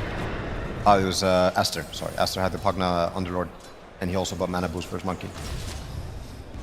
We'll see how well, how long Ramses is able to stay in the lane against that amount of heavy spam. Yeah, I mean, if Underlord is left alone, he's also very vulnerable with this build. Like, he dies to any CM rotation, like right now, if he gets on top of him. Nope. Yeah, yes, it's close, it's close. Yeah, they're gonna get vision of him now. He's gonna die. Up. And it should be enough for sort of the CM to swing around, Roger. The setup. Stun, get the slow. Oof. There's Ace. He's going to be right under the Sunstrike. Kiyotaka picks up the kill globally. Down bottom, they'll go for Miro. So Gaming Gladiators not missing out on finding some action themselves in these early plays. Yeah, it's a trade. I'm still curious. I see this 2.7k gold on TB. He was left alone versus Bounty Hunter for a while. I wonder how much is like the Janata and how much is also missed last hits. Because it does feel, I'll say, even more painful for this TB to be in this position if he's left alone again. And Ace, also another, like, he dies so easy. He dies to Monkey plus any support. I don't think the Sunstrike is necessarily needed if you get a good jump. Yeah, here we go. For Ace again. Misses it. Ramos Spring won't connect. Still though, this TP, time, Quinn is coming top. They've got to bring in the backup. They can't allow Ace to die like this. And indeed, just with the TPs, they'll hold off on them. I think actually in the mid, Quinn's probably got put to a stop by a cold snap. Tofu will try and capitalize this on this and turn around aggressively onto Kiyotaka, but Roger's in. Frostbite there to hold back Quinn, but the illusion rune's available. Quinn pops it and he can look to push on for more. Tofu will die, but Quinn's in with the avalanche toss on towards Roger. One final punch to bring him down. Quinn still finding the trade. 1-for-1 between the supports. See if Celery and Quinn can chase for more. Antares, he's going to get hit pretty hard by the tree. The curse is there. Celery, a +2 for him. Up to 6 stolen in already. All right. Yeah, it's a lot. It's a lot. It's not the most I've seen on a silencer, but it's always good to get these int steals going, especially versus some heroes. I mean, you're reducing the damage of Sky every time you steal. Small stuff adds up. Top lane, Ace is looking to pull the wave. He misses half of it. Well, not what he had hoped for. Bottom lane, Bounty Hunter is now laning against no one for now. Deracho opting to, just take the neutrals over the lane creeps. Goes back as it pushes in. They want to try and go for Kiyotaka in the mid, but Kiyotaka's playing it safe. Keeps a distance here. Knows there's a high chance that Quinn's looking to get the touch with the avalanche. Roger's now available with the backup. Unlikely the Gaming Gladiators will get this mirror. Also heading over and he'll spot them out. Tofu's also going to see him with the ward setup they have, and Fiend's Gate's coming in. Gaming Gladiators, they want to try and force this fight. They'll turn straight towards Miro, take him out. Tofu's able to get the jump over towards Roger. Miro will tick out to the damage of Celery. More in for him. As Gaming Gladiators more than happy to take fights wherever. Kiyotaka's going to stop Ace from being able to step straight back into the Fiend's Gate as he lays down with the cold snap and pushes him back with the Forge Spirit. The Watcher gets lit. Roger gets the ward. They might get him. Win. He's going to hold back, doesn't want to quite dive. In the top rune, yeah, nice rune deny. No progress from Roshan. Another daytime is hit, but he still struggles to make it through that twin gate. Oh my god, he's still here. This is going to be interesting later in the game. I don't know. Like, there's not a Rosh in this game then. Or maybe somebody has to go stun him. Yeah, that's the thing I wonder. Maybe some sort of interaction. If they hit him, maybe that does something. But we'll see. I'm sure they'll try it eventually, especially if this game goes late. Somebody's going to try and unstuck the Roshan. Yep. I don't know what to call it, but maybe it's just a feature of the game. Roshan. He needs that encouragement. He's trying ever so hard. He just can't quite make it up that final step. Oh no! They're going to go onto Kiyotaka, but the TP's coming in. Quinn and Tofu, they'll have to back off Celery. Go ahead and get the 3-man curse. Maybe there's a chance for a turnaround. Tofu considering jumping in, but he won't go for it. Doesn't want to try for the fight in that mid lane. Top lane, Ramses still with a hot farm. It's Maelstrom. He's closing in on it. This Bounty Hunter is feeling super awkward in this game. He hasn't really found a place. He hasn't really found the pressure point. Rotating mid when he died, I think made him feel really weird about what's happening in the game. He felt like maybe he had to help mid, or he wasn't pressuring bottom at all. But now he's back bottom. Oh, what's this? Oh my goodness, look at that, the setup there, the Sunstrike's coming. Oh, he's gone! Oh, he couldn't quite get the Sunder off in time. What? Did he cancel the animation? I didn't even understand what happened. I thought he had it. We've got to get the slow-mo replay on that one. Could he have got it off? I think so. To me, it was like he canceled the animation, but maybe it was just like a 0.0 second thing. So close. I mean, I tell you what, this has been a pretty hot game so far from Kiyotaka with his Sunstrikes. Yeah, on point. He didn't miss anything, yeah. Oh my god. I tell you what, Sunstrike's back up. Miro could set up on this.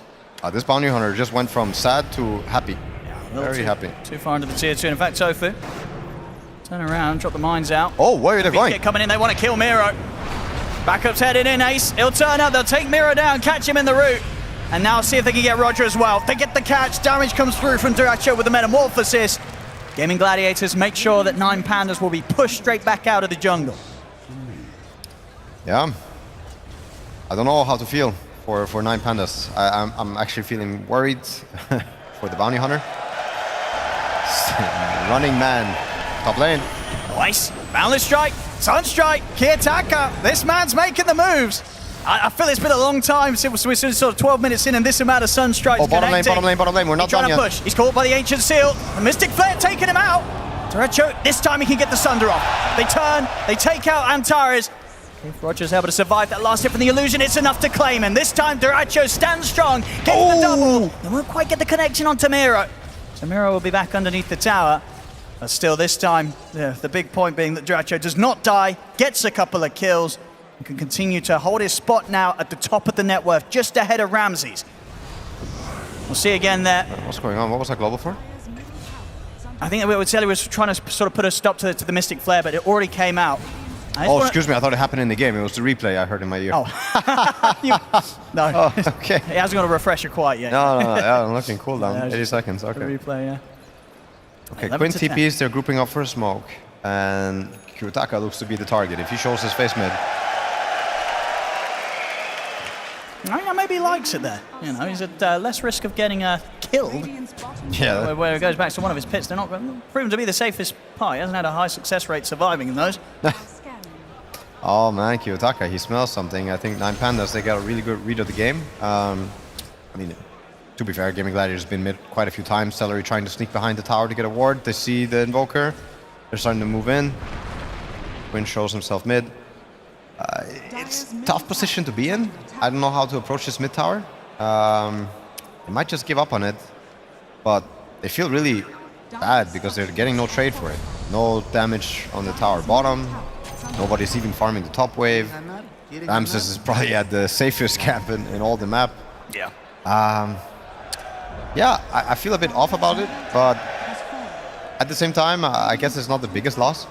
What I'm worried what will happen is the impact in the later fights. This Bounty Hunter can't really contribute too much compared to the Underlord. And it puts a lot of pressure on this Monkey and Invoker to do something against the Radiant lineup, like to do a lot of the heavy lifting, damage-wise, stun-wise, setup-wise. So they can get with this smoke, Gaming Gladiators. Looks like 9 Pandas are aware. Roger, you are so dead. He certainly looks it. Quinn, he'll take it solo. Oh, I didn't get the end. What a shame. So bottom tower looks to be the next target. They have meta. 9 Pandas, they're gonna go for the trade on top. Yeah, Ace, you are in trouble, bro. I should be able to get him. This is still at that point where he hasn't quite got the pipe out. TP's are coming in quick though, and now they've got to pull back.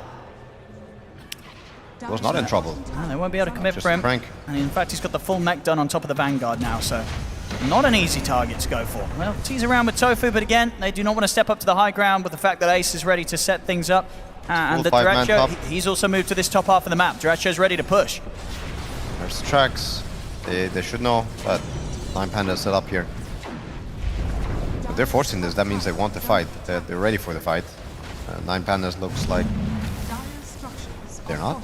They're not. They're just giving it up. But no trade again. The question is, have Gaming Gladiators seen what Roche is doing there? Have they? No, I don't think they have any knowledge. I don't know if 9 Pandas had the same discussion or like had the same thoughts that we had. Like maybe it'll fix itself. I don't think anyone went back there to check. A Tofu. Oh, stay home. Well, this is really awkward because Techies wants to take over this. Well, I don't know how to feel about this.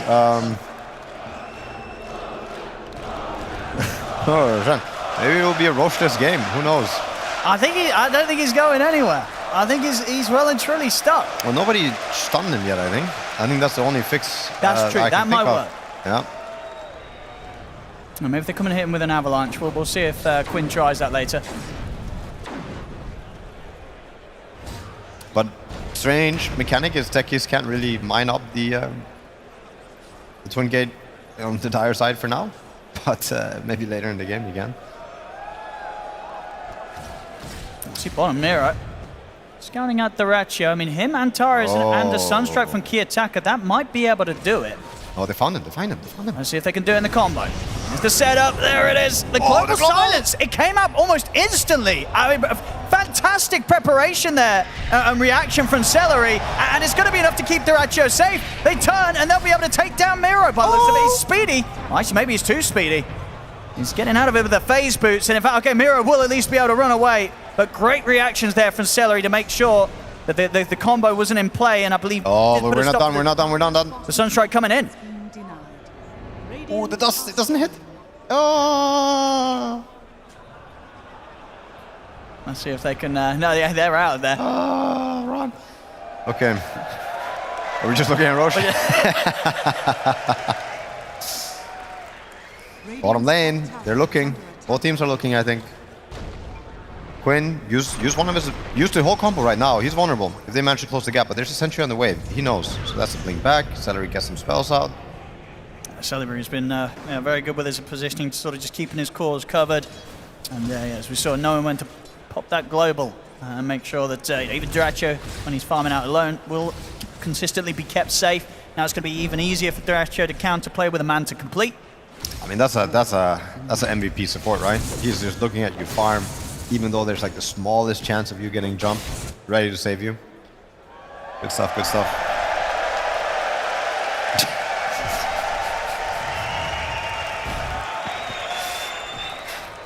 Yeah, I mean, we're laughing and clapping now, but once one team is ready to do Roche, I don't know what to think for them. It's a really strong ward from Radiant that they have right here. It's expiring in, I can't tell if it's 43 seconds or a minute 43. Yeah, 40, yeah. Oh! So that's CM. Yeah, well, that's all you get for that ward, I hope. If you're a 9 Panda player, they should know. Still no tier 1 fallen for Gaming Gladiators. I don't know if this is one of the few games where no tier 1 has fallen for Team M in 19, but it feels rather uncommon to not get trades these days. And not to take these tier 1s with Vanguards. But yeah, I think the map is feeling a little bit small for 9 Pandas. A little bit smaller than they wish, even though it's such a big map these days. Says, set up on him. They're in with the only somebody. Still get the BKB off in time. Tries to turn with the Boundless Striker. Look towards Quinn, and now he's going to attempt to leap forward. No, okay, there's no further backup here for 9 Pandas, so Ramses will play on the retreat. As BKB forced out from him. Maybe Gaming Gladiators can find a chance to strike again whilst on cooldown. I mean, 13 to 11, 2k lead. I mean, who do you sort of feel with their lineups is happier with this opening to the game? At this point in the game, you're pretty happy being Gaming Gladiators, I want to say. There's, of course, chances for Invoker Monkey to do all the heavy lifting later and to do, incredible, magical team fights. But just having this Underlord with these auras and you compare him to this Bounty Hunter, I mean, it's also just a skill set. Like, I feel this Bounty Hunter skills aren't going to do anything for the team fight, whereas Underlord is going to be able to have a really big impact. So I think it might come down to that. Later this game goes, unless Bounty Hunter finds, these track kills and these fights right now, I think the hero isn't going to find his place. Mira. He's going to be able to spot this out. They're going to know that Quinn's looking for this aggressive play top. Oh, this could be good if you're 9 Panda fan. He's tanky though, especially with this shield rune. Shield rune. This is one of the best heroes to get it on. Yeah, with massive strength, massive HP. Absolutely, pretty much what a 1200 shield that you get. Oh dear lord. That pick up. Will now start to expire. Still, even now, you know, with the haste rune in the bottle, if you go on Quinn, he's going to be out of there. There's no way you're blowing him up in a combo. And if they ever get vision on you, Quinn, he's going to be able to make the move first. They're going to try, actually, with the 4 of them. They've got a lot of heroes here. See if they can do it. He's going to be forced to the side out of the Mystic Flare. Phoenix Gate's going to get laid down. 9 Pandas, they have to think twice about committing for this fight. These Gaming Gladiators will respond, and they're ready to take the 5-on-5. Wow, I'm surprised the global was being held on to. I want to say Celery, you know, was on top of things there. But maybe he's just not the retro, or like, you know, he's not the position 1. So he's not worth the instant global. So he was like, you don't need it. Maybe he was calling for his brothers like, dude, you're fine. Yeah, You're obviously fine. it would have been a wasted global, so good call. Ace still living around the bottom tier 1 area. It's 21 minutes in, and he still has the safe lane tier 1 tower. That's not common. Let's see if 9 Pandas want to try and make a move down it. I've got the 4 of them setting up. You know, Ramses, very ready to go with this BKB Maelstrom. Skadi is going to be really big timing. Also the Crimson. They managed to finish these tanking items on all their heroes, BKB and Tiny. I think the Roche becomes really easy. But I say Roche, I don't know if we'll have it. Oh, okay. No, he's on key attacker in the mid, but able to hold his own. A tough target to kill himself. He's tanky now with the BKB, the drums. Going for the Blink Shiva's Guard next on the build. Oh, mid lane. See if they can take him out. He's got the BKB, might need to press it. Here it is. He's able to put the BKB, turn, and in fact set up on a Quinn. The Global Silence comes out, stopping any further spells coming out from now from Kiyotaka. Miro, he's still pushing it on towards Quinn. Gets a Shuriken out. It's not enough to take down Quinn, but the Mystic Flare will finish off Tofu. Oh! He's going to go back in, get the toss back. It's Miro right underneath the tower. The pitch there as well to control him. Duracho in on top of him. The curse as well out onto Miro. Oh. He's stepping up and he's stepping away. The shield's going to be there and he'll be saved. Oh, I was going to say Ace almost always at the right time at the right place, but this time the pit wasn't enough. It feels like every time the Underlord gets involved, they have just enough to threaten and kill. I think this pit is super value with the Tiny and with the techies. I see big damage output increase now that the Mjolnir is done. We'll see once again this replay in the mid, that attempt to go, but not a part of the map, even at 22 minutes in, just due to the fact that they're still yet to be able to take this tier 1 down. An area that Gaming Gladiators are more than happy to set up and try and find kills in return. You've got to be careful if you're 9 Pandas and you poke at them at this point. Well, we're entering the Roche territory. As soon as Skadi gets finished, I think Gladiators wants to do Roche. And I really think 9 Pandas wants to contest it. I don't think they're necessarily fully ready to do the Roche yet. Plus they're dire, so they would want nighttime, I guess. I don't know what nighttime, daytime means anymore. I mean, they're going to hopefully check the they're pit. checking They're Roche and maybe he's still running over there. He's still on the other side of the twin gate. Let's see if they can free him. Oh, this game is so weird now. It's officially super weird. I think at the same time they don't want to go through the twin gate. They're like, well, is there any point to? Yeah, they're not. Yeah, plus you're playing against techies. Normally this would be mined up and stuff, but in this game, Roshan. We're all cheering for Roche. There can be no winners this game. I mean, this game could end up being one of the games where he's at the best of the KDA. You know, it's going to be 0 if they can't free him from this, if they can't kill him. Yeah, I mean, I'm not sort of seen this, but I don't know if you can free him. You might be able to hit him, because you have to still hit him from Roche Pit, You have to hit him from Roche Pit. Oh, so if you get like a Dragon Lance from TV and you stand at the edge of the pit. They're going to try and free him. Oh. Oh. There you go, Ace! He saved him! He saved him here, drops down the pit. But why did they do this? The route kind of frees him up. We'll see now. We'll see if this has messed up his cycle, right? Because in 10 seconds, is he going to go up there, or does he think he's just sort of set up for a 5 minutes sort of period down it? If you're Gaming Gladiators, you are thinking you're thinking that the game is fixed. It's fixed, but let's see. Can he go through it? Oh, can he go through it this time?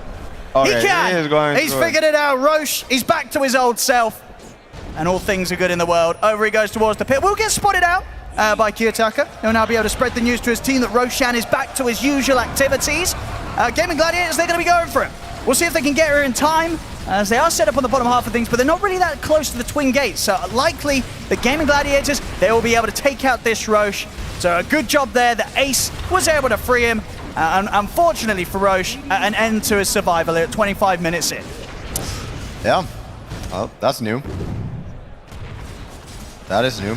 I wonder who you give the Aegis to, if you give it to Tiny. It just looks like no, because he's backing away. I mean, you do have the Skadi on the TV, so I would say you're pretty... He's done it! He did did it! He's done it! The steal there on the kill! Wow, how do you find Kiyotaka. it? I mean, this lad, he keeps hitting the sunstrikes. Doesn't matter if it's a hero, doesn't matter if it's a Roshan. Kiyotaka, he's been on point every single time, no tail. Wow, impressive. I don't know if that's just a gut feeling instinct thing or if he knew something we didn't know, but nice. Nice, I mean, these nice, things matter. These things definitely do matter. Yeah. And it was only the first Roshan, so there's no cheese to work with. And you're dealing with the Wukong plus a lot of this long-range spam on TB that I do think cuts through you. I don't think the pipe is enough, and you don't have additional heal on your team, so a straight-up push when all the 9 Panda heroes are alive, I don't think is super realistic. They're probably going to look to force something with a smoke and the Underlord ulti. As we can see, they're smoking towards the bottom area. Miro might be on the receiving end, or might defuse the bomb. 9 Pandas are getting a bit low here in this effort. Roger! He'll be fine. I mean, it was the same time Gaming Gladiators was starting to sweep over. They might find Kiyotaka relatively low. They'll see him at half health, but he's able to get out with the blink before the curse comes in from Celery. He's back and he's safe underneath the tier 2. I mean, Gaming Gladiators with the creeps coming in. They can look to try and take this tier 2 tower. Yeah, I think they'll take every outer tower, like every outer base tower, and I don't think 9 Pandas will look to fight it. The question is, can 9 Pandas get their own tier 1 tower? Let's have a look. I mean, yeah, as you said, Ramsey's probably going to wait until that next item's finished up before he turns up for the fight. And also likely that they probably want to do their best to avoid this. Okay, here we go. They are going to go for it. I mean, it's a very good play. It might not mean that they're fully committed to getting the racks here. Okay.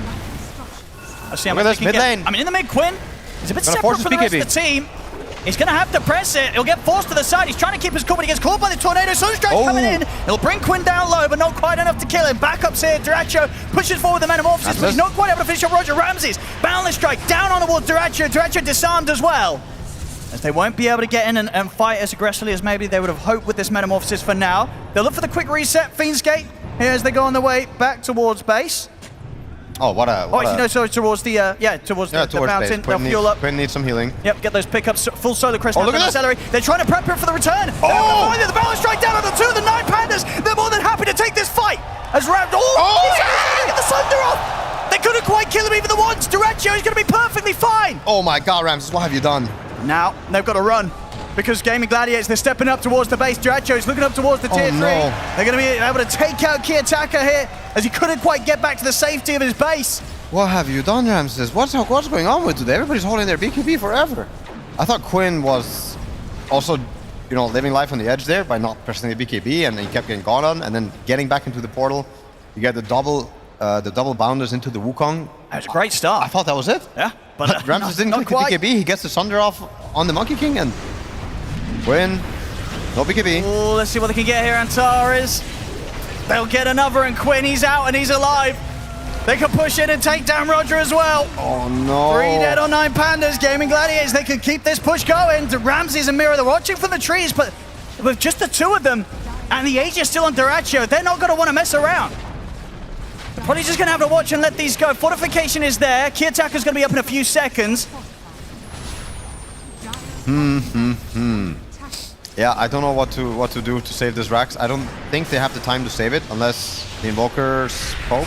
They're going to try and set things up onto Ace. I mean, they're leaving him behind. See if they can do it. They get the Wukong's command down. Ace, it's going to get caught by the Boundless. Oh, the 4 stabs. He's already saved.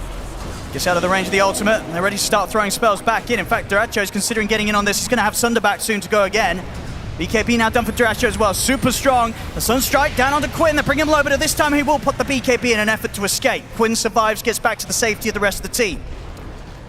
Both teams are playing really well. I would say, like, individual moments. There are, of course, these mishaps, and it's really hard to account for, but Quinn, I think, has done so much for the team already. Tofu with the 4 staves, and then, yeah, of course, Kiyotaka, you can... Ramses!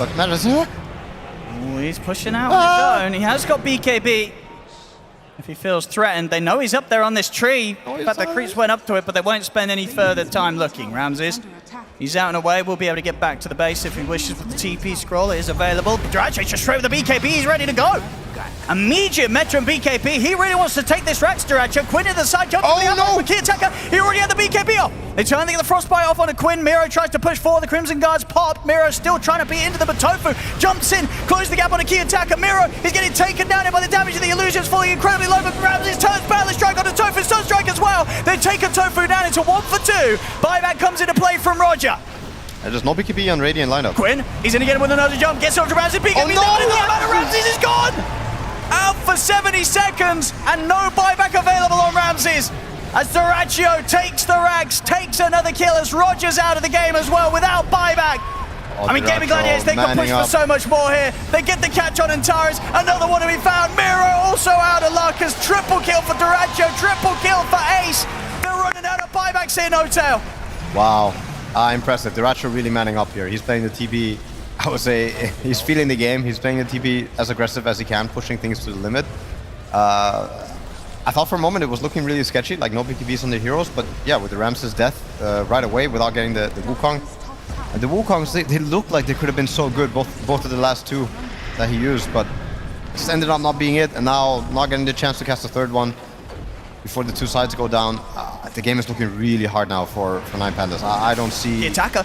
He's going to jump in to try and stop Quinn's TP. Will succeed in that, but with Duracho around, this is still no fight that 9Pandas can just walk into. Quinn, he's in with the jump, gets the avalanche up with the ancient seals there from Antares, so Quinn, he'll get the kill. And Antares, he's now out, no buyback. Key attacker tries to push him back with a deafening blast. Duracho moves forward with the BKB, jump forward, Topher, they get it onto Roger. Roger's gone. Wukong's commands there from Ramses, but him and Key attacker alone, they do not have the damage required to get these kills. Sunstrike will connect. Tofu goes down. It's something, but unlikely to be enough as Gaming Gladiators continue to beat forward onto the tier 4s. They'll back off for now. Respect the fact that the cores are back in play for 9Pandas, but if Gaming Gladiators want to, they could just fight straight back into this. Duracho's super strong. 20 seconds until he has meta back up. They can settle for the tier 2 in the mid. Gaming Gladiators as they'll swing over towards this mid lane, get that third and final set of creep waves pushed up towards the base. They're trying to set something up in 9Pandas, but 20 seconds without Antares, they really need the full lineup available if they hope to kill anyone right now. I think there's only one hope. It's Rapier and Monkey. I think it's going Nullfire, but I don't think it's going to cut it. I think you're going to need some insane couple of fights here, and I think the only way is really the Rapier. But yeah, you're not going to be given the chance. It's going to be now or never. I mean, their push is just so strong right now, Gaming Gladiators. They're going to jump here. Quinn, he's up on the high ground. He's managed to find the catch onto Roger. If this is there, we'll give some safety here for Roger, and it's enough to land and walk away. Quinn did commit with the BKB for that attempt. BKB on cooldown now for Quinn. Duracho is still standing strong, though. Pushes in onto the high ground, ready to take another tier 3 tower. Wukong is now ready with BKB. Miro, scouting things out with the track. Can they really start a fight here, 9Pandas? They've got to do something, otherwise they're going to lose to some mega creeps coming out pretty soon if Duracho keeps pushing on like this. Miro caught in the pit. He's gone. No buyback. Ramses is going to try and commit to start the fight. Gets the jump. Finds the two supports here with the Boundless Strike. BKB and the Wukong's command pressed as they'll take out Celery, but Duracho and Ace are able to step out to the side. Duracho turns back towards the Monkey King. Ramses, he's going down. Quinn's in with the toss. Quinn takes Ramses out. Again, no buyback gold available on him. Key attacker's trying his best, taking out the two supports, but with 3 dead again, no chance at 9Pandas defending here. As Gaming Gladiators, they can look to take the final set of racks. They're playing really well. They're playing in a very controlling fashion. I really got to give a big shout out to Tofu and the 4-step usage. Key attacker, he's really doing his best to try and hold it on his own here, and Tyrus will turn up to help out.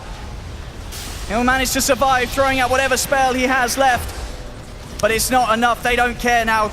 Gaming Gladiators, they're too far ahead. Duracho pretty much untouchable now on his Terrorblade. Miro tries to poke him back, but they know they can't turn it. GG is called. Gaming Gladiators with a fantastic game 2. And one that they really lost the grip on this one quite early, 9Pandas. Gaming Gladiators, they were able to rally up around Duracho and just a really solid sort of call to end the game, whether it was Duracho's or the team around him. They knew when to push it. They knew at this point there was nothing that 9Pandas could do to stop them from closing the game up, No-Tail. Yeah, no, I think the Monkey and Volker scaling into late game is kind of an illusion. When you have Ace on this Underlord versus this Bounty Hunter, I just don't think you have what it takes. If the game goes the way it went, I think there must be a lesson to be learned here. I don't know if you're supposed to look people in the eye in the elevator or if you really just keep your head down, but for now, I think you keep your head down. Yeah, I mean, of course, it'll be knocked down to the lower bracket. Maybe 9 Pandas will be able to make the run, and let's see if we get that sort of meet up again here between Ramses and Quinn. But as for today, Quinn's standing tall, standing strong, and the attitude, it was the way to play it right. This game too, they get the first blood, they're not dropping any tips. They're focusing on the gameplay. It pays off here for Gaming Gladiators. As ladies and gentlemen, Gaming Gladiators with this 2-0 will be moving straight to the grand finals. No, sorry. Indeed, they do.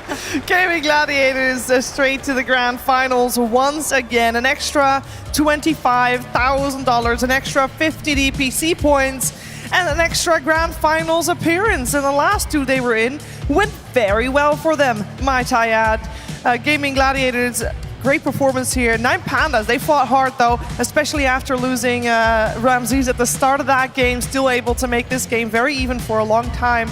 Eventually did fall down to the lower bracket, so they will have another shot. They will make it to the final day. I'm joined by Sheep, Gorg, and PPD. PPD, this game was something else, a little bit more straightforward than game number 1. Yes, Gaming Glads look like their dominant former selves. This series, or this game, was nowhere near as close as the previous. Really solid draft and just team play by Gaming Glads throughout the entire time. All I saw was Step Roche, I'm stuck, and we were watching what happened. I mean, Ace came in with his big pit, and he got him out of there. I think they might have had a chance to, I guess we'll talk more about this a bit later, but yeah, they might have had a chance to do something if they got that Roche on the Radiant side for the Pandas. They might have. We did see them try once and then wonder where the Roche was, but when you're up against the techies going through portal, Sheep, that's scary. It's scary. I couldn't tell. Could they not go through the portal while it was stuck? No, I think they could. I think they were scared. Okay, that's unfortunate, because I know that Gaming found the Roche earlier in the game, like when they took Roche on, and 9 Pandas moved and played bot and then went to like look to take it, and then they just like, there's nothing in this pit. I don't know, maybe they should have paused on it. I don't know. How do you deal with that? The Roche is not where it's meant to be. I don't know how you deal with that. As a player, I wonder how they dealt with that. Let's hear it from Celery. Absolutely, ladies and gentlemen, Celery from Gaming Gladiators. Holy moly, what a series. Now, before we get into the games in general, I did want to just talk a little bit about your competition here. 9 Pandas kind of went through a fantastic job. I'm going to go down the lowers now. What do you think about this team? I mean, very creative. Were you guys very prepared for the series? Because it sure seemed like you were. I felt like we were prepared, but it was a lot harder than I thought. This bounty hunter, he messed us up in this first game. It was very hard. Absolutely. Well, it seemed like you did find a way to make it work there in game 1. What was that big turnaround point in your opinion? How did you guys save that one? I think once we hit the BKB on TA, it was a big moment. It was a weird game. I'm just running around. I can't go anywhere. I die. So I just buy my medallion, my drums. I hope we win some fights. We won some fights.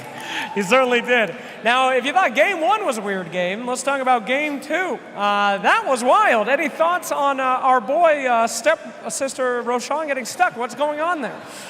Yeah, not sure. It was pretty weird. My team kept talking about it. Anto said, oh, maybe we can force him out. I was like, be careful, guys. They're going to gank us now. So, but we got him out. Yeah, you got him out. We helped him out. I mean, what's more rewarding? Moving on in the tournament or saving Roshan from that perilous position? Moving on feels better. Okay, all right, no problem. So now, congratulations, by the way. You are heading straight to the grand finals. I have to ask the standard question here. Do you think you're going to be having a rematch, or who do you think might be joining you in your best opinion? Yeah, I think it might be a rematch. 9 Pandas looking really strong, but EG would also be fun. EG is a great team. Well, it seems like you guys can beat anyone that's coming your way, so we'll see if they're prepared for you this time. Thank you so much, Celery. An incredible series, and we'll be seeing these boys in the grand finals. Give it up one more time for Gaming Gladiators! Thank you very much. It is good to see them back in the grand finals. They 100% deserved it. And you get the crowd favorite, the home crowd favorite, Tofu still playing, and the neighbor favorite, a little bit biased from me, the Dutch player as well there with Celery. You gotta root for my fellow countrymen a little bit there. 9 Pandas, though, we are definitely going to see more of them because they did play very well, Gord. I mean, one thing I wanted to address, I don't know why Tofu is a favorite here, because I looked at his Wikipedia page, and he's actually a former League of Legends pro. Mm-hmm. And on top of that, Tofu stands for the one fluffy unicorn. Yes, it does. A very questionable character. Nah, I like him. He's great. He's great. What did you ask me? No, that's fine. I mean, the one fluffy unicorn, I have heard the same story. Yeah. A lot of people were wondering if when he told people that, if it was made up on the spot. Yeah. And we never have we don't know the full answer to it. It was like a whole story about like being at like a theme park or a carnival or something. Yes. You know, I'm like, what the hell? There's no way. I mean, it's a good name in the end, so. It's a good name. It's brought him a lot of fame here as well on the main stage. We're going to see more of Gaming Gladiators in the grand finals tomorrow. Who are they going to play? We don't know yet. We also don't know yet who Nine Pandas is going to play, but that will be decided later today. Before that, though, we have got something special planned.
I'm not a king, I'm the king.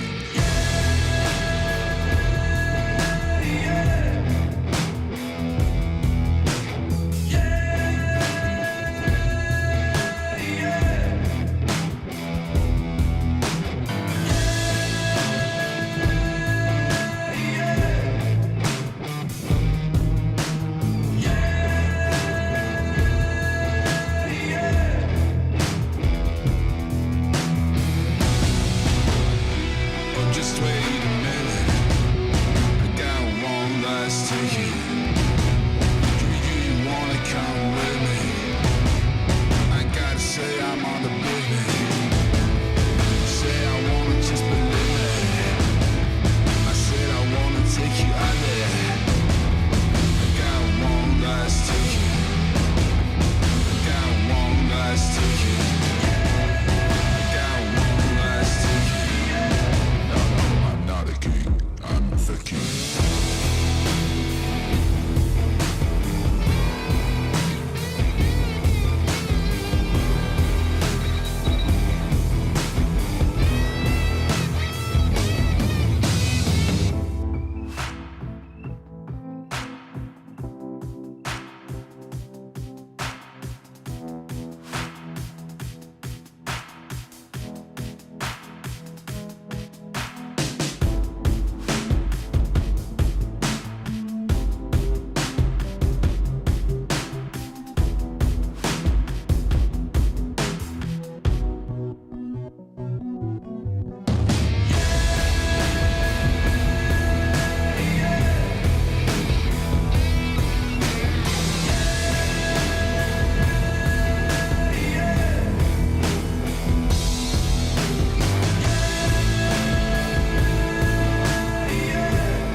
vibes to the breaks, draw back.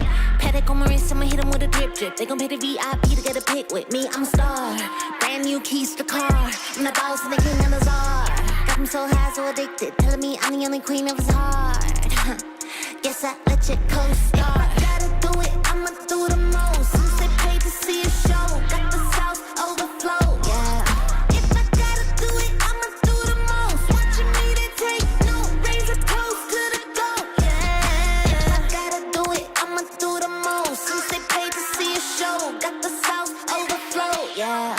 If I gotta do it, I'ma do the most. Watching me, they take no razor toast to the goat, yeah. If I gotta do it, I'ma be the best. You can bet I got the recipe. Mastermind creator of this high vibe energy. Only thing I'm loyal to is building a legacy. So quit testing me. Lot of commas in the bank, I'm a provider. Tell the amateurs stay in their lane, ain't no outsider. Bought a mansion in LA, right next to Mariah. Write a song, get filthy paid, price going high, yeah. If I gotta do it, I'ma do the most. Since they paid to see a show, got the sauce overflow, yeah. If I gotta do it, I'ma do the most. Watching me, they take no razor toast to the goat, yeah. If I gotta do it, I'ma do the most. Since they paid to see a show, got the sauce overflow, yeah. If I gotta do it, I'ma do the most. Watching me, they take no razor toast to the goat, yeah. Yeah. It takes a lot to be the best.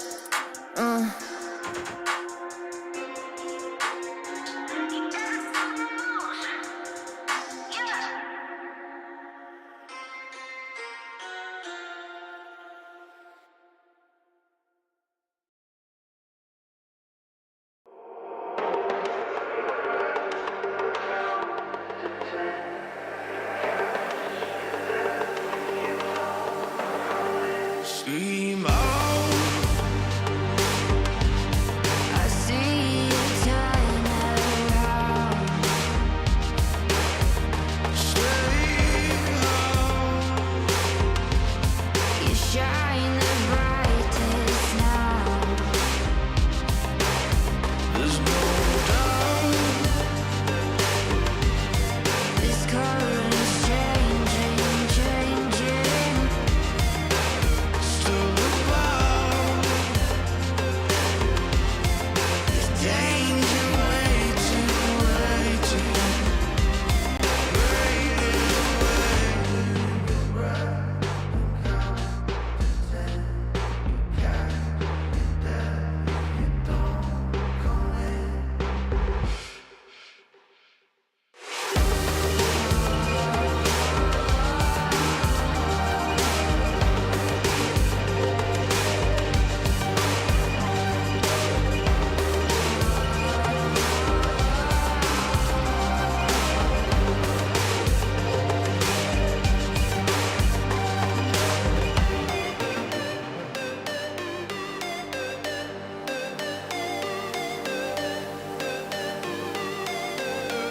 Scream out. I see you turn around. Stay out. You shine the brightest, brightest. There's no doubt. The current's changing, changing.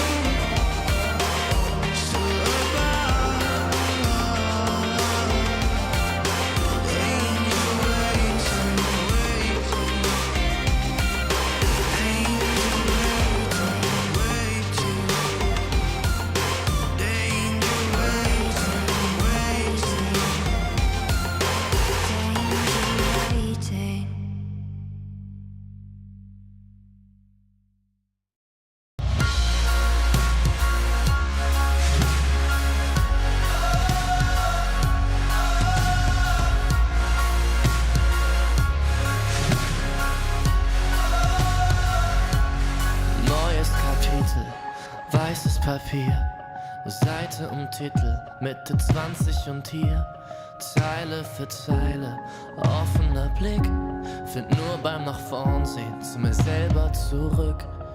Und auch wenn's irgendwie nur eine Plattitüde ist, der Augenblick zerfällt, hält man ihn fest. Und wenn ich's richtig sehe und verstanden hab, dann sagt er selbst, wenn man ihn ziehen lässt, ich geh einfach nur los, irgendwo hin, auf jeden Weg. Ob klein oder groß, wartet ein Sinn und wir haben's erlebt. Nein, ich hab noch nicht genug, wart mal wieder auf die Flut. Schwimm oder schweb, Leben ist Leben, Leben ist Leben.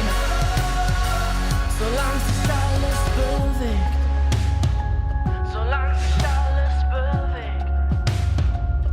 Lieber neue Gedanken aufleisen sollen, statt ewig im Gestern mit den alten Parolen. Nun ist die Währung, der Weg ist das Ziel. Kostet die Welt dann vielleicht gar nicht so viel. Und auch wenn manches davon sicher Plattitüden sind, man fühlt genau, wenn es stimmt.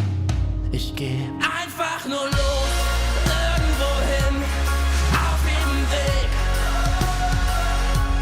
Ob klein oder groß, wartet ein Sinn und wir haben's erlebt. Nein, ich hab noch nicht genug, wart mal wieder auf die Flut.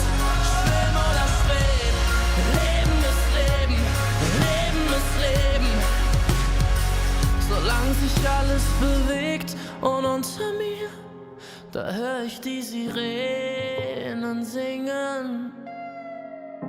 Ein Teil von mir will gern gleich hier zu ihnen sinken.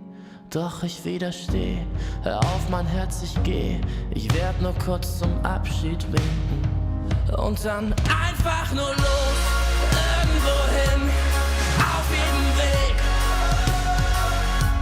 Ob klein oder groß, wartet ein Sinn und wir haben's erlebt.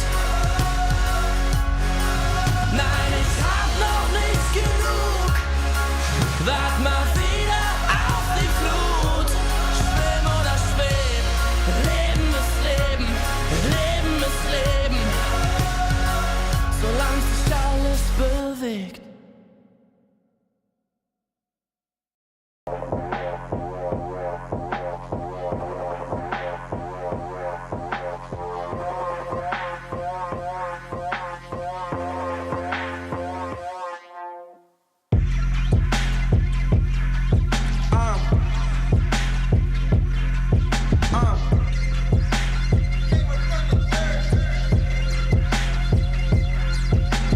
Lanes in my way, they might have to get murked.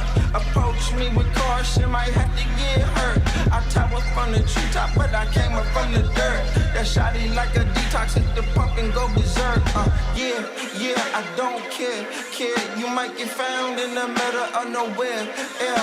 Approach me with caution, might have to get hurt. That shotty like a detox, hit the pump and go berserk. That shotty like a detox, hit the pump and go berserk.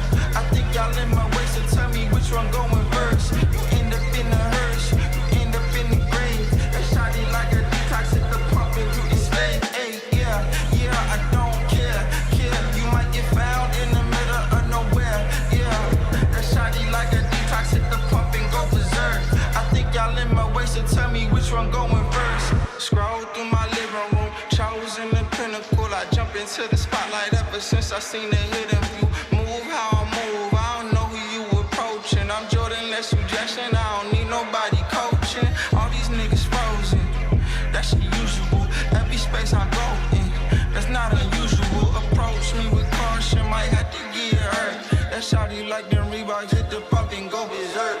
That shawty like a detox, hit the pump and go berserk.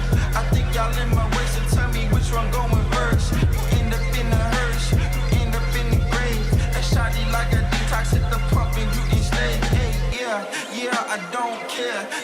You might get found in the middle of nowhere. Yeah, that shawty like a detox, hit the pump and go berserk.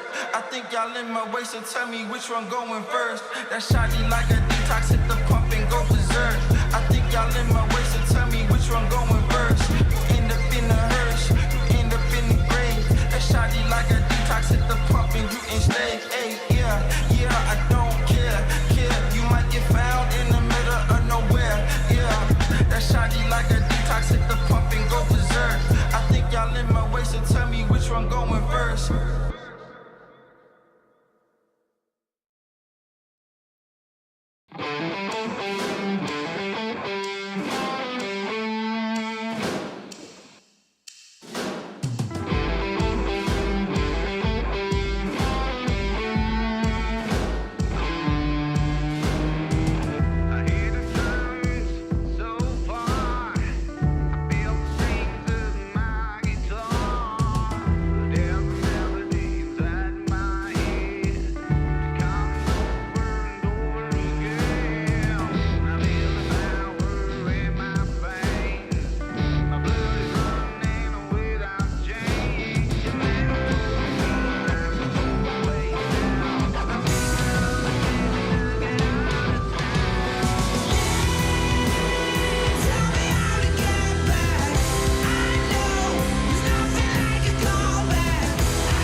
I wanted to show you this thing.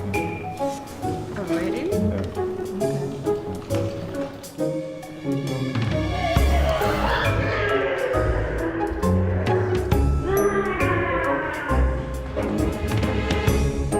The theme for the ESL One Berlin Major is Embrace the Darkness, so we thought it'd be a fun idea for Slags to dress up as Night Stalker, until he got a little bit too much into it.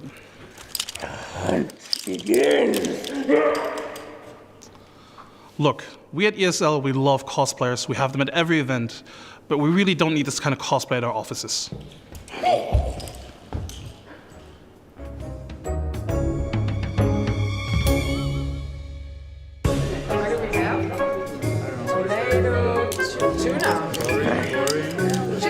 Oh, nice, chicken curry. Nice.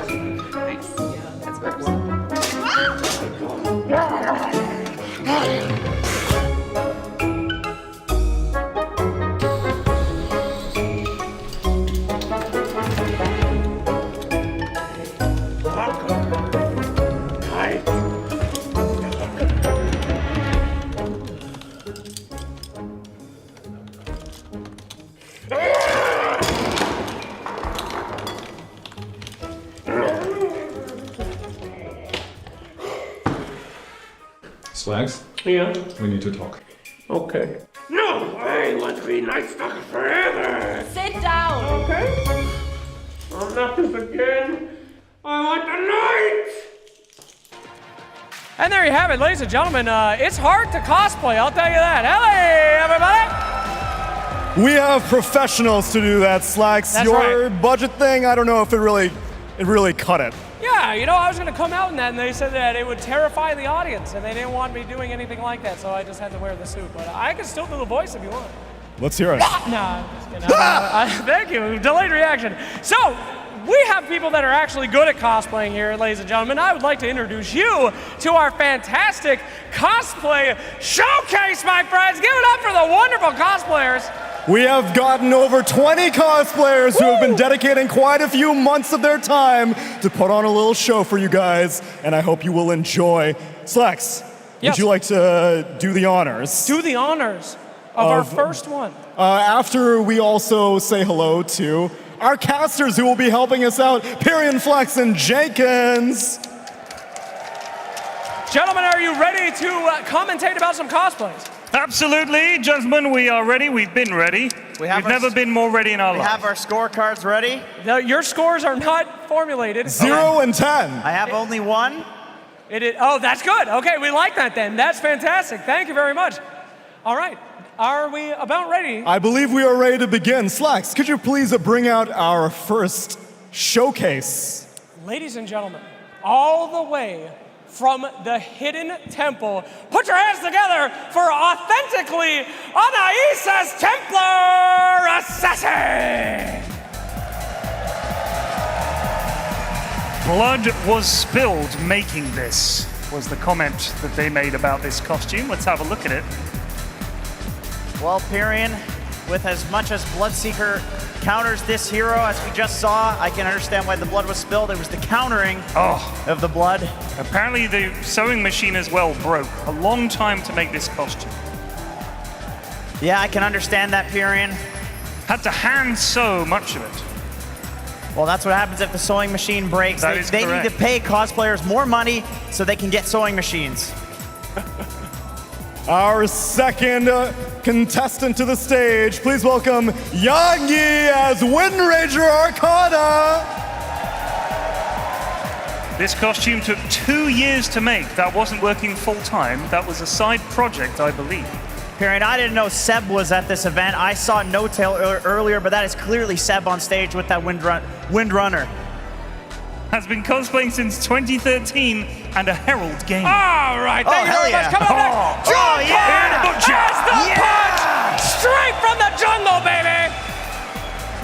This guy's awesome! Hardest part, apparently the answer is no. Hook me, baby! Sorry about that. Let's bring to the stage Mars as Templar Assassin. The Crystallis was very hard to make because it was their first time working with resin. What a mess is what they said. What a mess. That's confusing. I was expecting Mars to walk out here, but what a surprise. Templar Assassin, always surprising people. And coming up next, it's Black Hydrus as Windranger Arcana. The cape and the legs very hard to make. The legs because in-game they were just wind, and the cape because it was a lot of work with wires inside. Pyrian, I only prepared one thing for Windranger, so I'm just going to go ahead and say there's Seb again on stage, ladies and gentlemen. It's a good job. Ranger. Get new material, Jenkins. Shut up. Let's bring our next person to the stage. It's Braun Berrien as Wei, the anti-mage persona. Some parts that they needed did not arrive in time, and some things just didn't go as planned. But every cosplayer knows that pain. Has been cosplaying since 2017. Walking down the runway just like Chris Luck walked down the mid lane with Anti-Mage today. Absolutely. Coming up next, it's Catastrophic Cosplays as Templar Assassin. First time building armor, so that was the hardest part. A lot of TA pickers here, Pyrian. It's not a great meta for TA, though. It is unfortunate. true. It's top tier stuff, just like Al Merrill's Lena. Wow. Woo! Hardest part apparently was the bust, to get it in a good shape. I don't know what that means, but Fiery Soul was nerfed, Pyrian, but Lena still looking like a good hero. That's not true. Lena's not that good. But this is a great cosplay. Fantastic. Coming up next, it's Peachy Bell as Hoodwink! Simple comment from Peachy, don't be scared of the feet. Oh, that's a real crossbow. Be careful. Wow. She's about to shoot into the audience. Look out. Oh my. Has been cosplaying since 2015. That's some sharp shooting. Let's bring out our next person. It's Smelino Creations as Juggernaut. Wow. Look at that. He's even been working out. Made everything reusable. You want to have cosplays? Oh my goodness. I didn't realize there was going to be an acting part. It's fantastic. All right, coming up next, it's Barbara Satan as Mercy! Mercy? You don't give any mercies. Has a bad hand, so wasn't able to spend as much time on the costume as he wanted, but I think it's turned out fantastically well. That's not good. Marcy does suplexes. Need to have good hands. You gotta have good crafting capabilities as well. Let's bring Armin Kazim as Axe, who has decapitated Pudge. My goodness, Pudge! Oh my god. Brutal. Says Axe is the opposite of his IRL life. And then we have Ethrul as Legion Commander! Oh, yeah! She's coming to duel us, Pyrian. Look out. Oh my goodness, be careful. Size of that sword. Let's bring out Genova as a Templar Assassin. Mickey looked very confused. Says crafting an outfit makes your apartment feel very small. And next up is Sokia, aka Deke, as your Dawnbreaker! Wow! Wow. The hardest part, apparently, the goddamn wig. This is a cosplayer that refuses to embrace the darkness here at the Berlin Major. Next up, let's bring out Angie as Rubik! That is phenomenal work. Rubik, best boy, apparently, but describes their sewing machine as a little bitch. Woo! Oh yeah, the taunt! Chop! He's not gonna And up next we have Alina Boom as your Drow Ranger Arcana. Wowzers. Oh damn, look at that crossbow. Cosplay costume was a birthday present from their friends. That's a pretty good gift from your friends. That's pretty cool. Those are good friends. And now coming up next, we've got Karo Inanna as Spectre! Holy moly! Took about 1.5 months. 16 hours a day of work to finish this on time. That is incredible. Good lord. Wow. This one's embracing the darkness, that's for sure. Wow. I'm guessing they can't see very well. Yeah. Well, that's called the shadow step, Pyrian. That is the shadow step right there. Because you can't see shit, you're trying to walk.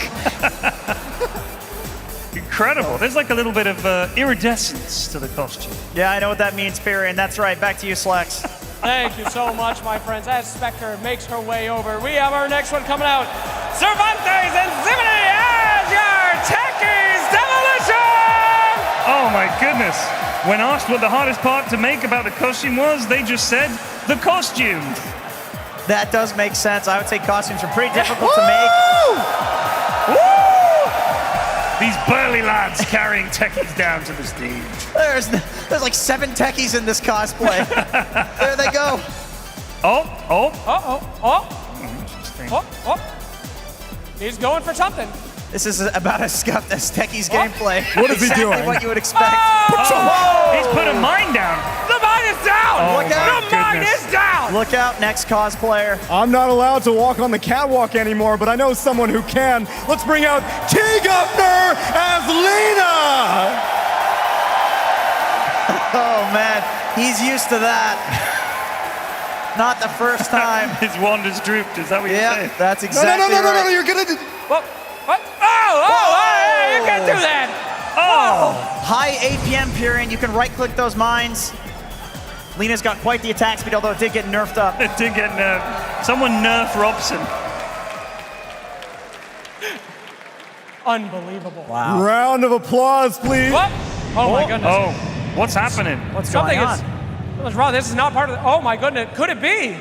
The mascot of the entire thing, of all of ESL One Berlin, ladies and gentlemen, get ready to embrace the darkness. We have Rehab as your Night Stalker! Whoa, look at that, Pyrian. Holy shit, Jenkins! This is a dark ascension here with those wings fully formed. Holy moly, I can't believe it! My God. The muscle she put on to do this cosplay and grew wings. It took 8 weeks to make this cosplay. Apparently figuring out how to attach the wings was the hardest part. I can well believe it. No, absolutely. That was absolutely incredible. Thank you so much to all of the contestants who came out here, all of the cosplayers showing off what they have. And a special thanks to the real Night Stalker. That's actually really Night Stalker there. Wow, incredible stuff, Neil. I'm in awe. All this craftsmanship on display. Thank you all so much. But I know you guys still got one more series of Dota you want to watch, right?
So take me to the finish line, 'cause you're never gonna stop me trying. Yeah, what's real is never gonna die. So take me to the finish line. Take me to the finish line.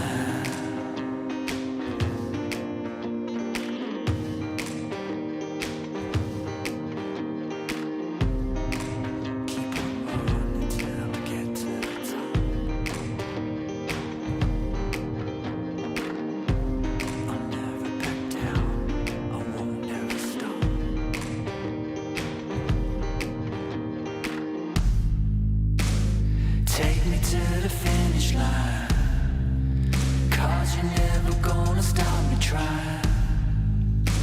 What's real is never gonna die. So take me to the finish line. Take me to the finish line.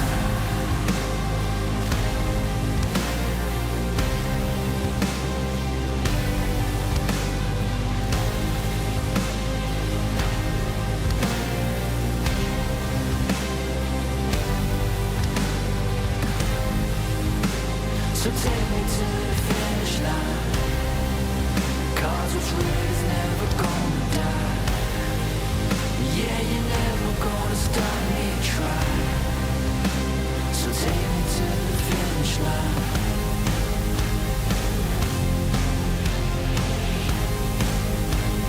Take me to the finish line. Take me home.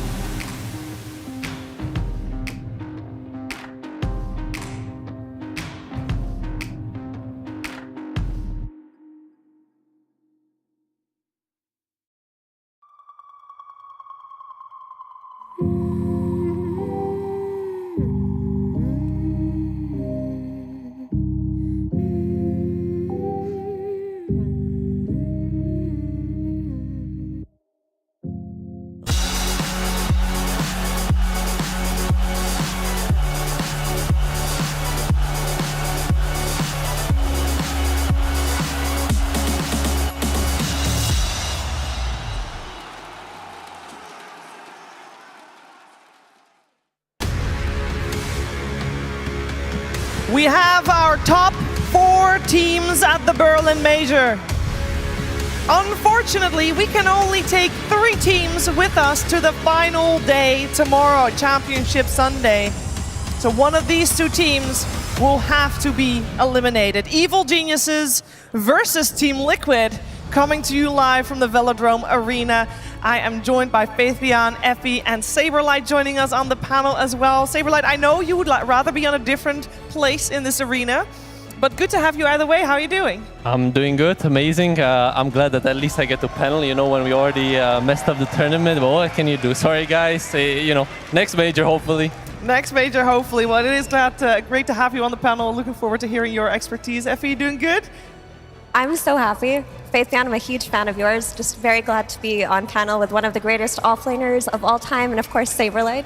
Yep. I'm just kidding. You're great too. You're great too. we got great offlaners with us here today. Faith Beyond, we are heading into Evil Geniuses versus Team Liquid. Are you looking forward to that match? Yeah, of course. I wish EG can make it through. Yeah, they came through the lower bracket this morning, of course. And they have already had a long day, but we saw that Team Liquid could do it yesterday. Surely Evil Geniuses here as well will have a good run. We'll find out, though. We're focusing our attention first on Team Liquid. This is a team that had they have played the most amount of games so far, coming from the upper bracket, instantly getting dropped down to the lower bracket, and have had a great run since. Looking at them and their play style, Faith Beyond, this team, are they going to make it to the Grand Finals? Are we going to have another Gaming Gladiators versus Team Liquid Grand Finals? I don't know. EG looks like a very different team. They don't play too much Aura. Yeah. Maybe they can give us some surprise today. Yeah. I hope so, Effie. Yeah, I mean, EG, they bring that South American spice. They definitely look like they've found their identity through this patch, especially after the group stages, and I'm just excited to see what kind of Dota they pull out. Yeah, same here. You know, after losing to them, I can feel their power. I think they're an incredible lower bracket team. I don't think they feel many nerfs. So they just play their Dota, they play really fast, and if you manage to lose the early game against them, it becomes really hard to play. And why do you think they're specifically good in the lower bracket? Is it because those nerfs don't exist, or seemingly don't exist for them? I would think so. I think unlike, for example, Liquid, that team is, I think the nerfs get to them a bit more, even though they're very accomplished players. I would imagine that for EG, it might be slightly easier to play this. But at the same time, you know, it's Liquid. Those guys are really good, so I think if they're able to play their Dota, they will do really well. Yeah, of course, these 2 teams have met in the group stages, and it was the last day of the group stages actually for Liquid. If they wanted to go to the upper bracket, it was a must-win, and they 2-0'd Evil Geniuses, so they have already got some experience, but a lot can happen in just a couple of days' time. I think a lot can happen in actually 1 day's time, because Evil Geniuses this morning, Faith Beyond, they were able to beat OG earlier. What do you think of their performance? Yeah, they're doing great. They have lots of great ideas. And yeah, they're just amazing. They're amazing. Yeah. Okay, well then going into this, which lane are you looking forward to seeing most? Where are you going to put your focus on? Is there any lane, obviously we always say C-Smile versus Nisha is always a good one. I'm very curious about the draft. Yeah. Because it's hard to draft with Liquid. Yesterday we see Liquid draft very good. They set traps, they win your lanes. So I wonder how EG will deal with it. Yeah. Yeah, I agree completely. Liquid's drafting yesterday was so on point. They set the Coddle trap for Tundra, who aren't necessarily the best Coddle team, but they gave it away. Tundra took the bait, and Liquid just stomped them. So you are right that they do set these traps in the draft, and I wonder how EG are going to be equipped to face that. Yeah, me too. I'm gonna be for sure looking at the offlanes. I think both Zai and Whisper are like really formidable players. Hopefully, you know, Fabian will help me get some expertise on the offlane. We'll have a special insight into the offlane on this panel. So yeah, I'm really looking forward to that. I think the offlane meta is quite set in this patch, but EG are doing something slightly different. They're not really buying like the auras on the offlaner. They're doing their own thing. So we'll see if that works for them. Is there a particular style compared to Zai and Whisper that you prefer?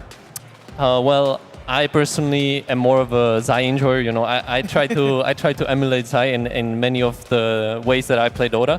But I think Whisper has, I don't know, there's something about this guy. Somehow he's like always like solo killing the safe laner. I don't know how he does it, but I think his like just raw skill is unmatched. He's incredibly talented as a player. He has so many heroes that he plays in a way that other offlaners don't. Timbersaw being the primary one that I think about, and Batrider, who although both of these heroes were changed during this patch, I still think can be pocket picks for EG. We're going to find out what's going to happen in this game, in this best of 3 series. It is about that time, but we can't have the Dota without the teams, so let's bring the teams on the stage. Berlin Major has been spicy. I think when we came in, we had quite high expectations, but we were humbled quite quickly.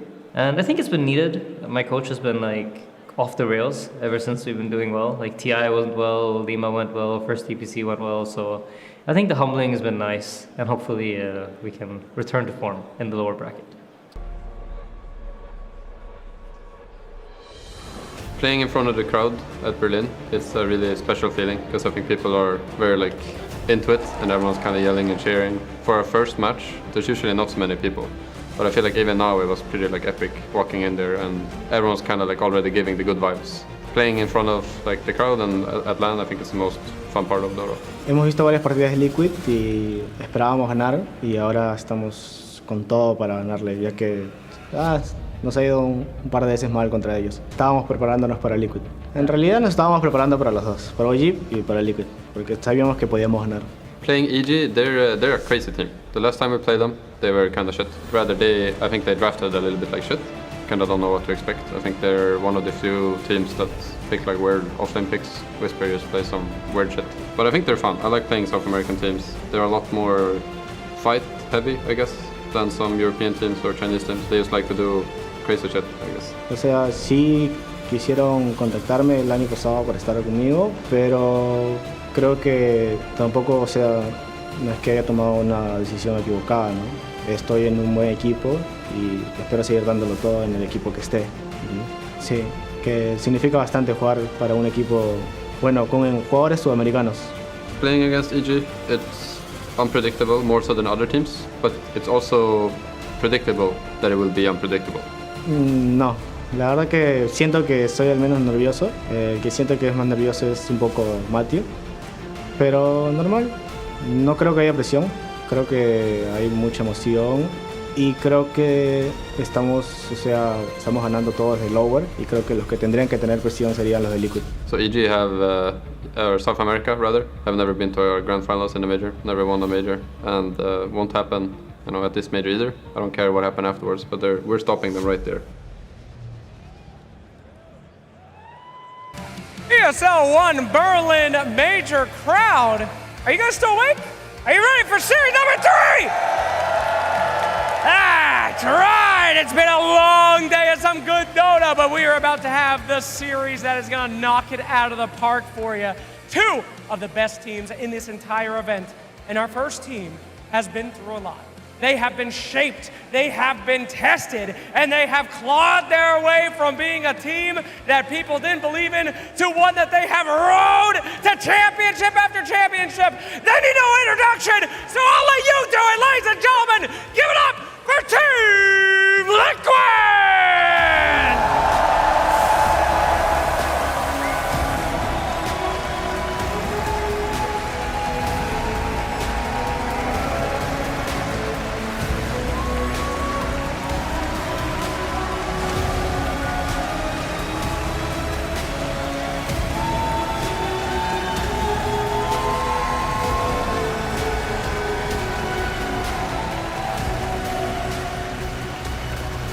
And their opponents coming in, the greatest South American squad ever. They have made it higher than any other squad before, and they've already taken down one of the EU teams. Ladies and gentlemen, put your hands together for Evil Geniuses!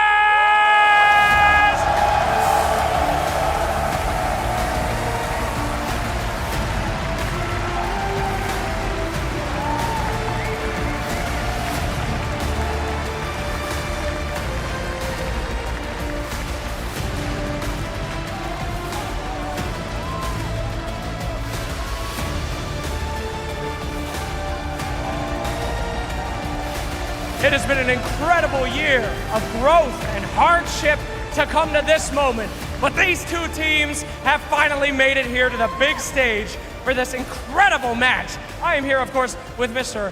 Avo Plus, ladies and gentlemen. Hello. Hello. Hola. And let's go ahead and get one last word from these two teams before we jump in. Here we go. Fantastic. We do have Blitz. And then I believe we have Panda coming in. Now, Mr. Blitz, any words here for your competitors on this? Yeah, I think they should be super proud. They're the first South American team to ever get top 4 at a Valve event. I think that's wonderful. I think these guys are so good at Dota. They pushed us to the absolute limit at TI. I have nothing but respect for them. All right, well, very sweet, very sweet. ¿Yo qué? ¿Qué le dices? ¿Qué dice al Liquid? ¿Qué tienes que decirle antes de empezar la partida? Que sea una buena partida. Yo la verdad no sé qué hago acá. Estoy aquí para que haga tu trabajo. He says he hopes it's a really good match, and he's only here so I work. Well, yeah, it would be the first time he ever did that, ladies and gentlemen. Fantastic! Let's get ready for this match! Can you guys shake hands? Shake hands! Give me a hand, give me a hand! Not you! This one! There we go! Let's get ready for this match, ladies and gentlemen, and we'll go straight to the game! Yeah, massive respect. Top 4 is indeed incredible. It's first time for a South American team. Top 3, however, would be even more incredible. Can they do that? That is the greatest question that is here. And we do know that Team Liquid is very experienced facing South American Dota teams. I think a lot of people will remember Team Liquid versus Thunder Awaken, with a couple of the same players that are now in EG, and that was a blockbuster. I think, Saberlight, it would be really nice if we had a series like that, wouldn't it? It would be indeed. I have in my notes, EU equals good and SA equals not good, but hopefully that will change today. I believe in SA. You don't think top 4 is a good? No, I mean, of course it's good. Like they're doing really good. You know, it's all the Reddit commenters. EU. Don't give any slots to SA. Don't give any slots to NA. Well, you know, EG are here to prove them wrong. They very much are. They very much are. I didn't get a chance to ask any of you this question, but do we have a favorite going into this? Personally, I would. Okay, Team Liquid already guaranteed for TI. You know, it's great, but I would love to see South America in the top 3. Faith Beyond, do you have a favorite in this match? Yeah, same to me. I wish EG can win because I also like this smile. Yeah. I mean, I'm happy with either team winning, but EG making top 3, top 2, potentially the winners of this major would be historic. So I would like to see that happen.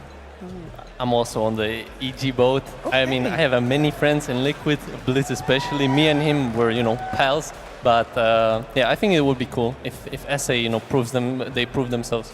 Who do you think has the best shot against 9 Pandas tomorrow? Because whoever wins here has to face 9 Pandas in that lower bracket finals, and obviously different styles for these two teams. Do you think that there is a favorite style to face them? I think EG are more likely to beat them because from my experience playing against Pandas, they're more of a late game team. They usually draft like slower drafts, which doesn't really work against EG because they will just end the game in 15-20 minutes.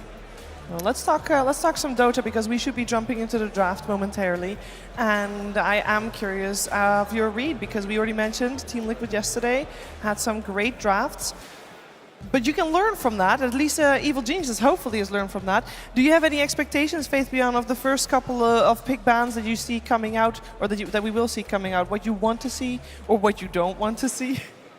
I think we still cannot see Medusa, and I don't know if EG wants to ban Beast Master because Liquid play 2 games Beast Master and really good.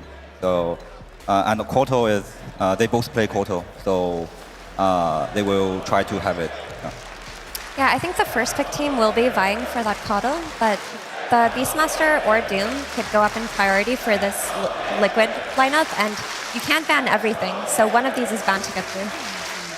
I'm interested to see if EG managed to get like a ranged offlaner such as the Snapfire or Keeper, because I think it kinda it's good for their strategies. I can see that Liquid already banned the Bounty Hunter, a very favorite hero of Matthew. He really likes to kill couriers. He really likes to do it. So yeah, it's his Riki and Bounty. Yeah. And Coddle flex to the offline is something EG are so comfortable on, whereas other teams have been running it mid sometimes, but mostly support. But in the hands of EG, it's such a good first pick because the flex potential is more than any other teams. But EG do have second pick this time, so we're probably going to be seeing a Liquid Doom, Beastmaster, or Coddle, depending on what EG ban here. Surely a 100% win rate over this many matches on the Beastmaster should sway Evil Geniuses to ban it out. It is elimination. They ban Monkey King. Maybe they won't pick Underlord or Doom. That is true, both in the pool. Maybe if you're Geniuses, you just leave all three of those offlaners in. Just, you know, you're going to get one of them, and I don't think any team will want two. Do they? I mean, not in the first phase, surely not, but it's a pick your poison kind of thing for EG, and they're discussing. Most likely, they will try to counter in that first phase with something like a Storm IO, depending on if they go the Coddle, and if they go for the Underlord or Beastmaster, we might be seeing their carry in the first phase. Yeah, EG, they really like to pick their Alchemist, and they are actually one of the few teams that can play the Underlord mid, so they could potentially pick both the strong offlaners, Doom and Underlord. They ban Beastmaster. That's a good choice, I think. Alchemist. I think maybe they can pick AA to counter, but I never see they play before. I don't know. I think it's a good counter. Yeah. I like the idea of AA, but you're right, they haven't played it once before, but we have seen it be effective throughout this tournament. I'm curious, do you think that picking something you haven't played before in this kind of setting, Faith Beyond, is that potentially too risky?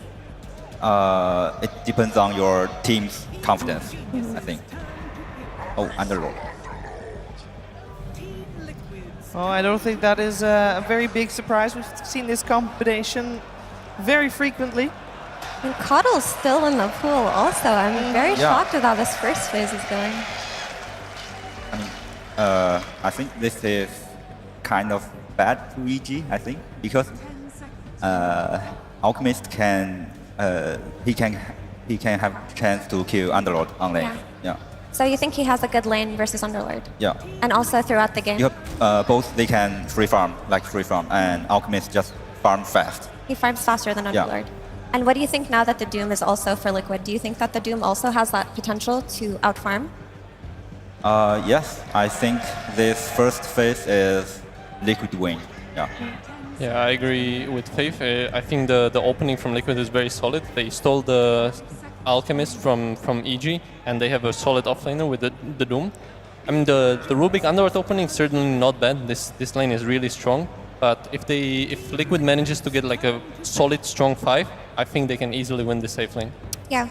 We've seen a lot of teams be confident, especially if they have a good Rubik player, in picking the Rubik waiting for a Doom, because they're confident in that counter. But we've seen it fail time and time again in Saber Late. So you, as a Doom player, how do you feel about the Rubik matchup? Yeah, it's always the funny discussion where I can say, you know, just pick me Doom against Rubik, I don't care, I'm going to press Core after the Doom, and the Force are going to say, it's fine, I can play against Doom, I'm just going to steal it anyways. So everybody thinks that they will be the one to like outplay the other. So I think it's playable for both sides. Yeah, but I do agree with Faith Beyond that the opening for Liquid looks quite frightening. These are two of their extremely comfortable heroes, and I don't feel like EG's opening is solid enough to fight into it right now. They do address the Coddle in the second phase, but they're going to need to do a lot of correcting in their overall last picks on both phases to try to win the lanes, because if they don't, they're going to get outfarmed. Oh, but maybe they will put Underlord to mid. Yes. Maybe they are setting a trap, and Whisper, he like to play Timbersaw.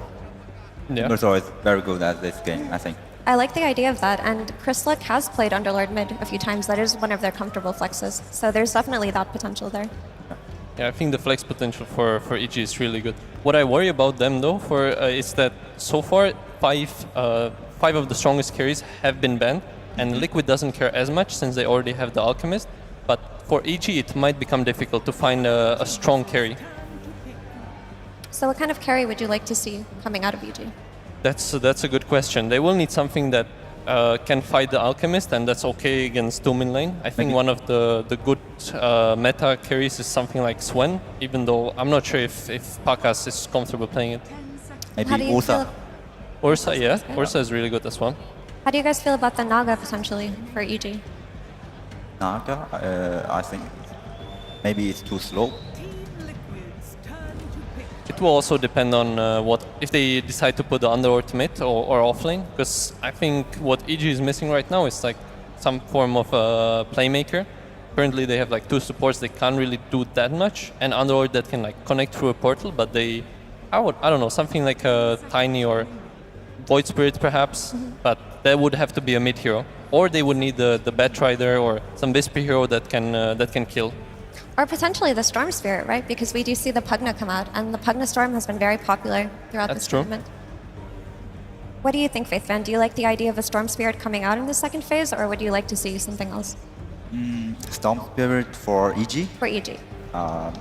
You have to see Liquid, there's 2 heroes. Yeah. Yeah, I would imagine Liquid picks their 2 supports now. Probably, I would imagine it's something ranged that can lane with Doom. Out of the heroes that are left, I don't know, something like Sky perhaps. Or Techies, right? Yeah. Techies has been very popular recently. Oh, Silence. Silence is good.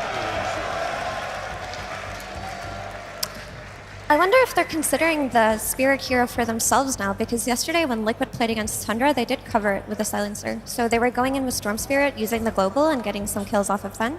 They may be thinking about this because the Pugna came out for EG, and they may not want to give that Spirit hero away. Yeah, maybe.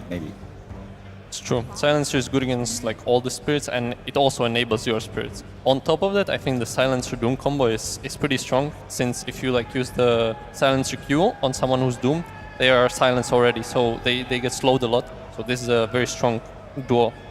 There's also the Insania support. If they want to flex this Silencer to 4, we could be seeing some Oracles, or if they want to play it as 5, we could be seeing some Maranas, if they're not comfortable revealing another core in this phase. Well, they're taking their time here with this this pick. This is the first time, or rather with the second and the third pick here, or third and fourth pick, that they go into their bonus time. And they're using it quite heavily. So they're also not sure yet. Yeah, you definitely need to take your time to discuss in these situations where you're first pick, because you are put in a weirder position where, yeah, you do get the Alchemist that you wanted really badly, but you could get covered. Oracle, so they do go for the Oracle in the end.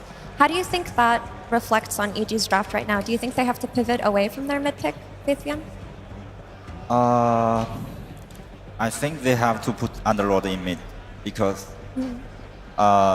Liquid already tried that Oracle is very good to beat Underlord and Pugna, like these heroes. So I think they have to have something more to deal with it. And of course it's because of Oracle's Dispel, right? Because Oracle's so good at dispelling the buffs from Underlord and the Decrypify from Pugna. Do you see some strong offlaner for EG? Timbersaw. Yeah, it is a pretty good Timbersaw game. I think the Silencer is a bit annoying, but other than that, Oracle can't really touch Timber that much. It's good against Doom, good against Alchemist. It's okay if you get Lotus fast. True. The only issue or like worry I have for EG with Timbersaw, okay, they went with Ursa. Yeah, because you don't pick it, you have no carry to pick. You have to pick it at this. Yeah, because they've banned out the Monkey King, the Bloodseeker, the TV, and the Slark. So Ursa is the only hero good at this game. But now they're just going to take out the Spirit heroes that could potentially pair well with the Pugna. But typically when you're playing against an Oracle, you need some kind of hero to jump, right? Yeah. You need your mid laner to be able to go in and get this Oracle first. So what kind of hero do you guys want to see coming out now? I still like the idea of a Spirit hero, a Void Spirit or a Storm Spirit. Oh, the pressure. The pressure got too much. Yeah, I think for EG it's also smart to pick the Ursa here, because they keep the Underlord flex. Liquid still doesn't know if Underlord is offlane or mid, and they can choose, while seeing the entire Liquid draft. I do agree that they do need a jump for both the supports, because both the Liquid supports are very squishy, Silencer and Oracle. So once you kill those, the fights become really easy. And that's my only issue right now with flexing the Underlord to mid, is that you may not have that early hero who can go on these supports. Maybe if your Ursa has a great lane and a great game and it goes for the early blink, it can fill that role. But I think in this patch, it's really hard to depend on the carry to be your primary initiator, because it's so easy for their lanes to go bad with the twin gate flanks, the nighttime ganks, things like that. Cool. So you still think it's a good Timbersaw game? You have to see Liquid pick, and I still think they have to give more pressure to Liquid at the lane stage. Because if Alchemist farm too good, and even you have some spirits, you can jump to supports, but you cannot across the Alchemist. Your teammates cannot across, so you can't do anything actually. So you have to pressure Alchemist. You cannot let him farm. So do you think that the supports on AG, this Rubik and Pugna, Faithian, are good enough to pressure the Alchemist? No, they have something more. Yeah, they have something to beat the lanes. And Liquid take out the Shadow Fiend and the Storm Spirit, which are Chris Leck's specialty heroes. These are both Grandmaster tiered by him, and the Storm Spirit would have fit really nicely for what they're looking for. But that means that Liquid aren't considering the potential Underlord flex. They think that a mid laner is coming out super late. It does make sense for EG to pick a mid laner, because they still do not really have a playmaker. So I think the offlane pool is not that big to pick a hero that could like both jump the supports and set up kills and everything else. So I think they do need some mid hero, most likely. And for Liquid, the Ember, that's a nice pick, because now they can still put the Ember mid and safe lane. Same with Alchemist. Tiga looks excellent, I must say. But yeah, I do like this Ember, especially because he's paired with an Oracle. So if he ever gets caught off guard by this Ursa Abyssal later in the game, you have this Insania Oracle to cover Nisha. True. The only worry I have is that Ember is not the best against Underlord, because the roots kind of mess with him. Okay. And we have a center offlane. It's a good hero. It's a playmaker. Can jump backlines. You have Stampede. It's a counter to Doom also, right? Because when you Doom a target, typically you stampede away, try to disengage, try to reset. But do you think, Faithian, that this is enough to pressure the Alchemist on lane? No, actually, I don't quite understand this center pick. I think it's weak, because you are still farming with Alchemist, right? You cannot kill him, and yeah, but let's see. Maybe they have some good ideas, yeah. It's also Centaur has 0 armor. He's starting with 0 armor, and Alchemist has minus armor. So I think it can become a very hard lane for Centaur.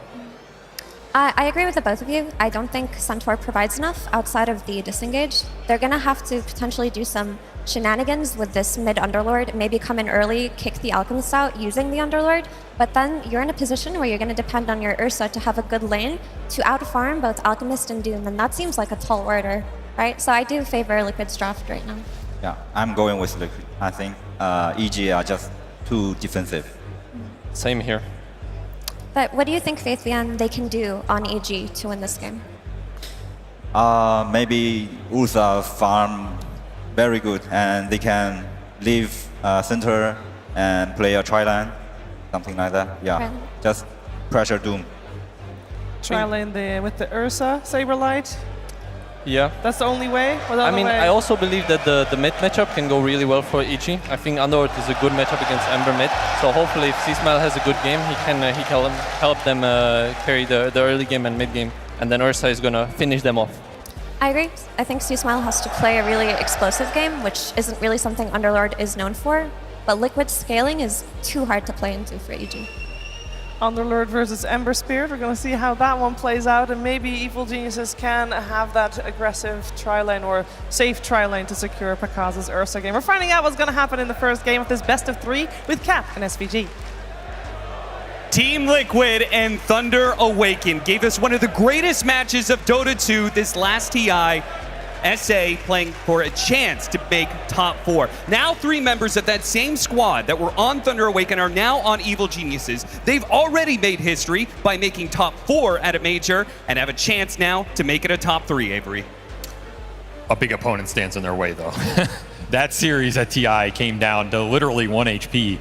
I don't know if it's going to get as close as that. I don't know if you can get closer than that. I guess we're about to find out. Time for some revenge. Best served cold.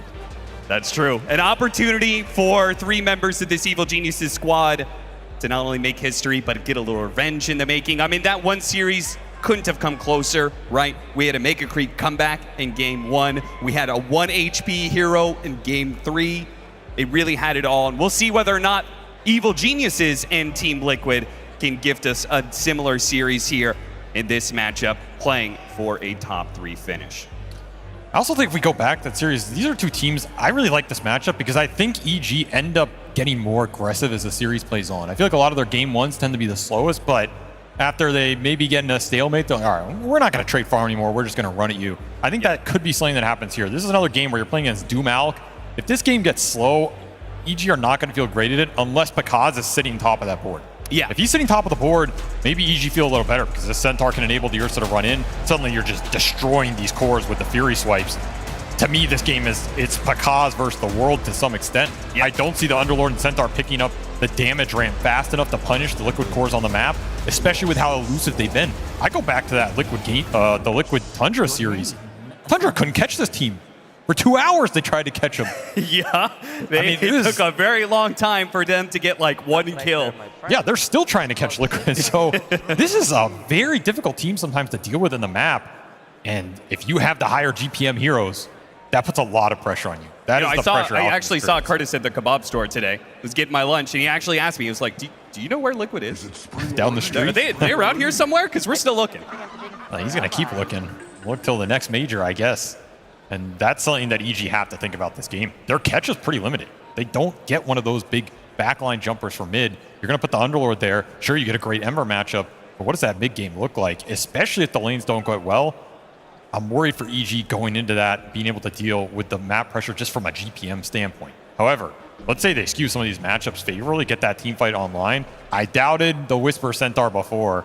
Yeah. That is an easy mistake to make because this hero looks doubt very Centaur, simple. but you shouldn't doubt Whisper, right? I feel like that's the lesson we learned from that. All right, that makes me feel better. You know? Yeah. Centaur's still trash, but Whisper, he's just Whisper elevates every hero he's on. I mean, you want to talk a little bit more optimistic view for Evil Geniuses? Let's contrast also their run at TI versus this run at the Major. There at TI, when they were Thunder Awaken, went through an upper bracket. Evil Geniuses managed to beat them pretty easily, but then got thrashed by Team Secret and ended up going down and losing to Team Liquid. So they essentially lost to 2 Western European teams in a row. But here, Evil Geniuses have already taken down 1 Western European team and now look to take down another. Western European team. I feel like Kitrak was on that squad. That's an NA org right there. Yeah, that's also some heavy copium. Yeah, NA co-cast. You know, okay, whatever. A little familiarity goes a long way.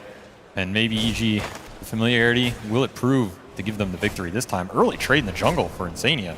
That's not where you want to be. No, not at all. He's going to have to either TP to lane or take a long walkabout, or a delayed walk, as Matthew will give him the space to come back, it seems, for now. Our mid matchup is pretty interesting. We've seen this a couple times now. C-Smile going to be rocking the mid Underlord. Yeah, this is a SA classic. They really like Underlord versus pretty much any melee mid. They're very confident that they're just going to win the lane through the CS war, come out with an advantage, and then it's just an aura buy for EG.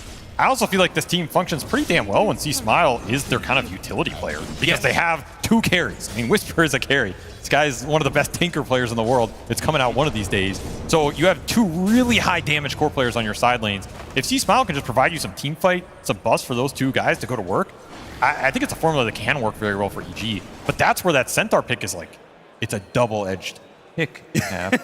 You know? Is Centaur high enough damage for you to just play a utility mid and feel good going into those fights? That's where this pick is always very mixed for me when I see it coming out for EG. And a lot of it can be dependent on the laning phase.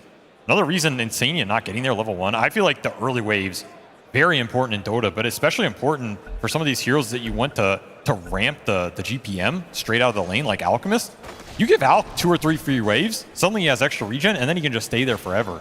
especially in this Alchemist Centaur matchup, which is very dependent on the early trades and how fast you can get the Vanguard. Same for the Doom.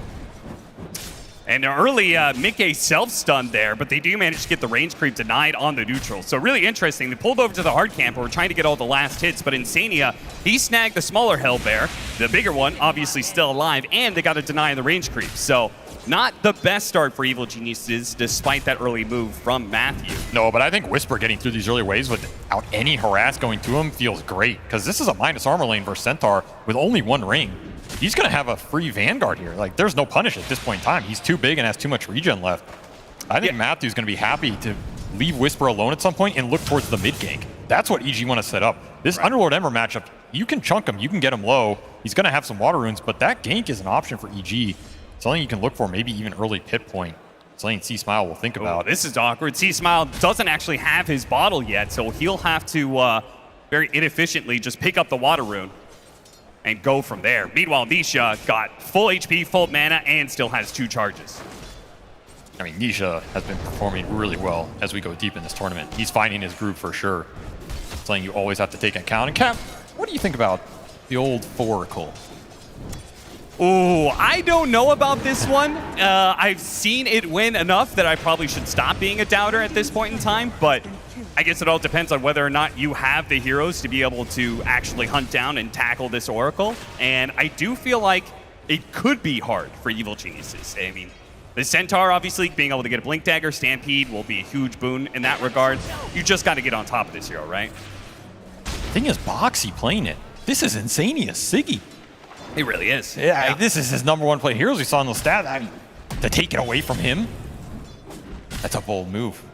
It is. Maybe Disgruntle Boxy the just didn't want to captain. play the silencer. I feel like I've seen one 4-player make this Oracle work consistently, and that was Jerax back in the day. This could be the combo right here. The toss back, the telekinesis into the kill. They do manage to get the stomp on the Alchemist as well. Whisper playing for the double here.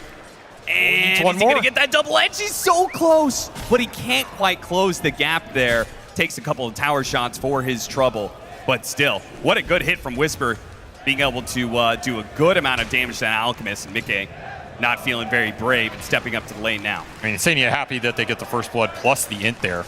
And going down second, pretty damn valuable. Whisper still having a very good laning phase here on the Centaur. Now Matthew's going to refill mid and look for the bottle deny. It will get denied from Nisha here. Always very valuable when you have this favorable matchup versus Ember. You can get the level advantage, you can slow him down. Some of that momentum goes out the window. Of course, you say the rotation should be coming out at some point in time, but that was after the Vanguard on Centaur, and he doesn't have it just yet, and as a result, takes a lot of damage being solo in lane. He's 20 gold. I mean, cut him some break here. Yeah, it's true, it's true. Just see whether or not Liquid can punish him on low health or not. I'm just surprised how well Nisha's doing this one-on-one versus an Underlord that just destroys you in CS. I mean, he's just straight up winning it. Yeah, that's not supposed to happen. Seems like Nisha has found himself a bit of a groove, as the Atrophy Aura is supposed to be the big winner in this matchup, but just not doing good enough. How's that top lane going? We got a 24 CS Ursa, so behind all of the cores of the sided team Liquid. He's just getting harassed and denied on some of these waves. And I mean, Zai even went for Brown Boots over the Vanguard just to create spacing on this lane. You still have a Blood Grenade left for Pakaz. They just haven't been able to get the aggression going. I mean, Pugna Ursas, not anything to write home about. That is a very awkward lane. Nice little loop-de-loop there from Matthew. Is this your time to try and punish the Alchemist right now? Vanguard completed for Whisper. I think you've got to force him off the lane here. Try and keep him to that level 4. He's maybe going to get it off the small camp, but you have Catapult Wave down here. You have the tankiest hero in Dota at this time. You got to use it for something. They're going to bring the Pugna. I like this move. You got to force the dive. Maybe just Glyph here. There it is. How much can you get out of this? Can you get the body blocks? Can you body get the blocks? hook stomp? I was about to say, you're bringing in a hero that doesn't have a stun, but if he body blocks well enough, maybe. Matthew going to be targeted here. The telekinesis is not going to come through. Turns around, phase bolt, but that's all he's got. But Mickey walked back into that one and ends up going down anyway. So, mission success for Evil Geniuses. I feel like he was out. Yeah, he was, 100%. Man, what a team player, you know? Goes back in, helps get that +2 in for Insania. What is going on here, bro? C-Smile and Nisha. C-Smile very low, but the Fade Bolt comes through. That's enough. Oh, baited him out off of the support death. Zai and Bakaz battling it out here in this top lane at the same time. Oh, Bakaz, you know he wants that kill. Yeah, but you got to be careful. With that 4 Oracle, you cannot underestimate the damage that Purifying Flames does. As there you see it. Can't underestimate Fury stacks. Zai had 8 on him. There's a lot of stacks for early in the lane. Yeah. We're out now and feel a little bit better about it, but that Vanguard does not do much. First the Bear here, EG striking back in this laning phase, starting to pick up some momentum, and finally getting that Ember punish. That was really important that Matthew gets that kill. That is what they were looking for with the early pit coming in. Just enough, it pays off. And man, Nisha is feeling the pain of the Abyssal Blade here. Yeah, you maybe won the early part of the laning phase, but after a bit of a bait, first look, C-Smile feeling a lot better. He's going to walk back to base. Opts not for the early level of the teleporter here, but our Ursa is going to be left behind. Liquid returning the favor here. They're going to bring a tri-lane to the enemy safe lane and do just what EG did moments earlier. Level advantage. Mid-game 6, you can leave him alone. Ursa still 5. That gate gang, just too damn easy. And again, you're not getting the kick out of this Alchemist bottom. That's the downside of the Centaur pick. You can sit here, you can get fat, but you cannot get fat at a faster rate than Alchemist. I assure you. It is not possible, especially with the camps he's getting. Golem's a very welcome sight. Oh, not again. It's coming. We had that last time for mid-game. The constant Golem and Satyr span. Now, this is just a must play. Like, you have to force him off these waves. Start making Mickey's life miserable and force Liquid to have to react to it. That's going to create a pressure point. You'll get some play action happening. Fighting for the rune, it'll go to Nisha. Nice little illusion. Unfortunate for Evil Geniuses, who had Panda on the other side of things, trying to cover the deal. But C-Smile averages just 4,347 hero damage done by the 10-minute mark. 4th lowest. So just not able to put the damage in on Nisha the way he really wanted to, the way they picked for this matchup specifically. Yeah, but where does that rank amongst Underlord damages, you know? I have to assume Underlord usually does some pretty good damage, right? It depends how many heroes run into his spells. Big damage coming out onto the Centaur. Will it be enough? Certainly not. Stampede goes out and does allow Evil Geniuses to reset, but resetting isn't good enough, right, Avery? Like, when the panel said it, you've been saying it, you gotta be able to actually beat these guys in lane and force them out. And it's just not quite yet happening. Or at least be happy with Bakaz's rate of farm relative to the Doom and the Alk. And right now, it's just not good enough. Like, you are not happy with this outcome if you're looking to this Ursa to be the big scaling damage into these beefy cores. And this is concerning, because where's your playmaker to try and disrupt this equilibrium? Liquid are just setting up a brick wall right now. They're like, come at us. We're happy to take those defensive fights. Steal some more int, play around our towers, play through the gates. They have very defensive supports. This is not a Liquid lineup where they're going to force a lot of aggressive moves. It's Oracle Silencer. Like, they're happy when you take the fight into them because they just get to react and bail out their cores and get those counter turns. The onus is on EG right here. In the next 5 to 10 minutes especially, to kick up the pace and set up the farm for Bakaz. I mean, he doesn't even have any ancient stacks waiting for him. He has 1. Boxy, that was a very bold move by him. Not sure if he expected Nisha to come back a little bit sooner or what, but C-Smile shrugs it off. We aren't going to see this Underlord really active until he completes his item. You see there in the bottom right, the Rod of Atos. That'll allow him to be able to get some chain stuns in. Do they have the damage for the Atos though? That's a big question. I think some of that's going to be pretty reliant on Panda being able to get the levels, right? I mean, that's a pretty high damage support anyway. You need Life Drain, you need Rubik 6. Start stealing some chains, throwing them back, something like this. Yeah. I mean, maybe you just don't even use chains for a while here at Nisha. In fact, he hasn't even skilled it. I don't blame him. I feel like EG need that spell more than Liquid does. Zai about to complete his Midas, so the economy game looking very good for Team Liquid. But Evil Geniuses, maybe they'll hit a timing here. Is Liquid gonna smoke? This is not a smoke I expected from them. I actually think this is difficult to make work in some ways because your lineup is pretty defensive oriented. You're gonna be giving a fight to EG here. Yeah, they are gonna be connecting on the 2 supports, but they've already gone on to Zai here. Go for that kill, get it nice and quick. And Zai does end up falling. Did he buy out his Midas? He did. He bought out his Midas before he died, so it delays the use of that a little bit, but ultimately he doesn't lose the net worth that he was holding on to. Better than losing the Midas. Rather lose the hero. True. It's an expensive rotation. I guess less expensive with the gate. The question is Whisper just going to go second item Blink on Centaur along with the Underlord Atos? And is that the key to just start running the heroes on the map? I have to assume so. I mean, I have still, to assume Rod of Atos plus Blink Dagger, yeah, and you just slaughter Liquid as many times as possible. And that's a big question of where is Boxy going to be. If Boxy's behind cores, you throw a single Fate's Edict out in this game, your damage goes out the window until Ursa's willing to join those fights. You I kind will of have say, to dodge the Oracle too. When it comes to these tier 1 towers being up, though, it is really easy to get behind these heroes, right? Between the portals and just the openness of some of this map. I think it would be harder if we were talking about tier 2 tower fights, but tier 1s, it might be hard for Boxy to get that correct position. Yeah, maybe you can abuse the clunkiness from Liquid supports. These are not the best supports at running across the map or joining those fights if you're not setting them up yourself. Might just be able to catch them off guard with some of these moves. As Blink does indeed come out for Whisper pretty fast here. Time to get involved. Maybe try and find this Ember, who unfortunately for them has a shield rune. Yeah, between Flame Guard and Shield Rune, I feel like that here is probably untouchable, but the Oracle not so much. Don't think they're going to be able to have the chain disable, but maybe they could still have the damage. We'll see. Pop the Fate's Edict, stops a lot of the magic damage. Stampede goes out. Matthew trying to get away from the Slight. Gets the distance. He's good for now. A stomp after the pit, so a relatch coming in. Panda going to show up. Nisha actually jumping past them, and into tier 1s, you absolute madman. And he will pay the price for making that crazy move. I mean, is that just yelling space for my Alchemist? I guess That's so. a crazy move to make there. Nisha perhaps trying a little bit too hard to outplay Evil Geniuses, who simply didn't need the strategy, just brought the numbers. That's a really good find for them. This Ember is getting shut down hard in this game.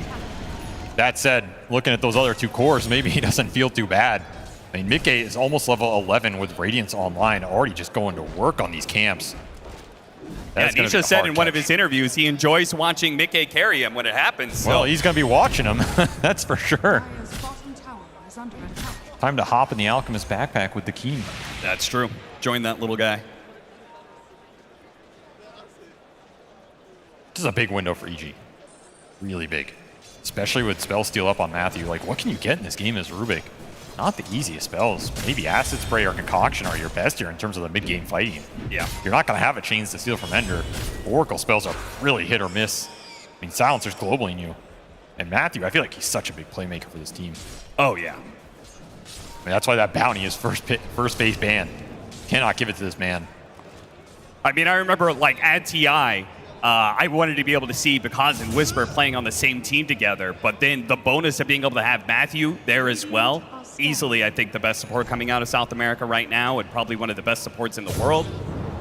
Oh, the Roots he's going to go for it, but the Roots? No, he already had a Remnant underneath the tier 1, so there wasn't even a moment. He drops, grabs that Haste Rune, and gets out. This man cannot be denied the runes. It is impossible. He is a rune master, Nisha. That rune. They really wanted to. Yeah. I mean, they want to be able to put pressure on these towers, but doing it into a power rune, any hero is going to be a little bit of a troubling affair. It's just going to dissuade that aggression. Yep, which just means that those side lanes get more time on the side of Liquid without any look punishment. at the triangle right now. Ooh. This is what they're getting away with. It's criminal. Absolutely criminal right now. Money, money, money. This is first pick Alchemist. Mickey is rolling in it. I mean, I don't think this is as high a net worth as he had last go around. It's pretty damn but high. It's pretty damn close for sure. Because actually TPing over, it was funny. He actually made a farm rotation from top to bottom, and he did it with the Wisdom Rune timing. So he goes over and farms these Ancients, but also makes sure to grab the Wisdom Rune. So a lot of resources going into this Ursa. Level 12, Battle Fury, and is going to be working towards a early BKB. I mean, he's having a decent game, all things considered, especially with what happened on the lane, and they haven't had crazy amounts of Ancient stacks. He's going to get big here, almost as big as the Doom. That is definitely an accomplishment from EG. And that is a really good hero to have against Alchemist in general, right? Ursa's going to scale in this game. He is a problem hero for Liquid until we're talking about in the very late game when you have Ags, Doom, and if these supports get a bunch of utility, then they're just going to kite him out in the fight. That's a big question too. How much farm do Liquid supports get? And that's maybe dependent on the moves Mickey makes. BKB up for Alk. Time to fight. The momentum hit the stomp off of the pit latch. They're going to be able to get a second one, but the Oracle is a problem. Just sitting up in their high ground. Can't really keep that aggression going. And Team Liquid are the ones who bring more numbers than EG this time around. Now going to go for that mid tower with the Underlord gone. I mean, Mickey's had enough of killing golems. He wants something bigger. The Ogre. See if he can get that last hit on the tower, too. Stolen Acid Spray is pretty strong, but I don't think you can fight without your mid laner here. Trying to go much for the network. top, lands it. Again, AT even it. if they could chain disable him, it just doesn't matter when Boxy's sitting behind him. These are the fights EG wish they could take right now. But if you cannot get on the Oracle, if you cannot deal with the global silence, I don't know how you're killing these frontline cores. Which means Liquid, they have the options right now in terms of what they choose to do. You can force objectives, you can go for a third or fourth item on Alk into Roche, take it away from the Ursa, then you're feeling really good about this game. Might just even be thinking about 25, 30-minute high ground here with the Alchemist if he really just has a free-for-all. At some point, it's going to be up to Pakaz to join these fights, and his impact absolutely pivotal for EG. If they lose that 1 or 2 fight where Ursa joins, this game is going to slip away very fast just based off the GPM. Yeah. One silver lining here is Nisha, I mean, he's still getting all the creep waves sucked away from him. So the Ember is going to be behind this game.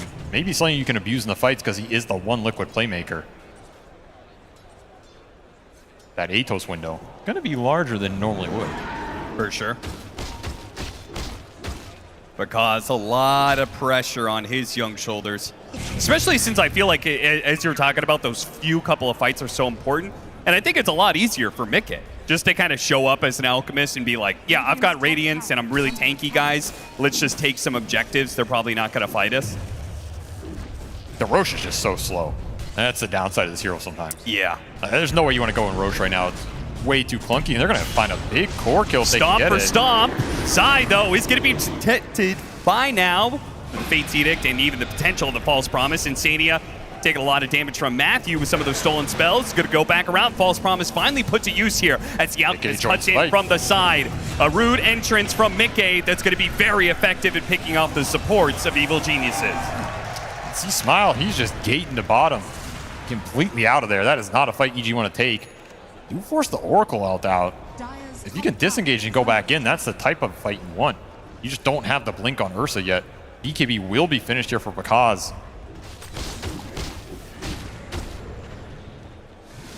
Big Ursa timing.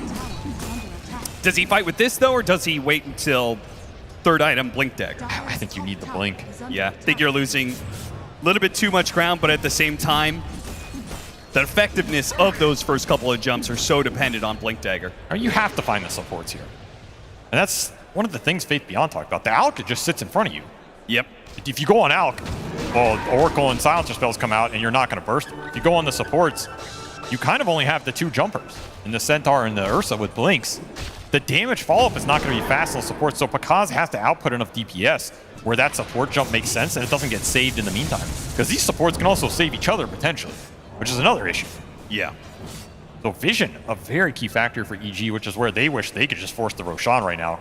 Because that's one way to get easy vision and force Liquid into you instead of having to jump the other way around. Also dependent on the Ursa.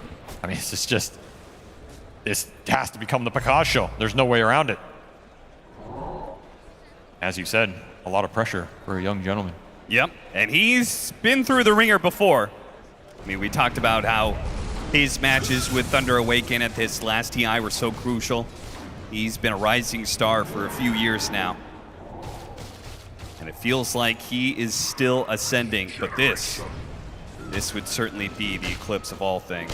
6,000 net worth lead for Team Liquid, 6-6. And a bit of an omen for a Liquid team that does host Doom. The Doom of all. Extra GPM spells. Smoking to this Roche. I mean, Roche came down here instant in daytime. Pakaz was ready for it. This is pretty much as fast as you can do it. And Liquid are getting here in time, it looks like. Yeah, it's gonna be really close. They don't have all their heroes here. No, they're a little bringing dicey. them. Matthew is not going to be at this fight. They can finish it up in a second here. They see the Watchers going bold are you, Zai? down. Smoke's going to prop. Whisper starts going in. The Blink Dagger goes out first. Throws out the Doom immediately, but the Aegis is picked up already by the Ursa, who got off the Enrage too. Still, though, C-Smile's going to be in trouble. Probably dead here. Panda's going to try and heal him up where he can. TP home. Do they have a stop to this one? They do. Chains on through as he jumps to the Remnant. 2 heroes picked off. Evil Geniuses feel like that's not the worst if that is all it is. If that's all it is. Slow down. Catching up to him here. And they already moved the Ursa into the mid lane, so it looks like Whisper, he's not going to receive any help. That'll be a third hero to die in that exchange. Now, definitely not worth it for EG. And some extra int from this Centaur. They're running low on mana pool here. Might need to buy a couple null talismans. I mean, the good thing, if you go a couple mantles on Centaur, you can drop them at the end, so. Yeah, I mean, he's going to go Lotus Orb, so, that'll help him out. But I guess you could do the mantle play. You got to think about Show the off your long con, intelligence. Yeah, I mean, it's the first game at a best of 3. Why not taunt your opponent? Nice chains. Holding in the 2 supports once again, but C-Smile is here. The heals coming out. Panda giving up some of his own life to save Matthew if he can. Now the Ursa is here with that Aegis. Matthew huddled in a corner, hoping that nobody will find him, but Nisha will eventually burn him out, or at least the Radiance will, and Mickey is going to town. The claws are beginning to tear into him a little bit here, but there's the full squad still up and about, and Bakaj is having a hard time struggling. As he goes down the first time, the false promise is going to wear out eventually on Mickey, but he'll have plenty heals after that.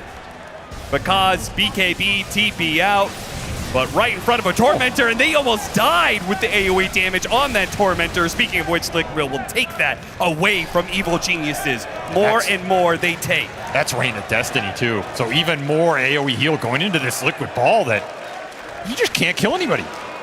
And that was a really deep fight for Liquid behind a tier 2 into the pit, into the Pugna ward, which stay up for that entire duration.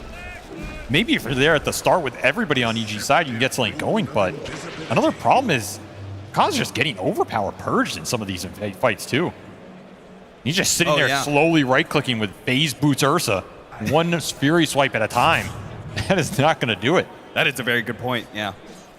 This Oracle, it's going to cause you a lot of problems in this game. This Fate's Edict is not the same as the old one. The disarm, the magic resist, there's just no downside in these fights. And I feel like there's a massive difference in how these fights are starting. Evil Geniuses are never able to get onto the back line of Liquid, and every fight for Liquid feels like they're starting off killing the 2 supports. I mean, Bakaz gets one Fury hit off here, but he's going through Radiance Evasion and a bunch of nonsense. And if you're not killing Boxy, he just destroys you in these engagements. Absolutely destroys you. And then if you get that false promise, I mean, sure, if you're laying into him the entire time, maybe it's fine. But if you're not, the false promise mixed with the natural regen of the Alchemist with Chemical Rage, plus the other heals you were talking about. Yeah, he's got AC now as well. So the armor differential adding up. Acid Spray will be stolen again. 1 second faster than the fastest with this BKB on C-Smile. But it might have need to be 5 minutes faster the way this game is going. 14,000 net worth lead now for Team Liquid. And they may have a Doom. They may have an Alchemist. They do have a bit of an artificial net worth boon. But it doesn't make that big of a difference. Not 15K worth. I mean, it doesn't feel artificial when they're just throwing it on you. Does get the ult off. It's going to wear out a lot of this Doom timer. Maybe you can try and turn here. Yeah, this is pretty decent if they could stop Zai, but now the rest of Team Liquid is here. Protecting the Ursa. That's priority number 1. Getting the punish number 2.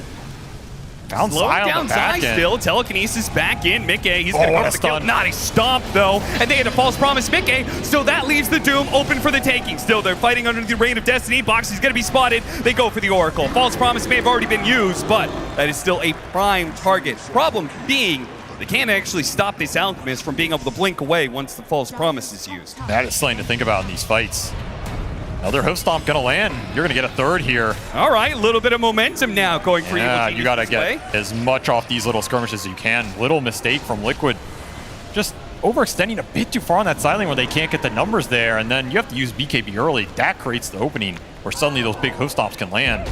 I feel like that was the first misstep against the Underlord, you know, where you think, okay, this hero's isolated, but you got to remember that Fiend's Gate can always transport not just the Underlord, but potentially the whole team onto that spot. Straight through the portal. They're bringing the numbers instantly. But you have to get a lot off these little plays, right? You're still down 12K. This is all time Nisha's been catching up.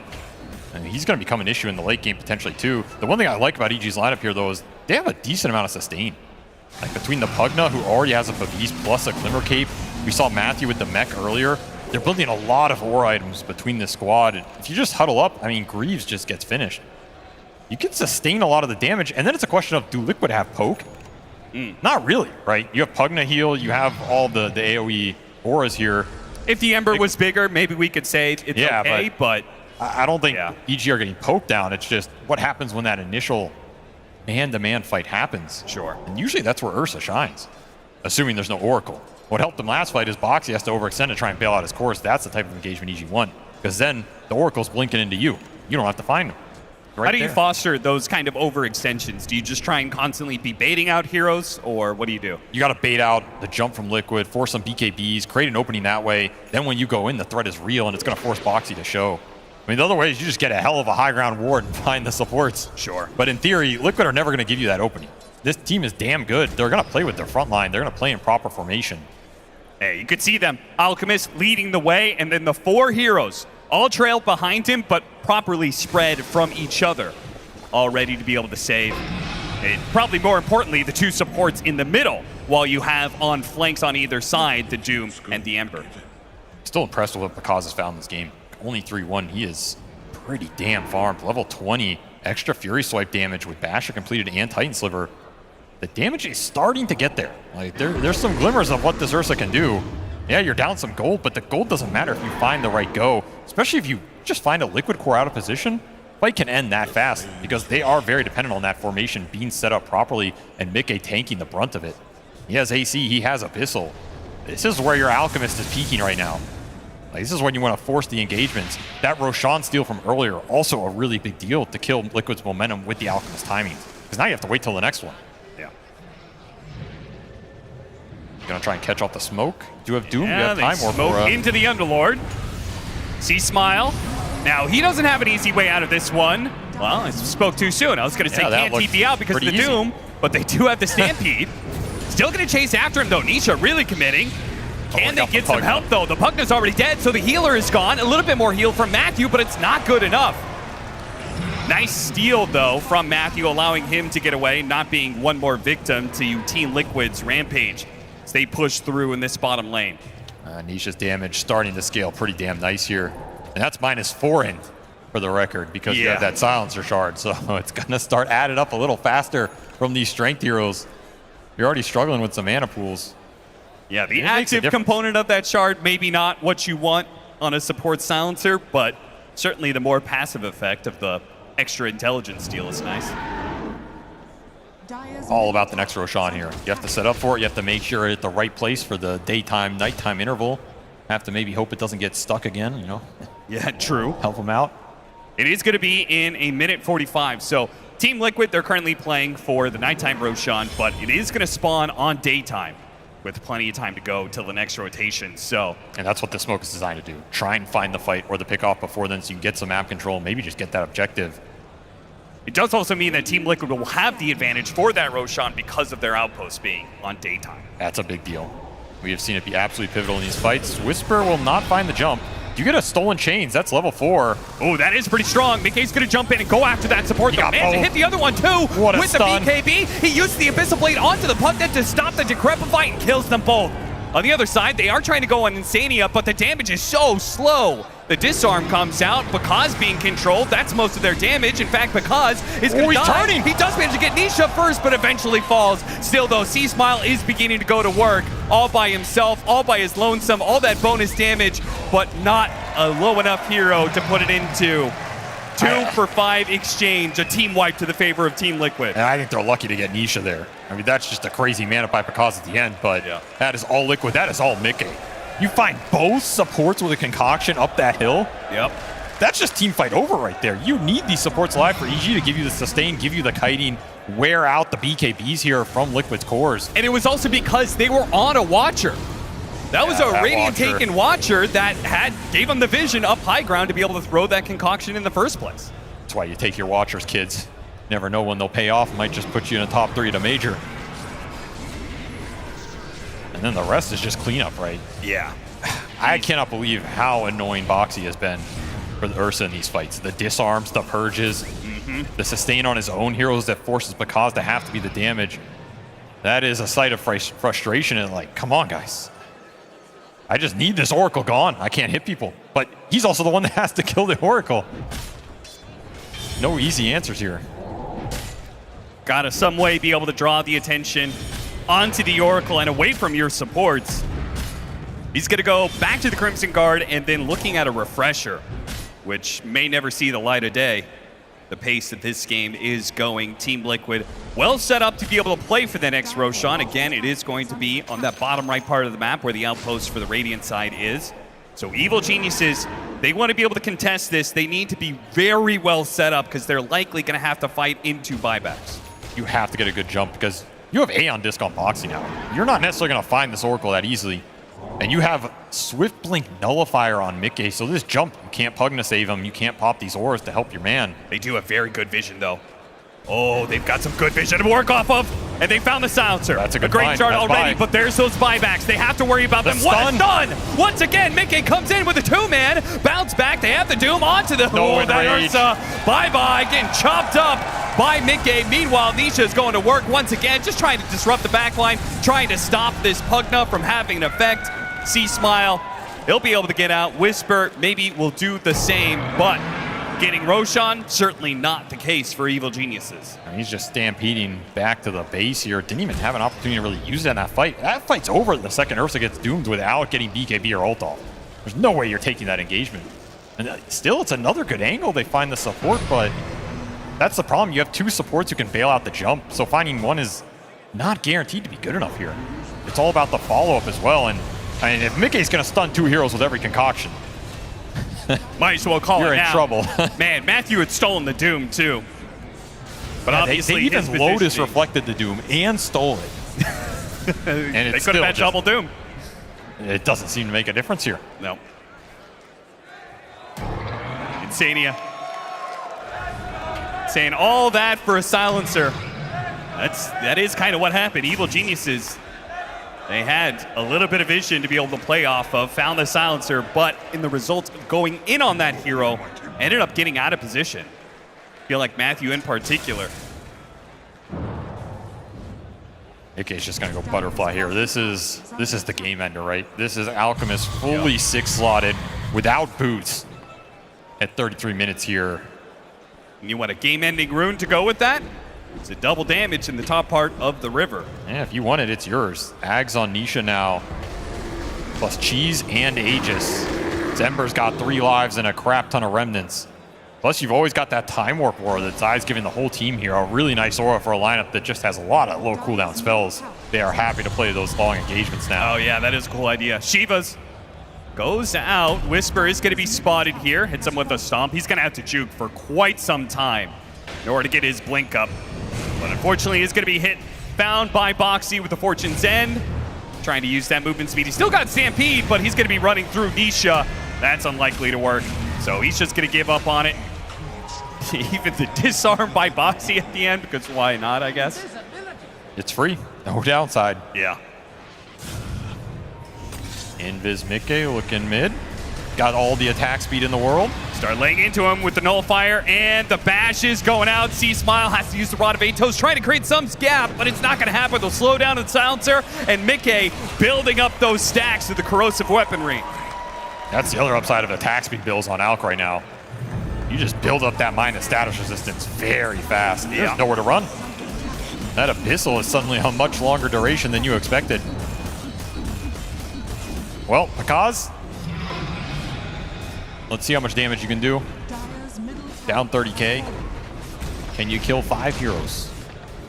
Gonna need some magic to happen for Evil Geniuses. Pakaz is gonna have to find pretty much the perfect opening. Gonna have to find a 5-man black hole or something. I mean, it seems to me they're giving up the second lane of barracks because he popped his smoke. They have a tier 2 bottom, so seems the call is to play for a later timing. Team fights seem too impossible for now. NKB is the item he's going to try and build up. We'll see if Liquid gives him the space to farm it, though. They need to deal with the butterfly. They also need to wait out this Aegis. They're up for 2 minutes here, and you've got a Cheese waiting to come into that slot. You're just going down the last lane here if you're Liquid. There is no reason to wait in this game. You have everything you need to push the Alchemist high ground.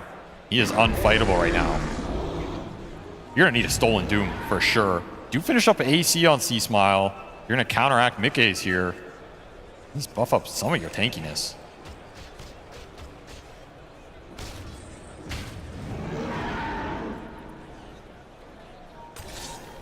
Think they're going to give Alchemist first pick next game? I have to think that Alchemist and Doom are definitely... I mean, it feels like to me Evil Geniuses kind of gave them this and said, okay, you can be, play greedy with this. You can have these heroes that get this, big boost in gold. And we have an idea of how to play against it. Unfortunately, that somewhere along the road, that strategy lost its way. So maybe it's back to the drawing board for game 2 and a different idea for the draft. Likely either a Doom or an Alchemist ban. And You're with going to the way get the Mickey team is playing. that I feel has been the hardest to catch on the map. The highest GPM heroes of the tournament. And not crush them on lanes. You better have a hell of a mid-game plan. That's all I'm saying. That already seems like just a losing engagement right there. But maybe they thought they were going to be able to crush him in lanes. Didn't happen. And Evil Geniuses now backs against the wall with 1 lane of barracks remaining. Whisper lucky to get out there. Aegis 30 seconds left. Arcane Rune on Nisha as if he needed it. You're trying to wear out this timing right now. Oh no, because he's been found here. Zai, he's just going to keep poking at him, trying to deny a TP back to base. Oh, who's denying who? He gets bashed. Zai's dying right now. Okay. Going for the kills because, but at the same time, they're going to be giving up Megas. He uses the Doom. That's going to stop a lot of the damage coming out from the Ursa. He's just kiting him around nonstop while Nisha and the rest of Liquid are demolishing buildings and getting kills inside the base. As it looks like Panda, he's going to pop eventually here. Last word. A little bit more damage. Okay, Nisha held in, rooted up. Now Because is here to deliver the damage. Bash gets him. Okay, a trade-off of 1-for-1, but the damage, it's already done. I mean, that last Rax just went out with a whimper. A poor Ursa whimper as there wasn't even a fight for it. Nope. But Evil Geniuses, maybe the call is, guys, we've come back against Mega Creeps in a game 1 against Liquid before. That is true. We could do it again. Second time's the charm. I feel like it's maybe a little bit different circumstances this time around, but they have the MKB on Because, and that was the item that they were really trying to play for. I mean, what good is Greevil's Greed if you don't have any slots to put anything into anymore? Yeah, that's true. Just push the game to 80 minutes, and what's he going to do? Give everybody a Moon Shard and an Aghanim Scepter on his team? Yeah, that sounds terrible. Yeah. Well, there's tier 4 items to find for Evil Geniuses, so before they're pushed into their base by the incoming Mega Creeps, get as many of those tier 4s as you possibly can. Many ancient stacks as you possibly can. Yeah. Something small. Something to work with for EG. You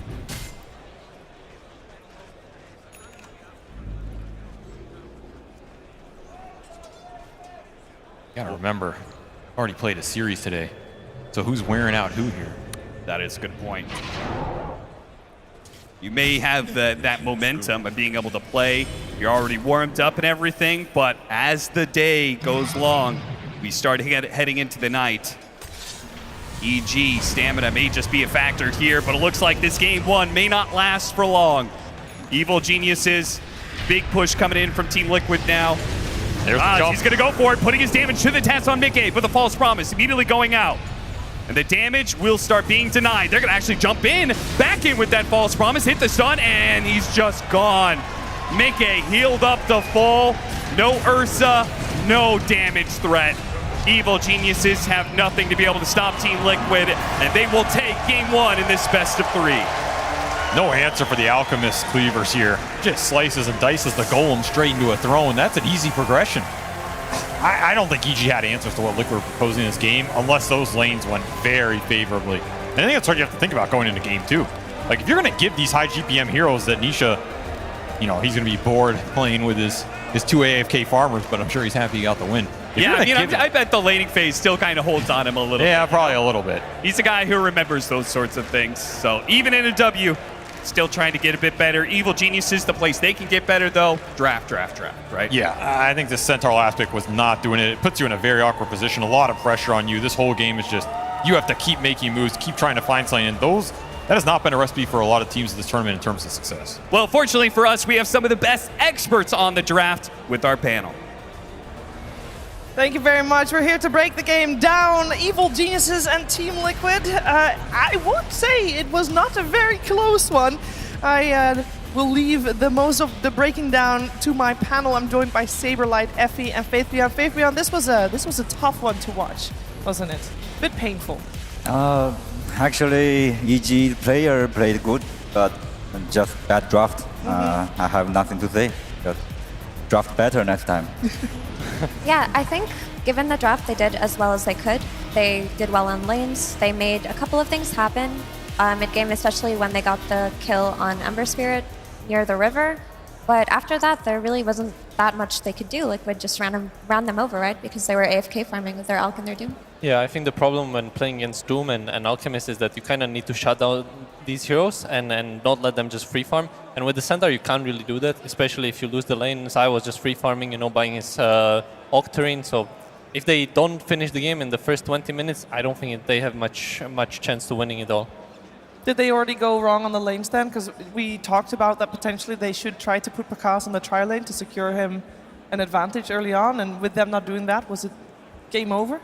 Perhaps. I mean, we also tried some tri lanes, and sometimes it works, sometimes it doesn't. The problem is that with the twin gates, like if you win one lane, you're gonna win the other if you rotate properly.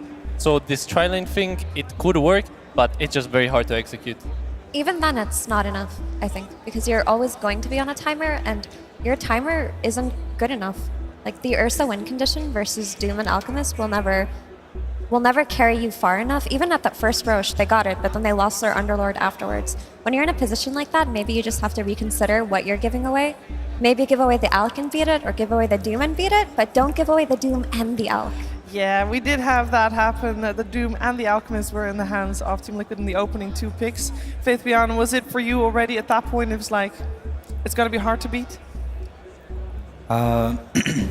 Yeah. Alchemist plus Doom is just too farm. You can stop one, but you can stop two together, right? Yeah. Yeah, that was indeed very difficult and apparently not possible for Evil Geniuses to do here. We did have Panda do very well on the Pugna. What do you think of Pugna, Saberlight? What do I think about Pugna? I think this hero can be very strong in lane. I think it didn't really work out for EG this game, but I mean overall he can blast people. And overall, I think the best thing about Pugna, and let's see if Berlin knows this as well, but the Pugna can suck it! So yeah, when you can suck someone, it's really something else. You can suck the enemies, you can suck your allies. So, the sucking wasn't enough. So it overall, wasn't enough. Yeah, you gotta suck more. Yeah, EG, they kind of sucks, they need to suck more. Yeah, they definitely need to also go back to that drawing board to draft something better in game number 2. Now, before we do that, we have a very special moment right now because you guys are going to be the first one seeing this footage. Ladies and gentlemen, please enjoy the premiere of the latest DHL Dota Adventures episode.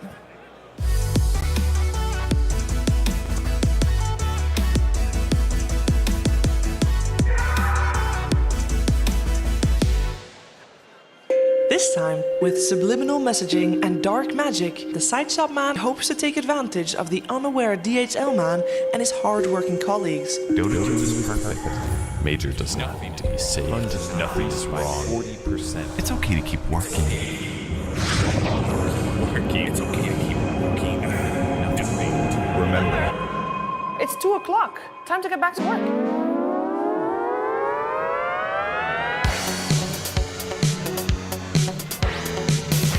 Goodbye. Thank you, Ice Cream Man. We love you. It's okay.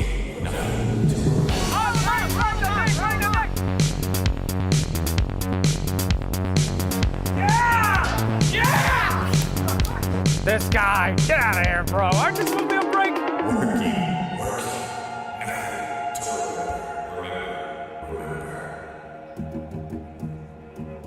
As long as I keep him working in the simulation, he will never be able to stop my plot.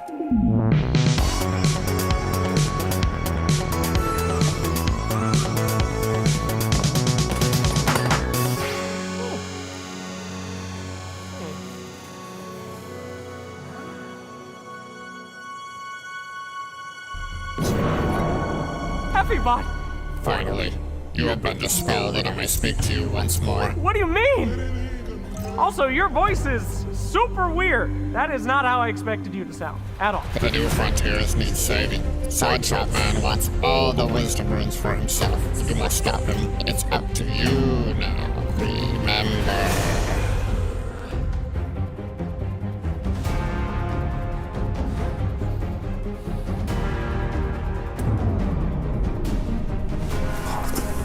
Another steam uptake.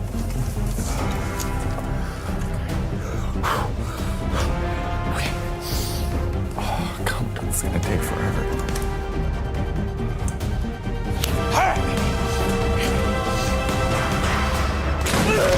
Shit, I thought I locked the door. Okay, this is fine. I just need to get out of here as soon as possible. My glorious plan is still good to go.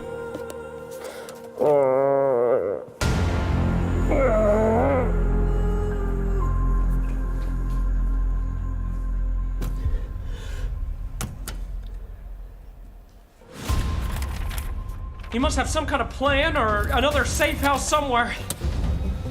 I gotta find him. We need to stop him. Well, looks like we're going to Berlin. Is Berlin like 40% bigger now? I could use a warp key. There's no time. Yeah, there's always time for a kebab.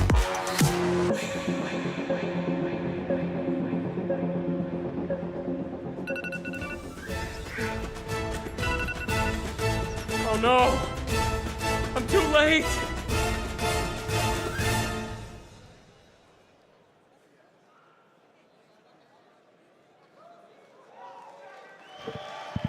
Did you enjoy that? Then check out more on esl.gg/DHL. And don't forget to enter the competition because you have a chance to win 2 tickets to the next ESL One event. So make sure you do that because they are a lot of fun. Good luck. Also, if you are here in the stadium right now, ODPixel and Gorg are having a signing session, so make sure to check that out. But be back on time, because there's more Dota to come. There's another game and potentially another 2 games in our lower bracket series. So see you soon for more Team Liquid versus EG.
In my way, they might have to get murked. Approach me with caution, might have to get hurt. I top was from the treetop, but I came up from the dirt. That shotty like a detox, hit the pump and go berserk. Yeah, I don't care. You might get found in the middle of nowhere. Approach me with caution, might have to get hurt. That shotty like a detox, hit the pump and go berserk. That shotty like a detox, hit the pump and go berserk. I think y'all in my way, so tell me which one going first. You end up in the hearse, you end up in the grave. That shotty like a detox, hit the pump and you enslaved. Hey, yeah, I don't care. You might get found in the middle of nowhere. Yeah, that shotty like a detox, hit the pump and go berserk. I think y'all in my way, so tell me which one going first. Scroll through my living room, chosen the pinnacle. I jump into the spotlight ever since I seen the hidden view. Move how I move, I don't know who you approaching. I'm Jordan, less suggestion, I don't need nobody coaching. All these niggas frozen, that's usual. Every space I go in, that's not unusual. Approach me with caution, might have to get hurt. That shawty like them Reeboks, hit the pump and go berserk. That shotty like a detox, hit the pump and go berserk. I think y'all in my way, so tell me which one going first. You end up in the hearse, you end up in the grave. That shotty like a detox, hit the pump and you enslaved. Hey, yeah, I don't care. You might get found in the middle of nowhere. Yeah, that shotty like a detox, hit the pump and go berserk. I think y'all in my way, so tell me which one going first. That shotty like a detox, hit the pump and go berserk. I think y'all in my way, so tell me which one going first. You end up in the hearse, you end up in the grave. That shotty like a detox, hit the pump and you enslaved. Hey, yeah, I don't care. You might get found in the middle of nowhere. Yeah, that shotty like a detox, hit the pump and go berserk. I think y'all in my way, so tell me which one going first.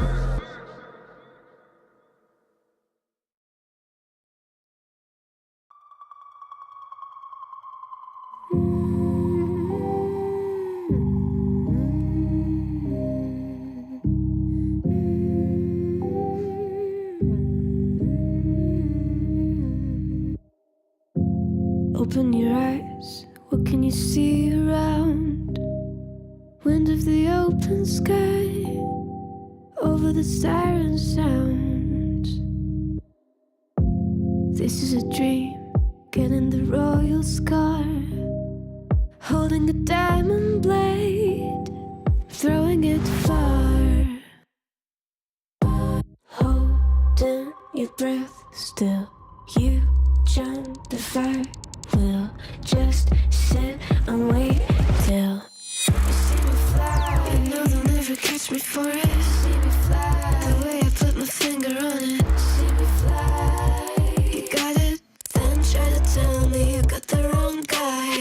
See me fly, you know they'll never catch me for it. See me fly, the way I put my finger on it. See me fly, you got it, then try to tell me you got the wrong guy.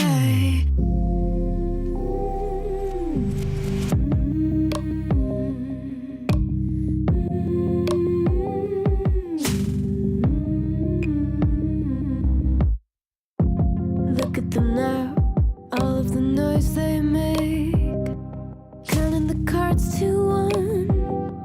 Queen of hearts never breaks. Falling asleep, here might just take a while. Trying not to grind your teeth, dreaming to touch my style.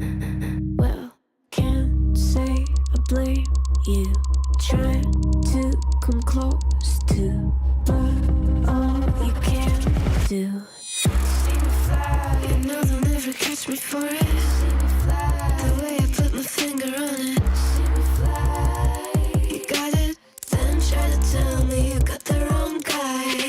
See me fly, you know they'll never catch me for it. See me fly, the way I put my finger on it. See me fly, you got it, then try to tell me you got the wrong guy.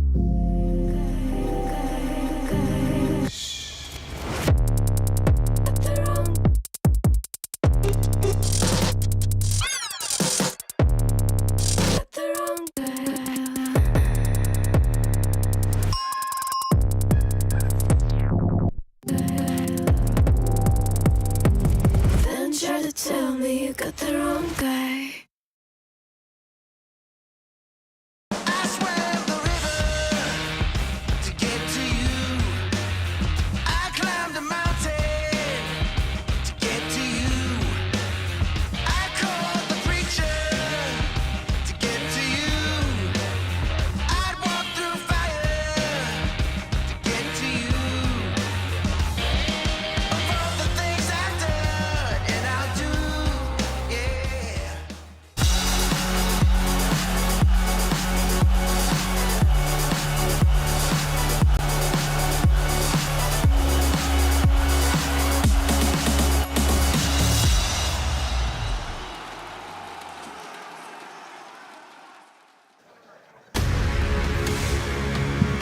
Tournament lives on the line for Evil Geniuses. Team Liquid is one game up in this best of 3 elimination series, being left behind on 4th place or moving to the final 3 and final Sunday We're going to find out which one of these teams will come out ahead. We should be live with game number 2. The draft is upon us.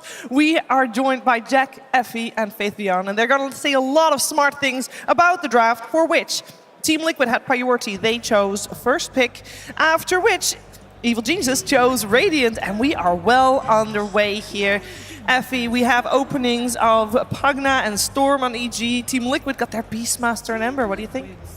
I mean, I'm glad we see the Storm Spirit come out in the first phase from EG, because it's a hero that they so sorely needed in that last game to make their draft work. So securing it early is nice, but on the flip side, you're trading away the Beastmaster to Liquid, who have not lost with it once. So it's kind of a trade-off of what both teams want, but I do favor the Beastmaster and Ember opening, to be honest.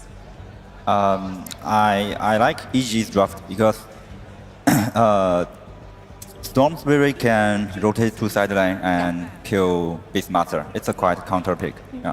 So you think that Storm's value not only comes from laning against Ember Spirit mid, where it's a good lane, but also because he can kill the Beastmaster, so you don't have to worry about whatever carry is playing on his lane? Yes, and also Pugna Storm is a good combo. It's a good combo. So do you think it's a mistake that Liquid started with 2 cores in their first phase? I think EG it's fine. Yeah. You think it's fine? Okay. Okay. Yeah, this Beastmaster has just been terrifying. This is the other hero that they've obviously really bumped up in priority for Liquid. And obviously with this patch, this Beastmaster is a little bit different from what it used to be before. You would usually wait for a good lane to pick it, take over half the map. Now this hero scales insanely hard with the Aghanims, with all the auras later on, and he makes your other cores that much stronger too. So I think one of the tactics that have been used to even counter or slow down the Beastmaster when he has a bad game is you want to run at him and kill him early on. And Yeah. as Faithion mentioned, the Storm does that. The Bounty Hunter, which you're seeing go up in priority as well for Liquid, also an early pick that rotates and accomplishes that as well. And then I guess we kind of knew if you're not going to play against Medusa and you decide after game 1 we're not going to play against Alk either, then the Beast is probably coming out for Liquid. Yeah, and typically when Liquid run something like Beastmaster with the vision that it gives them, and they have this Ember Spirit, you know that there's some follow-up coming, right? Like the Mirana that we've seen Boxy play so many times. You have the Slight Chains into Arrow combo with the Hawk Vision setting up for the Slight Chains. EG have to have a preparation for that. I wouldn't be surprised if they banned out the Mirana. Okay, Crystal Maiden, a counter pick to Beastmaster. Quite nice. Is it enough? It's just a really solid hero overall. Outside of being able to play into the board, it gives you the root for Ember Spirit, which is very helpful. And it's a good hero to go through the Twin Gates. But it also provides mana aura for the Storm Spirit, who takes advantage of it in this game. Yeah, there's like the inherent mana synergy already. It used to be you wanted to deal with Beastmaster's cores. In this case, the CM kind of does that, but again, she is kind of slow. So even though it's a hero that you do like to move through the gate to help with those nukes in the lane, I hope it's quick enough to stop this Beastmaster from getting to where he wants to. Oh, we didn't talk enough about the Boxy Oracle we just saw. Normally, when Oracle gets picked up by Team Liquid, it's Insania playing it.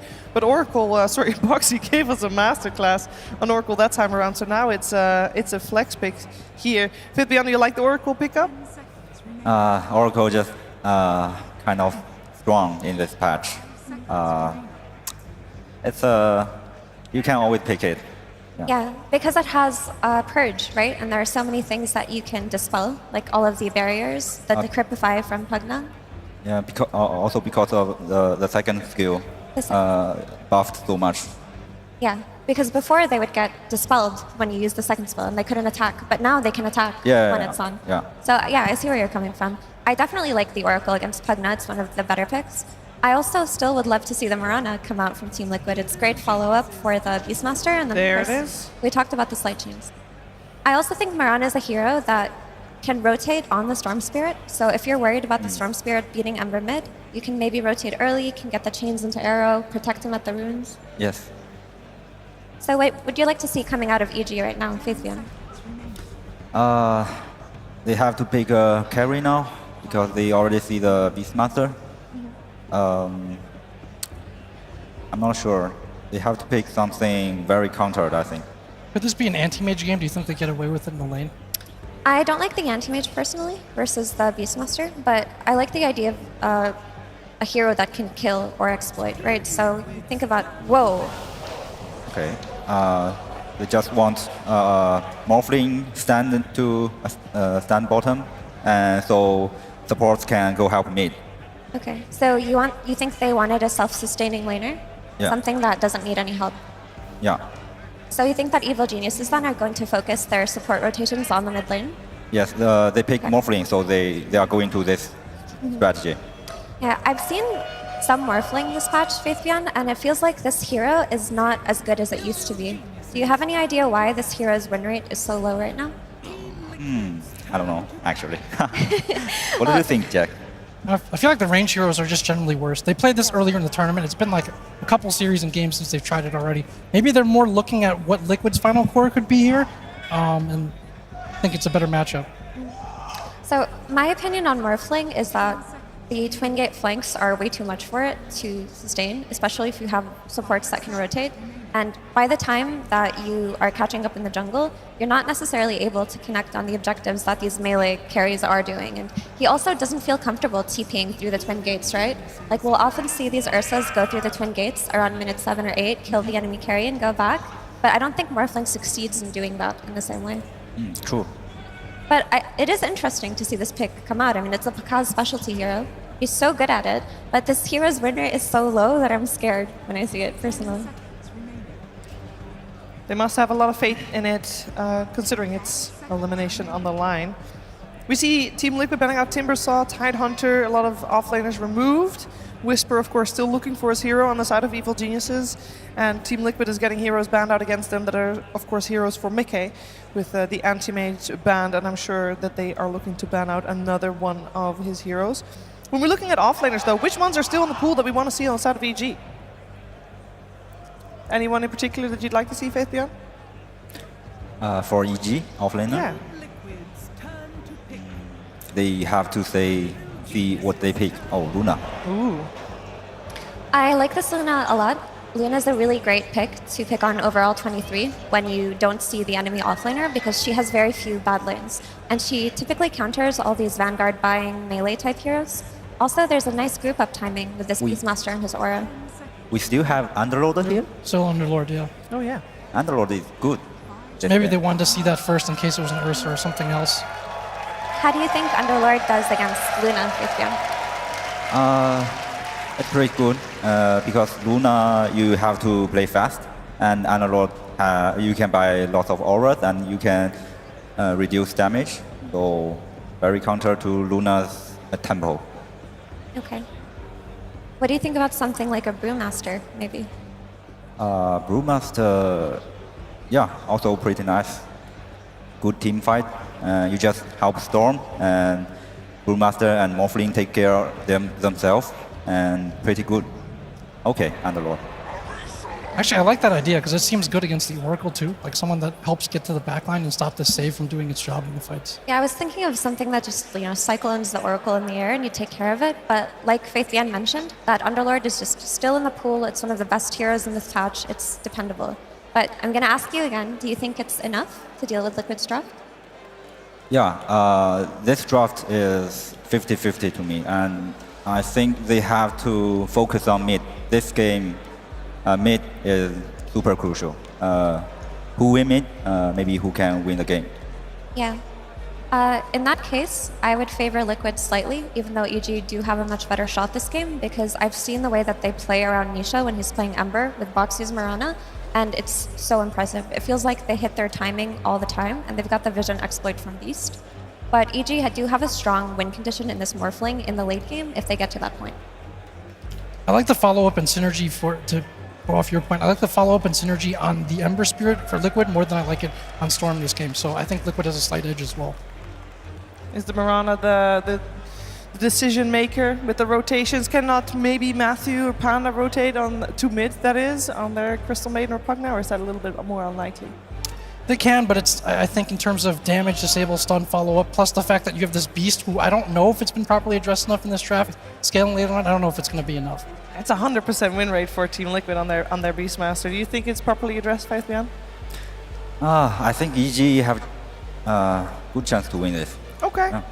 We're going to find out if they can force out the third game here of this best of 3 series. Let's head over to our commentary duo. It's Cap and SVG. Potentially the last game for Evil Geniuses here in Berlin, and they put all their hopes in the Bakaz Morphling, Avery. That's kind of a bold pickup. I don't know if I like it, though. 0% win rate? At this tournament, not so good. Yeah, but Bakaz, he's a unique Morphling player. Let's put it that way. This guy, he just pops off on this hero. When you have a true Morphling player, there's fake Morphling players and there's real Morphling players. And you think Bakaz is a real? Yeah, this guy's a true OG Morphling player. I mean, he has to be, right? Because it is his most played hero by a long shot, and it's also one of his highest win rate heroes by a pretty decent margin as well. So, if you're going to go out of this tournament, I feel like Evil Geniuses are playing a bit of their own style, and they aren't necessarily adopting what some other teams are doing. And, if you're going to be playing your potential final game of the tournament, why not go with the style that has gotten you this far in the first place? I also think there's a decent amount going for the Morphling pick here that in a lot of those other games did not exist. I think EG should be kind of happy scaling in a weird way in this game. I think this last pick, Underlord, is really hard for Liquid to deal with, unless they get off to a very fast start, and then the Ember is just going to chunk through the auras. If that doesn't happen, this hero makes Luna's game very hard. It kind of counteracts some of the aura. That goes both ways, but I feel like Underlord buffing up Morphling in this game is enough to go in and just start man-fighting Liquid's cores. You have a decent chance to win those fights late game, which is where Morphling shines. Because this hero is not really about the early game, too much of the tempo.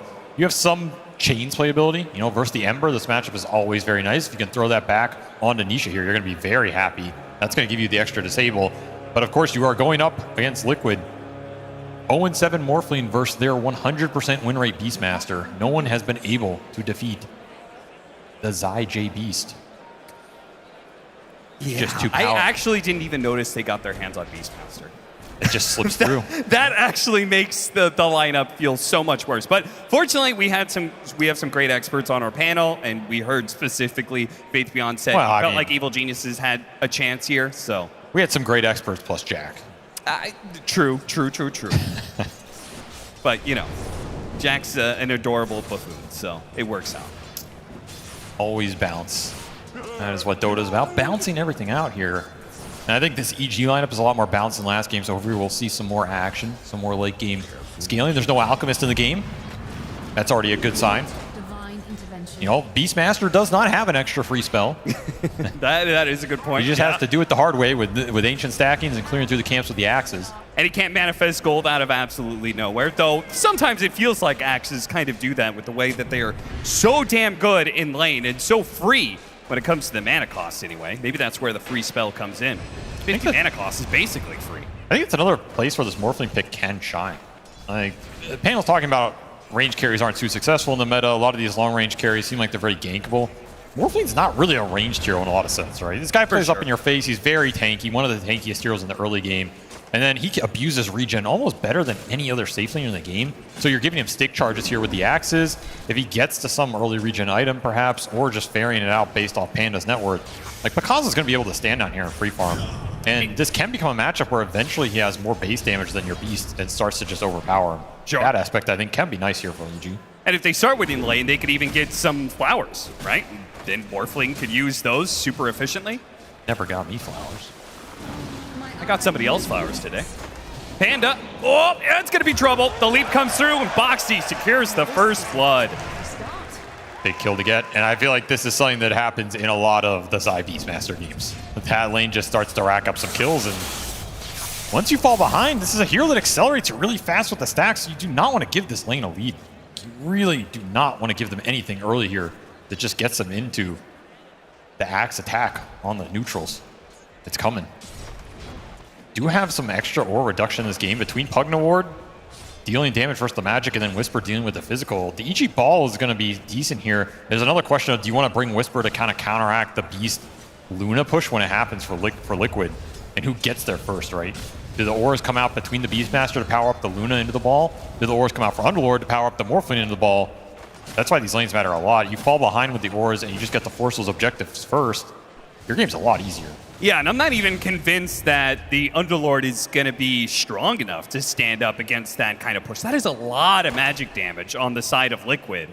Are you doubting the Lord of the Abyss, Cap? I kind of am, yeah.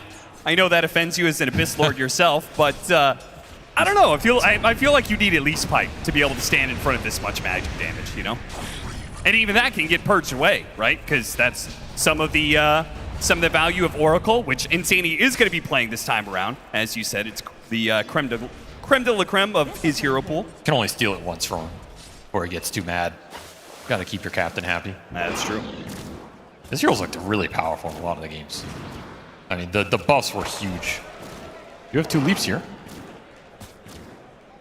And he has stick, he's fine. Stick charges, so he's totally fine. It's just a question The courier, of whether or though. not Boxy. Oh no, the courier! Oh, it goes back, but it's too late.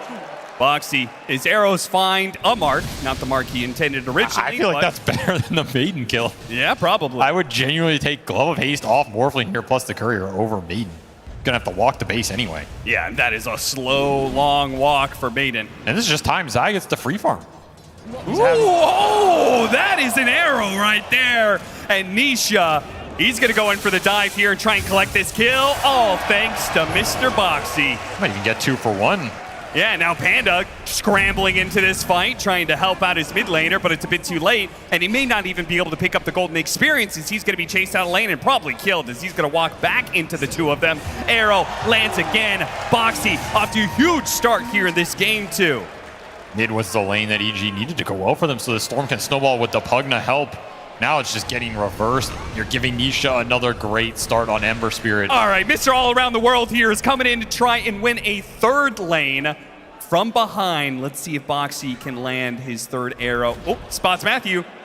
Doesn't go for it there, though. A little bit of a surprise to Boxy, so he wasn't ready for it.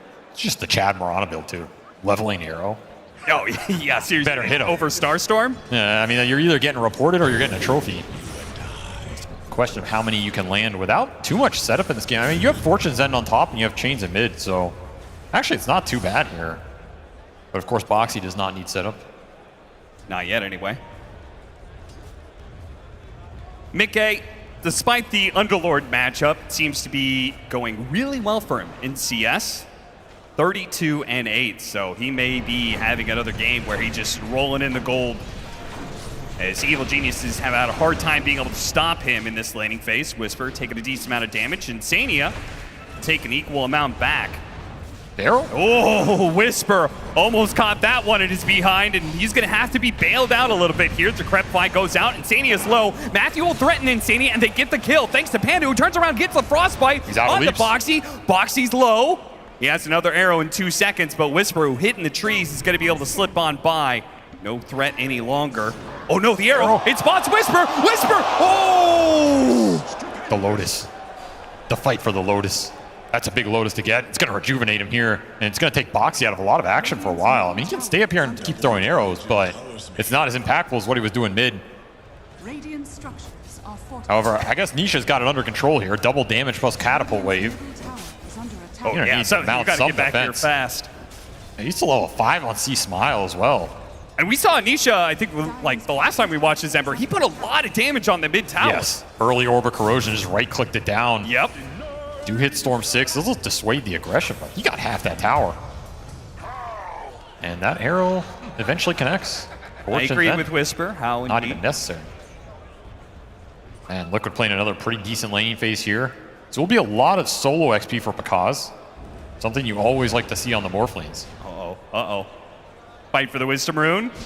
It's going to be awkward because there's going to be arrow. He leaps over it, but Matthew does manage to collect first. Boxy, he gave it all. He has no leap charges now. Can't even TP out because of the Frostbite, so gives them a little bit of bonus experience on top of that Wisdom Rune. It's a nice turn. Matthew strikes back. Boxy pays the true iron price. But boy, this Ember is big. He's big, and if he gets big enough, that's where that chip damage starts to just punch through your defensive auras here, and you're still just losing mid-tower. No one is coming to defend this. See Smile walking to base after jungle. I think this is just gone. Yeah, if you take the time to jungle like that, Nisha will punish you. Remember, he has Lunar Blessing at nighttime. Something else that has helped this push and helped the lanes here across the board for Liquid. Oh yeah, that's Global a good aura. point. Ain't off huge. That's where that Luna Beast lineup is deadly. Attack speed aura, damage aura. The second you push the button for the ball to come together. That's a big ball. Certainly he is. But see Smile, he's going to put those levels to use now. He gets this kill on his eye. It'll be very big, but unfortunately, the morph doesn't go up because, okay, the stun doesn't last quite long enough. The disables weren't able to come in. The arrow, though, is going to land on a C-Smile. Matthew, he can't help him out, and now they're being run down by Nisha on a second power rune. He's going to go to work. Underneath this tower, jumps over, tries to finish off Panda. Should be able to do it. A Frostbite, though, will delay him a little bit, but the axes come calling. Zai comes calling, and the whole Liquid crew comes calling for death in this bottom lane. Cannot ask for any better timing here for Liquid. Helm of the Dominator just completed. Push into the Beast lane, forced to carry out second tier 1. Gonna go down without a fight here for EG. Mid lane paying off big time. Yeah, this is scary stuff. When you talk about the snowball potential, when you said Beastmaster plus Luna, and you've got an Oracle behind it, you're already talking about a ball, and I feel like that ball was like a theoretical, like 15 to 25 minutes super scary timing. It's 9 minutes in, and towers are already falling. And these slights are gonna hurt, because you still have that global nighttime aura. That helps all these little moves from Nisha. Plus Orb of Corrosion. These small buffs add up. Just forcing EG out of areas. They do not have the support levels to combat the skirmish right now. And you also missed your opportunity to take these tier 1 fights with the Underlord. Like, Whisper's been sitting up top here with Vanguard. This is normally where you want to dissuade those early fights with the Beastmaster lane, try and kill him back, slow down his pace. Sure. These timings are out the window. Now you're just going to have to play for the mid-late game here. Liquid are going to have a lot of room to operate. You can start stacking Ancients, which has already happened, in fact. Zai just going to go to work here. Yeah, and while he's doing that, he left his creep in the mid lane, which I think was kind of interesting. I'm not sure if it's just extra security for Nisha or extra scouting. Or extra farm for C-Smile, plus 100. Extra gold. Happy to take that, as he was not getting much else on the map. Zai, I'm sure he'll be okay with that trade-off, though. He's getting a lot more gold out of the jungle than C-Smile will. He's so farmed. This is what makes the Liquid Beastmaster so scary. They give him the farm priority. They believe the Beast is going to be carrying them in the later fights. Not something a lot of these other teams have been doing. But happy to believe in the Helm of the Overlord timings. The faster you get it, the stronger that push becomes, or even the second aura, the Pipe, the Crimson, whatever you want to go. And we have seen Zai carry these games. 2-0 and 2, top of the net worth chart. Push is scary. You also don't have some good turnaround save. Like, you have Decrep, but it can get purged here. There's a lot of magic damage fallout from Liquid. So these roars, these chains into arrows, kind of just have to be strong enough to tank them. Whereas Liquid always have Oracle. They just bail out some jump. Mirana ult as well to protect the Oracle. This is another one of those double save support duos that makes the Storm jump very difficult. Look at that, Nisha actually ranking 3rd in the average building damage in 10 minutes. Particularly impressive if you're not playing like Dragon Knight or something every game. Doing it with an Ember Spirit in this one does, 1.6k. Heavy lifting. 5k net worth lead for Team Liquid, and feels like they are getting some serious pacing going on. They're going to bring the Beastmaster up to the top lane. For the last tier 1.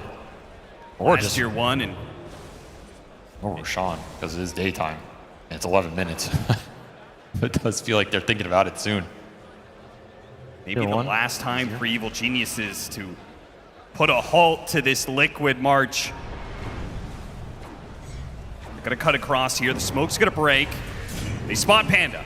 He's gonna be slowed down. I mean, just a slight and an axe, he's pretty much dead already. And Whisper, he's gonna have to give up the ground to this tier 1 tower, knowing that the Primal Roar is still up. Plays a bit of distance away from the Beastmaster. Doesn't want to be caught without any backup. And it seems like Evil Geniuses are saying stall. No cores are coming to this lane. Whisper has backed out. The other 2 lanes are just solo cores pushing out and farming. Yeah, there's no way you're taking this fight. Your timings are going to have to be later on. You're going Linken's first on the Morph lane. You need more Storm items. You're just going to lack the damage again, especially into the double backline supports who can save the cores. It's a formula that worked last game. Look at the Luna TP cancel. A little economy going your way. That's actually pretty nice with the bottom lane being so aggressively pushed out. Mickey's going to have to go through the portal, walk back from the portal into lane to catch the creeps. It's a significant amount of damage being done there. I mean, you can play the rat game a little bit here for EG. Sure. Like, the catch is not amazing for Liquid right now, as their strength is in the group up. Smoke, Boxy, and Nisha. This is pretty much their best cast. Chains into arrow is almost a guaranteed kill. They're gonna chains. There's the arrow. Oh, the beam. The help of the beam to ensure it. Nicely played by Liquid as they manage to sandwich get a big kill. Whisper, maybe a second kill now as Foxy's gonna come out, help this one out too. Now, this guy's a little bit tankier, a little bit harder to kill for sure. Especially with the support behind him and more on its way. Because is actually gonna join in on this. He comes to lane, I guess in part because the Luna rotated to the other side of the map, so maybe they can do something. It's got a double. Thought it was double damage, no. Just him being blue. Another plus 100 off the Centaur though. A little something going their way. And maybe they really want to feel this fight out where he gets the Ember steal with the early chains. It's something to play for. You will get a tower here. Because is having an okay game, as usually the case for this team. It's pretty hard to shut him down. But again, the question of what are you going to do about this Helm of the Overlord timing that is going to come out very fast here for Zai. He is rich.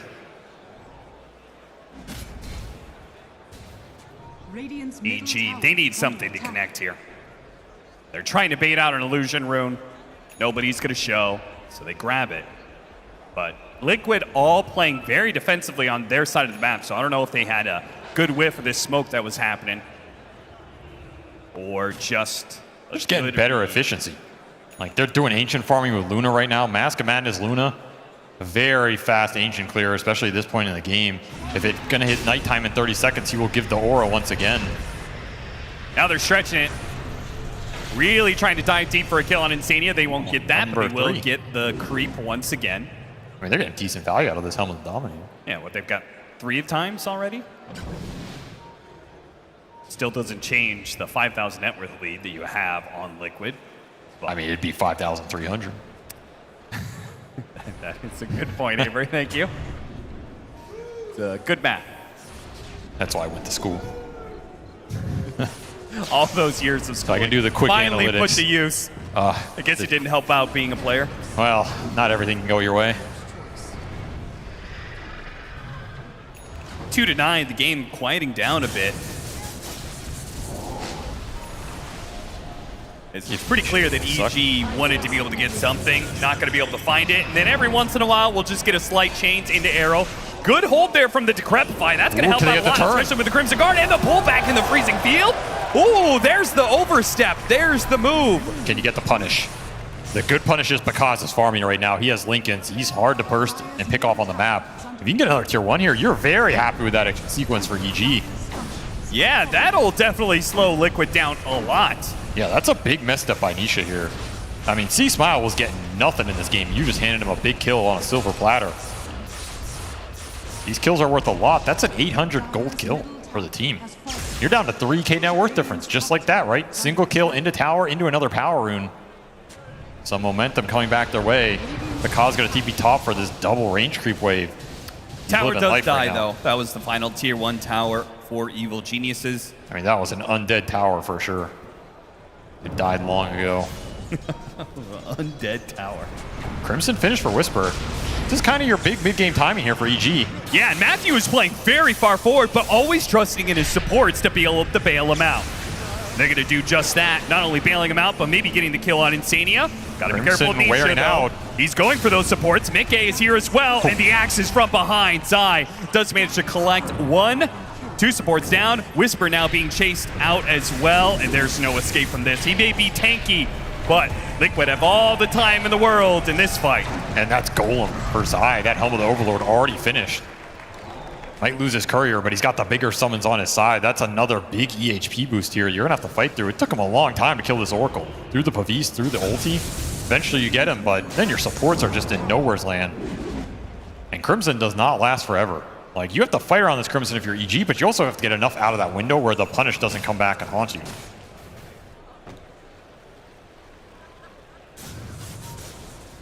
Just going to be BKB rush for C-Smile here. I don't know what else you even go. I mean, I guess you could try and go work it and just deal with the Oracle on your own, but that sounds really risky as well. You kind of need a BKB to deal with the stuns and the chains in this game. Another smoke with this Crimson timing. You do have a successful scan on the Roshan pit. I mean, you can't get your other heroes here, though. Is this like a suicide smoke for EG? If Akaz is so far, C-Smile, I guess he can gate. Maybe you can get people here. Coming in. C-Smile going that through was the a bold Oh my gate. god, that was a bold move. Holy cow. I mean, the part of the reason I think that ward went up on the high ground from Matthew, it immediately got dewarded, but it did give them a glimpse of what was waiting for C Smile on the other side of that gate. That's one of those moves that's so bold it works. It's incredible. That's going to open up Roshan for EG, but how fast is this? Is it fast enough? And are Liquid just going to give it to him? When you have the Helm of the Overlord timing here? No way, right? But they have Zai on the other side of the map pushing into a tier 2. Yeah, he doesn't have a TP, so he can't get here. That TP died on his courier earlier, so he still has to fly it out. Maybe he forgot about it. Maybe they're just happy to try and take the trade, but that is Roshan for Storm Spirit here. A big pickup, one of the best Aegis users of all time. And Because is closing in on Manta. Highest net worth in the game to the Morphling here. If you can ever get the stolen chains, it's going to be a huge deal. Still have lockdown for this Ember before he gets to that BKB time. Because I was so spiteful. The Slight went out, all the creeps are below half health, and he just denied every single one of them. Even after the Ember Spirit jumped away, those creeps were still denied by Because. I mean, you got to send a message. Trying to give Liquid as little as possible. Well, getting as much as possible for himself, heading to the Manta next item, and then looking at Scotty. Do you think Aghanim Scepter, is that worthwhile against a Luna? I think you just need more important items. Like, you really need the Scotty to be able to stick on people and have the tankiness to go in and absorb some damage, because BKB is not going to protect you from everything anymore. Sure. You probably need BKB at some point in this game. Maybe you can get away with Linken's mana here, but if you get stunned and just burst down by Luna Burst, that's pretty spooky. I do think Morphling has a decent matchup versus Luna. After the Scotty point, you can get to Butterfly, Scotty. Yeah. That's pretty terrifying here. Which is why it's so curious, right, that they decided to give up Roshan on the side of Liquid. I feel like you don't want this game stretching out, and whenever you give the enemy team Aegis, it is their choice to let the game stretch. Yes. Technically, EG control the tempo right now. They are getting out-farmed on the map. And you know they want to find that fight, or at least find this Storm initiation. Perhaps they're waiting for C-Smile's BKB. Very close. Tormentors will spawn. Gonna go for the Helm of the Overlord Dragon here. Not be able to bring it down. Too tanky. Meanwhile. What you wouldn't do for an AAL right now. Or Storm Zip. That's a bold Storm Zip. That would be a suicidal Storm Zip, but it would be cool. Reign of Destiny, once again, goes to Insania. I mean, are you playing for a top 3 at a major, or are you playing for a Reddit thread? You got to decide before the game starts. Why can't they be one and the same? They can't. You can only pick one. Okay. I guess we'll play for top 3 for Evil Geniuses. Plus 250. They need to bounce back in this series. Down 1 game against Team Liquid in this best of 3. It's do or die for the next 2. They've already made history by making top 4 at a major for South America, but EG, they are a world-class team, and they are definitely in the conversation of being in that top 3. Let's see if they can prove it, though. Jumping forward, C-Smile gets the introduction onto Insania. Hello. Reign of Destiny. Hard to get these kills. Yeah, they have the Aegis to be able to utilize, but it's not easy. I mean, is this a fight? Is this not a fight? You still have Crimson. You're going to pop it. Fight now. They're going to pop the Eclipse, trying to go for Whisper. Whisper getting low. Panda covering him. The Stolen arrow. Not quite enough. Nice arrow. Does land onto Mickey. But playing back, trying to go through the rift. Oh, this is crazy. They try and go through the gate, but they're denied as Nisha jumps in. Whisper's going to go for the TP out now, but the Lucent Beam lands on him. EG scrambling to get out. Oh, no! The damage, just enough. He has BKB here. He's going to be able to get out on his second life for sure, but using the Aegis like this, that is not what EG wanted. They were on their way to, if they could win that fight, boom, easy comeback. But now, it's a very different and much darker story for EG. That also just feels bad, the way that fight happened. That is not the place on the map where you want to take that fight. Yeah. It's way too deep in a corner by Dire base. Liquid have all the vision. You're going on Oracle. I mean, you bait out some decent spells, but the chip damage is really starting to add up here. What happened to C-Smile there? What happened to his stop? Some other heroes got chained. I think they just bailed on the idea. Needed to call that Uber ahead of time. Showed up late. Now the score 4-14 with an 8,000 net worth lead for Team Liquid. With the pipe now complete on the Beastmaster, it feels like they are definitely going to be go, go, go from here on out. do have Arcane Rune on C-Smile, and you're closing in on Pakaz Scotty. Yeah, but... It's a way away, but... Can Stormsphere do anything against this ball? Yeah, that's a big question. I mean, you saw his damage look so lackluster against the Oracle earlier. This Oracle has caused him a lot of problems in these fights. Yeah. Feels like a lot of their mid-game is predicated on magical damage, which... You're just getting barriered here. You're getting Fate's Edicted here. Yeah, Fate's edicts himself, and then Pavis himself. Has a chance to False Promise. Arrow lands, but Decrepify, plus some heals. It's all good. That, of course, was a bit of a buff towards, well, not a bit, big buff towards Pugna and his Decrepify, similar to what they did with the Oracle. They just took away the downside of these defensive spells. So Decrepify no longer increasing the magic damage, but also just increasing the heal you're able to put up. Pretty big swing in the change log for both of those heroes. And no surprise, they're both showing up here on the main stage, the ESL One Berlin. The more I watch this Oracle, the more this hero looks very hard to deal with, especially if you have other heroes who can save him. I mean, one of the historic problems with the heroes, if you jump Oracle and then you can just take the fight 5v4, the hero feels really useless. But when he gets this tanky, when he can buy early items like Pavis, who bump up the HP, and then you have other spells to bail him out with auras in an aura meta, the hero becomes really hard to deal with. And a hero that Liquid are extremely comfortable with. So then you kind of just have to fall back to outscaling them here. Which means, again, we're back to can Pakaz put the game on his shoulders with his signature hero. I mean, so far, 0-0-0 for the Morphling. He has literally had no impact. No impact, just farm. Just every carry's dream, to be honest, because the game goes later, more and more pressure is put onto him. He becomes more and more the main character of this game. And isn't that every carry's dream? Isn't that every goal for every Dota carry player? Yeah. I think there's a lot of carries out there that this is the ideal game. Yeah, you guys are all the side characters to my story. Now that it's 40 minutes in, it's time for me to do what I do best. And you know, over the history, there's been a lot of fives that have been very angry with those carry players. Something tells me you might be one of them, Avery. I'm not going to name names. Roshan number 2. Potential spawn time in a minute here. You can see both teams are kind of setting up for it, just trying to control the area. And considering the fact that it's potential spawn in 1 minute, pretty much guaranteed to have to fight in the top side of this map, which is to EG's advantage. And he is going to go Aghanim Scepter next item on the Morphling after the Scotty. So we're going to pick up that item. I mean, this really tunes down the carry potential of Luna when you have that. This is a nighttime fight too, so you have that global aura. You see the Hawk. The Hawk sees you. Whisper out of position, in a bit of trouble. Heaven's Halberd will protect him. And gonna Matthew steal on the high Ember. ground, the arrow. Gotta watch out for that one. Fortunately, they managed to dance by that one. Immediately, Nisha jumps to the back line once again. He baits out the heroes. The 2 supports come forward, and then he nails them. Matthew, he's going to be the first one to be cut down. Pops the BKB, now go for the Crystal Maiden as well. Stormsphere tries to come in, help out, but instead he's arrowed. Boxy lands another one. He does manage to jump away. Still had his BKB to work with, too. Just Liquid. catching Underlord out of position there. Does not have the full team with him. I mean, Pakaz still 0-0-0, gets another Helm of the Overlord Golem kill. I guess you can add that to the board, but... He's got way more of those than any hero kill, that's for certain.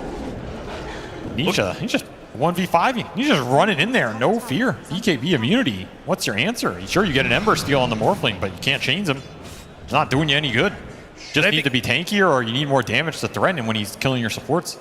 My favorite part of that is that the arrow may not have hit anybody, but it gave him the vision, knowing those 2 supports are on the high ground, and boom, he jumps them. Instantly goes in. I mean, you have Crimson here. It's going to delay damage a bit, but this fight's just pretty much over at this point because your positioning is way too bad. Yeah. Just been crushed open by the Ember Spirit here. And Nisha, with that situational awareness and the peripheral vision, cannot be out of position when it comes to playing against this man right here. We should note they used Oracle ult for that fight, and Roshan was not up, so each are going to get a fight without False Promise on the board, and you have double damage on Pakaz, but it's wearing out in 1 second. Gets another Helm of the Overlord kill. Add it to the tally once again. This is a fight you have to win. With the BKB, the Primal Roar is out. The BKB, though, C-Smile, he's going to be fine. The heals come out for Matthew. Panda with a beautiful freezing field. but BKBs on Liquid's side prove to be superior as they now push back against Liquid with a beautiful slide chains on the 2 that allows Mickey to play clean up here. Yeah, you got the Oracle, congratulations, but because he needs more help. He's got the Manta, gets rid of the chains. No arrow here, but they do have plenty of damage. Plays with the slight, tries to waveform away. Liquid chasing after him. Another slight change, dodges it with the slight. Whoa. Nice read from Bakaz. Ember Morphling God right there. I mean, at least he's putting on a show. Does find a kill in that, so gets himself on the board. Means a Oracle on the backside, but that's a costly fight because that's going to be Roshan here, as it will instantly spawn. They just don't care about the Morphling at all. They're just going straight for the support, straight for the backline. Bakaz doesn't protect his supports here. They just get instantly routed by Ember. And that's a big problem, right? He simultaneously needs to go and kill the Oracle because it seems like he's the only one who can, but also protect your supports. It seems to be too much for one man to do alone. I think you have to take the formation fight if you're Ichi. I don't think you can let Nisha keep getting away with what he's getting away with. Like, your Scotty Morphling's the only thing that's threatening this Ember going in that deep. If he's not there, it's just a free-for-all. Watch this. Turns into the Emperor, reads it, slights right as Nisha went for the slight chains.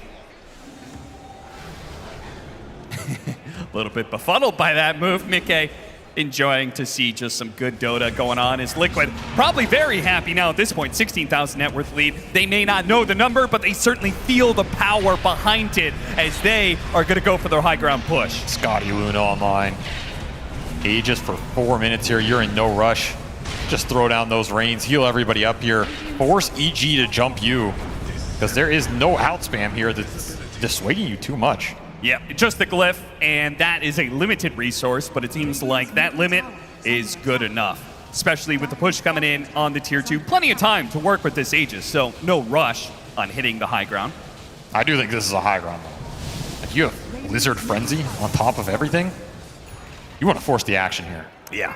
Especially when you have Nisha can go back and still rejoin you. Like, he's going to deal with the split push pressure, force EG back to their base. EG hit a timing, do or die. You have Ags off the cause. Scepter on the Morphling, so they do want to take this fight, and they have spotted Insania. They're going to be able to kill him. He's down and out. Eclipse goes out with a BKB on Stormseer. Once again, protects him with the help of Matthew, and they've got that high ground. Nisha can't get onto him. What a good pit from Whisper. Holding in these heroes. Luna looks like she may take out. That's going to be the Aegis expire, but Nisha going in big and finishes off the cause, and he bought the Aegis, meaning there is no buyback for him. He went all in for that Aghanim Scepter. No gold left in the bank.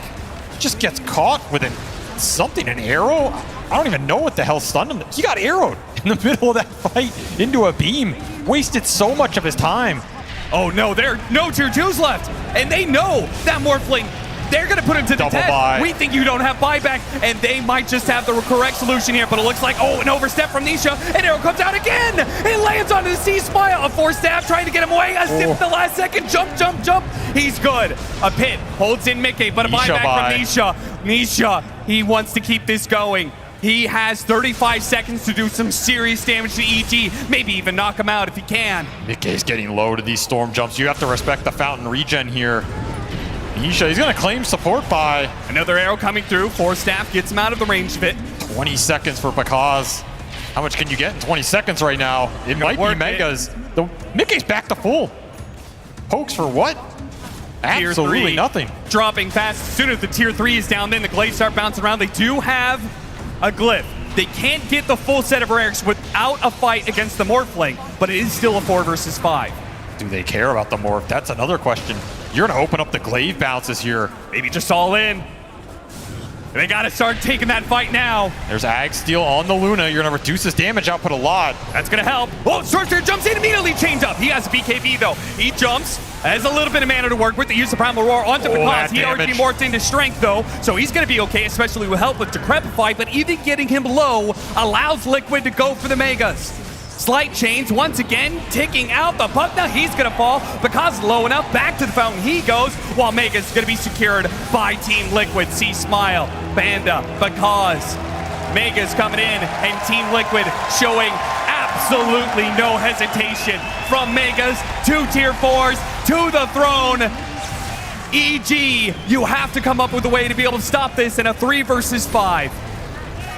There is Throw no nine, way and they to just stop pause. They say we cannot stop this Team Liquid ball. We cannot stop Team Liquid as they continue yet another run through the lower bracket. They have achieved top 3 and will be in the final day of ESL One Berlin. What a dominating series from them. They had everything they want in this series. First pick both games. You have to choose what poison you're going to give this team. Is it the Alk? Is it the Dusa? Is it the Beastmaster? Pretty much haven't lost with any of them. The perfect Zai Beastmaster run continues as EG just don't have answers for the momentum this hero can build. The later pick Luna giving the ball the extra damage it needs. And I mean, this game too, it's about Nisha, right? He wins that mid lane, gives a little bit of an edge. Boxy comes through with huge arrows to just set him up for perfection. And he just runs town on that map, making that game look easy. The two-man show with the arrow and the chains. They're just everywhere this game, made Morphling's life hell in the fights. And even Pakaz can't win with the signature Morphling. Liquid fans showing up for their team as they do manage to get top 3, and they will be heading into the lower bracket finals to match up against 9 Pandas. And if they can do that, Avery, we may have ourselves another Western Europe showdown, a rematch of the Lima Major, Team Liquid and Gaming Gladiators, but it's a long ways away. It's going to be a long night before we head to a brand new dawn and Sunday. Tournament Finals Sunday is on its way. But for now, we're going to say goodbye to Evil Geniuses as they put up one hell of a fight throughout this tournament.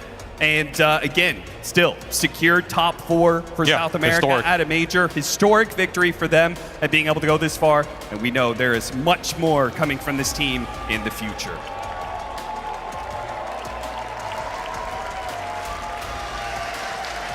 Team Liquid make it to the final day. They beat Evil Geniuses 2-0.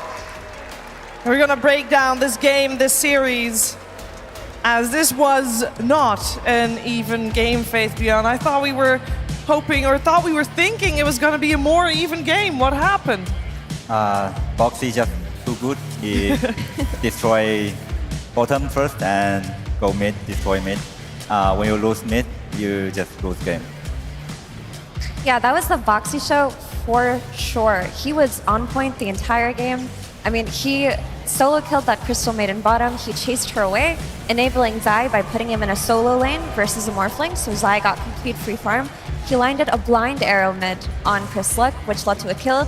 They had some arrow chain combinations, and after that, the rest was history, right? Storm Spirit tried to rotate in bottom, it didn't work out. 4 Liquid heroes showed up, they counter-rotated, beat them there, and then EG were in such a bad position afterwards, Job. As you mentioned in the draft, this was a great Mirana pick and it was executed really well. And this is one of the concerns with heroes like Maiden. You have good spells, but you're kind of slow. You don't have an actual stun. It's just a root. So this Mirana is able to go around. You're more likely to get hit by the arrow, and then you see Mirana just goes mid and secures that for Ember. And once that happens, we talked about how important the Spirit matchup was in mid for controlling the tempo of this game. It was basically just lights out from there, slow and steady. Yeah, it was a rough game for sure. We have to say goodbye to Evil Geniuses, and we're gonna do so with Crysluck. And we're here, ready with Crysluck, who's agreed to do this interview with us. He's looking at himself up on that stage. Look how many people love you, Chris. Mira cuánta gente. ¿Qué dice tu público? ¿Qué dice esta gente de Berlín que tanto te ama? Gracias, gracias, gracias. Thank you, he says. Thank you to the audience. Danke, Danke. danke. Danke. Danke, danke.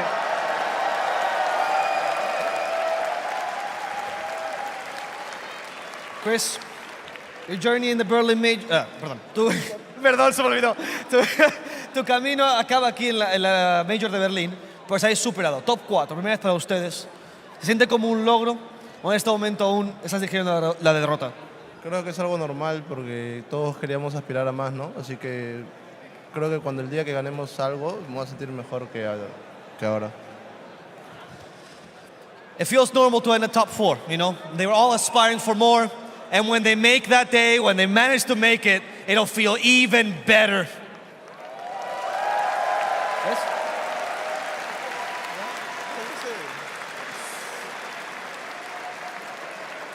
En esta serie experimentaron un poco con picks un poco fuera de meta, o picks, por ejemplo, como el central de la primera serie. ¿Crees que eso lleva a vuestra derrota? ¿Crees que ese experimento es una cosa normal al empezar el nuevo parche? No, yo solo creo que hemos jugado muy mal.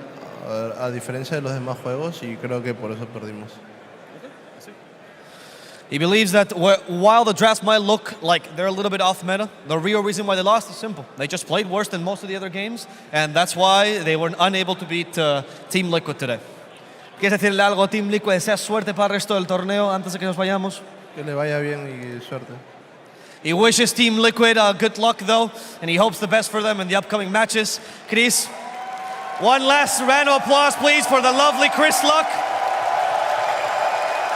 Felicidades por el top 4, amigo. Gracias, danke.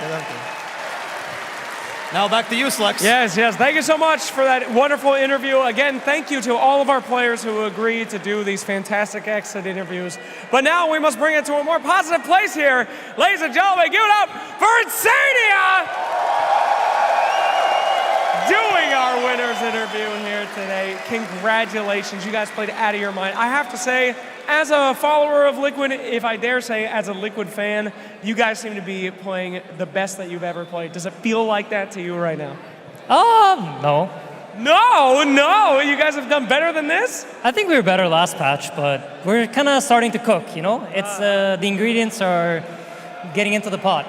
Well, we certainly love letting you guys cook and get to work here. Let's talk a little bit about that series. Of course, game one, pretty interesting stuff there. And then the Morphling comes out. Morphling currently not won a single game yet. Were you guys surprised by this or a little impressed by, the cojones from your opponents?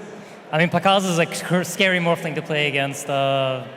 We played it once and we lost 2, but we felt like it had potential. So I didn't feel like it was like a really weird pick or something that didn't really make sense. So no, more so the cojones on them to go for it. Absolutely. More opponents coming up soon, my friend. It's going to be a long night, I assume, of practicing or talking, or are you guys just straight to bed and getting as much rest as possible?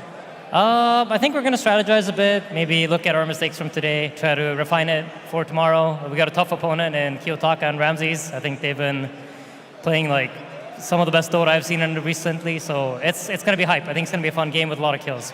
All right, well, could you please help us out? Because you are a hometown favorite here. The crowd absolutely loves Team Liquid.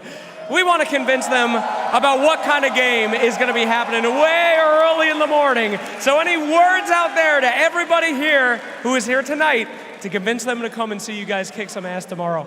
We're already called for TI, so we're trying to play for your entertainment. Hopefully, we'll have some action-packed games tomorrow. Oh, you can bet on it, ladies and gentlemen. Give it up one more time for the amazing boys on Team Liquid, everybody! And thank you so much for the incredible games. We'll go back to you guys. Thank you, Slacks and Insania. Yes, indeed. Tomorrow, very early, it's going to be Team Liquid playing against 9 Pandas. And of course, we'll see which one of those two will make it up against Gaming Gladiators in our grand finals tomorrow. But first, I do want to formally close the chapter on Evil Geniuses. And I also have to correct something that was said earlier. I know. They are not the first team to come top 4 at a major. Pain Gaming 2018 Birmingham Major, they came 3rd. So they did not break the record, but they did, of course, break their record because they came top 6 at Lima, now top 4 here. And if this trend continues, Effie, they'll be first at TI. Yeah, that's how it goes. Just give them some time. They'll power up. They're on their evolution storyline, and I'm just excited to see them grow. They looked really shaky towards the end of last patch. It felt like they lost their identity a little bit, especially during Dream League, but when this new patch came along, after a couple of rough days with the group stages, suddenly something clicked and all of them were playing their best. So if this uptrend continues, they are a team to fear. They are, for sure. Jack, Team Liquid making it to the final day in this fashion. Was that something you were expecting? I feel like they've woken up. I think they've won like 6 to 8 straight games it is now. Like I feel like they took some time, figured out the patch. I've been hearing that, they were very tired from just constantly playing. Boot camping can wear you out with the schedule. Dream League, of course, just before this. So they finally have time to figure it out, and now they're just, like he said, they're cooking. So they're cooking, Faith Beyond. They're playing in front of a crowd. Maybe that gives a little bit of extra energy as well. But you heard Insania say it. They are already qualified to TI, so maybe the drive there not as strong. But I feel like whenever we see them in game, they got fire all over. They got that drive. Do you think the crowd plays a part in that? Yeah, I think because at group stage they played not so good. Maybe it's because this arena, this stadium woke them up. No. It seems to be the case, and we can also see Team Liquid in that final day. We can take a look at the brackets. Of course, today, earlier, we already had to say goodbye to OG. They fell to Evil Geniuses, after which Evil Geniuses themselves just fell to Team Liquid, and therefore we have our final three. And with Gaming Gladiators taking a 2-0 against 9 Pandas, they are the team to once again be in that grand finals. We'll see tomorrow 9 Pandas and Team Liquid, who has a shot there to try and take down the reigning champions, Jack, because Gaming Gladiators once again making it to the grand finals. They seem to be the ultimate raid boss. Yeah, you'd love to see it. They're playing fast. What's interesting is whether they are truly ahead of the meta where Liquid is right now. I'd like to see how those drafts go. If that comes to that point, of course, obviously they have to get through a very strong 9 Pandas team. So, Yeah, I mean, Gaimin had an incredible comeback today versus 9 Pandas in that game 1, and to me that proved that they are resilient, they're still at the top of their form, and they're a team to be feared. 9 Pandas versus Liquid, I'm a little bit worried for 9 Pandas just because Liquid's drafting seems so ahead of the curve for a lot of these teams. It feels like they study so well, they run so many first phase simulations, and they do trap a lot of teams. But if 9 Pandas get any of their comfort heroes, their early game is really scary, especially their lanes. Do you have any bold predictions, Faith Beyond? Who do you think is going to make it to the grand finals with Gaming Gladiators? 9 Panda, this team have lots of great ideas like Chen, like Tinker, and like Bounty Hunter. But now after EG, I start to hope Liquid can go to grand final and revenge to GG. Yeah. Well, they're definitely on the right path. That is for absolute sure. Ladies and gentlemen, thank you so much for joining us today. It's been an amazing day of Dota 2. The Dota 2 is not done for this event yet, though. We have one final day. We need to crown a champion, and that will be done tomorrow. So make sure you wake up in time. We got ourselves 2 great series to go through, and see you tomorrow for more of the Berlin Major.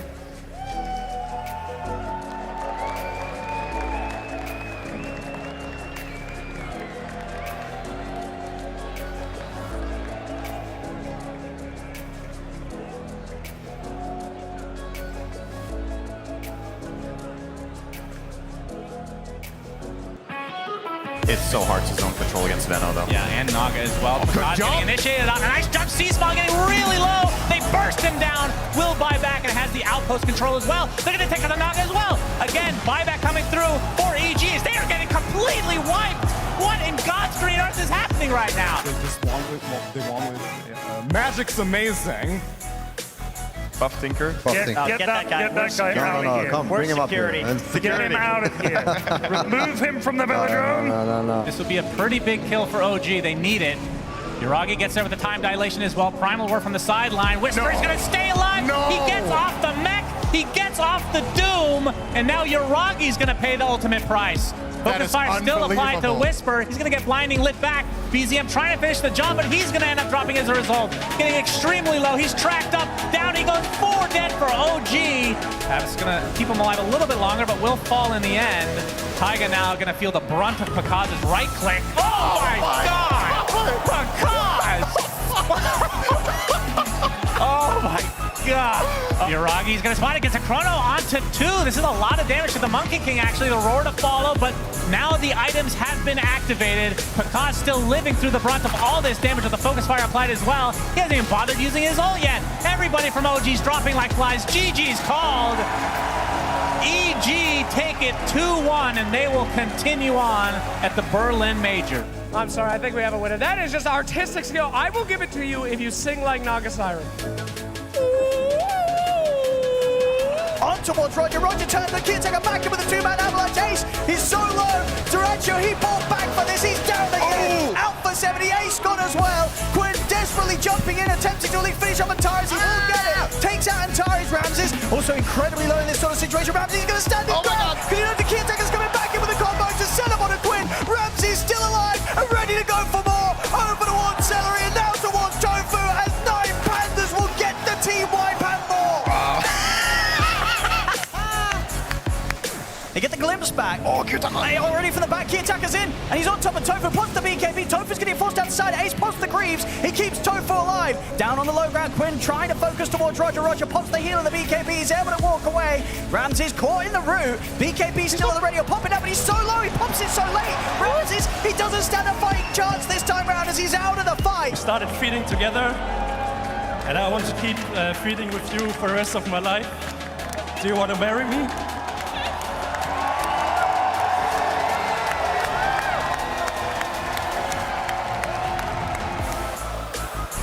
Roshan.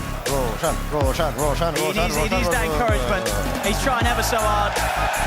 They're going to try and free him. There you go, Ace! He saved him! He saved him and drops down the pit. But why did they do that? The terror brute kind of frees him up.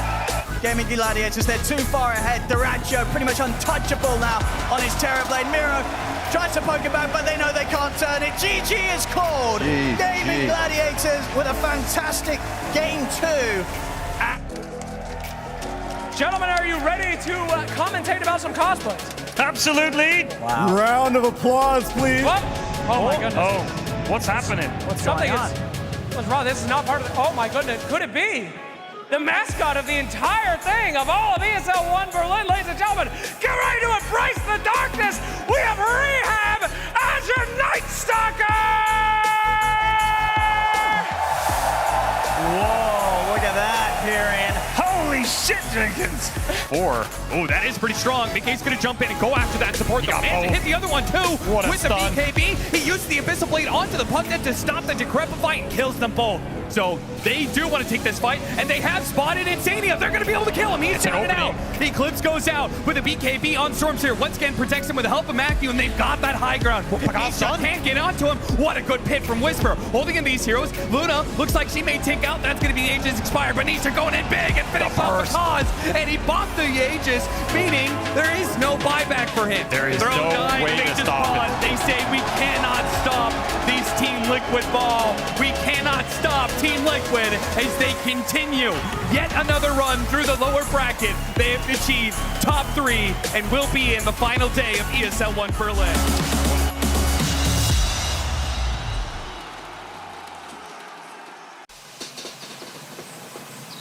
You love it, you wear it, Wear your passion. Share your passion. Wherever, whenever. Gaming is a lifestyle. Get your merch at shop.eslgaming.com.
yeah, step back.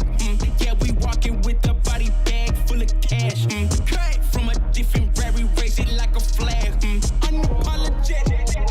We gon' keep running it back, running it back, running it back. It won't stop. Running it back, running it back. And that's we gon' keep running it back, running it back, running it back. Running it back, running it back, running it back. Hey, 10 toes, I'ma never miss. Boy, I'm locked in. Never take a loss in the sport, boy, I'm top 10. Giving work all around the clock. I know they watching. Got it out of the mud. Ain't had no options. Oh, yeah. Let me go ahead and change my style up.